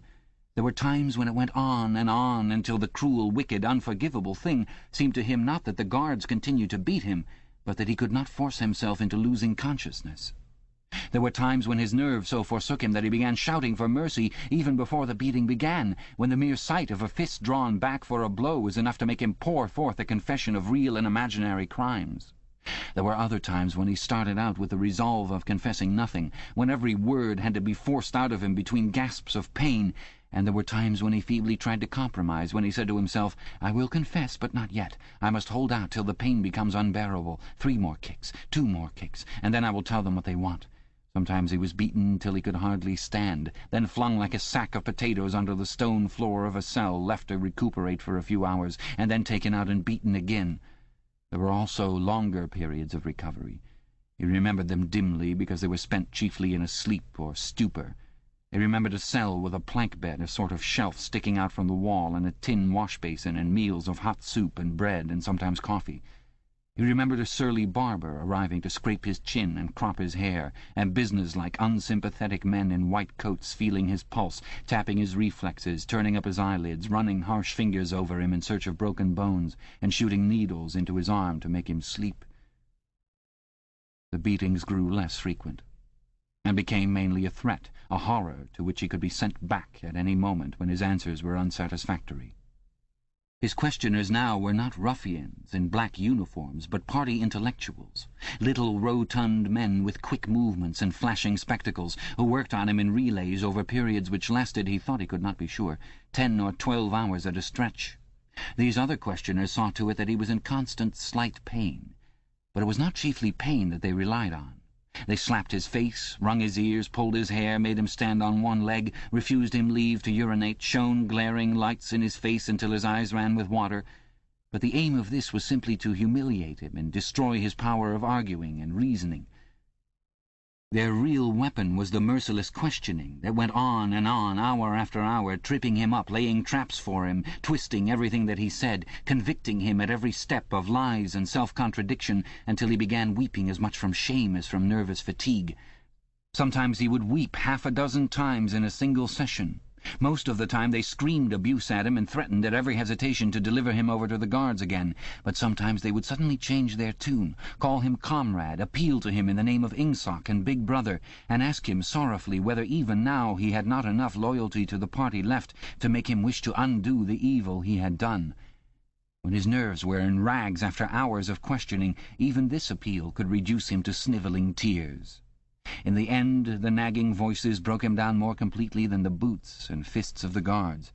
He became simply a mouth that uttered, a hand that signed whatever was demanded of him. His sole concern was to find out what they wanted him to confess, and then confess it quickly, before the bullying started anew. He confessed to the assassination of eminent party members, the distribution of seditious pamphlets, embezzlement of public funds, sale of military secrets, sabotage of every kind. He confessed that he had been a spy in the pay of the East Asian government as far back as 1968. He confessed that he was a religious believer, an admirer of capitalism, and a sexual pervert. He confessed that he had murdered his wife, although he knew, and his questioners must have known, that his wife was still alive. He confessed that for years he had been in personal touch with Goldstein and had been a member of an underground organization which had included almost every human being he had ever known. It was easier to confess everything and implicate everybody. Besides, in a sense, it was all true. It was true that he had been the enemy of the party, and in the eyes of the party there was no distinction between the thought and the deed. There were also memories of another kind. They stood out in his mind disconnectedly, like pictures with blackness all round them. He was in a cell, which might have been either dark or light, because he could see nothing except a pair of eyes. Near at hand some kind of instrument was ticking, slowly and regularly. The eyes grew larger and more luminous. Suddenly he floated out of his seat, dived into the eyes, and was swallowed up. He was strapped into a chair, surrounded by dials, under dazzling lights. A man in a white coat was reading the dials. There was a tramp of heavy boots outside. The door clanged open. The waxen-faced officer marched in, followed by 2 guards. "Room 101, said the officer. The man in the white coat did not turn around. He did not look at Winston either. He was looking only at the dials. He was strolling down a mighty corridor, a kilometre wide, full of glorious golden light, roaring with laughter and shouting out confessions at the top of his voice. He was confessing everything, even the things he had succeeded in holding back under the torture. He was relating the entire history of his life to an audience who knew it already. With him were the guards, the other questioners, the men in white coats, O'Brien, Julia, Mr. Charrington, all rolling down the corridor together and shouting with laughter. Some dreadful thing which had lain embedded in the future had somehow been skipped over and had not happened. Everything was all right. There was no more pain. The last detail of his life was laid bare, understood, forgiven. He was starting up from the plank bed in the half-certainty that he had heard O'Brien's voice. All through his interrogation, although he had never seen him, he had had the feeling that O'Brien was at his elbow, just out of sight. It was O'Brien who was directing everything. It was he who set the guards onto Winston and who prevented them from killing him. It was he who decided when Winston should scream with pain, when he should have a respite, when he should be fed, when he should sleep, when the drug should be pumped into his arm. It was he who asked the questions and suggested the answers. He was the tormentor, he was the protector, he was the inquisitor, he was the friend. And once, Winston could not remember whether it was in drugged sleep or in normal sleep or even in a moment of wakefulness, a voice murmured in his ear, "Don't worry, Winston. You are in my keeping. For 7 years I have watched over you. Now the turning point has come. I shall save you. I shall make you perfect." He was not sure whether it was O'Brien's voice, but it was the same voice that had said to him, "We shall meet in the place where there is no darkness," in that other dream, 7 years ago. He did not remember any ending to his interrogation. There was a period of blackness, and then the cell or room in which he now was had gradually materialized round him. He was almost flat on his back and unable to move. His body was held down at every essential point. Even the back of his head was gripped in some manner. O'Brien was looking down at him gravely and rather sadly. His face, seen from below, looked coarse and worn, with pouches under the eyes and tired lines from nose to chin. He was older than Winston had thought him. He was perhaps 48 or 50. Under his hand there was a dial, with a lever on top and figures running round the face. "I told you," said O'Brien, "that if we met again it would be here." "Yes," said Winston. Without any warning except a slight movement of O'Brien's hand, a wave of pain flooded his body. It was a frightening pain, because he could not see what was happening, and he had the feeling that some mortal injury was being done to him. He did not know whether the thing was really happening, or whether the effect was electrically produced, but his body was being wrenched out of shape. The joints were being slowly torn apart. Although the pain had brought the sweat out on his forehead, the worst of all was the fear that his backbone was about to snap. He set his teeth and breathed hard through his nose, trying to keep silent as long as possible. "You are afraid," said O'Brien, watching his face, "that in another moment something is going to break. Your especial fear is that it will be your backbone. You have a vivid mental picture of the vertebrae snapping apart and the spinal fluid dripping out of them. That is what you are thinking, is it not, Winston?" Winston did not answer. O'Brien drew back the lever on the dial. The wave of pain receded almost as quickly as it had come. "That was 40, said O'Brien. "You can see that the numbers on this dial run up to 100. Will you please remember throughout our conversation that I have it in my power to inflict pain on you at any moment and to whatever degree I choose. If you tell me any lies, or attempt to prevaricate in any way, or even fall below your usual level of intelligence, you will cry out with pain, instantly. Do you understand that?" "Yes," said Winston. O'Brien's manner became less severe. He resettled his spectacles thoughtfully and took a pace or two up and down. When he spoke his voice was gentle and patient. He had the air of a doctor, a teacher, even a priest, anxious to explain and persuade rather than to punish. "I am taking trouble with you, Winston," he said, "because you are worth trouble. You know perfectly well what is the matter with you.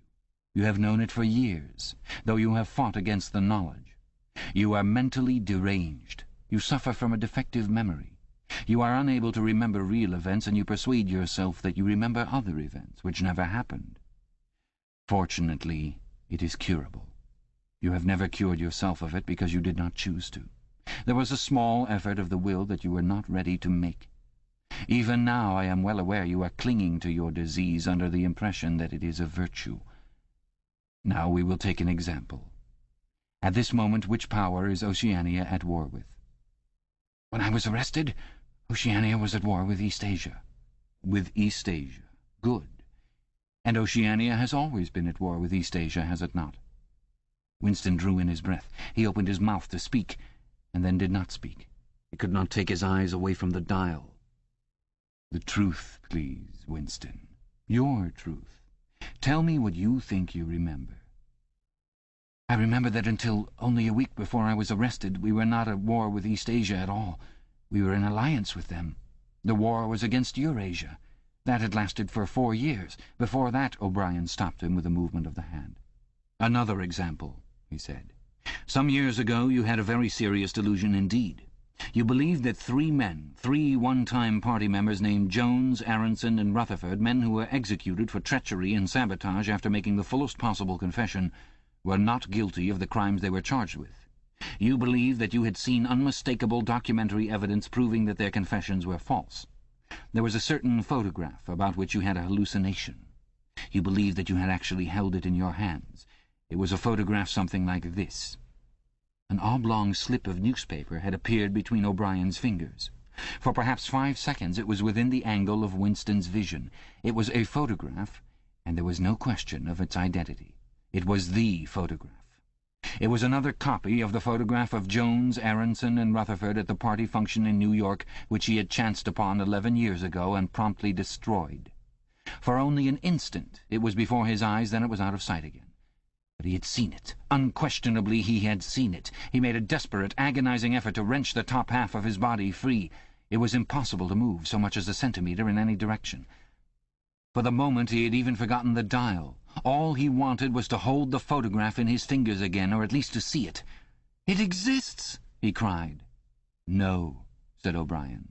He stepped across the room. There was a memory hole in the opposite wall. O'Brien lifted the grating. Unseen, the frail slip of paper was whirling away on the current of warm air. It was vanishing in a flash of flame. O'Brien turned away from the wall.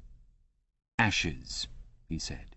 "Not even identifiable ashes. Dust. It does not exist.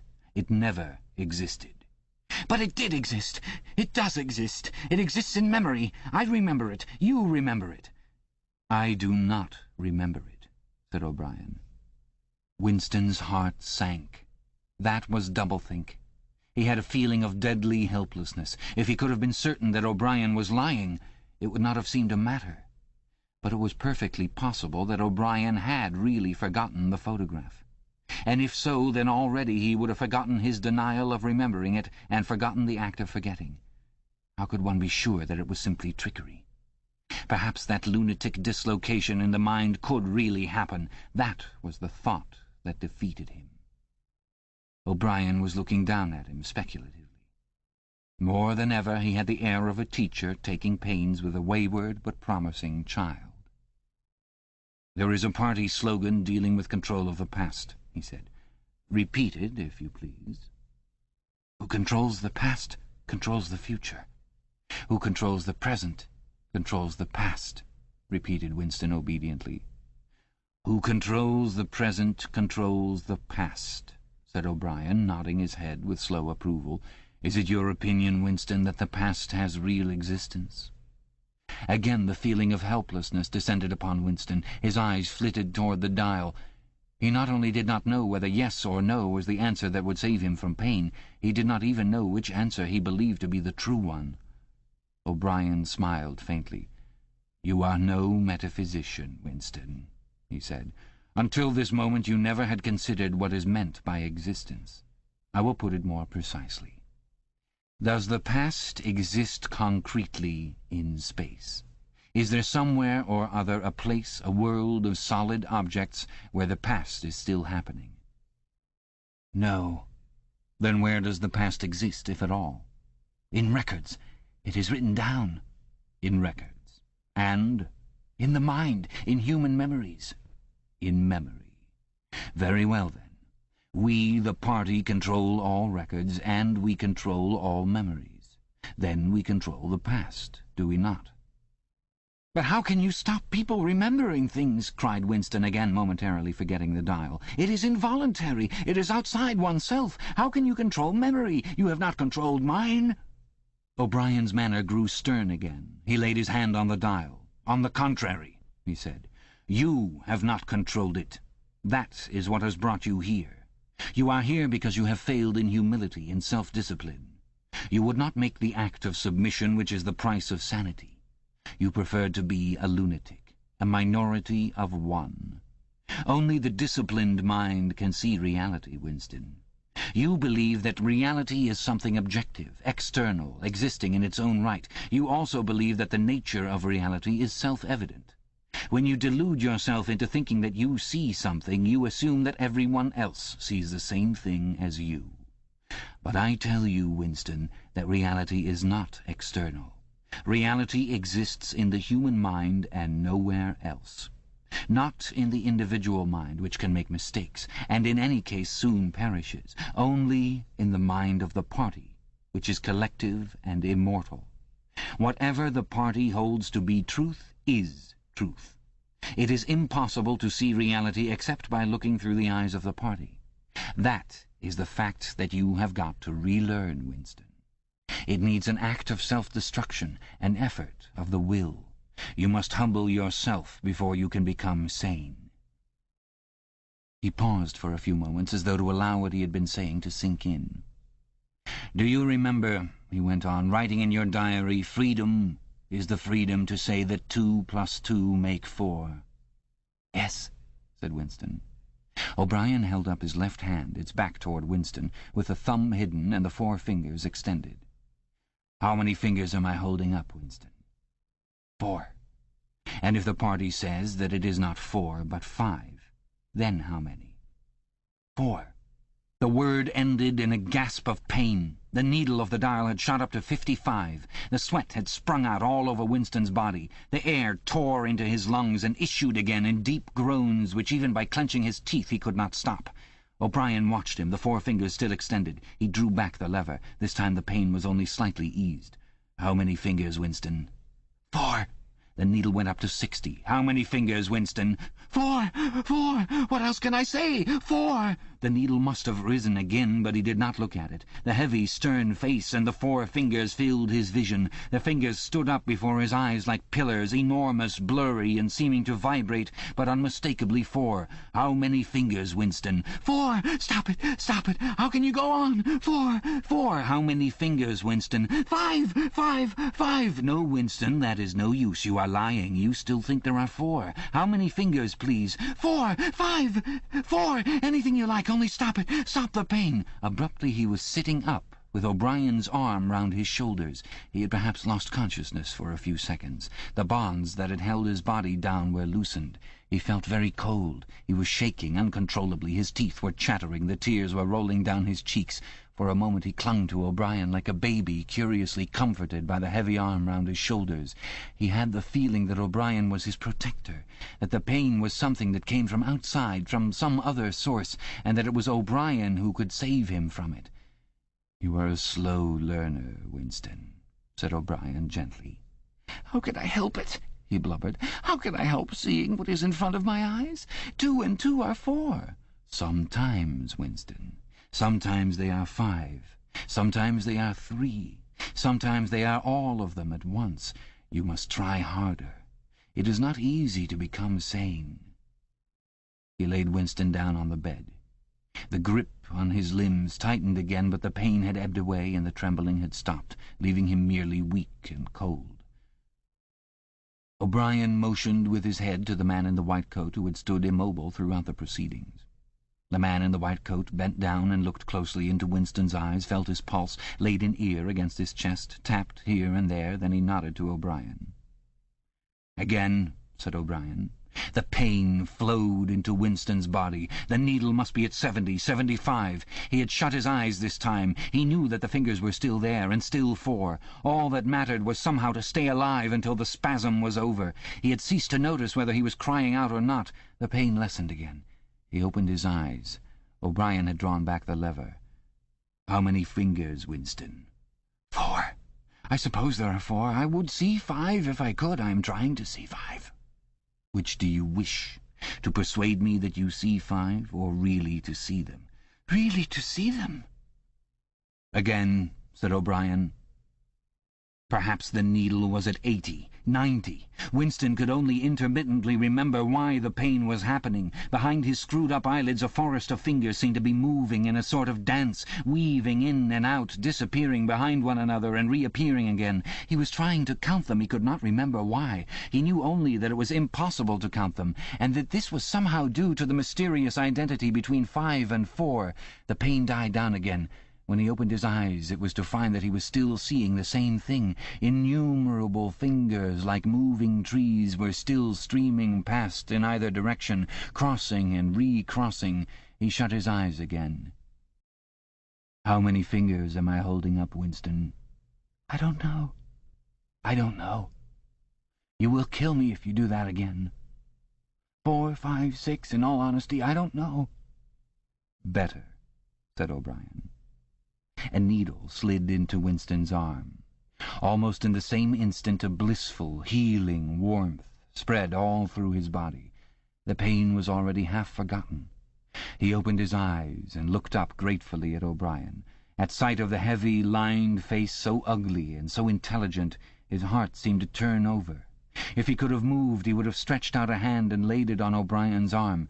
He had never loved him so deeply as at this moment, and not merely because he had stopped the pain. The old feeling that at bottom it did not matter whether O'Brien was a friend or an enemy had come back. O'Brien was a person who could be talked to. Perhaps one did not want to be loved so much as to be understood. O'Brien had tortured him to the edge of lunacy, and in a little while it was certain he would send him to his death. It made no difference. In some sense that went deeper than friendship. They were intimates.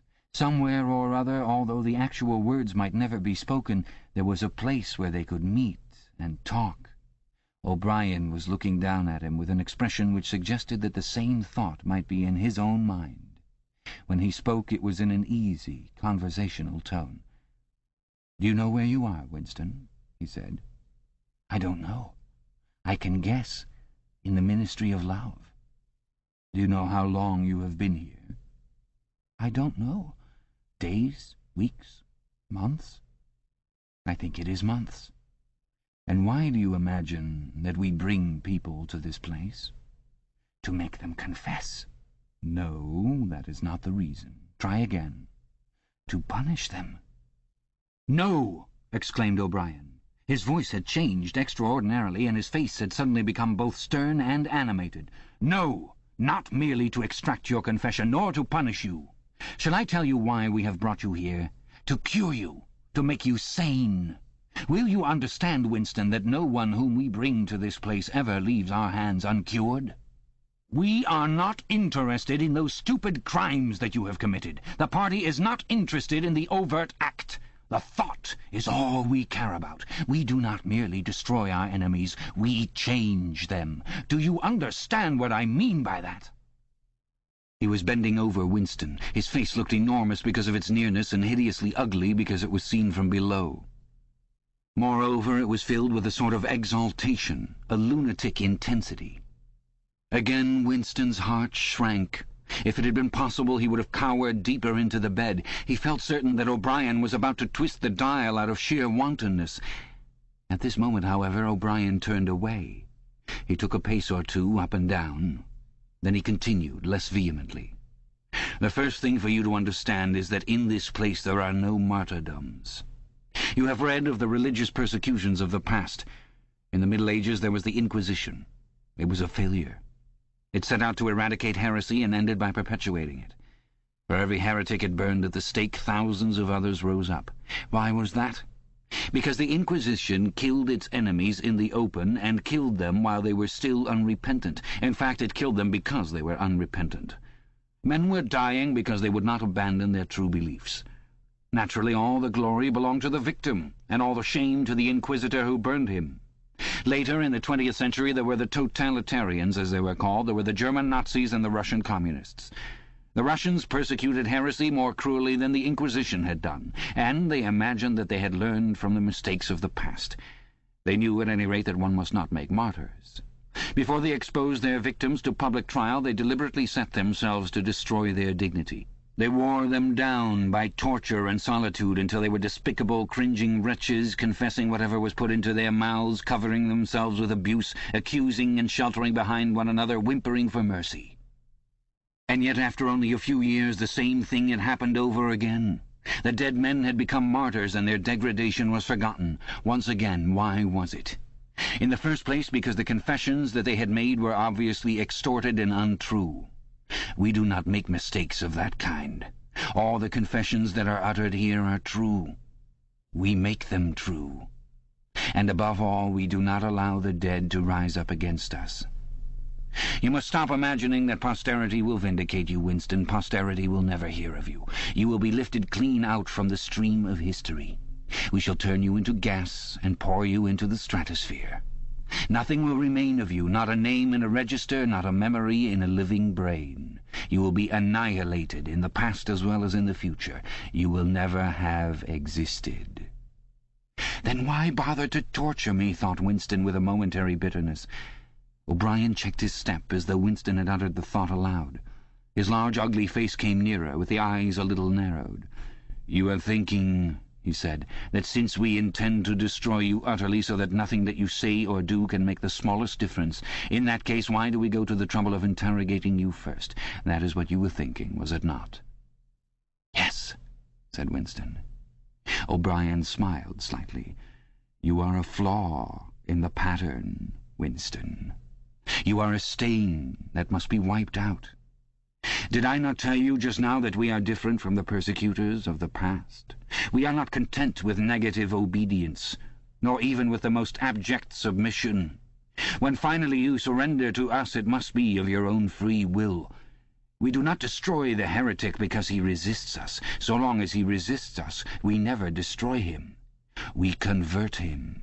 We capture his inner mind. We reshape him.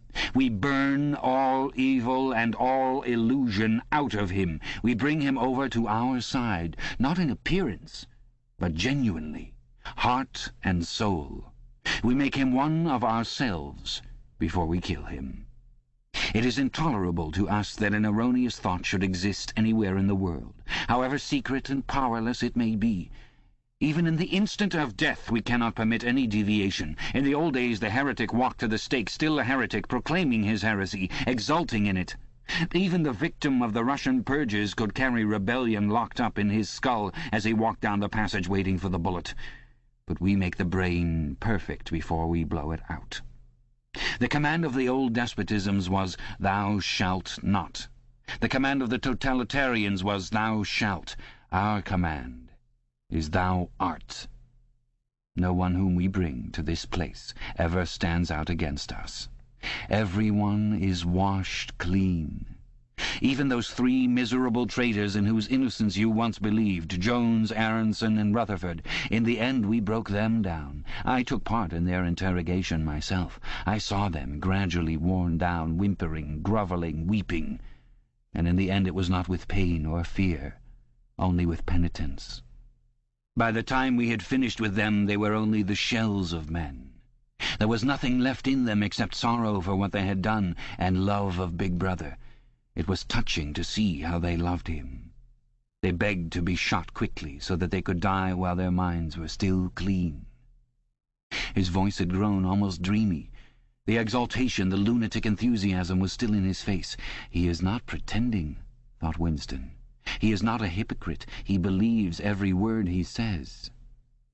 What most oppressed him was the consciousness of his own intellectual inferiority.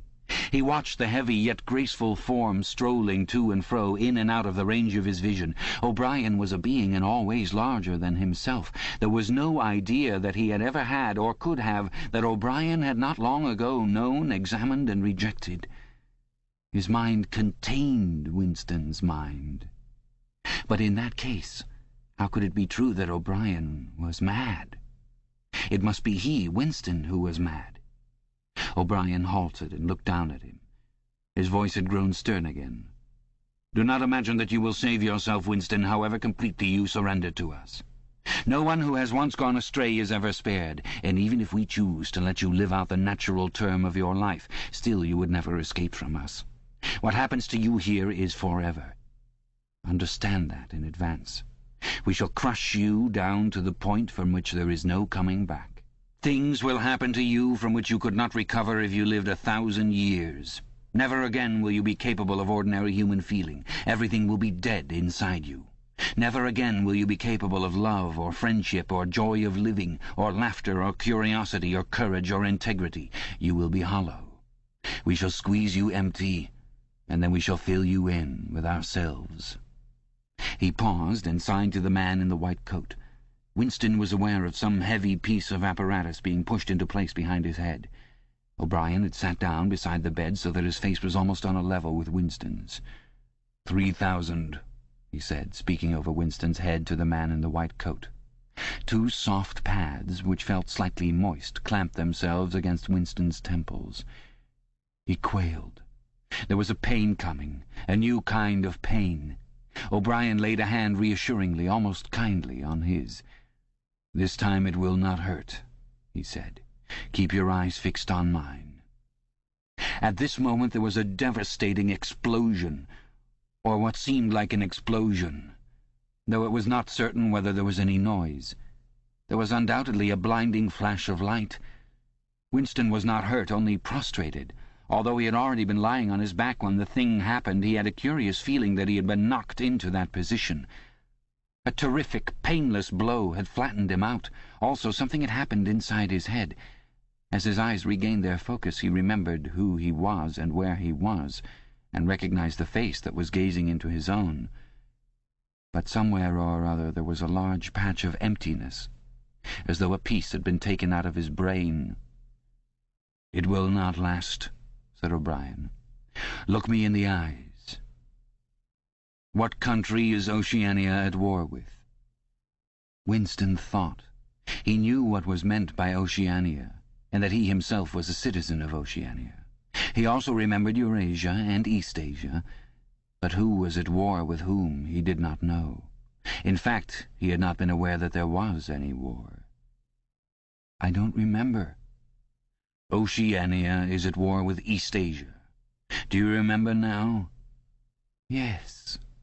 "Oceania has always been at war with Eastasia.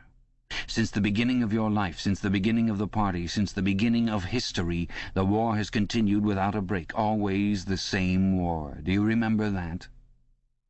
"Yes." 11 years ago you created a legend about 3 men who had been condemned to death for treachery. You pretended that you had seen a piece of paper which proved them innocent. No such piece of paper ever existed. You invented it, and later you grew to believe in it. You remember now the very moment at which you first invented it. Do you remember that?" "Yes." "Just now I held up the fingers of my hand to you. You saw 5 fingers. Do you remember that?" "Yes." O'Brien held up the fingers of his left hand with the thumb concealed. "There are 5 fingers there. Do you see 5 fingers?" "Yes." And he did see them, for a fleeting instant, before the scenery of his mind changed. He saw 5 fingers, and there was no deformity. Then everything was normal again. Then the old fear, the hatred, and the bewilderment came crowding back again. But there had been a moment, he did not know how long, 30 seconds perhaps, of luminous certainty, when each new suggestion of O'Brien's had filled up a patch of emptiness and become absolute truth, and when 2 and 2 could have been 3 as easily as 5 if that were what was needed. It had faded out before O'Brien had dropped his hand. But though he could not recapture it, he could remember it, as one remembers a vivid experience at some remote period of one's life when one was in effect a different person. "You see now," said O'Brien, "that it is, at any rate, possible." "Yes," said Winston.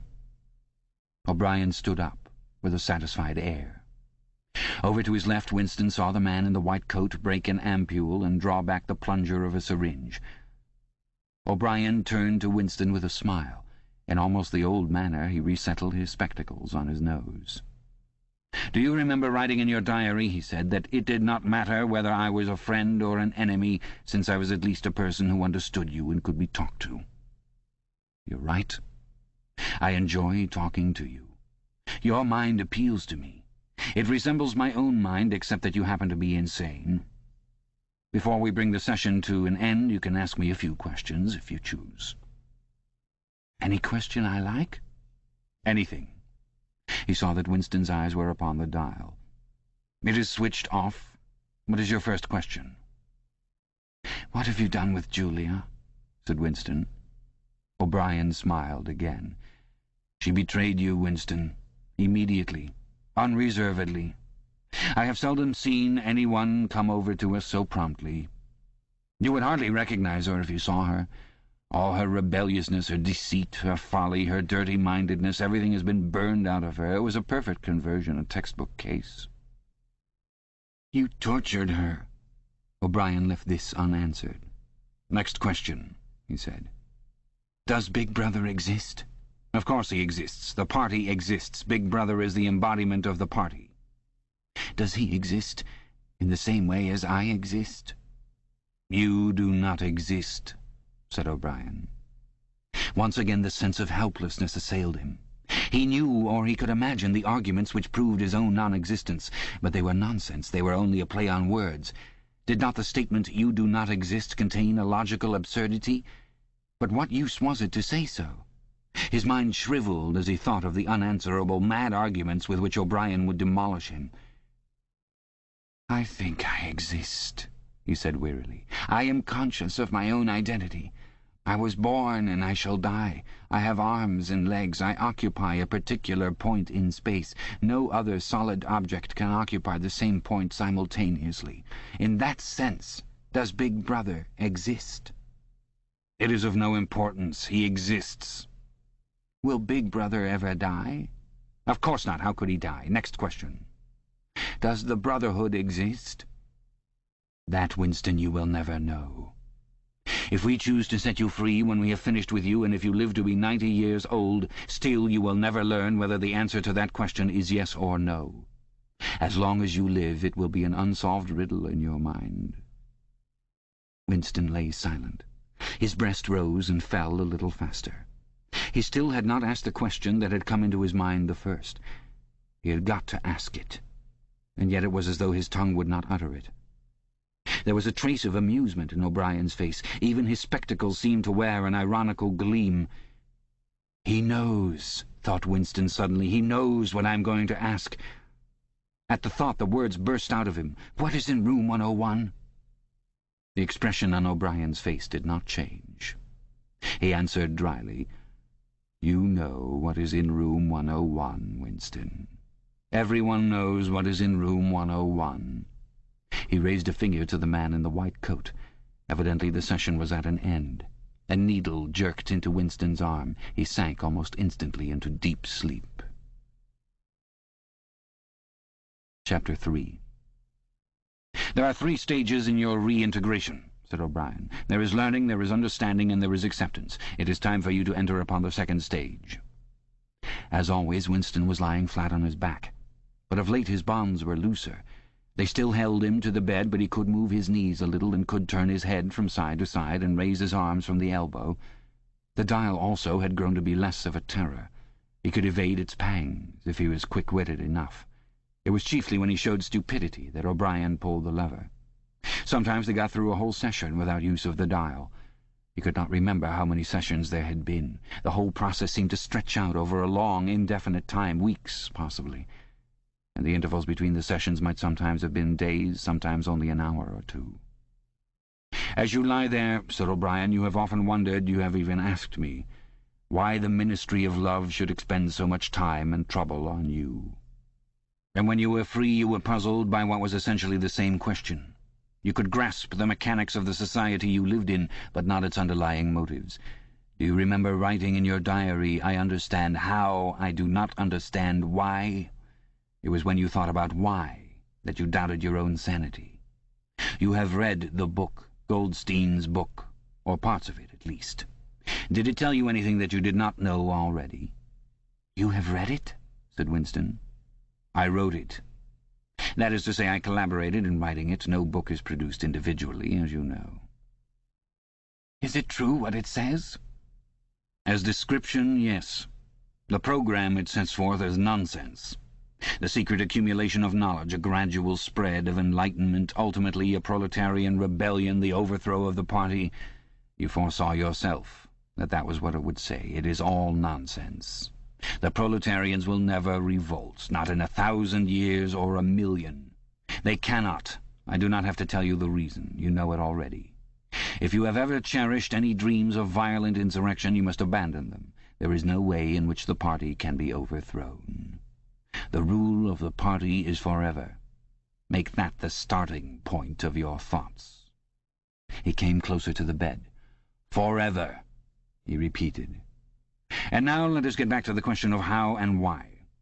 You understand well enough how the party maintains itself in power. Now tell me why we cling to power. What is our motive? Why should we want power? Go on, speak," he added as Winston remained silent. Nevertheless, Winston did not speak for another moment or two. A feeling of weariness had overwhelmed him. The faint, mad gleam of enthusiasm had come back into O'Brien's face. He knew in advance what O'Brien would say, that the party did not seek power for its own ends, but only for the good of the majority, that it sought power because men in the mass were frail, cowardly creatures who could not endure liberty or face the truth, and must be ruled over and systematically deceived by others who were stronger than themselves, that the choice for mankind lay between freedom and happiness, and that for the great bulk of mankind happiness was better, that the party was the eternal guardian of the weak, a dedicated sect doing evil that good might come, sacrificing its own happiness to that of others. The terrible thing, thought Winston, the terrible thing was that when O'Brien said this he would believe it. You could see it in his face. O'Brien knew everything. 1,000 times better than Winston, he knew what the world was really like, in what degradation the mass of human beings lived, and by what lies and barbarities the party kept them there. He had understood it all, weighed it all, and it made no difference. All was justified by the ultimate purpose. What can you do, thought Winston, against the lunatic who is more intelligent than yourself, who gives your arguments a fair hearing, and then simply persists in his lunacy? "You are ruling over us for our own good," he said feebly. "You believe that human beings are not fit to govern themselves, and therefore—" He started and almost cried out. A pang of pain had shot through his body. O'Brien had pushed the lever of the dial up to 35. "That was stupid, Winston, stupid," he said. "You should know better than to say a thing like that." He pulled the lever back and continued. "Now I will tell you the answer to my question. It is this. The party seeks power entirely for its own sake. We are not interested in the good of others. We are interested solely in power. Not wealth, or luxury, or long life, or happiness, only power. Pure power. What pure power means you will understand presently. We are different from all the oligarchies of the past in that we know what we are doing. All the others, even those who resembled ourselves, were cowards and hypocrites. The German Nazis and the Russian communists came very close to us in their methods, but they never had the courage to recognize their own motives. They pretended, perhaps they even believed, that they had seized power unwillingly and for a limited time, and that just round the corner there lay a paradise where human beings would be free and equal. We are not like that. We know that no one ever seizes power with the intention of relinquishing it. Power is not a means, it is an end. One does not establish a dictatorship in order to safeguard a revolution. One makes the revolution in order to establish the dictatorship.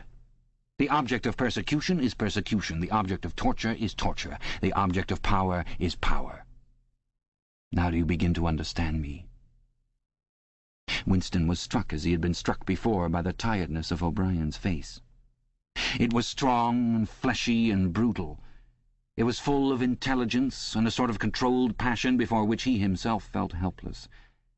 But it was tired. There were pouches under the eyes, the skin sagged from the cheekbones. O'Brien leaned over him, deliberately bringing the worn face nearer. "You are thinking," he said, "that my face is old and tired. You are thinking that I talk of power, and yet I am not even able to prevent the decay of my own body. Can you not understand, Winston, that the individual is only a cell? The weariness of the cell is the vigor of the organism.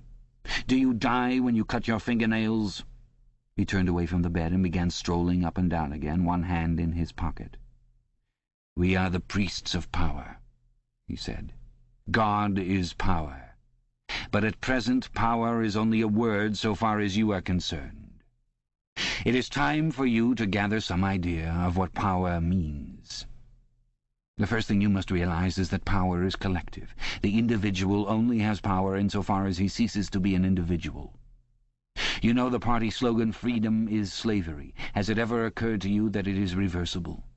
Slavery is freedom. Alone, free, the human being is always defeated. It must be so because every human being is doomed to die, which is the greatest of all failures. But if he can make complete, utter submission, if he can escape from his identity, if he can merge himself in the party so that he is the party, then he is all-powerful and immortal.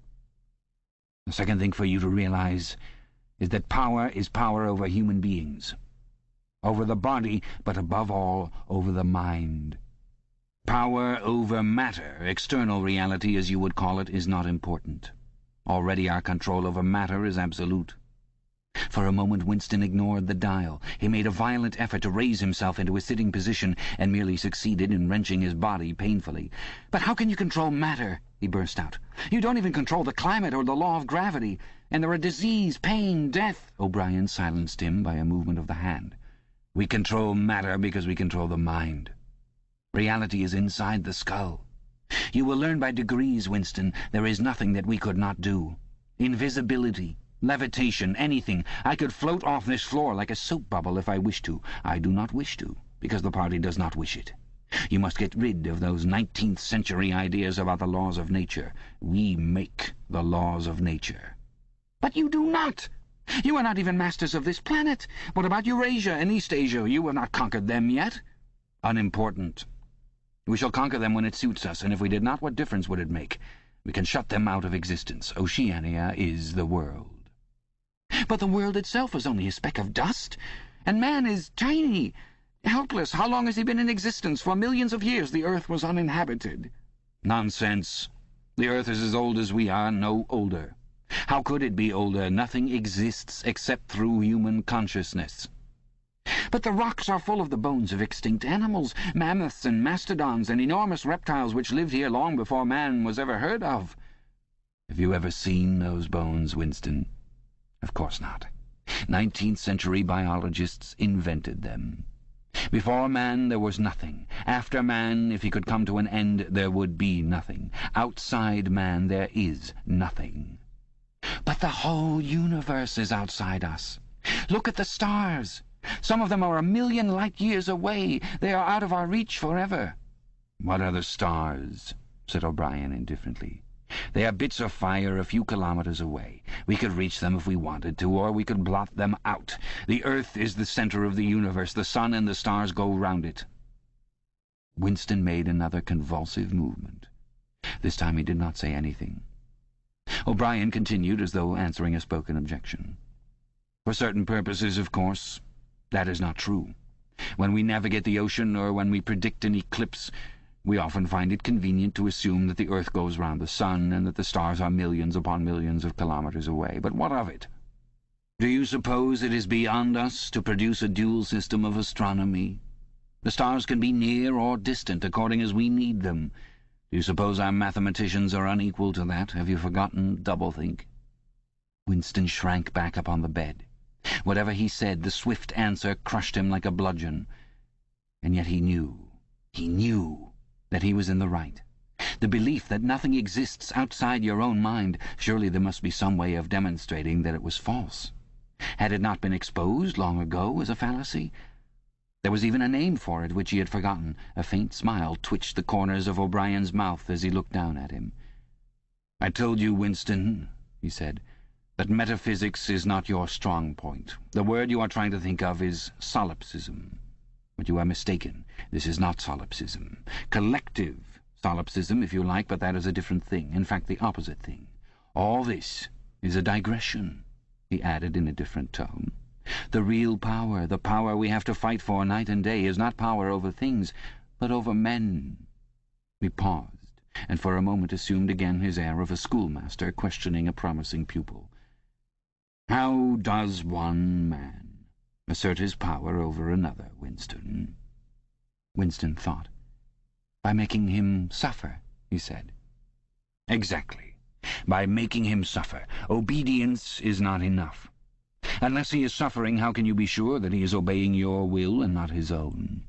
Power is in inflicting pain and humiliation. Power is in tearing human minds to pieces and putting them together again in new shapes of your own choosing. Do you begin to see, then, what kind of world we are creating? It is the exact opposite of the stupid, hedonistic utopias that the old reformers imagined. A world of fear and treachery and torment, a world of trampling and being trampled upon, a world which will grow not less but more merciless as it refines itself. Progress in our world will be progress toward more pain. The old civilizations claimed that they were founded on love and justice. Ours is founded upon hatred. In our world there will be no emotions except fear, rage, triumph, and self-abasement. Everything else we shall destroy. Everything. Already we are breaking down the habits of thought which have survived from before the Revolution. We have cut the links between child and parent, and between man, and between man and woman. No one dares trust a wife or a child or a friend any longer. But in the future there will be no wives and no friends. Children will be taken from their mothers at birth, as one takes eggs from a hen. The sex instinct will be eradicated. Procreation will be an annual formality, like the renewal of a ration card. We shall abolish the orgasm. Our neurologists are at work upon it now. There will be no loyalty except loyalty toward the party. There will be no love except the love of Big Brother. There will be no laughter except the laugh of triumph over a defeated enemy. There will be no art, no literature, no science. When we are omnipotent, we shall have no more need of science. There will be no distinction between beauty and ugliness. There will be no curiosity, no employment of the process of life. All competing pleasures will be destroyed. But always, do not forget this, Winston, always there will be the intoxication of power, constantly increasing and constantly growing subtler. Always, at every moment, there will be the thrill of victory, the sensation of trampling on an enemy who is helpless. If you want a picture of the future, imagine a boot stamping on a human face forever." He paused as though he expected Winston to speak. Winston had tried to shrink back into the surface of the bed again. He could not say anything. His heart seemed to be frozen. O'Brien went on. "And remember that it is forever. The face will always be there to be stamped upon. The heretic, the enemy of society, will always be there, so that he can be defeated and humiliated over again. Everything that you have undergone since you have been in our hands, all that will continue, and worse. The espionage, the betrayals, the arrests, the tortures, the executions, the disappearances will never cease. It will be a world of terror as much as a world of triumph. The more the party is powerful, the less it will be tolerant. The weaker the opposition, the tighter the despotism. Goldstein and his heresies will live forever. Every day, at every moment, they will be defeated, discredited, ridiculed, spat upon, and yet they will always survive. This drama that I have played out with you during 7 years will be played out over and over again, generation after generation, always in subtler forms. Always we shall have the heretic here at our mercy, screaming with pain, broken up, contemptible, and in the end utterly penitent, saved from himself, crawling to our feet of his own accord. That is the world that we are preparing, Winston. A world of victory after victory, triumph after triumph after triumph, an endless pressing upon the nerve of power. You are beginning, I can see, to realize what that world will be like. But in the end you will do more than understand it. You will accept it, welcome it, become part of it." Winston had recovered himself sufficiently to speak. "You can't," he said weakly. What do you mean by that remark, Winston? You could not create such a world as you have just described. It is a dream. It is impossible. Why? It is impossible to found a civilization on fear and hatred and cruelty. It would never endure. Why not? It would have no vitality. It would disintegrate. It would commit suicide. Nonsense. You are under the impression that hatred is more exhausting than love. Why should it be? And if it were, what difference would that make? Suppose that we choose to wear ourselves out faster.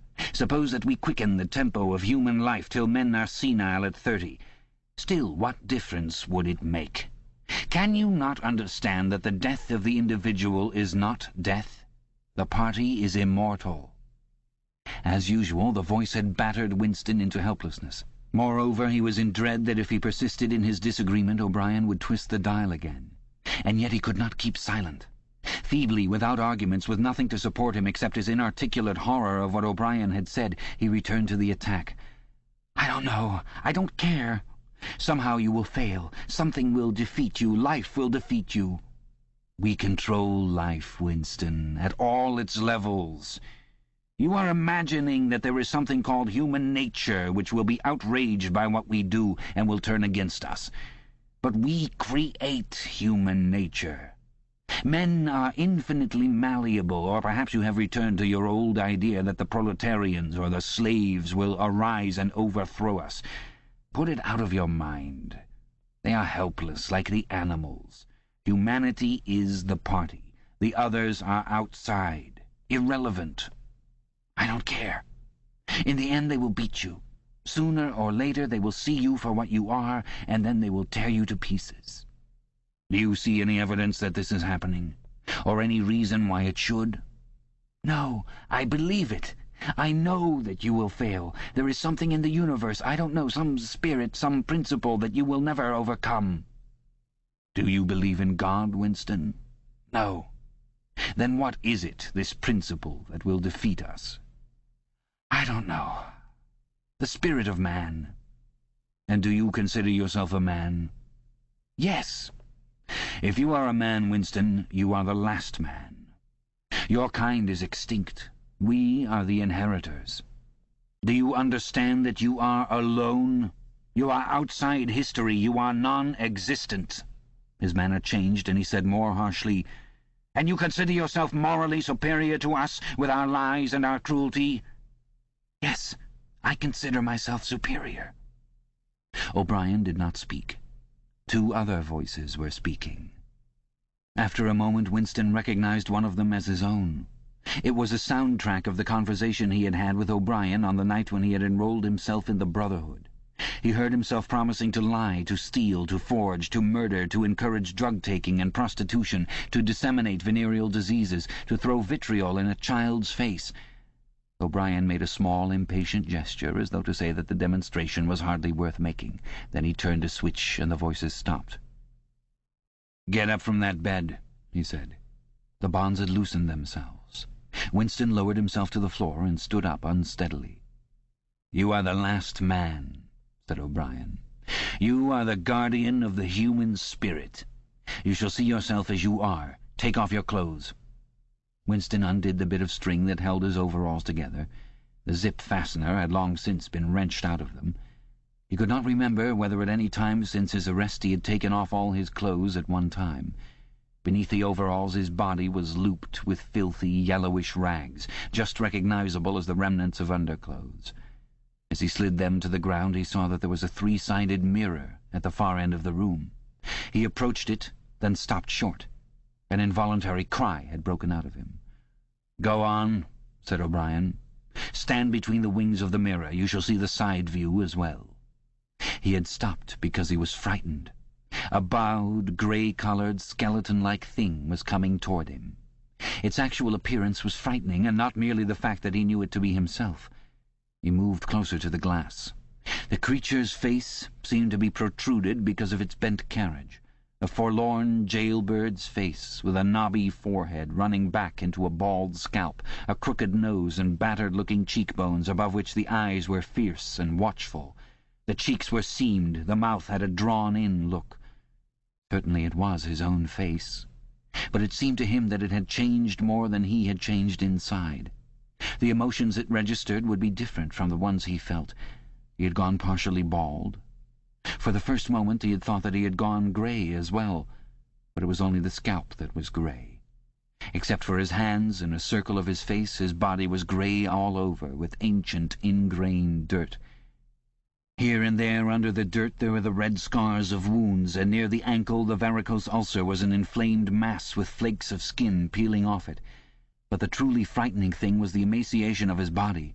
The barrel of the ribs was as narrow as that of a skeleton. The legs had shrunk so that the knees were thicker than the thighs. He saw now what O'Brien had meant about seeing the side view. The curvature of the spine was astonishing. The thin shoulders were hunched forward so as to make a cavity of the chest. The scraggy neck seemed to be bending double under the weight of the skull. At a guess he would have said that it was the body of a man of 60, suffering from some malignant disease. "You have thought sometimes," said O'Brien, "that my face, the face of a member of the inner party, looks old and worn. What do you think of your own face?" He seized Winston's shoulder and spun him round so that he was facing him. "Look at the condition you're in," he said. "Look at this filthy grime all over your body. Look at the dirt between your toes. Look at that disgusting running sore on your leg. Do you know that you stink like a goat? Probably you have ceased to notice it. Look at your emaciation. Do you see? I can make my thumb and forefinger meet around your bicep. I could snap your neck like a carrot. Do you know that you have lost 25 kilograms since you have been in our hands? Even your hair is coming out in handfuls. Look!" He plucked at Winston's head and brought away a tuft of hair. "Open your mouth. 9, 10, 11 teeth left. How many had you when you came to us? And the few you have left are dropping out of your head. Look here!" He seized one of Winston's remaining front teeth between his powerful thumb and forefinger. A twinge of pain shot through Winston's jaw. O'Brien had wrenched the loose tooth out by the roots. He tossed it across the cell. "You are rotting away," he said. "You are falling to pieces. What are you, a bag of filth? Now turn round and look into that mirror again. Do you see that thing facing you? That is the last man. If you are human, that is humanity. Now put your clothes on again." Winston began to dress himself, with slow, stiff movements. Until now he had not seemed to notice how thin and weak he was. Only one thought stirred in his mind, that he must have been in this place longer than he had imagined. Then suddenly, as he fixed the miserable rags round himself, a feeling of pity for his ruined body overcame him. Before he knew what he was doing, he had collapsed onto a small stool that stood beside the bed and burst into tears. He was aware of his ugliness, his gracelessness, a bundle of bones in filthy underclothes sitting weeping in the harsh white light, but he could not stop himself. O'Brien laid a hand on his shoulder, almost kindly. "It will not last forever," he said. "You can escape from it whenever you choose. Everything depends on yourself." "You did it," sobbed Winston. "You reduced me to this state." "No, Winston. You reduced yourself to it. This is what you accepted when you set yourself up against the party. It was all contained in that first act. Nothing has happened that you did not foresee." He paused and then went on. "We have beaten you, Winston. We have broken you up. You have seen what your body is like. Your mind is in the same state. I do not think there can be much pride left in you.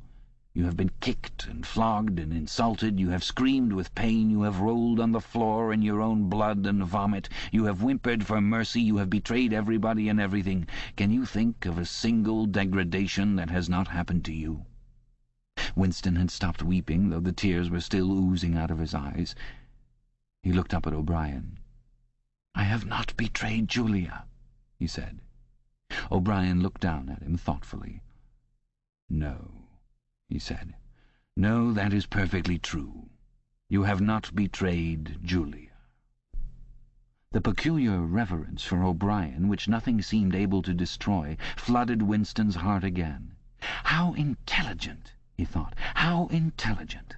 Never did O'Brien fail to understand what was said to him. Anyone else on earth would have answered promptly that he had betrayed Julia. For what was there that they had not screwed out of him under the torture? He had told them everything he knew about her, her habits, her character, her past life. He had confessed in the most trivial detail everything that had happened at their meetings, all that he had said to her and she to him, their black market meals, their adulteries, their vague plottings against the party, everything. And yet, in the sense in which he intended the word, he had not betrayed her. He had not stopped loving her. His feeling toward her had remained the same. O'Brien had seen what he meant without the need for explanation. "Tell me," he said, "how soon will they shoot me?" "It might be a long time," said O'Brien. "You are a difficult case. But don't give up hope. Everything is cured sooner or later. In the end we shall shoot you." Chapter 4. He was much better. He was growing fatter and stronger every day, if it was proper to speak of days. The white light and the humming sound were the same as ever, but the cell was a little more comfortable than the others he had been in. There were a pillow and a mattress on the plank bed, and a stool to sit on. They had given him a bath, and they allowed him to wash himself fairly frequently in a tin basin. They even gave him warm water to wash with. They had given him new underclothes and a clean suit of overalls. They had dressed his varicose ulcer with soothing ointment. They had pulled out the remnants of his teeth and given him a new set of dentures. Weeks or months must have passed. It would have been possible now to keep count of the passage of time, if he had felt any interest in doing so, since he was being fed at what appeared to be regular intervals.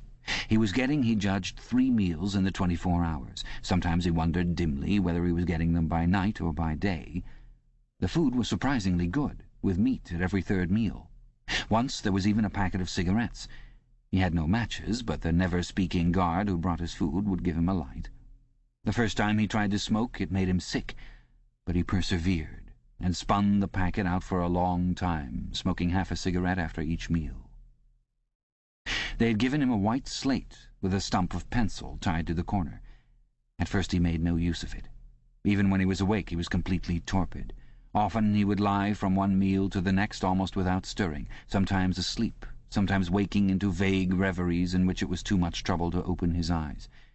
He had long grown used to sleeping with a strong light on his face. It seemed to make no difference, except that one's dreams were more coherent. He dreamed a great deal all through this time, and they were always happy dreams. He was in the golden country, or he was sitting among enormous, glorious, sunlit ruins with his mother, with Julia, with O'Brien, not doing anything, merely sitting in the sun, talking of peaceful things.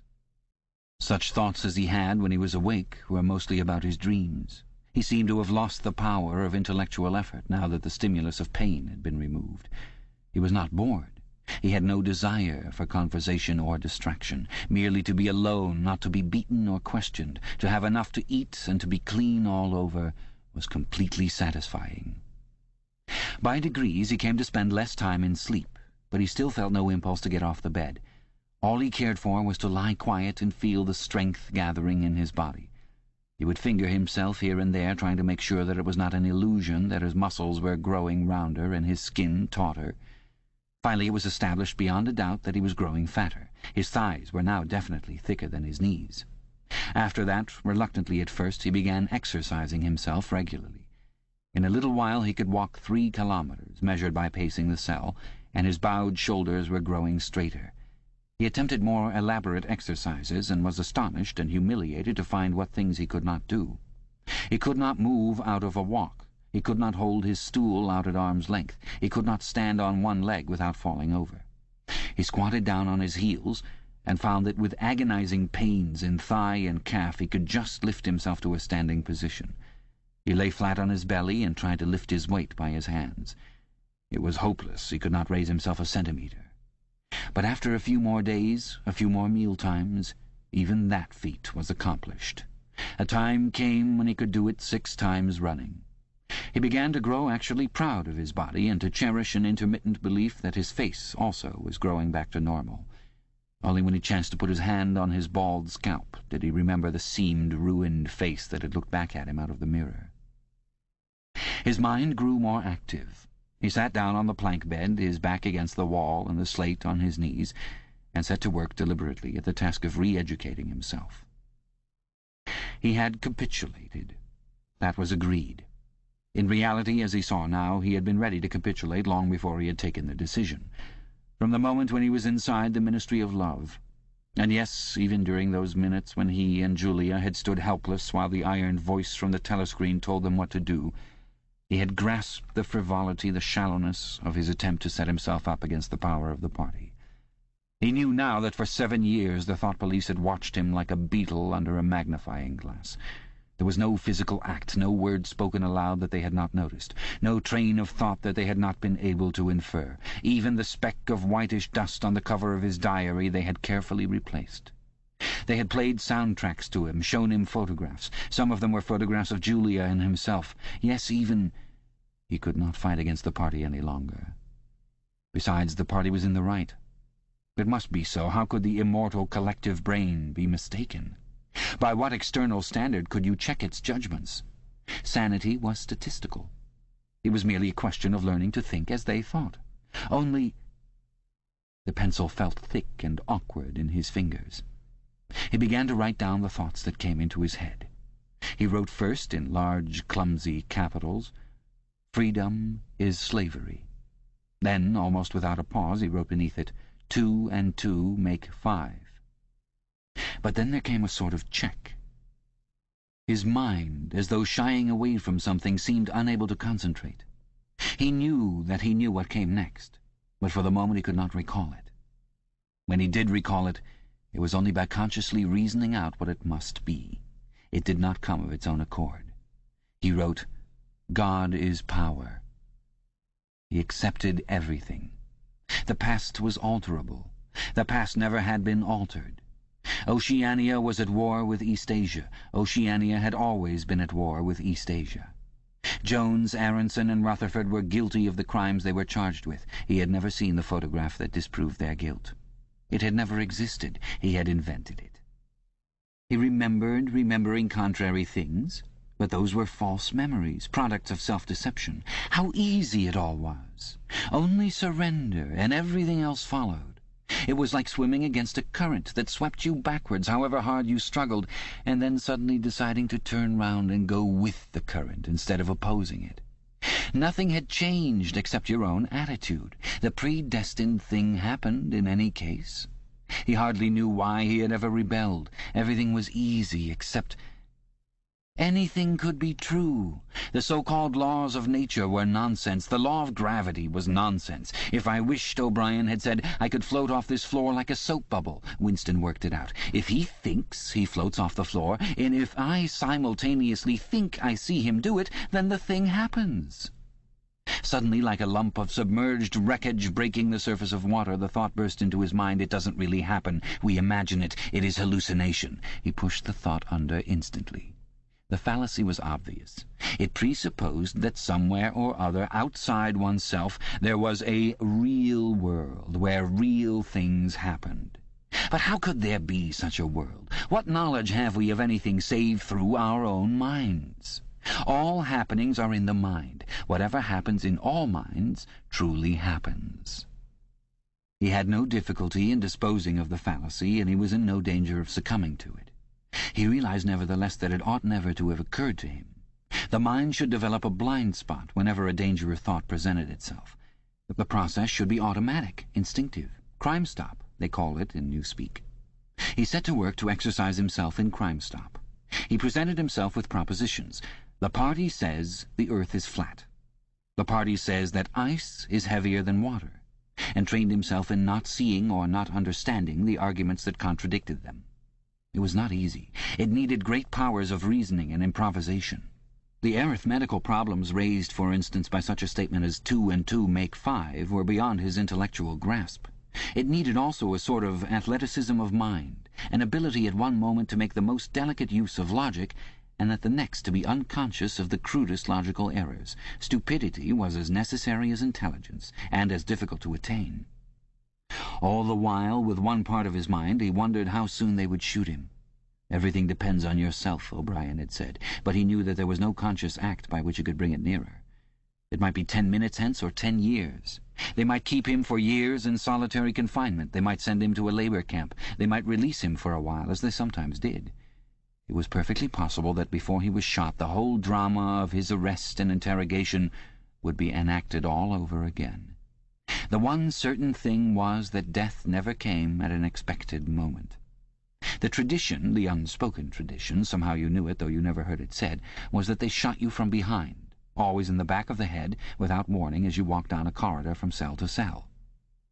One day was not the right expression. Just as probably it was in the middle of the night. Once he fell into a strange, blissful reverie. He was walking down the corridor, waiting for the bullet. He knew that it was coming in another moment. Everything was settled, smoothed out, reconciled. There were no more doubts, no more arguments, no more pain, no more fear. His body was healthy and strong. He walked easily, with a joy of movement and with a feeling of walking in sunlight. He was not any longer in the narrow white corridors of the Ministry of Love. He was in the enormous sunlit passage, a kilometre wide, down which he had seemed to walk in the delirium induced by drugs. He was in the golden country, following the foot-track across the old rabbit-cropped pasture. He could feel the short, springy turf under his feet and the gentle sunshine on his face. At the edge of the field were the elm trees faintly stirring, and somewhere beyond that was the stream where the dace lay in the green pools under the willows. Suddenly he started up with a shock of horror. The sweat broke out on his backbone. He had heard himself cry aloud, "Julia! Julia! Julia, my love! Julia!" For a moment he had had an overwhelming hallucination of her presence. She had seemed to be not merely with him, but inside him. It was as though she had got into the texture of his skin. In that moment he had loved her far more than he had ever done when they were together and free. Also he knew that somewhere or other she was still alive and needed his help. He lay back on the bed and tried to compose himself. What had he done? How many years had he added to his servitude by that moment of weakness? In another moment he would hear the tramp of boots outside. They could not let such an outburst go unpunished. They would know now, if they had not known before, that he was breaking the agreement he had made with them. He obeyed the party, but he still hated the party. In the old days he had hidden a heretical mind beneath an appearance of conformity. Now he had retreated a step further. In the mind he had surrendered, but he had hoped to keep the inner heart inviolate. He knew that he was in the wrong, and he preferred to be in the wrong. They would understand that. O'Brien would understand it. It was all confessed in that single foolish cry. He would have to start all over again. It might take years. He ran a hand over his face, trying to familiarize himself with the new shape. There were deep furrows in the cheeks. The cheekbones felt sharp, the nose flattened. Besides, since last seeing himself in the glass, he had been given a complete new set of teeth. It was not easy to preserve inscrutability when you did not know what your face looked like. In any case, mere control of the features was not enough.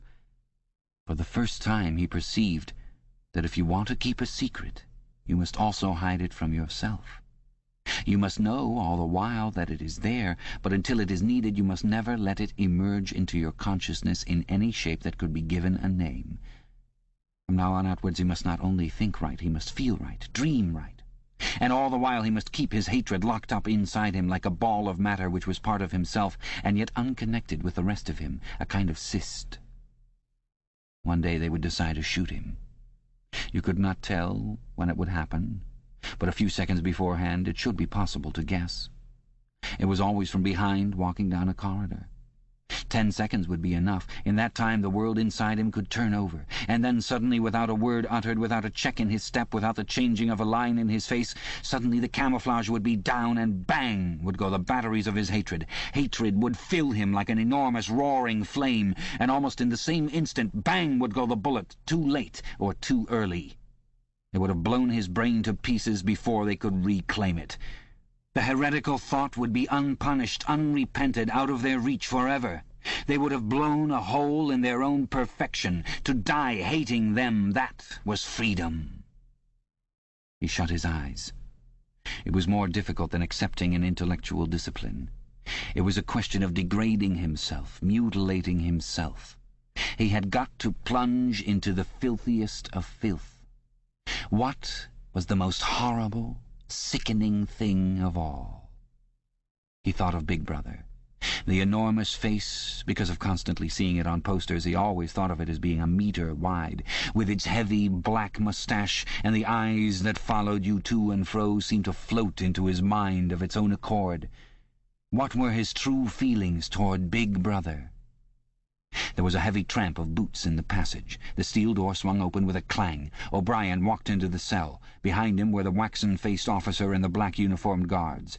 "Get up," said O'Brien. "Come here." Winston stood opposite him. O'Brien took Winston's shoulders between his strong hands and looked at him closely. "You have had thoughts of deceiving me," he said. "That was stupid.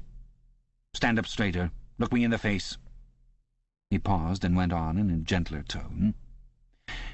"You are improving. Intellectually, there is very little wrong with you. It is only emotionally that you have failed to make progress. Tell me, Winston, and remember no lies. You know that I am always able to detect a lie. Tell me, what are your true feelings toward Big Brother?" "I hate him."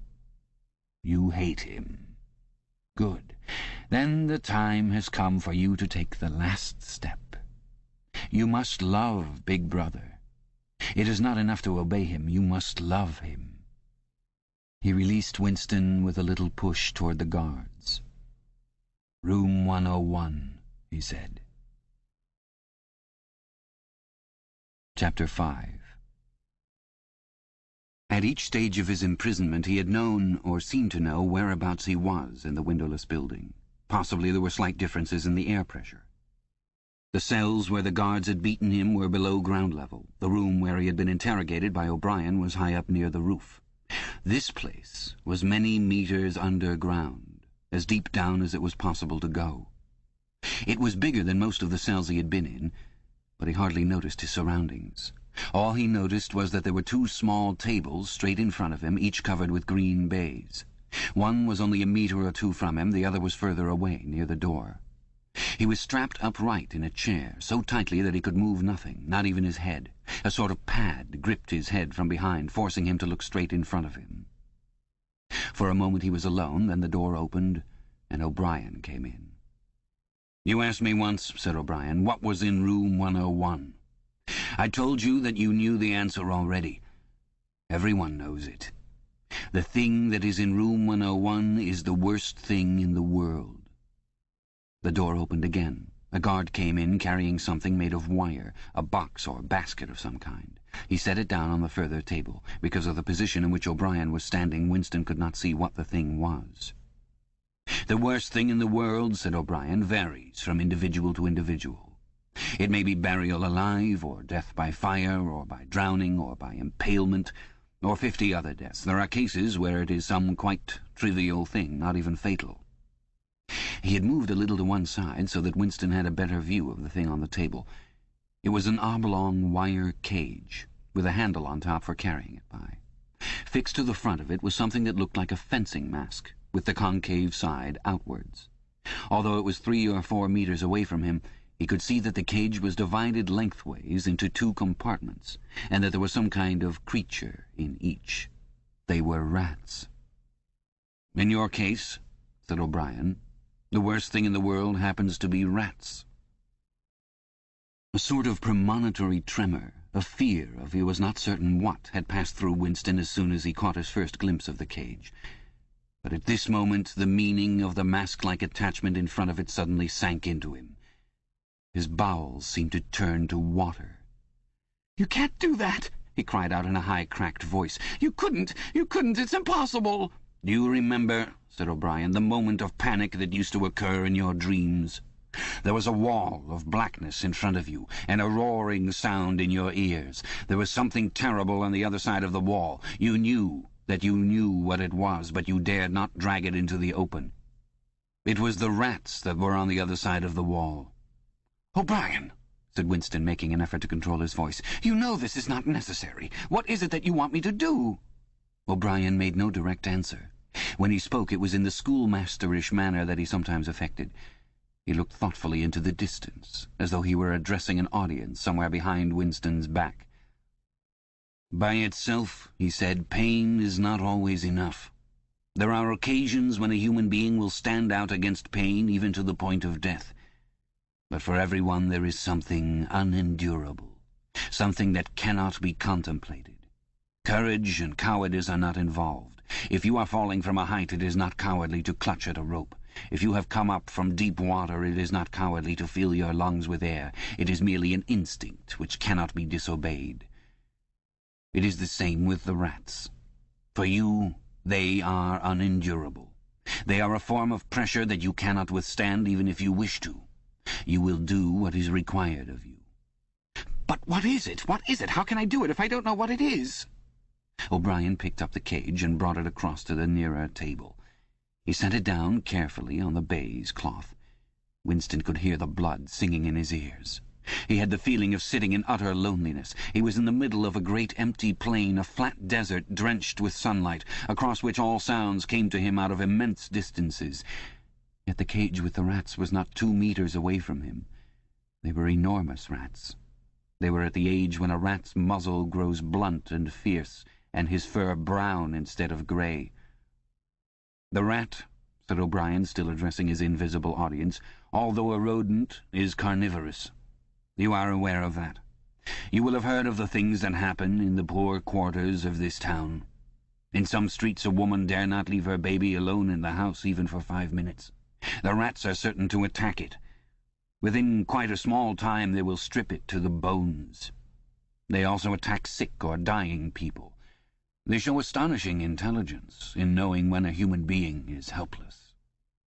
There was an outburst of squeals from the cage. It seemed to reach Winston from far away. The rats were fighting. They were trying to get at each other through the partition. He heard also a deep groan of despair. That, too, seemed to come from outside himself. O'Brien picked up the cage, and as he did so, pressed something in it. There was a sharp click. Winston made a frantic effort to tear himself loose from the chair. It was hopeless. Every part of him, even his head, was held immovably. O'Brien moved the cage nearer. It was less than a meter from Winston's face. "I have pressed the first lever," said O'Brien. "You understand the construction of this cage. The mask will fit over your head, leaving no exit. When I press this other lever, the door of the cage will slide up. These starving brutes will shoot out of it like bullets. Have you ever seen a rat leap through the air? They will leap onto your face and bore straight into it. Sometimes they attack the eyes first. Sometimes they burrow through the cheeks and devour the tongue." The cage was nearer. It was closing in. Winston heard a succession of shrill cries which appeared to be occurring in the air above his head. But he fought furiously against his panic. To think even with a split second left, to think was the only hope. Suddenly the foul, musty odour of the brute struck his nostrils. There was a violent convulsion of nausea inside him, and he almost lost consciousness. Everything had gone black. For an instant he was insane, a screaming animal. Yet he came out of the blackness clutching an idea. There was one and only one way to save himself. He must interpose another human being, the body of another human being, between himself and the rats. The circle of the mask was large enough now to shut out the vision of anything else. The wire door was a couple of handspans from his face. The rats knew what was coming now. One of them was leaping up and down. The other, an old, scaly grandfather of the sewers, stood up with his pink hands against the bars and fiercely snuffed the air. Winston could see the whiskers and the yellow teeth. Again the black panic took hold of him. He was blind, helpless, mindless. "It was a common punishment in Imperial China," said O'Brien, as didactically as ever. The mask was closing on his face. The wire brushed his cheek. And then, no, it was not relief, only hope, a tiny fragment of hope. Too late, perhaps too late, but he had suddenly understood that in the whole world there was just one person to whom he could transfer his punishment, one body that he could thrust between himself and the rats, and he was shouting frantically over and over, "Do it to Julia! Do it to Julia! Not me! Julia! I don't care what you do to her! Tear her face off! Strip her to the bones! Not me! Julia! Not me!" He was falling backwards into enormous depths, away from the rats. He was still strapped in the chair, but he had fallen through the floor, through the walls of the building, through the earth, through the oceans, through the atmosphere, into outer space, into the gulfs between the stars, always away, away, away from the rats. He was light years distant, but O'Brien was still standing at his side. There was still the cold touch of a wire against his cheek. But through the darkness that enveloped him he heard another metallic click, and knew that the cage door had clicked shut and not open. Chapter 6. The chestnut tree was almost empty. A ray of sunlight slanting through a window fell yellow on dusty tabletops. It was the lonely hour of 15. A tinny music trickled from the telescreens. Winston sat in his usual corner, gazing into an empty glass. Now and again he glanced up at a vast face which eyed him from the opposite wall. "Big Brother is watching you," the caption said. Unbidden, a waiter came and filled his glass up with Victory gin, shaking into it a few drops from another bottle with a quill through the cork. It was saccharin flavoured with cloves, the specialty of the cafe. Winston was listening to the telescreen. At present only music was coming out of it, but there was a possibility that at any moment there might be a special bulletin from the Ministry of Peace. The news from the African front was disquieting in the extreme. On and off he had been worrying about it all day. A Eurasian army, Oceania was at war with Eurasia, Oceania had always been at war with Eurasia, was moving southward at terrifying speed. The midday bulletin had not mentioned any definite area, but it was probable that already the mouth of the Congo was a battlefield. Brazzaville and Leopoldville were in danger. One did not have to look at the map to see what it meant. It was not merely a question of losing Central Africa. For the first time in the whole war, the territory of Oceania itself was menaced. A violent emotion, not fear exactly, but a sort of undifferentiated excitement flared up in him, then faded again. He stopped thinking about the war. In these days he could never fix his mind on any one subject for more than a few moments at a time. He picked up his glass and drained it at a gulp. As always, it made him shudder and even retch slightly. The stuff was horrible. The cloves and saccharin, themselves disgusting enough in their sickly way, could not disguise the flat, oily smell, and what was worst of all was that the smell of gin, which dwelt with him night and day, was inextricably mixed up in his mind with the smell of those— He never named them, even in his thoughts, and so far as it was possible he never visualized them.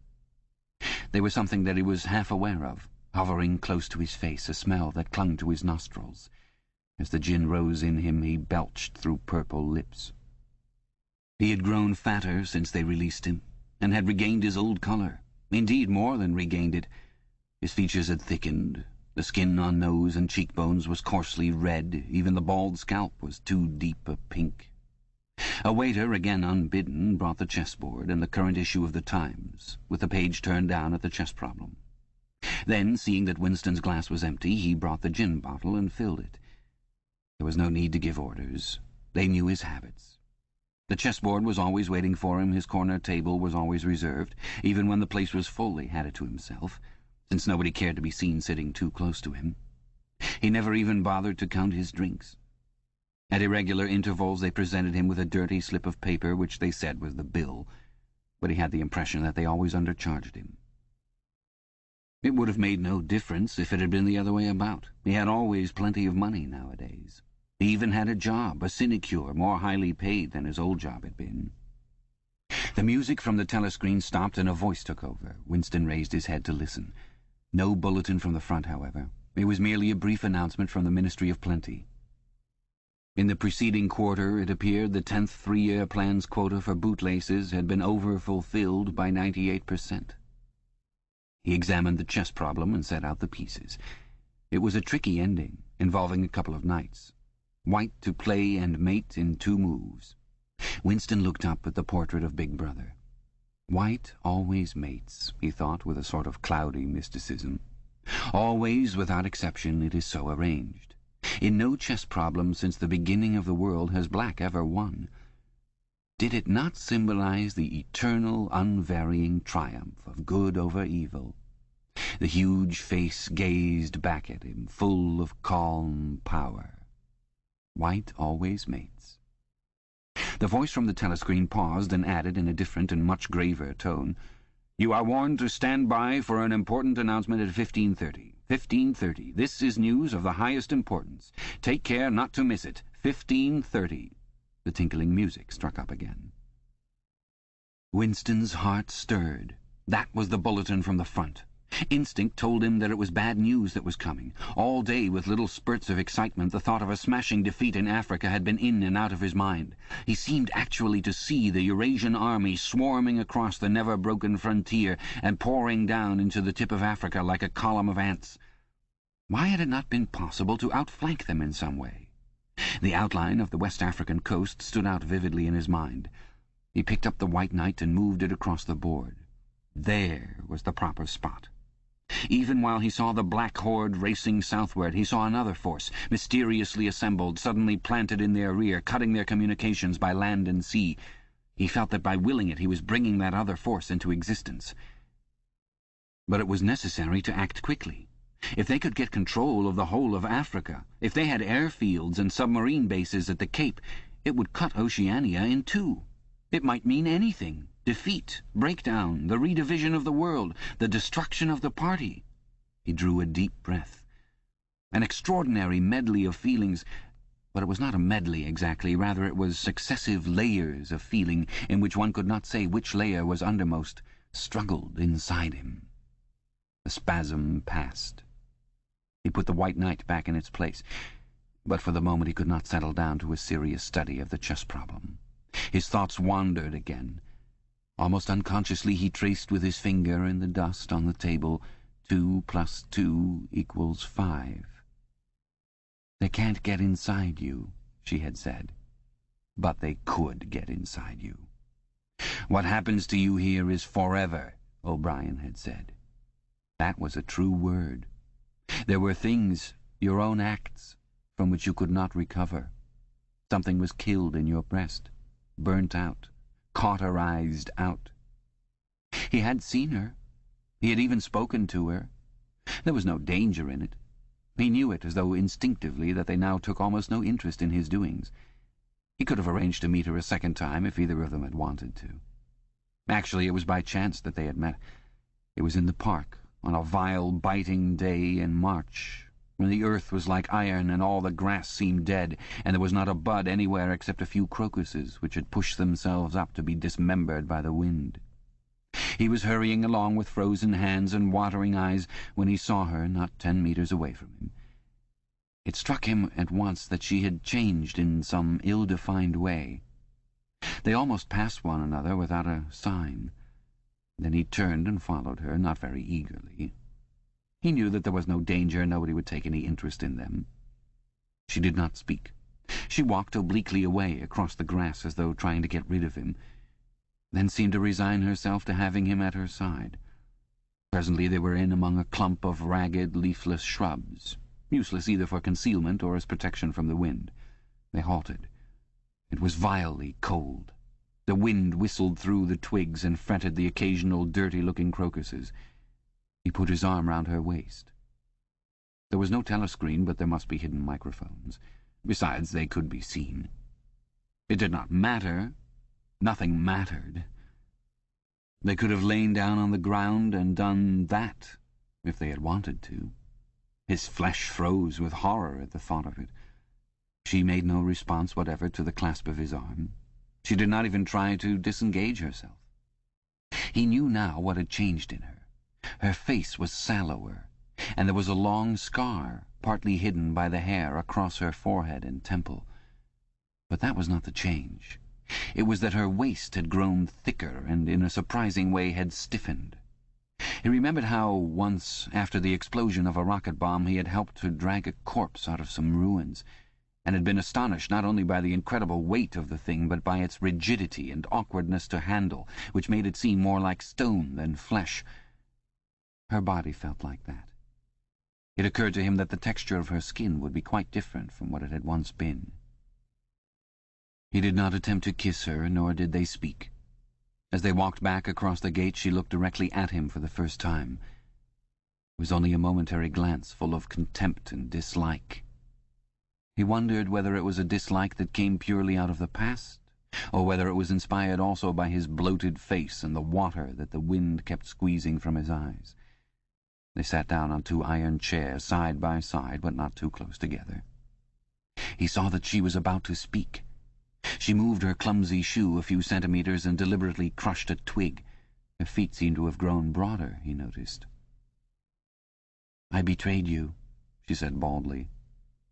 "I betrayed you," he said. She gave him another quick look of dislike.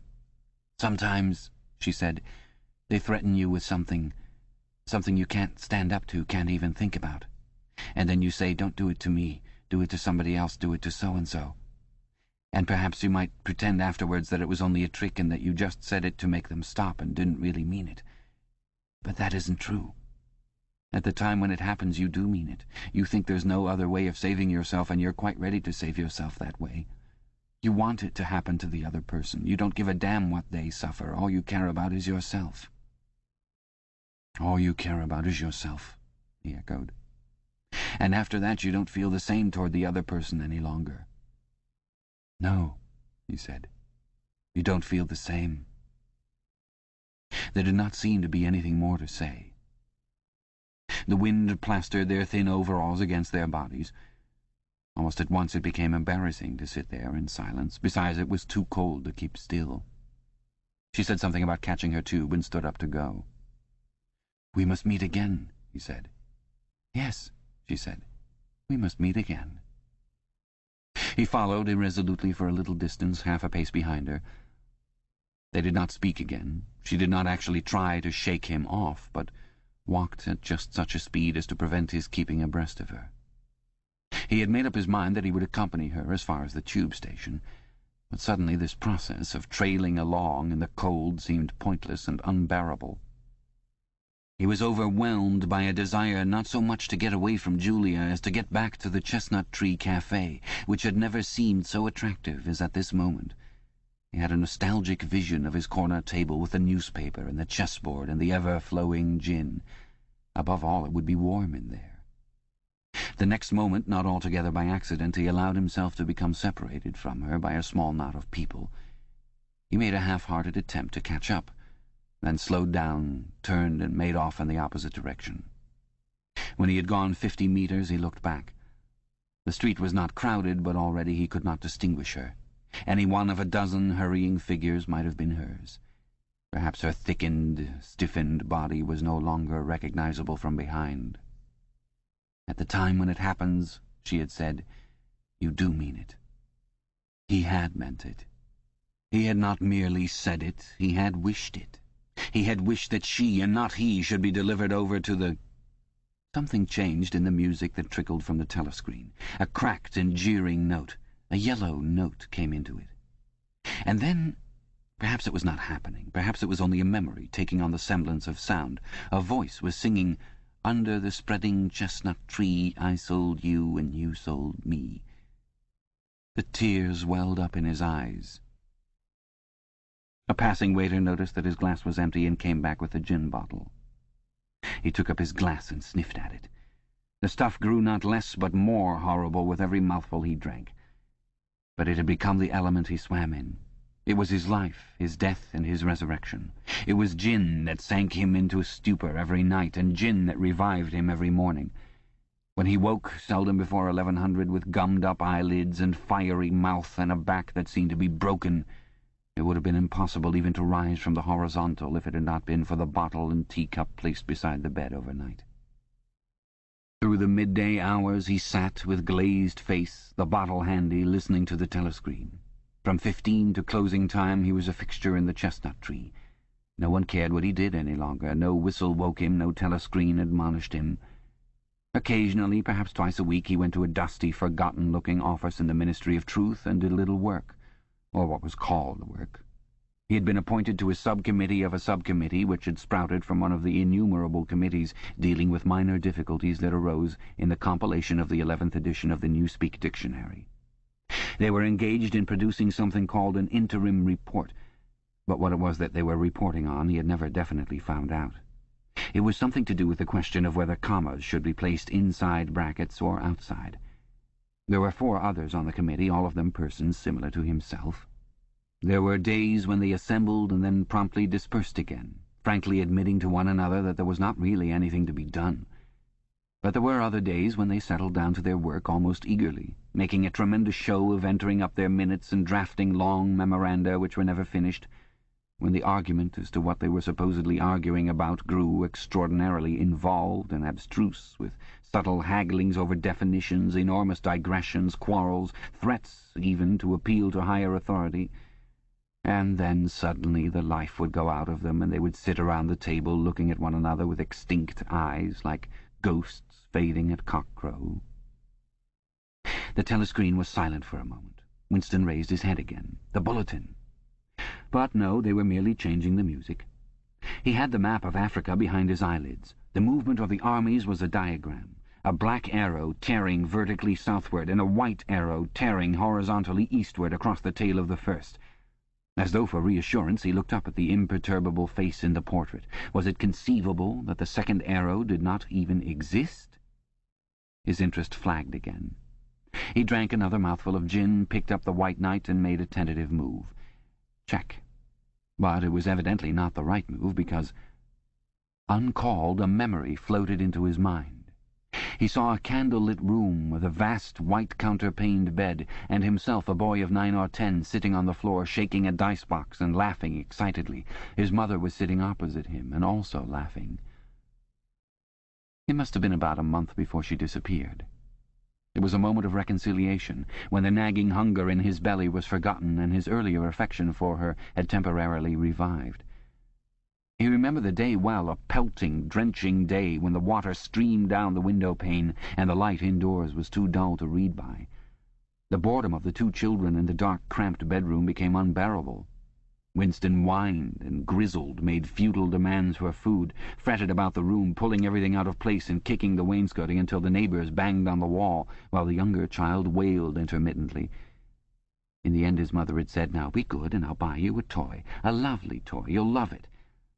And then she had gone out in the rain to a little general shop which was still sporadically open nearby, and come back with a cardboard box containing an outfit of snakes and ladders. He could still remember the smell of the damp cardboard.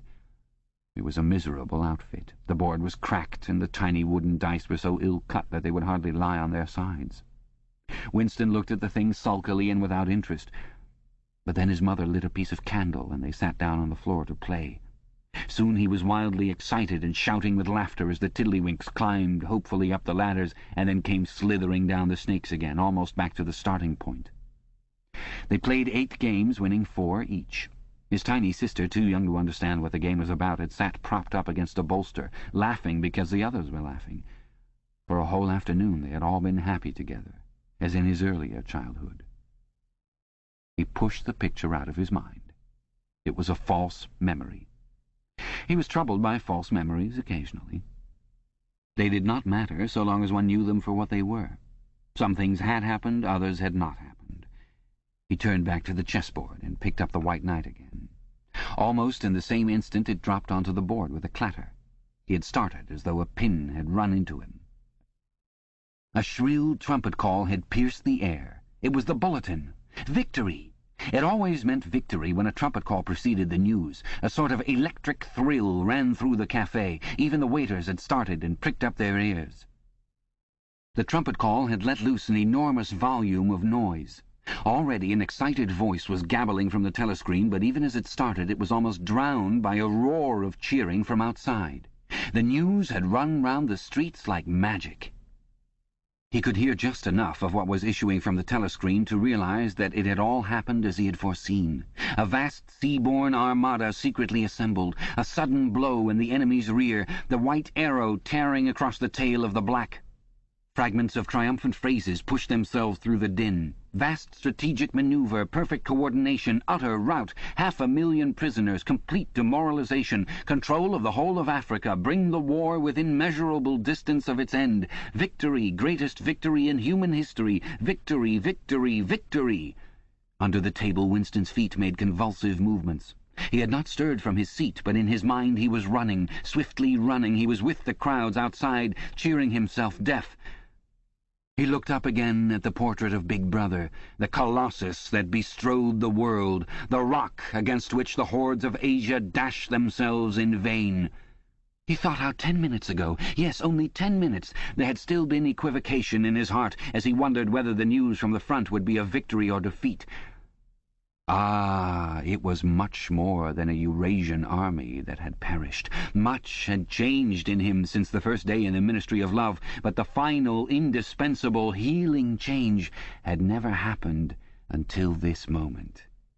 The voice from the telescreen was still pouring forth its tale of prisoners and booty and slaughter, but the shouting outside had died down a little. The waiters were turning back to their work. One of them approached with the gin bottle. Winston, sitting in a blissful dream, paid no attention as his glass was filled up. He was not running or cheering any longer. He was back in the ministry of love, with everything forgiven, his soul white as snow. He was in the public dock, confessing everything, implicating everybody. He was walking down the white-tiled corridor with the feeling of walking in sunlight and an armed guard at his back. The long-hoped-for bullet was entering his brain. He gazed up at the enormous face. 40 years it had taken him to learn what kind of smile was hidden beneath the dark moustache. Oh, cruel, needless misunderstanding! Oh, stubborn, self-willed exile from the loving breast! 2 gin-scented tears trickled down the sides of his nose. But it was all right. Everything was all right. The struggle was finished. He had won the victory over himself. He loved Big Brother.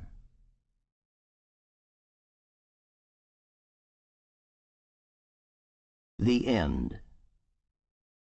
You have been listening to 1984 by George Orwell, narrated by Frank Muller. Orwell includes an appendix explaining the principles of Newspeak, and which we present here. Newspeak was the official language of Oceania and had been devised to meet the ideological needs of Ingsoc, or English socialism. In the year 1984, there was not as yet anyone who used Newspeak as his sole means of communication, either in speech or writing. The leading articles in the Times were written in it, but this was a tour de force which could only be carried out by a specialist. It was expected that Newspeak would have finally superseded Oldspeak, or Standard English, as we should call it, by about the year 2050. Meanwhile, it gained ground steadily, all party members tending to use Newspeak words and grammatical constructions more and more in their everyday speech. The version in use in 1984 and embodied in the 9th and 10th editions of the Newspeak Dictionary was a provisional one, and contained many superfluous words and archaic formations which were due to be suppressed later. It is with the final, perfected version, as embodied in the 11th edition of the dictionary, that we are concerned here. The purpose of Newspeak was not only to provide a medium of expression for the world view and mental habits proper to the devotees of Ingsoc, but to make all other modes of thought impossible. It was intended that when Newspeak had been adopted once and for all, and Oldspeak forgotten, a heretical thought, that is, a thought diverging from the principles of Ingsoc, should be literally unthinkable, at least so far as thought is dependent on words. Its vocabulary was so constructed as to give exact and often very subtle expression to every meaning that a party member could properly wish to express, while excluding all other meanings and also the possibility of arriving at them by indirect methods. This was done partly by the invention of new words, but chiefly by eliminating undesirable words and by stripping such words as remained of unorthodox meanings, and so far as possible of all secondary meanings whatever. To give a single example, the word free still existed in Newspeak, but it could only be used in such statements as, "This dog is free from lice," or "This field is free from weeds." It could not be used in its old sense of politically free or intellectually free, since political and intellectual freedom no longer existed even as concepts, and were therefore of necessity nameless. Quite apart from the suppression of definitely heretical words, reduction of vocabulary was regarded as an end in itself, and no word that could be dispensed with was allowed to survive. Newspeak was designed not to extend but to diminish the range of thought, and this purpose was indirectly assisted by cutting the choice of words down to a minimum. Newspeak was founded on the English language as we now know it, though many Newspeak sentences, even when not containing newly created words, would be barely intelligible to an English speaker of our own day. Newspeak words were divided into 3 distinct classes, known as the A vocabulary, the B vocabulary, also called compound words, and the C vocabulary. It will be simpler to discuss each class separately, but the grammatical peculiarities of the language can be dealt with in the section devoted to the A vocabulary, since the same rules held good for all 3 categories. The A vocabulary. The A vocabulary consisted of words needed for the business of everyday life, for such things as eating, drinking, working, putting on one's clothes, going up and down stairs, riding in vehicles, gardening, cooking, and the like. It was composed almost entirely of words that we already possess, words like hit, run, dog, tree, sugar, house, field. But in comparison with the present-day English vocabulary, their number was extremely small, while their meanings were far more rigidly defined. All ambiguities and shades of meaning had been purged out of them. So far as it could be achieved, a Newspeak word of this class was simply a staccato sound expressing one clearly understood concept. It would have been quite impossible to use the A vocabulary for literary purposes or for political or philosophical discussion. It was intended only to express simple, purposive thoughts, usually involving concrete objects or physical actions. The grammar of Newspeak had two outstanding peculiarities. The first of these was an almost complete interchangeability between different parts of speech. Any word in the language, in principle this applied even to very abstract words such as if or when, could be used either as a verb, noun, adjective, or adverb. Between the verb and the noun form, when they were of the same root, there was never any variation, this rule of itself involving the destruction of many archaic forms. The word thought, for example, did not exist in Newspeak.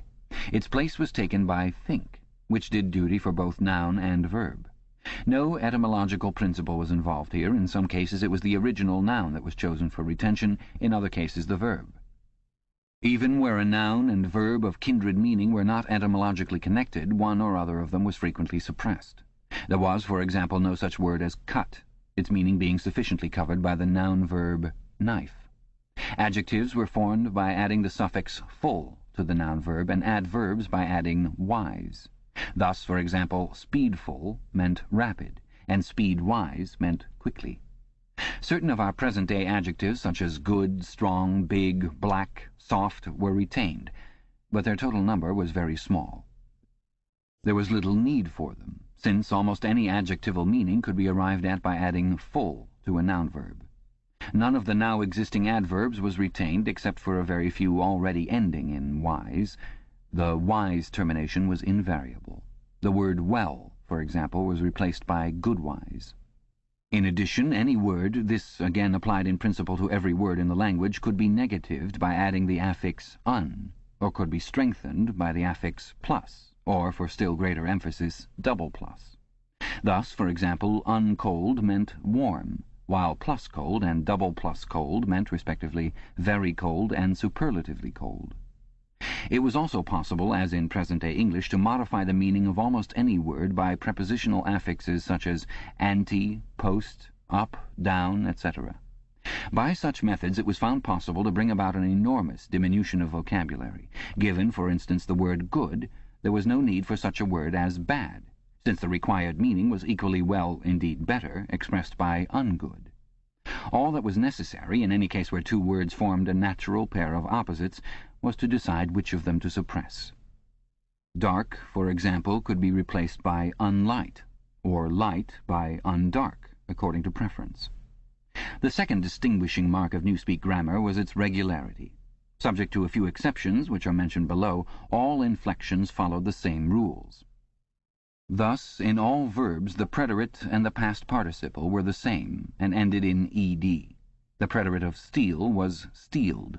The preterite of think was thinked, and so on throughout the language, all such forms as swam, gave, brought, spoke, taken, etc. being abolished. All plurals were made by adding s or es, as the case might be. The plurals of man, ox, life were mans, oxes, lifes. Comparison of adjectives was invariably made by adding er, est, good, gooder, goodest, irregular forms and the more, most formation being suppressed. The only classes of words that were still allowed to inflect irregularly were the pronouns, the relatives, the demonstrative adjectives, and the auxiliary verbs. All of these followed their ancient usage, except that whom had been scrapped as unnecessary, and the shall, should tenses had been dropped, all their uses being covered by will and would. There were also certain irregularities in word formation arising out of the need for rapid and easy speech. A word which was difficult to utter or was liable to be incorrectly heard was held to be ipso facto a bad word. Occasionally, therefore, for the sake of euphony, extra letters were inserted into a word, or an archaic formation was retained. But this need made itself felt chiefly in connection with the B vocabulary. Why so great an importance was attached to ease of pronunciation will be made clear later in this essay. The B vocabulary.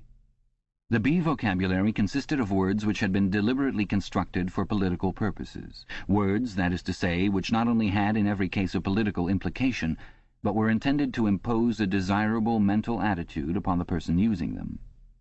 Without a full understanding of the principles of Ingsoc, it was difficult to use these words correctly. In some cases they could be translated into Old Speak, or even into words taken from the A vocabulary, but this usually demanded a long paraphrase and always involved the loss of certain overtones. The B words were a sort of verbal shorthand, often packing whole ranges of ideas into a few syllables, and at the same time more accurate and forcible than ordinary language. The B words were, in all cases, compound words. Compound words such as speak right were of course to be found in the A vocabulary, but these were merely convenient abbreviations and had no special ideological color. They consisted of two or more words, or portions of words, welded together in an easily pronounceable form. The resulting amalgam was always a noun verb, and inflected according to the ordinary rules. To take a single example, the word good-think, meaning very roughly orthodoxy, or if one chose to regard it as a verb, to think in an orthodox manner, this inflected as follows: noun verb, good-think; past tense and past participle, good-thinked; present participle, good-thinking; adjective, good-thinkful; adverb, good-think-wise; verbal noun, good-thinker. The B words were not constructed on any etymological plan.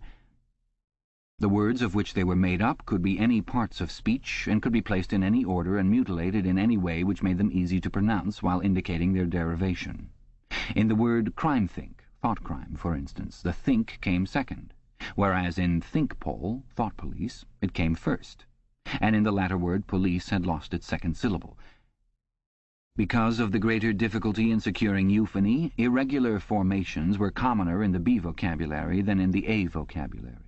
For example, the adjectival forms of many-true, many-pax, and many-love were, respectively, many-truthful, many-peaceful, and many-lovely, simply because truthful, paxful, and loveful were slightly awkward to pronounce. In principle, however, all B words could inflect, and all inflected in exactly the same way. Some of the B words had highly subtilized meanings, barely intelligible to anyone who had not mastered the language as a whole. Consider, for example, such a typical sentence from a Times leading article as "Old thinkers unbellyfeel Ingsoc." The shortest rendering that one could make of this in old speak would be, "Those whose ideas were formed before the Revolution cannot have a full emotional understanding of the principles of English socialism." But this is not an adequate translation. To begin with, in order to grasp the full meaning of the Newspeak sentence quoted above, one would have to have a clear idea of what is meant by Ingsoc.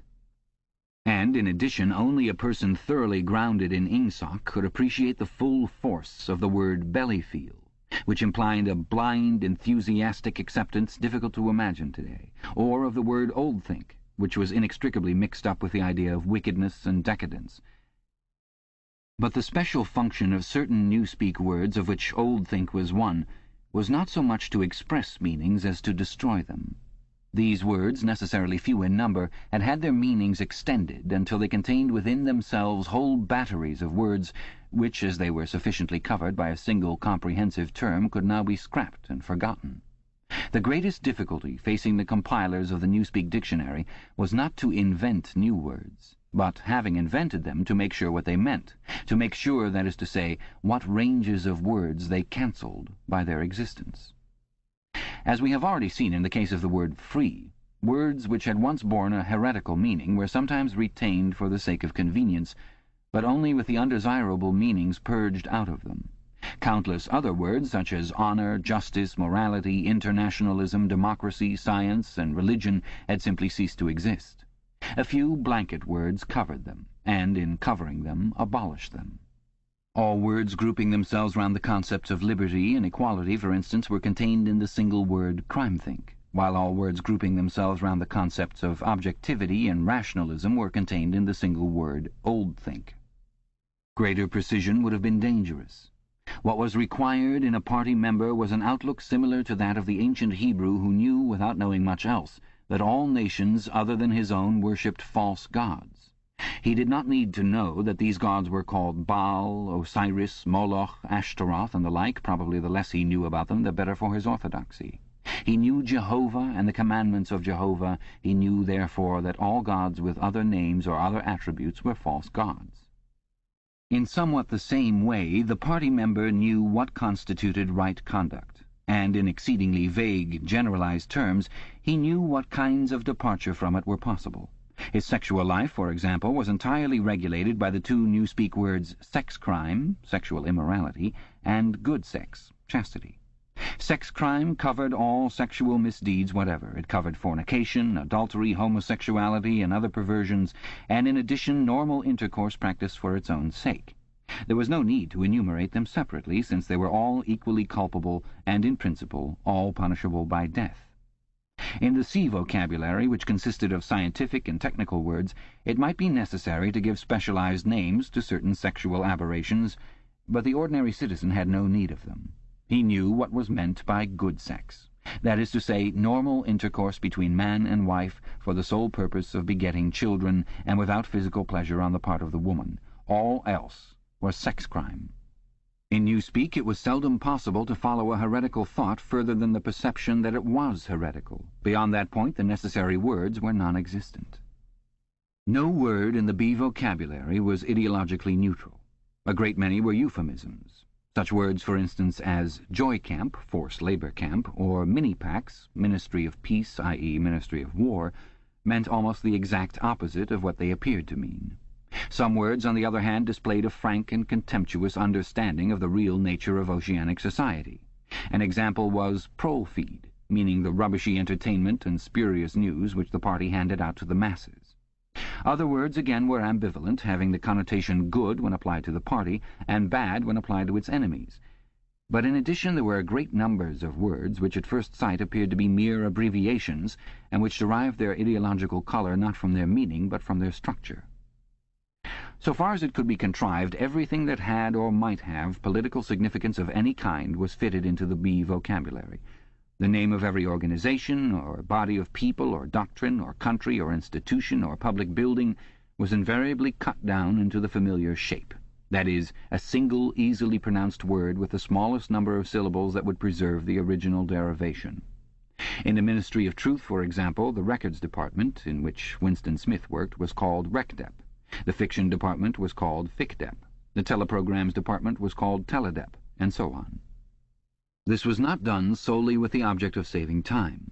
Even in the early decades of the 20th century, telescoped words and phrases had been one of the characteristic features of political language, and it had been noticed that the tendency to use abbreviations of this kind was most marked in totalitarian countries and totalitarian organizations. Examples were such words as Nazi, Gestapo, Comintern, Inprecore, Agitprop. In the beginning the practice had been adopted, as it were, instinctively, but in Newspeak it was used with a conscious purpose. It was perceived that in thus abbreviating a name one narrowed and subtly altered its meaning, by cutting out most of the associations that would otherwise cling to it. The words Communist International, for instance, call up a composite picture of universal human brotherhood, red flags, barricades, Karl Marx, and the Paris Commune. The word Comintern, on the other hand, suggests merely a tightly knit organization and a well-defined body of doctrine. It refers to something almost as easily recognized and as limited in purpose as a chair or a table. Comintern is a word that can be uttered almost without taking thought, whereas Communist International is a phrase over which one is obliged to linger, at least momentarily.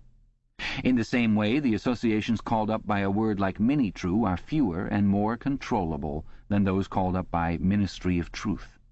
This accounted not only for the habit of abbreviating whenever possible, but also for the almost exaggerated care that was taken to make every word easily pronounceable. In Newspeak, euphony outweighed every consideration other than exactitude of meaning. Regularity of grammar was always sacrificed to it when it seemed necessary, and rightly so, since what was required, above all for political purposes, were short, clipped words of unmistakable meaning, which could be uttered rapidly and which roused the minimum of echoes in the speaker's mind. The words of the B vocabulary even gained in force from the fact that nearly all of them were very much alike. Almost invariably these words, good think, mini-pax, prole-feed, sex crime, joy camp, ing-sock, belly-feel, think-pole, and countless others, were words of 2 or 3 syllables, with the stress distributed equally between the first syllable and the last. The use of them encouraged a gabbling style of speech, at once staccato and monotonous. And this was exactly what was aimed at. The intention was to make speech, and especially speech on any subject not ideologically neutral, as nearly as possible independent of consciousness. For the purposes of everyday life it was no doubt necessary, or sometimes necessary, to reflect before speaking, but a party member called upon to make a political or ethical judgment should be able to spray forth the correct opinions as automatically as a machine gun spraying forth bullets. His training fitted him to do this, the language gave him an almost foolproof instrument, and the texture of the words, with their harsh sound and a certain willful ugliness which was in accord with the spirit of ing-sock, assisted the process still further. So did the fact of having very few words to choose from. Relative to our own, the Newspeak vocabulary was tiny, and new ways of reducing it were constantly being devised. Newspeak indeed differed from almost all other languages in that its vocabulary grew smaller instead of larger every year. Each reduction was a gain, since the smaller the area of choice, the smaller the temptation to take thought. Ultimately it was hoped to make articulate speech issue from the larynx without involving the higher brain centers at all. This aim was frankly admitted in the Newspeak word duck-speak, meaning to quack like a duck. Like various other words in the B vocabulary, duck-speak was ambivalent in meaning. Provided that the opinions which were quacked out were orthodox ones, it implied nothing but praise. And when the Times referred to one of the orators of the party as a double plus good duck-speaker, it was paying a warm and valued compliment. The C vocabulary. The C vocabulary was supplementary to the others and consisted entirely of scientific and technical terms. These resembled the scientific terms in use today and were constructed from the same roots, but the usual care was taken to define them rigidly and strip them of undesirable meanings. They followed the same grammatical rules as the words in the other 2 vocabularies. Very few of the C words had any currency either in everyday speech or in political speech. Any scientific worker or technician could find all the words he needed in the list devoted to his own specialty, but he seldom had more than a smattering of the words occurring in the other lists. Only a very few words were common to all lists, and there was no vocabulary expressing the function of science as a habit of mind or a method of thought, irrespective of its particular branches. There was, indeed, no word for science, any meaning that it could possibly bear being already sufficiently covered by the word ing-sock. From the foregoing account, it will be seen that in Newspeak the expression of unorthodox opinions above a very low level was well nigh impossible. It was, of course, possible to utter heresies of a very crude kind, a species of blasphemy. It would have been possible, for example, to say, "Big Brother is ungood." But this statement, which to an orthodox ear merely conveyed a self-evident absurdity, could not have been sustained by reasoned argument because the necessary words were not available. Ideas inimical to ing-sock could only be entertained in a vague, wordless form, and could only be named in very broad terms which lumped together and condemned whole groups of heresies without defining them in doing so. One could, in fact, only use Newspeak for unorthodox purposes by illegitimately translating some of the words back into Oldspeak. For example, "all mans are equal" was a possible Newspeak sentence, but only in the same sense in which "all men are red-haired" is a possible Oldspeak sentence. It did not contain a grammatical error, but it expressed a palpable untruth, i.e. that all men are of equal size, weight, or strength. The concept of political equality no longer existed, and this secondary meaning had accordingly been purged out of the word equal. In 1984, when Oldspeak was still the normal means of communication, the danger theoretically existed that in using Newspeak words one might remember their original meanings. In practice it was not difficult for any person well grounded in doublethink to avoid doing this, but within a couple of generations even the possibility of such a lapse would have vanished. A person growing up with Newspeak as his sole language would no more know that equal had once had the secondary meaning of politically equal, or that free had once meant intellectually free, than, for instance, a person who had never heard of chess would be aware of the secondary meanings attaching to queen and rook. There would be many crimes and errors which it would be beyond his power to commit, simply because they were nameless and therefore unimaginable. And it was to be foreseen that with the passage of time the distinguishing characteristics of Newspeak would become more and more pronounced, its words growing fewer and fewer, their meanings more and more rigid, and the chance of putting them to improper uses always diminishing. When Oldspeak had been once and for all superseded, the last link with the past would have been severed. History had already been rewritten, but fragments of the literature of the past survived here and there, imperfectly censored, and so long as one retained one's knowledge of Oldspeak it was possible to read them. In the future, such fragments, even if they chanced to survive, would be unintelligible and untranslatable. It was impossible to translate any passage of Oldspeak into Newspeak unless it either referred to some technical process or some simple everyday action, or was already orthodox, good thinkful would be the Newspeak expression, in tendency. In practice, this meant that no book written before approximately 1960 could be translated as a whole. Pre-revolutionary literature could only be subjected to ideological translation, that is, alteration in sense as well as language. Take, for example, the well-known passage from the Declaration of Independence. "We hold these truths to be self-evident, that all men are created equal, that they are endowed by their Creator with certain inalienable rights, that among these are life, liberty, and the pursuit of happiness, that to secure these rights governments are instituted among men deriving their powers from the consent of the governed, that whenever any form of government becomes destructive of those ends, it is the right of the people to alter or abolish it, and to institute new government." It would have been quite impossible to render this into Newspeak, while keeping to the sense of the original. The nearest one could come to doing so would be to swallow the whole passage up in the single word, crime-think. A full translation could only be an ideological translation, whereby Jefferson's words would be changed into a panegyric on absolute government.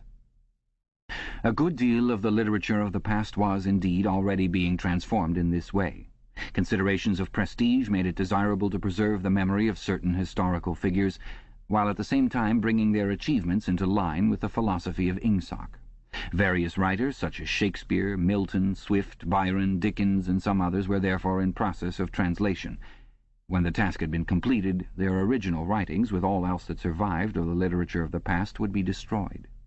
These translations were a slow and difficult business, and it was not expected that they would be finished before the first or second decade of the 21st century. There were also large quantities of merely utilitarian literature, indispensable technical manuals and the like, that had to be treated in the same way.